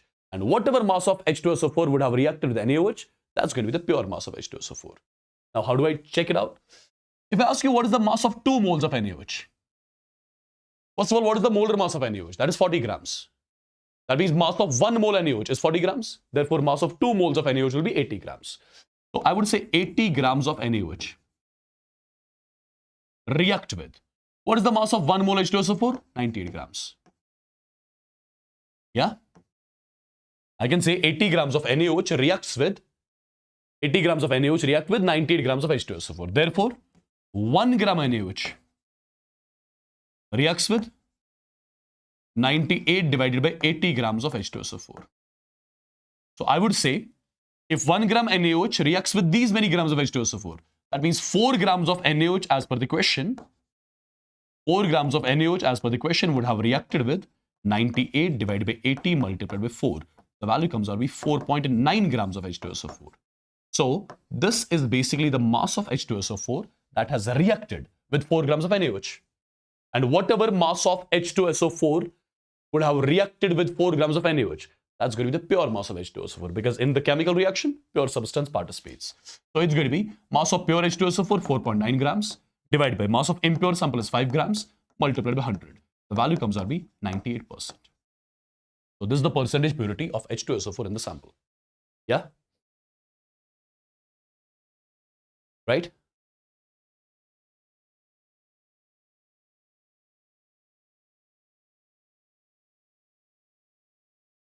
Perfect.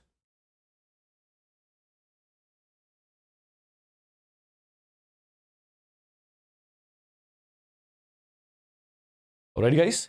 All clear? Is it all clear? Can you give this question a try on your own? Will you be able to solve this? Check it out. Similar type of question.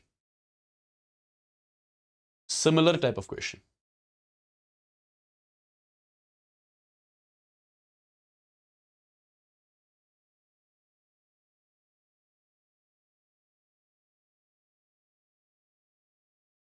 Yeah? Should I be giving this as the homework? Reaction would be MgCO3 gives MgO plus carbon dioxide. Okay? 20 grams of MgCO3 sample. So basically this is the mass of impure. This is the mass of impure sample. Now after writing the reaction with the help of stoichiometry, you will be getting what mass of magnesium carbonate has participated in the reaction. And whatever mass of magnesium carbonate would have participated in the reaction, that's going to be the pure mass of magnesium carbonate. So pure mass of magnesium carbonate divided by mass of impure sample multiplied by 100. That's going to give us the percentage purity. Correct? So let me keep this as the homework question. I believe you can solve this one on your own. It's a simple one. Right? Okay. Now there is percentage composition and empirical molecular formula left. Let me again take the break of like 10 minutes so that I'll freshen up and come back, because the topics which I'm going to teach you now, they are important ones. Okay. So we'll be back at what time? 3:15? Is that okay? Is 3:15 okay?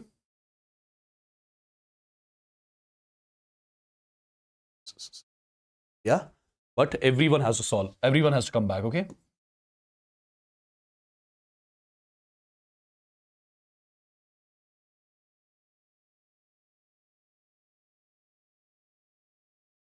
Okay, you guys can freshen up. I'll also take some rest and I'll be back. Two important topics we have to discuss, and it's not going to take more than 1 hour now. 1.5 hour maximum. Okay. So 3:15 to 4:15. By 4:30 we'll end. By 4:30 we'll end maximum. Don't worry. By 4:30 maximum we'll end. So I'll be back in some time. But be back. You also be back on time, huh?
What's up, guys? How are you? What's up? Are people alive? Are people alive?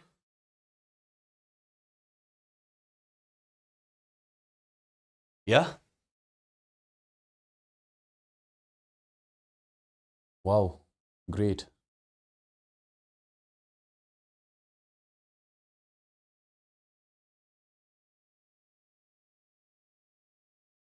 Don't worry, we are left with just two topics. One is percentage composition and one is empirical molecular formula, okay?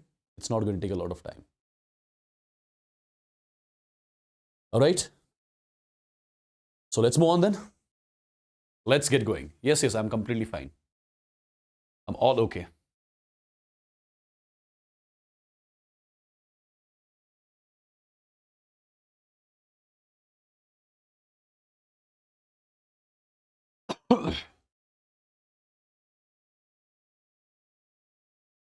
All right, guys. Okay.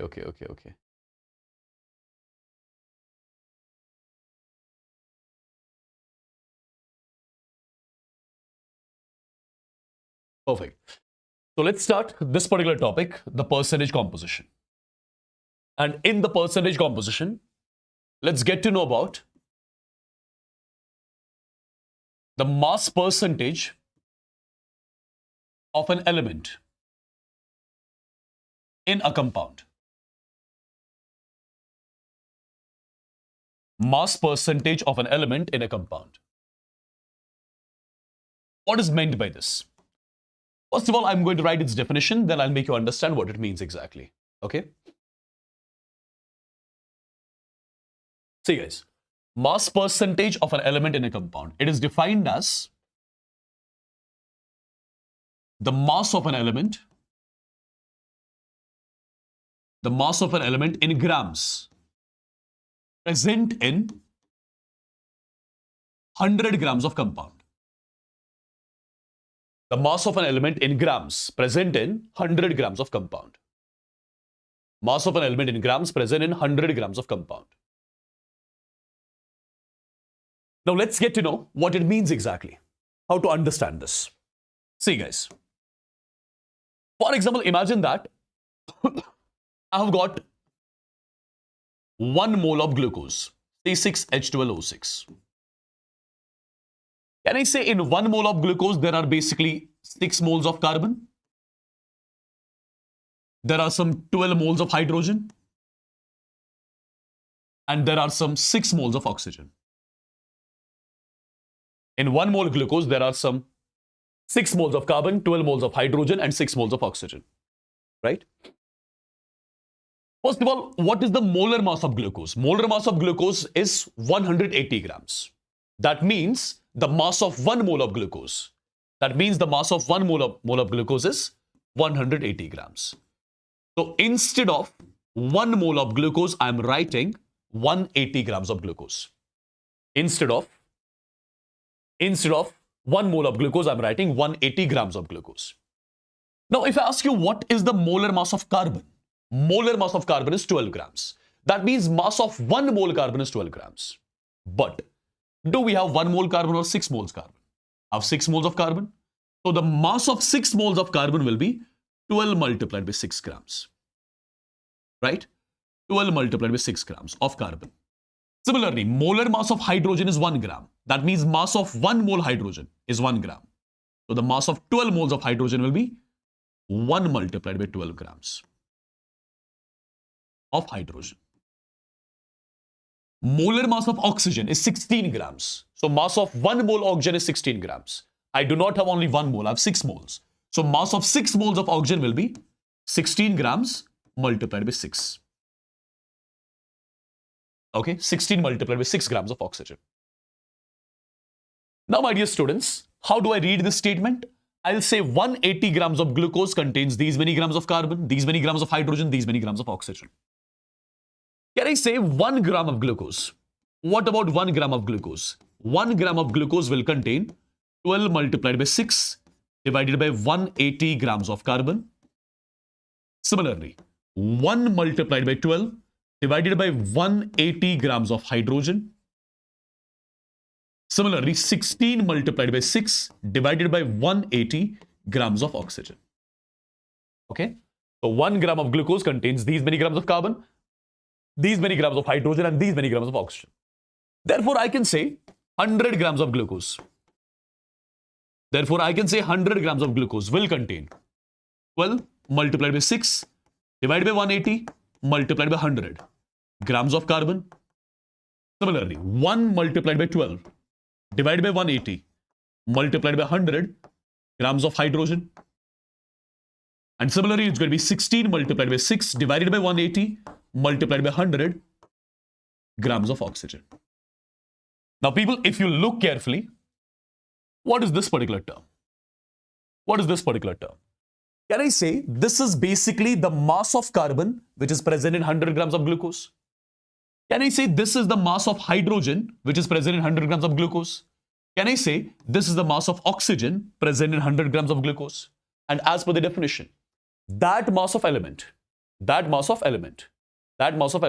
which is present in 100 grams of compound, that mass of element which is present in 100 grams of compound, what do I call that as? I call that as mass percentage. So basically, this is what I call as mass percentage of carbon in glucose. This is what I call as mass percentage of hydrogen in glucose. And this is what I call as mass percentage of oxygen in glucose. Okay? So this is how you get the mass percentage of different elements in different compounds. But you're not supposed to do all this lengthy process and all. I'm going to make one formula. You're going to use that formula and get the mass percentage of different elements in different compounds. Now, people, if I ask you, in this particular box, how many terms do you see? 12, 6, 180, 100. What was this 12? 12 was the molar mass of carbon. 6 was 1 mole glucose was containing 6 moles carbon divided by 180. What was 180? 180 was the molar mass of glucose, molar mass of compound into 100. So basically, if I want to make a formula, if I want to make a direct formula to calculate mass percentage of an element,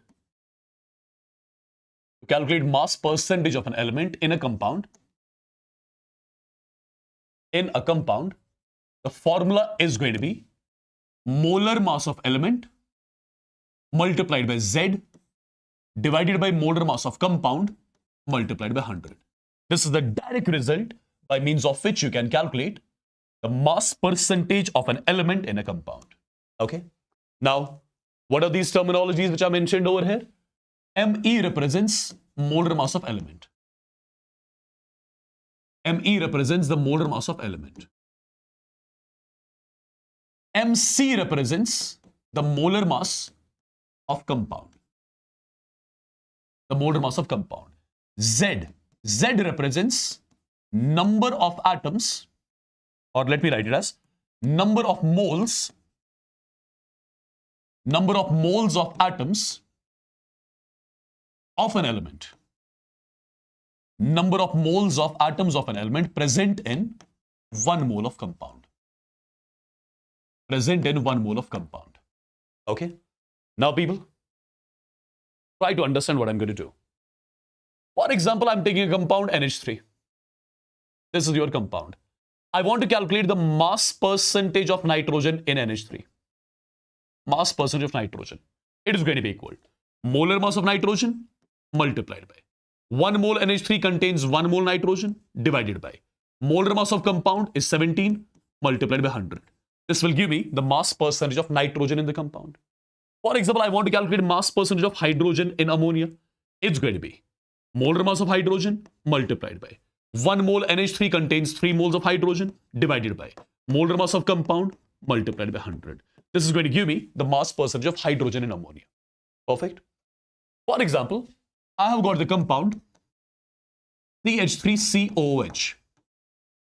I want to calculate the mass percentage of carbon in this particular compound. So it's going to be molar mass of carbon multiplied by, how many carbons do you see here? 2 divided by molar mass of this entire compound will be almost 60 multiplied by 100. This is going to give you the mass percentage of carbon in this compound. Similarly, if I want to calculate the mass percentage of hydrogen, it's molar mass of hydrogen multiplied by 3 plus 1 is 4 divided by 60 multiplied by 100. Am I clear? Is that clear, guys? And if it is clear, just tell me the answer of this particular question. The percentage of sulfur in insulin. The percentage of sulfur in insulin. So basically there is a compound. There is a compound called as insulin. There is a compound called as insulin. The percentage of sulfur in insulin is 3.2%. So basically there is a compound insulin which contains sulfur. There is a compound insulin which contains sulfur. And as per the question, mass percentage of sulfur in insulin is 3.2%. Correct? Now, mass percentage of sulfur means molar mass of sulfur multiplied by the number of sulfur atoms in insulin divided by molar mass of insulin into 100. This is equal to 3.2. Now, what is the molar mass of sulfur? 32. How many sulfur atoms are there in one molecule of insulin? How many sulfur atoms are there in one molecule of insulin? That I can only tell if I know the formula of insulin. But I do not know the formula of insulin. I do not know the formula for insulin. So what am I supposed to do? Read the question carefully. Calculate the minimum molar mass of insulin. We have to calculate the minimum molar mass of insulin. That is the hint. If we need to calculate the minimum molar mass of insulin, that means we'll assume in insulin there will be minimum sulfur atoms. And how many minimum sulfur atoms can be in insulin? Minimum sulfur atoms means 1.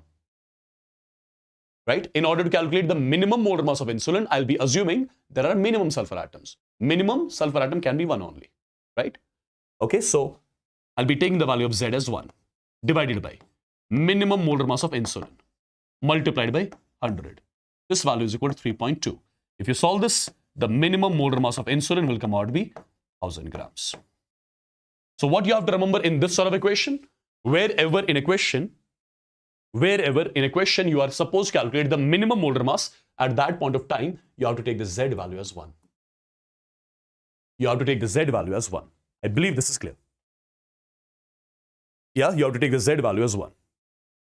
Now guys, similar sort of question, but I'm not going to solve this one. You guys will be solving this on your own. Similar type of question.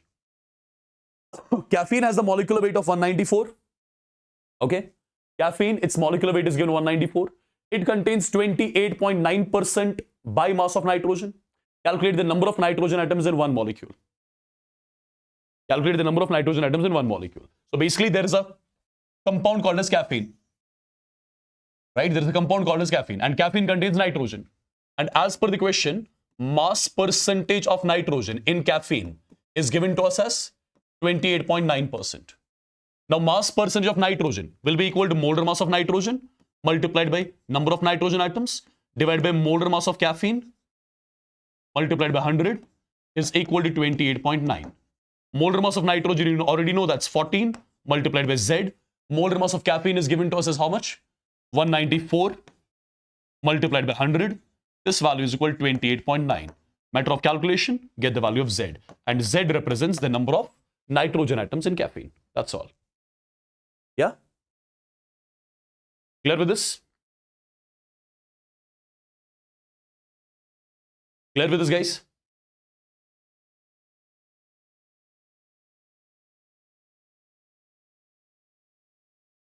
Did you understand how am I tackling these questions?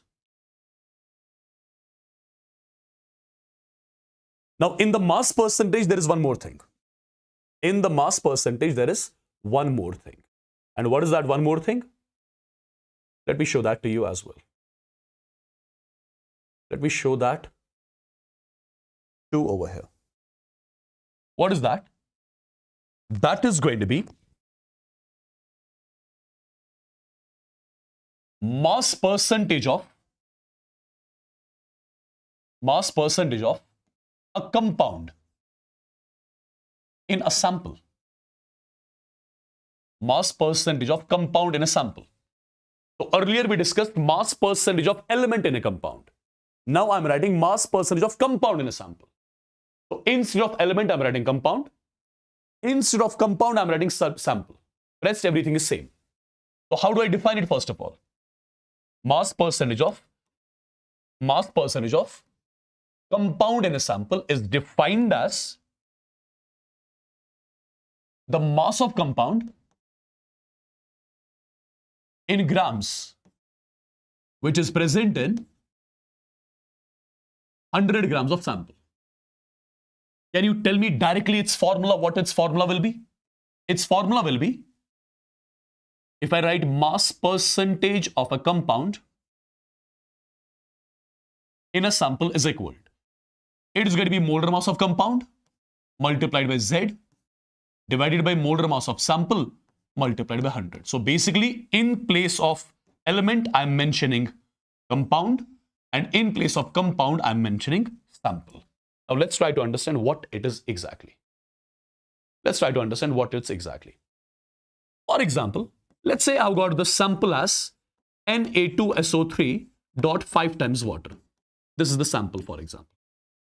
I want to calculate the mass percentage of water in this sample. It is simply going to be molar mass of water multiplied by how many water molecules? 5. Divided by what is the molar mass of the entire sample? Molar mass of this particular part, when you calculate it, it is going to be, how much it will be? 123 almost. Let's check it out. Sodium is 23 into 2 is 46. Sulfur is 32. 3 oxygens means 48. It's going to be 8 to 10, 16. 4, 1, 5, 3, 8, 12, 126. So it's not 123, it's 126. So molar mass of this particular part is 126, and molar mass of this particular part will be, hydrogen's molar mass is 18 multiplied by 5. 18 multiplied by 5. So this is the molar mass of the sample multiplied by 100. This will give you what? This will give you the mass percentage of water in the sample. Okay? This will give you the mass percentage of water in the sample. For example, I'm writing a sample like this. Na2SO4 dot X times water. I want to write the mass percentage of water in the sample. It is simply going to be equal to molar mass of water multiplied by how many water molecules? X divided by what is the molar mass of sample? Molar mass from here to here will be 142 plus this part's mass is going to be 18x multiplied by 100. Perfect. This is how you make the equations. I believe I'm clear with this. And if I'm clear with this, you can easily give this question a try. On your own. Na2SO3.X times water has 50% water by mass. So mass percentage of water is 50 is equal to molar mass of water is 18. There are X water molecules divided by molar mass of this particular part is 126 plus this particular part will be 18x multiplied by 100. By solving the equation, can't we get the value of X? That X is what we're supposed to calculate. Yeah? That X is what we're supposed to calculate. Did you understand? For example, you have got one more similar sort of question like this. A compound M dot X times water contains 40% water. If the molar mass of M is 189, find X. So basically, as per the question, mass percentage of M is given to us as 40. Mass percentage of M is given to us as 40. Mass percentage of water is given to us as 40. Mass percentage of water is given to us as how much? 40. Mass percentage of water means molar mass of water multiplied by how many water molecules? X divided by what is the molar mass of M? That is given in the equation 189 plus this part is going to be 18x multiplied by 100, and this is equal to 40. By solving this equation, you can get the value of X. Correct? Clear, people? These sort of questions you should be able to solve. I mean, you should be in a position to make this formula, that's all. If you are in a position to make this formula, you are done. Okay? For example, let's say you've got a question like this. 13.4 grams of unstable hydrated salt 13.4 grams of unstable hydrated salt is found to contain 6.3 grams of water. Calculate X. Now, in this particular question, the mass percentage of water is not given to us. So first of all, we have to calculate mass percentage of water. Then we have to use the formula. How? See, as far as the question is concerned, 13.4 grams of the sample contains 6.3 grams of water.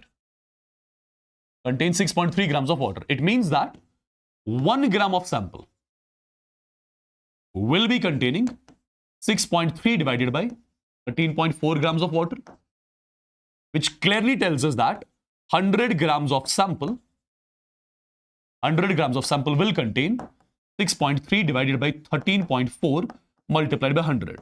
The value comes out to be 47 grams of water. So this is the mass of water which is present in 100 grams of sample. This is the mass of water which is present in 100 grams of sample. And that mass of compound which is present in 100 grams of sample, that gives you mass percentage of the compound.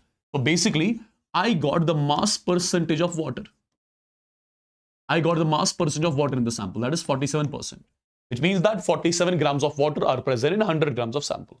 Okay? So mass percentage of water you can write as 18x divided by.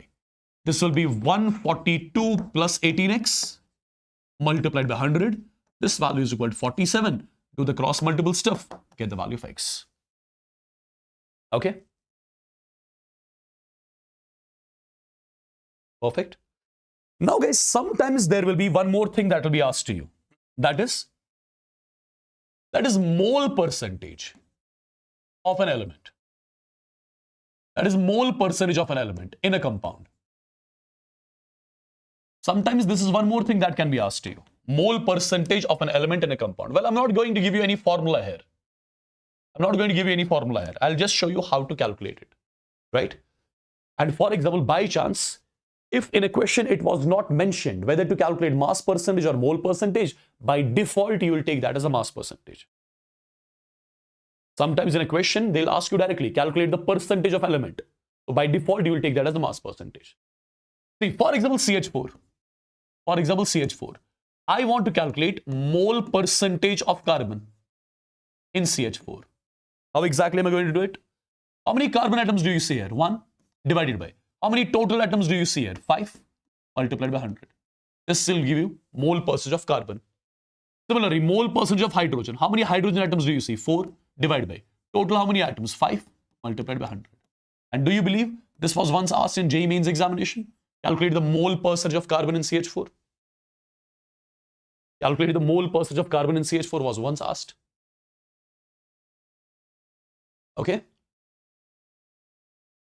Now guys, let's enter into the last phase of the chapter, last topic of the chapter. What is that? That is empirical and molecular formula. The topic which everyone loves. Okay, the topic which everyone loves.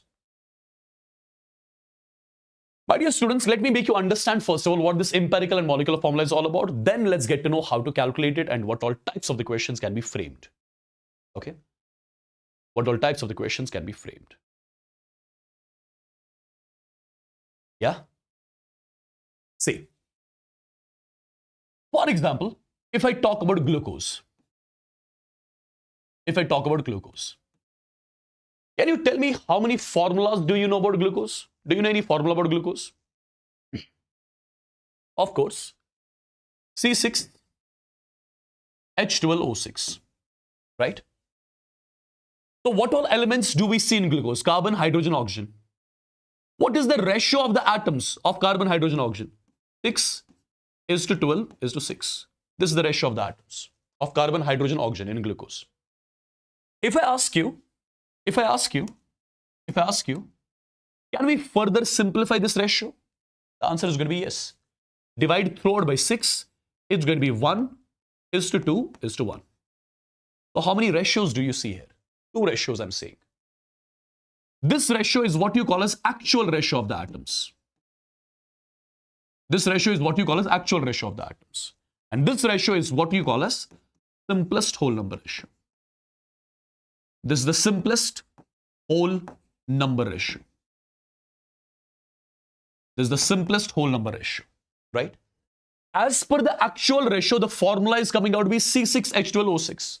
As per the simplest whole number ratio, the formula comes out to be C1H2O1. That formula which gives us the actual ratio, of the atoms of different elements in a molecule, you call that formula as the molecular formula. And that particular formula which gives me the simplest whole number ratio, that's what you call as empirical formula. So one of the formulas is going to give us the actual ratio, and one formula is going to give us the simplest ratio. That formula which gives me the actual ratio, that is the molecular formula, and that formula which gives me the simplest ratio, that is the empirical formula. Okay? Did you understand what is empirical formula and what is molecular formula? Molecular formula gives me the actual ratio of the atoms, and empirical formula gives me the simplest ratio of the atoms, right? Remember, with the help of molecular formula, we can calculate molecular mass. And with the help of empirical formula, we can calculate empirical mass. With the help of molecular formula, we can calculate molecular mass. With the help of empirical formula, we can calculate empirical mass. So with the help of molecular formula, we can calculate molecular mass. How exactly? See, what is the atomic mass of carbon? 12 multiplied by 6. What is the atomic mass of hydrogen? 1 multiplied by 12. What is the atomic mass of oxygen? 16 multiplied by 6. The value comes out to be 180 AMU. This is the molecular mass of glucose. Now use the empirical formula and try to calculate the empirical mass. Empirical mass will be atomic mass of carbon, that is 12 multiplied by 1. Atomic mass of hydrogen, that's 1 multiplied by 2. Atomic mass of oxygen is 16 multiplied by 1. When you solve this, the value comes out to be 30 AMU. So I got the molecular mass of glucose as well as the empirical mass of glucose. And my dear students, once you get the molecular mass as well as empirical mass, after that you are going to calculate a number which I'm representing with X. And what is X? X is nothing but the ratio of molecular mass of the substance to that of empirical mass of substance. X is nothing but the ratio of molecular mass of the substance to that of empirical mass of the substance. For example, if I want to get the X value for glucose,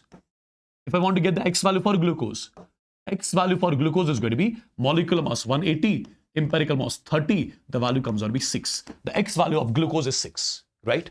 And once you get the X value, remember, molecular formula is always equal to empirical formula multiplied by X. Molecular formula is always equal to empirical formula multiplied by X. You can check it out whether this result is valid or not. What is the molecular formula of glucose? C6H12O6. Empirical formula, C1H2O1 into 6, right? LHS, RHS will come out to be equal. The molecular formula of glucose was C6H12O6. Empirical formula was C1H2O1. The value of X is 6. So this is again 616, 6 to 12, 616. LHS, RHS coming out to be equal. Perfect. Is it clear till here? Is it clear till here? Everyone in the chats once?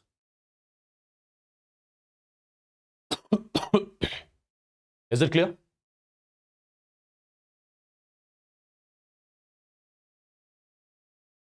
All right. If it is clear, then let's get to know how do we calculate the empirical formula first of all. How do we calculate the empirical formula? There is a particular process, my dear students, which you need to follow. There's a particular process which you need to follow in order to calculate the empirical formula. Let me tell you what that process is. First of all, in the question, you will be given with different elements of a compound. You'll be given with different elements present in a compound. For example, X, Y, Z. Perfect. In the question, you will be either given with mass percentage of the elements, or you will be given with the mass ratio of the elements, or you will be given with the actual masses of the elements. In the question, out of these three terms, one term will be given. Either you'll be given with the mass percentage of the elements, or you'll be given with the mass ratios of the elements, or you'll be exactly given with the masses of the elements in the compound. Whatever things will be given to us in the question, the first step always is to be the calculation of atomic ratio. And how do we calculate the atomic ratio? How do we calculate the atomic ratio? Atomic ratio is nothing but what you have to do is, whatever things will be given out of these three things. For example, if mass percentage is given, so what you have to do is mass percentage of the given element divided by the atomic mass of the given element. Right? You'll be getting the atomic ratio. You'll be getting the atomic ratio. So how many values will you be getting? You'll be getting 3 values for x, y, and z. Okay? For x, y, and z. 3 values you'll be getting. For example, just to make you understand, let's say this value is equal to 1. This value is equal to 0.5. This value is equal to 1. You got these 3 values, let's say. Now, after this, what you'll be getting? You'll be getting the least atomic ratio. How do we get the least atomic ratio? Whatever number is smaller among these 3. Whatever number is smaller among these 3. Divide all these numbers by that smallest number. So, smallest number is 0.5. So, divide everyone with that. 1 divided by 0.5. 0.5 divided by 0.5. 1 divided by 0.5. You'll be getting the value 2. This will be 1. This will be 2. So, this 2 is to 1 is to 2. This gives you the least atomic ratio. Least atomic ratio means this ratio will give you the empirical formula. This ratio will give you the empirical formula. Because empirical formula gives you the least atomic ratio. So, you got the least atomic ratio of the atoms. That means you'll be getting the empirical formula. For example, this is the question. How do we solve it? Check it out. You have got the compound that contains 3 elements. Potassium, chromium, oxygen. Their mass percentage is given to me as per the question. Their mass percentages are given to me as per the question. These are the mass percentages. Their atomic masses already I know. Okay. What is the first step I do? Mass percentage by the respective atomic masses. 26.6 divided by 39, 0.68. 35.5 divided by 52, 0.68. 38.1 divided by 16, 2.38. Right? Now, what do I call this particular term as? This particular term is called as atomic ratio. Now, which one is the least term among these 3? 0.68. So, I'll be dividing all these 3 terms with that least term. I'll got 1 is to 1 is to 3.5. I got 1 is to 1 is to 3.5. No doubt this is the simple ratio, but is it the whole number ratio? It is not the whole number ratio. I got something like this. Potassium, chromium, oxygen. The ratio came out to be, as far as this particular process is concerned, the ratio came out to be 1 is to 1 is to 3.5. This is not the whole number ratio though. So convert this into whole number ratio, right? So this is 3.5. I'll be multiplying this with 2, multiplying this with 2, multiplying this with 2. So it comes out to be 2 is to 2 is to 7. Now this is the simplest whole number ratio. And as per this simplest whole number ratio, the empirical formula has to be K2 Cr2O7. This is going to be the empirical formula of the compound. Do you understand? Do you understand, people?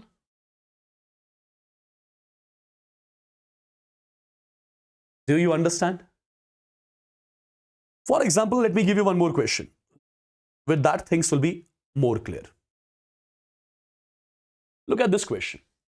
You have got a compound containing nitrogen and oxygen. Okay? Their mass ratio is given. Mass ratio is given to us. 7 is to 16. Is that? 7 is to 16. Okay. Mass ratio is given. What is the first thing? Atomic ratio. How do we get the atomic ratio? Divide the given data by the respective atomic masses. So 7 divided by atomic mass of nitrogen, 16 divided by atomic mass of oxygen. This value is equal to 0.5. This value is equal to 1. Now, you got the atomic ratio. Get the least atomic ratio. How you are going to get the least atomic ratio? The one that is smaller. Divide both the terms with that smaller term. 0.5 divided by 0.5. 0.5 divided by 0.5 is equal to 1. Similarly, 1 divided by 0.5 is equal to 2. So basically, the least atomic ratio came out to be 1 is to 2. So since the least atomic ratio came out to be 1 is to 2, that means empirical formula is going to be N1O2. Empirical formula is going to be N1O2. Now, as far as the question is concerned, was I supposed to calculate empirical formula or molecular formula? I want to calculate the molecular formula. Okay?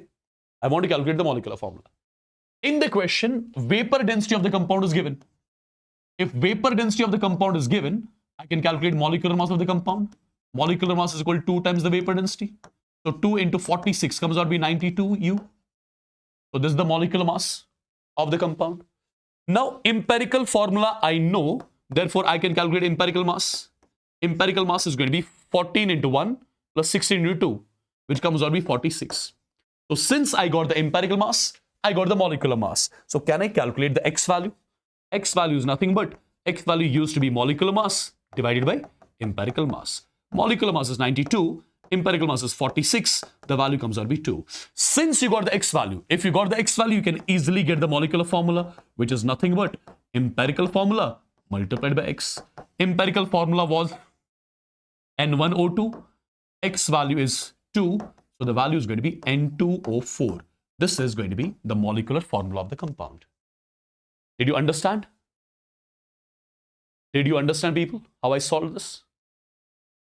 In the simplest possible way? Yeah?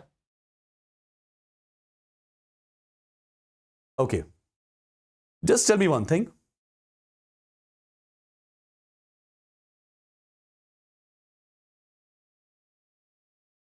Will you be able to solve this question on your own? Then I can give this as the homework.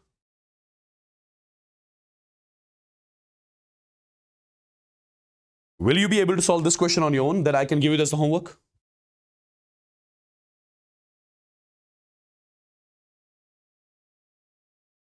Will you be able to solve this question on your own?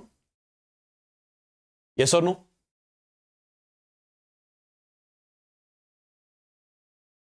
Yeah?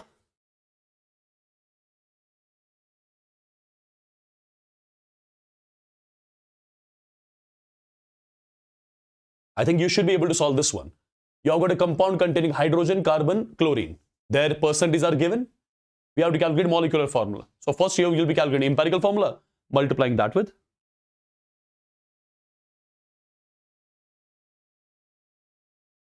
Okay. Telegram ID is Wassim Bhatt Chemistry Official. And if you'll be having any sort of doubts or all, you can ping me on my Instagram. Okay. I'm more active on Instagram. You can, if you have any sort of questions to ask, etc., you can ping me there. Okay. Because Telegram, I don't get to check often.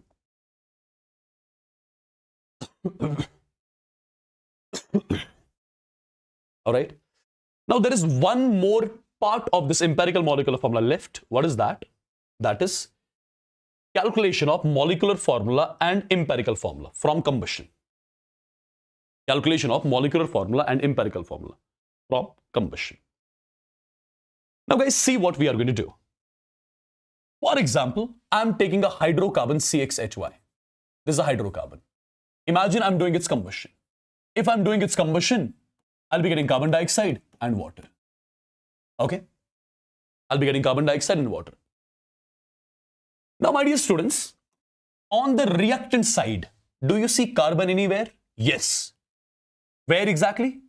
Carbon is present in the hydrocarbon. In the product side, do you see carbon anywhere? Yes. In carbon dioxide. In the reactant side, I would say, carbon is present in hydrocarbon, and in the product side, carbon is present in carbon dioxide. Can I say something like this? Can I say something like this? Since due to complete combustion,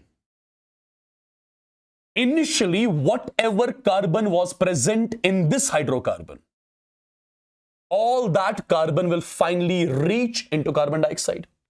For example, there were 2 grams of carbon present initially in the hydrocarbon. When the reaction gets completed, all those 2 grams of carbon you will find in carbon dioxide. Okay? Right? I would say mass of carbon in CXHY will be equal to the mass of carbon in carbon dioxide. So before the start of the reaction, whatever amount of carbon would be present in the hydrocarbon, after the reaction, all that amount of carbon you will find in carbon dioxide, because that would have reached into carbon dioxide. Okay? Similarly, hydrogen is there in hydrocarbon, and on product side, hydrogen is there in water. So can I say before the reaction, whatever mass of hydrogen would be present in the hydrocarbon, all that hydrogen will finally reach into water. All that hydrogen you are finally going to found in water. Okay? These are the 2 things which you need to know. These are the 2 things which you need to know. And if you know these things, if you are able to use these things in the questions, you're done. You are done. See how. Try to understand how. First of all, I'm starting with a very simple question. Look at this carefully. 25 grams of an unknown hydrocarbon. So you have got the unknown hydrocarbon, CXHY. How many grams of it? 25 grams. 25 grams of an unknown hydrocarbon upon burning produces what? Produces 88 grams of carbon dioxide. And with that you get 9 grams of water as well. With that you get 9 grams of water as well. Calculate the mass of carbon and hydrogen in the hydrocarbon. Also calculate the empirical formula. Now, try to understand, guys, what exactly I'm going to do. Try to understand. First of all, if I use my common sense a bit, what is basically the molar mass of carbon dioxide? 44 grams. Can I say 44 grams of carbon dioxide contains how many grams of carbon? Contains 12 grams of carbon. General information. 44 gram carbon dioxide contains 12 grams of carbon.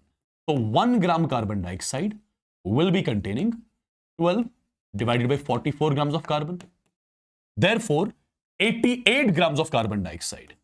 88 grams of carbon dioxide will be containing 12 divided by 44 multiplied by 88. The value comes out to be 24 grams of carbon.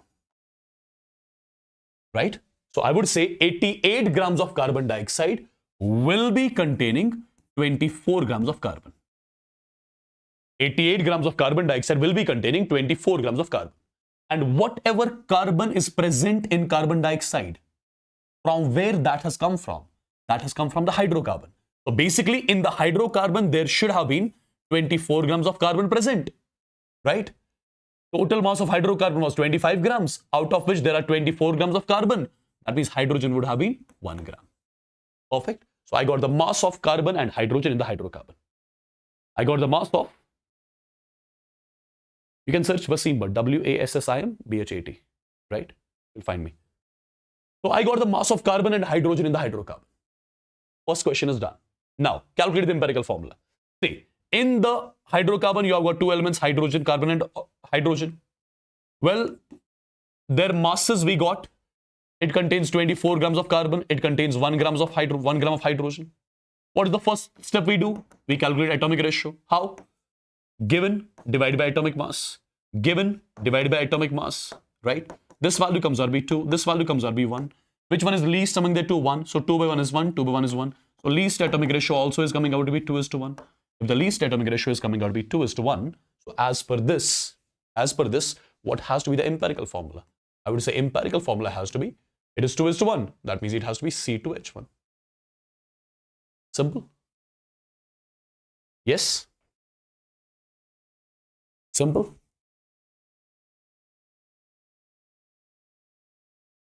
Did you understand how this sort of a question is to be tackled? Let me show you one more similar sort of question so that it will be like properly clear. See guys. 0.3 grams of an organic compound containing 0.3 grams of an organic compound containing carbon, hydrogen, oxygen. We have got 0.3 grams of this compound, right? It is undergoing combustion and it is leading to the formation of carbon dioxide. And with carbon dioxide, what are we getting? We are getting water as well. Okay. How many grams of carbon dioxide we got? 0.44 grams. How many grams of water we got? 0.18 grams. Perfect. If the molecular mass of the organic compound is 60, calculate the molecular formula. So in order to calculate the molecular formula, what do I need first? I need the empirical formula, right? I need the empirical formula. Now, how do I deal with this? How do I deal with this? See guys, try to understand very carefully what I'll be doing. Talk about this carbon dioxide. What is the molar mass of carbon dioxide? I would say 18 grams. Sorry, carbon dioxide is not 18 grams, 44 grams. 44 grams of carbon dioxide contains how many grams of carbon? Contains 12 grams of carbon, right? Therefore, 1 gram carbon dioxide will contain 12 divided by 44 grams of carbon. Therefore, 0.44 grams of carbon dioxide will contain 12 divided by 44 multiplied by 0.44. The value comes out to be 0.12 grams. So basically I would say 0.44 grams of carbon dioxide contains 0.12 grams of carbon. And all those 0.12 grams of carbon would have come from here. So basically in this organic compound, there would have been 0.12 grams of carbon. There would have been 0.12 grams of carbon. And all that carbon would have finally reached into carbon dioxide. Right? Now people, talk about water. What is the molar mass of water? If I ask you what is the molar mass of water? Molar mass of water is 18 grams. Can I say 18 grams of water contains 2 grams of hydrogen? 18 grams of water contains 2 grams of hydrogen. Therefore, 1 gram of water will contain 2 divided by 18 grams of hydrogen. Yes. Therefore, 0.18 grams of water will contain 2 divided by 18 multiplied by 0.18. The value comes out to be 0.02 grams of hydrogen. So basically, I would say 0.18 grams of water will contain 0.02 grams of hydrogen. So 0.18 grams of water will contain 0.02 grams of hydrogen. So all this 0.02 grams of hydrogen would have finally come from here. So basically, this organic compound would have been containing 0.02 grams of hydrogen, and all that hydrogen finally would have entered, would have reached into water.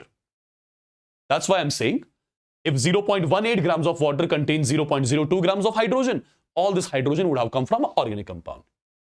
In total, what was the mass of organic compound? Mass of the organic compound was 0.3 grams, out of which this is 0.12, this is 0.02. So mass of oxygen will be 0.3 minus this plus this. So it will be 0.16 grams. So this organic compound contains 0.16 grams of oxygen as well. Clear till here? I got the masses of different elements in this organic compound. So basically you have got the organic compound containing carbon, containing hydrogen, containing oxygen. Their masses are given to me 0.12 grams, 0.02 grams, 0.16 grams. Okay. Divide the given masses by their respective atomic masses. So 0.12 divided by 12. This is 0.02 divided by 1. This is 0.16 divided by 16. The atomic ratio comes out to be 0.01. This comes out to be 0.02. This comes out to be 0.01. Now, which one is least among the all? 0.01. Divide all with the least value. So 0.01 divided by 0.01. 0.02 divided by 0.01. 0.01 divided by 0.01. This value will come out to be 1. This value will come out to be 2. This value will come out to be 1. Right? So I would say empirical formula of the empirical formula of the organic compound will be C1H2O1. C1H2O1. This is the empirical formula of the compound. This is the empirical formula of the compound. Do you understand? All the concepts which we have discussed till now in the empirical molecular formula, all those concepts I'm utilizing here. So if you got the empirical formula, can we calculate empirical mass? Yes, empirical mass can be calculated. How exactly? It's going to be 12 into 1, 1 into 2, 16 into 1. So 16 plus 2 is 18, 18 plus 12 is 30. So its empirical mass is 30U. As per the question, I think molecular mass is given. As per the question, molecular mass is given to us as 60U. If molecular mass we know, empirical mass we know, can we get the X value? X is going to be 60 divided by 30. Molecular mass divided by empirical mass. The value is 2. If you got the value of X, what will be the molecular formula as per this? It would be empirical formula multiplied by X. Empirical formula was C1H2O1 multiplied by X value is 2. So it is going to be C2H4O2. So this is basically the molecular formula of the compound, which I was supposed to calculate. Do you understand how I solved this question? Yeah? Did you understand this particular stuff? Right, people?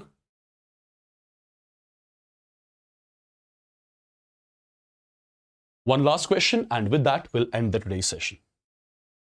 One last question, guys. Look at this one.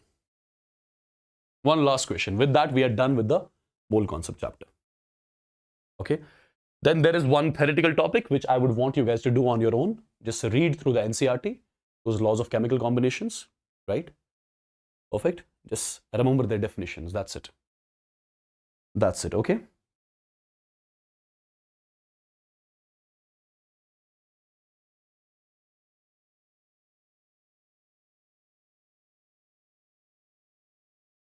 All right, look at this one. 10 ml gaseous hydrocarbon on combustion gives 20 ml carbon dioxide and 20 ml water. The molecular formula of hydrocarbon is. So basically we have got some 10 ml of hydrocarbon, that is CXHY. You are doing its combustion. And when you will be doing its combustion,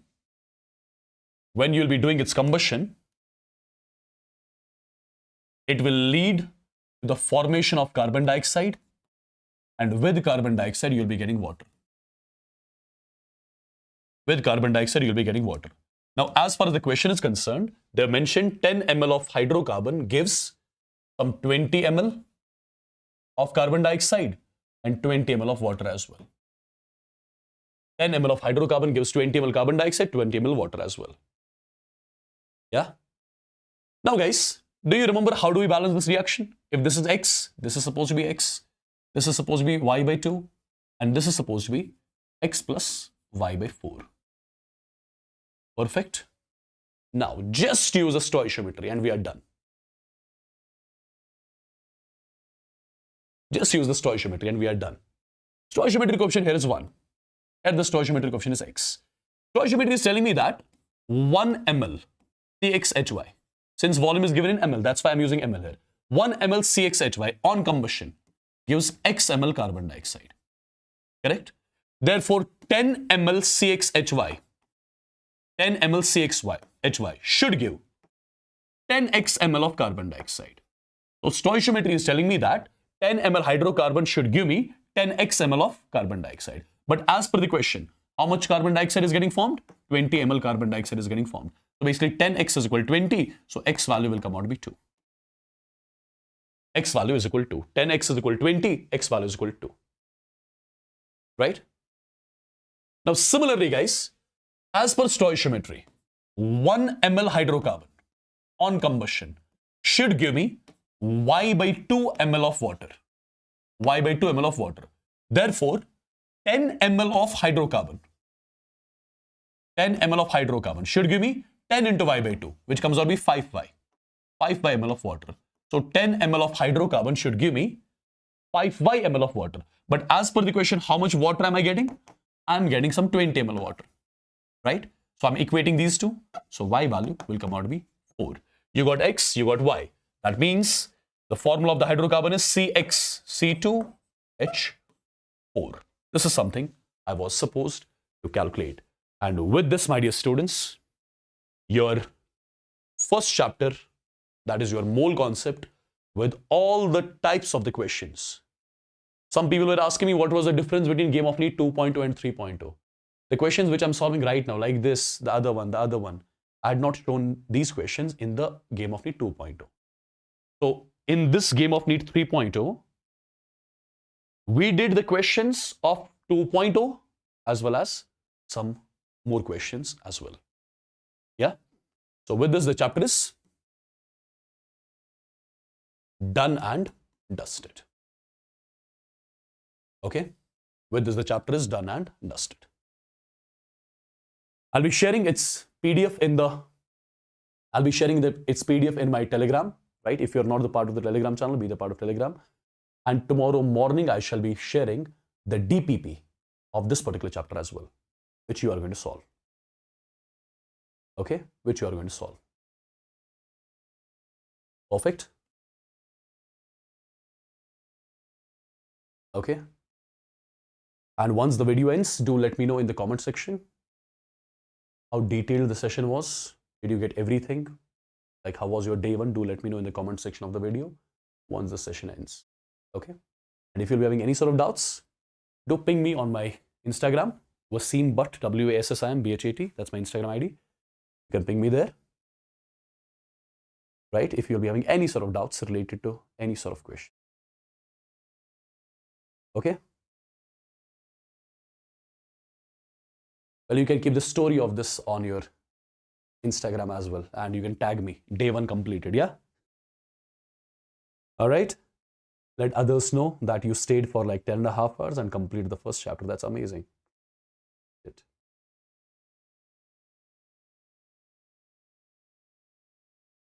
Perfect, guys. Chalo then. I'll be taking a leave with this. I'll see you guys soon with the next chapter. And next chapter is either going to be equilibrium, or it's going to be chemical bonding, or it's going to be solution, or it's going to be redox. I'll see that. Let me check that on my own. Okay, I'll keep you updated. I'll keep you updated on my Telegram. Okay? Chalo. See you guys. Take care. Bye-bye. God bless you. Do let me know in the comment section, okay? And I'll be waiting for your stories on Instagram. And do mention me there. See you.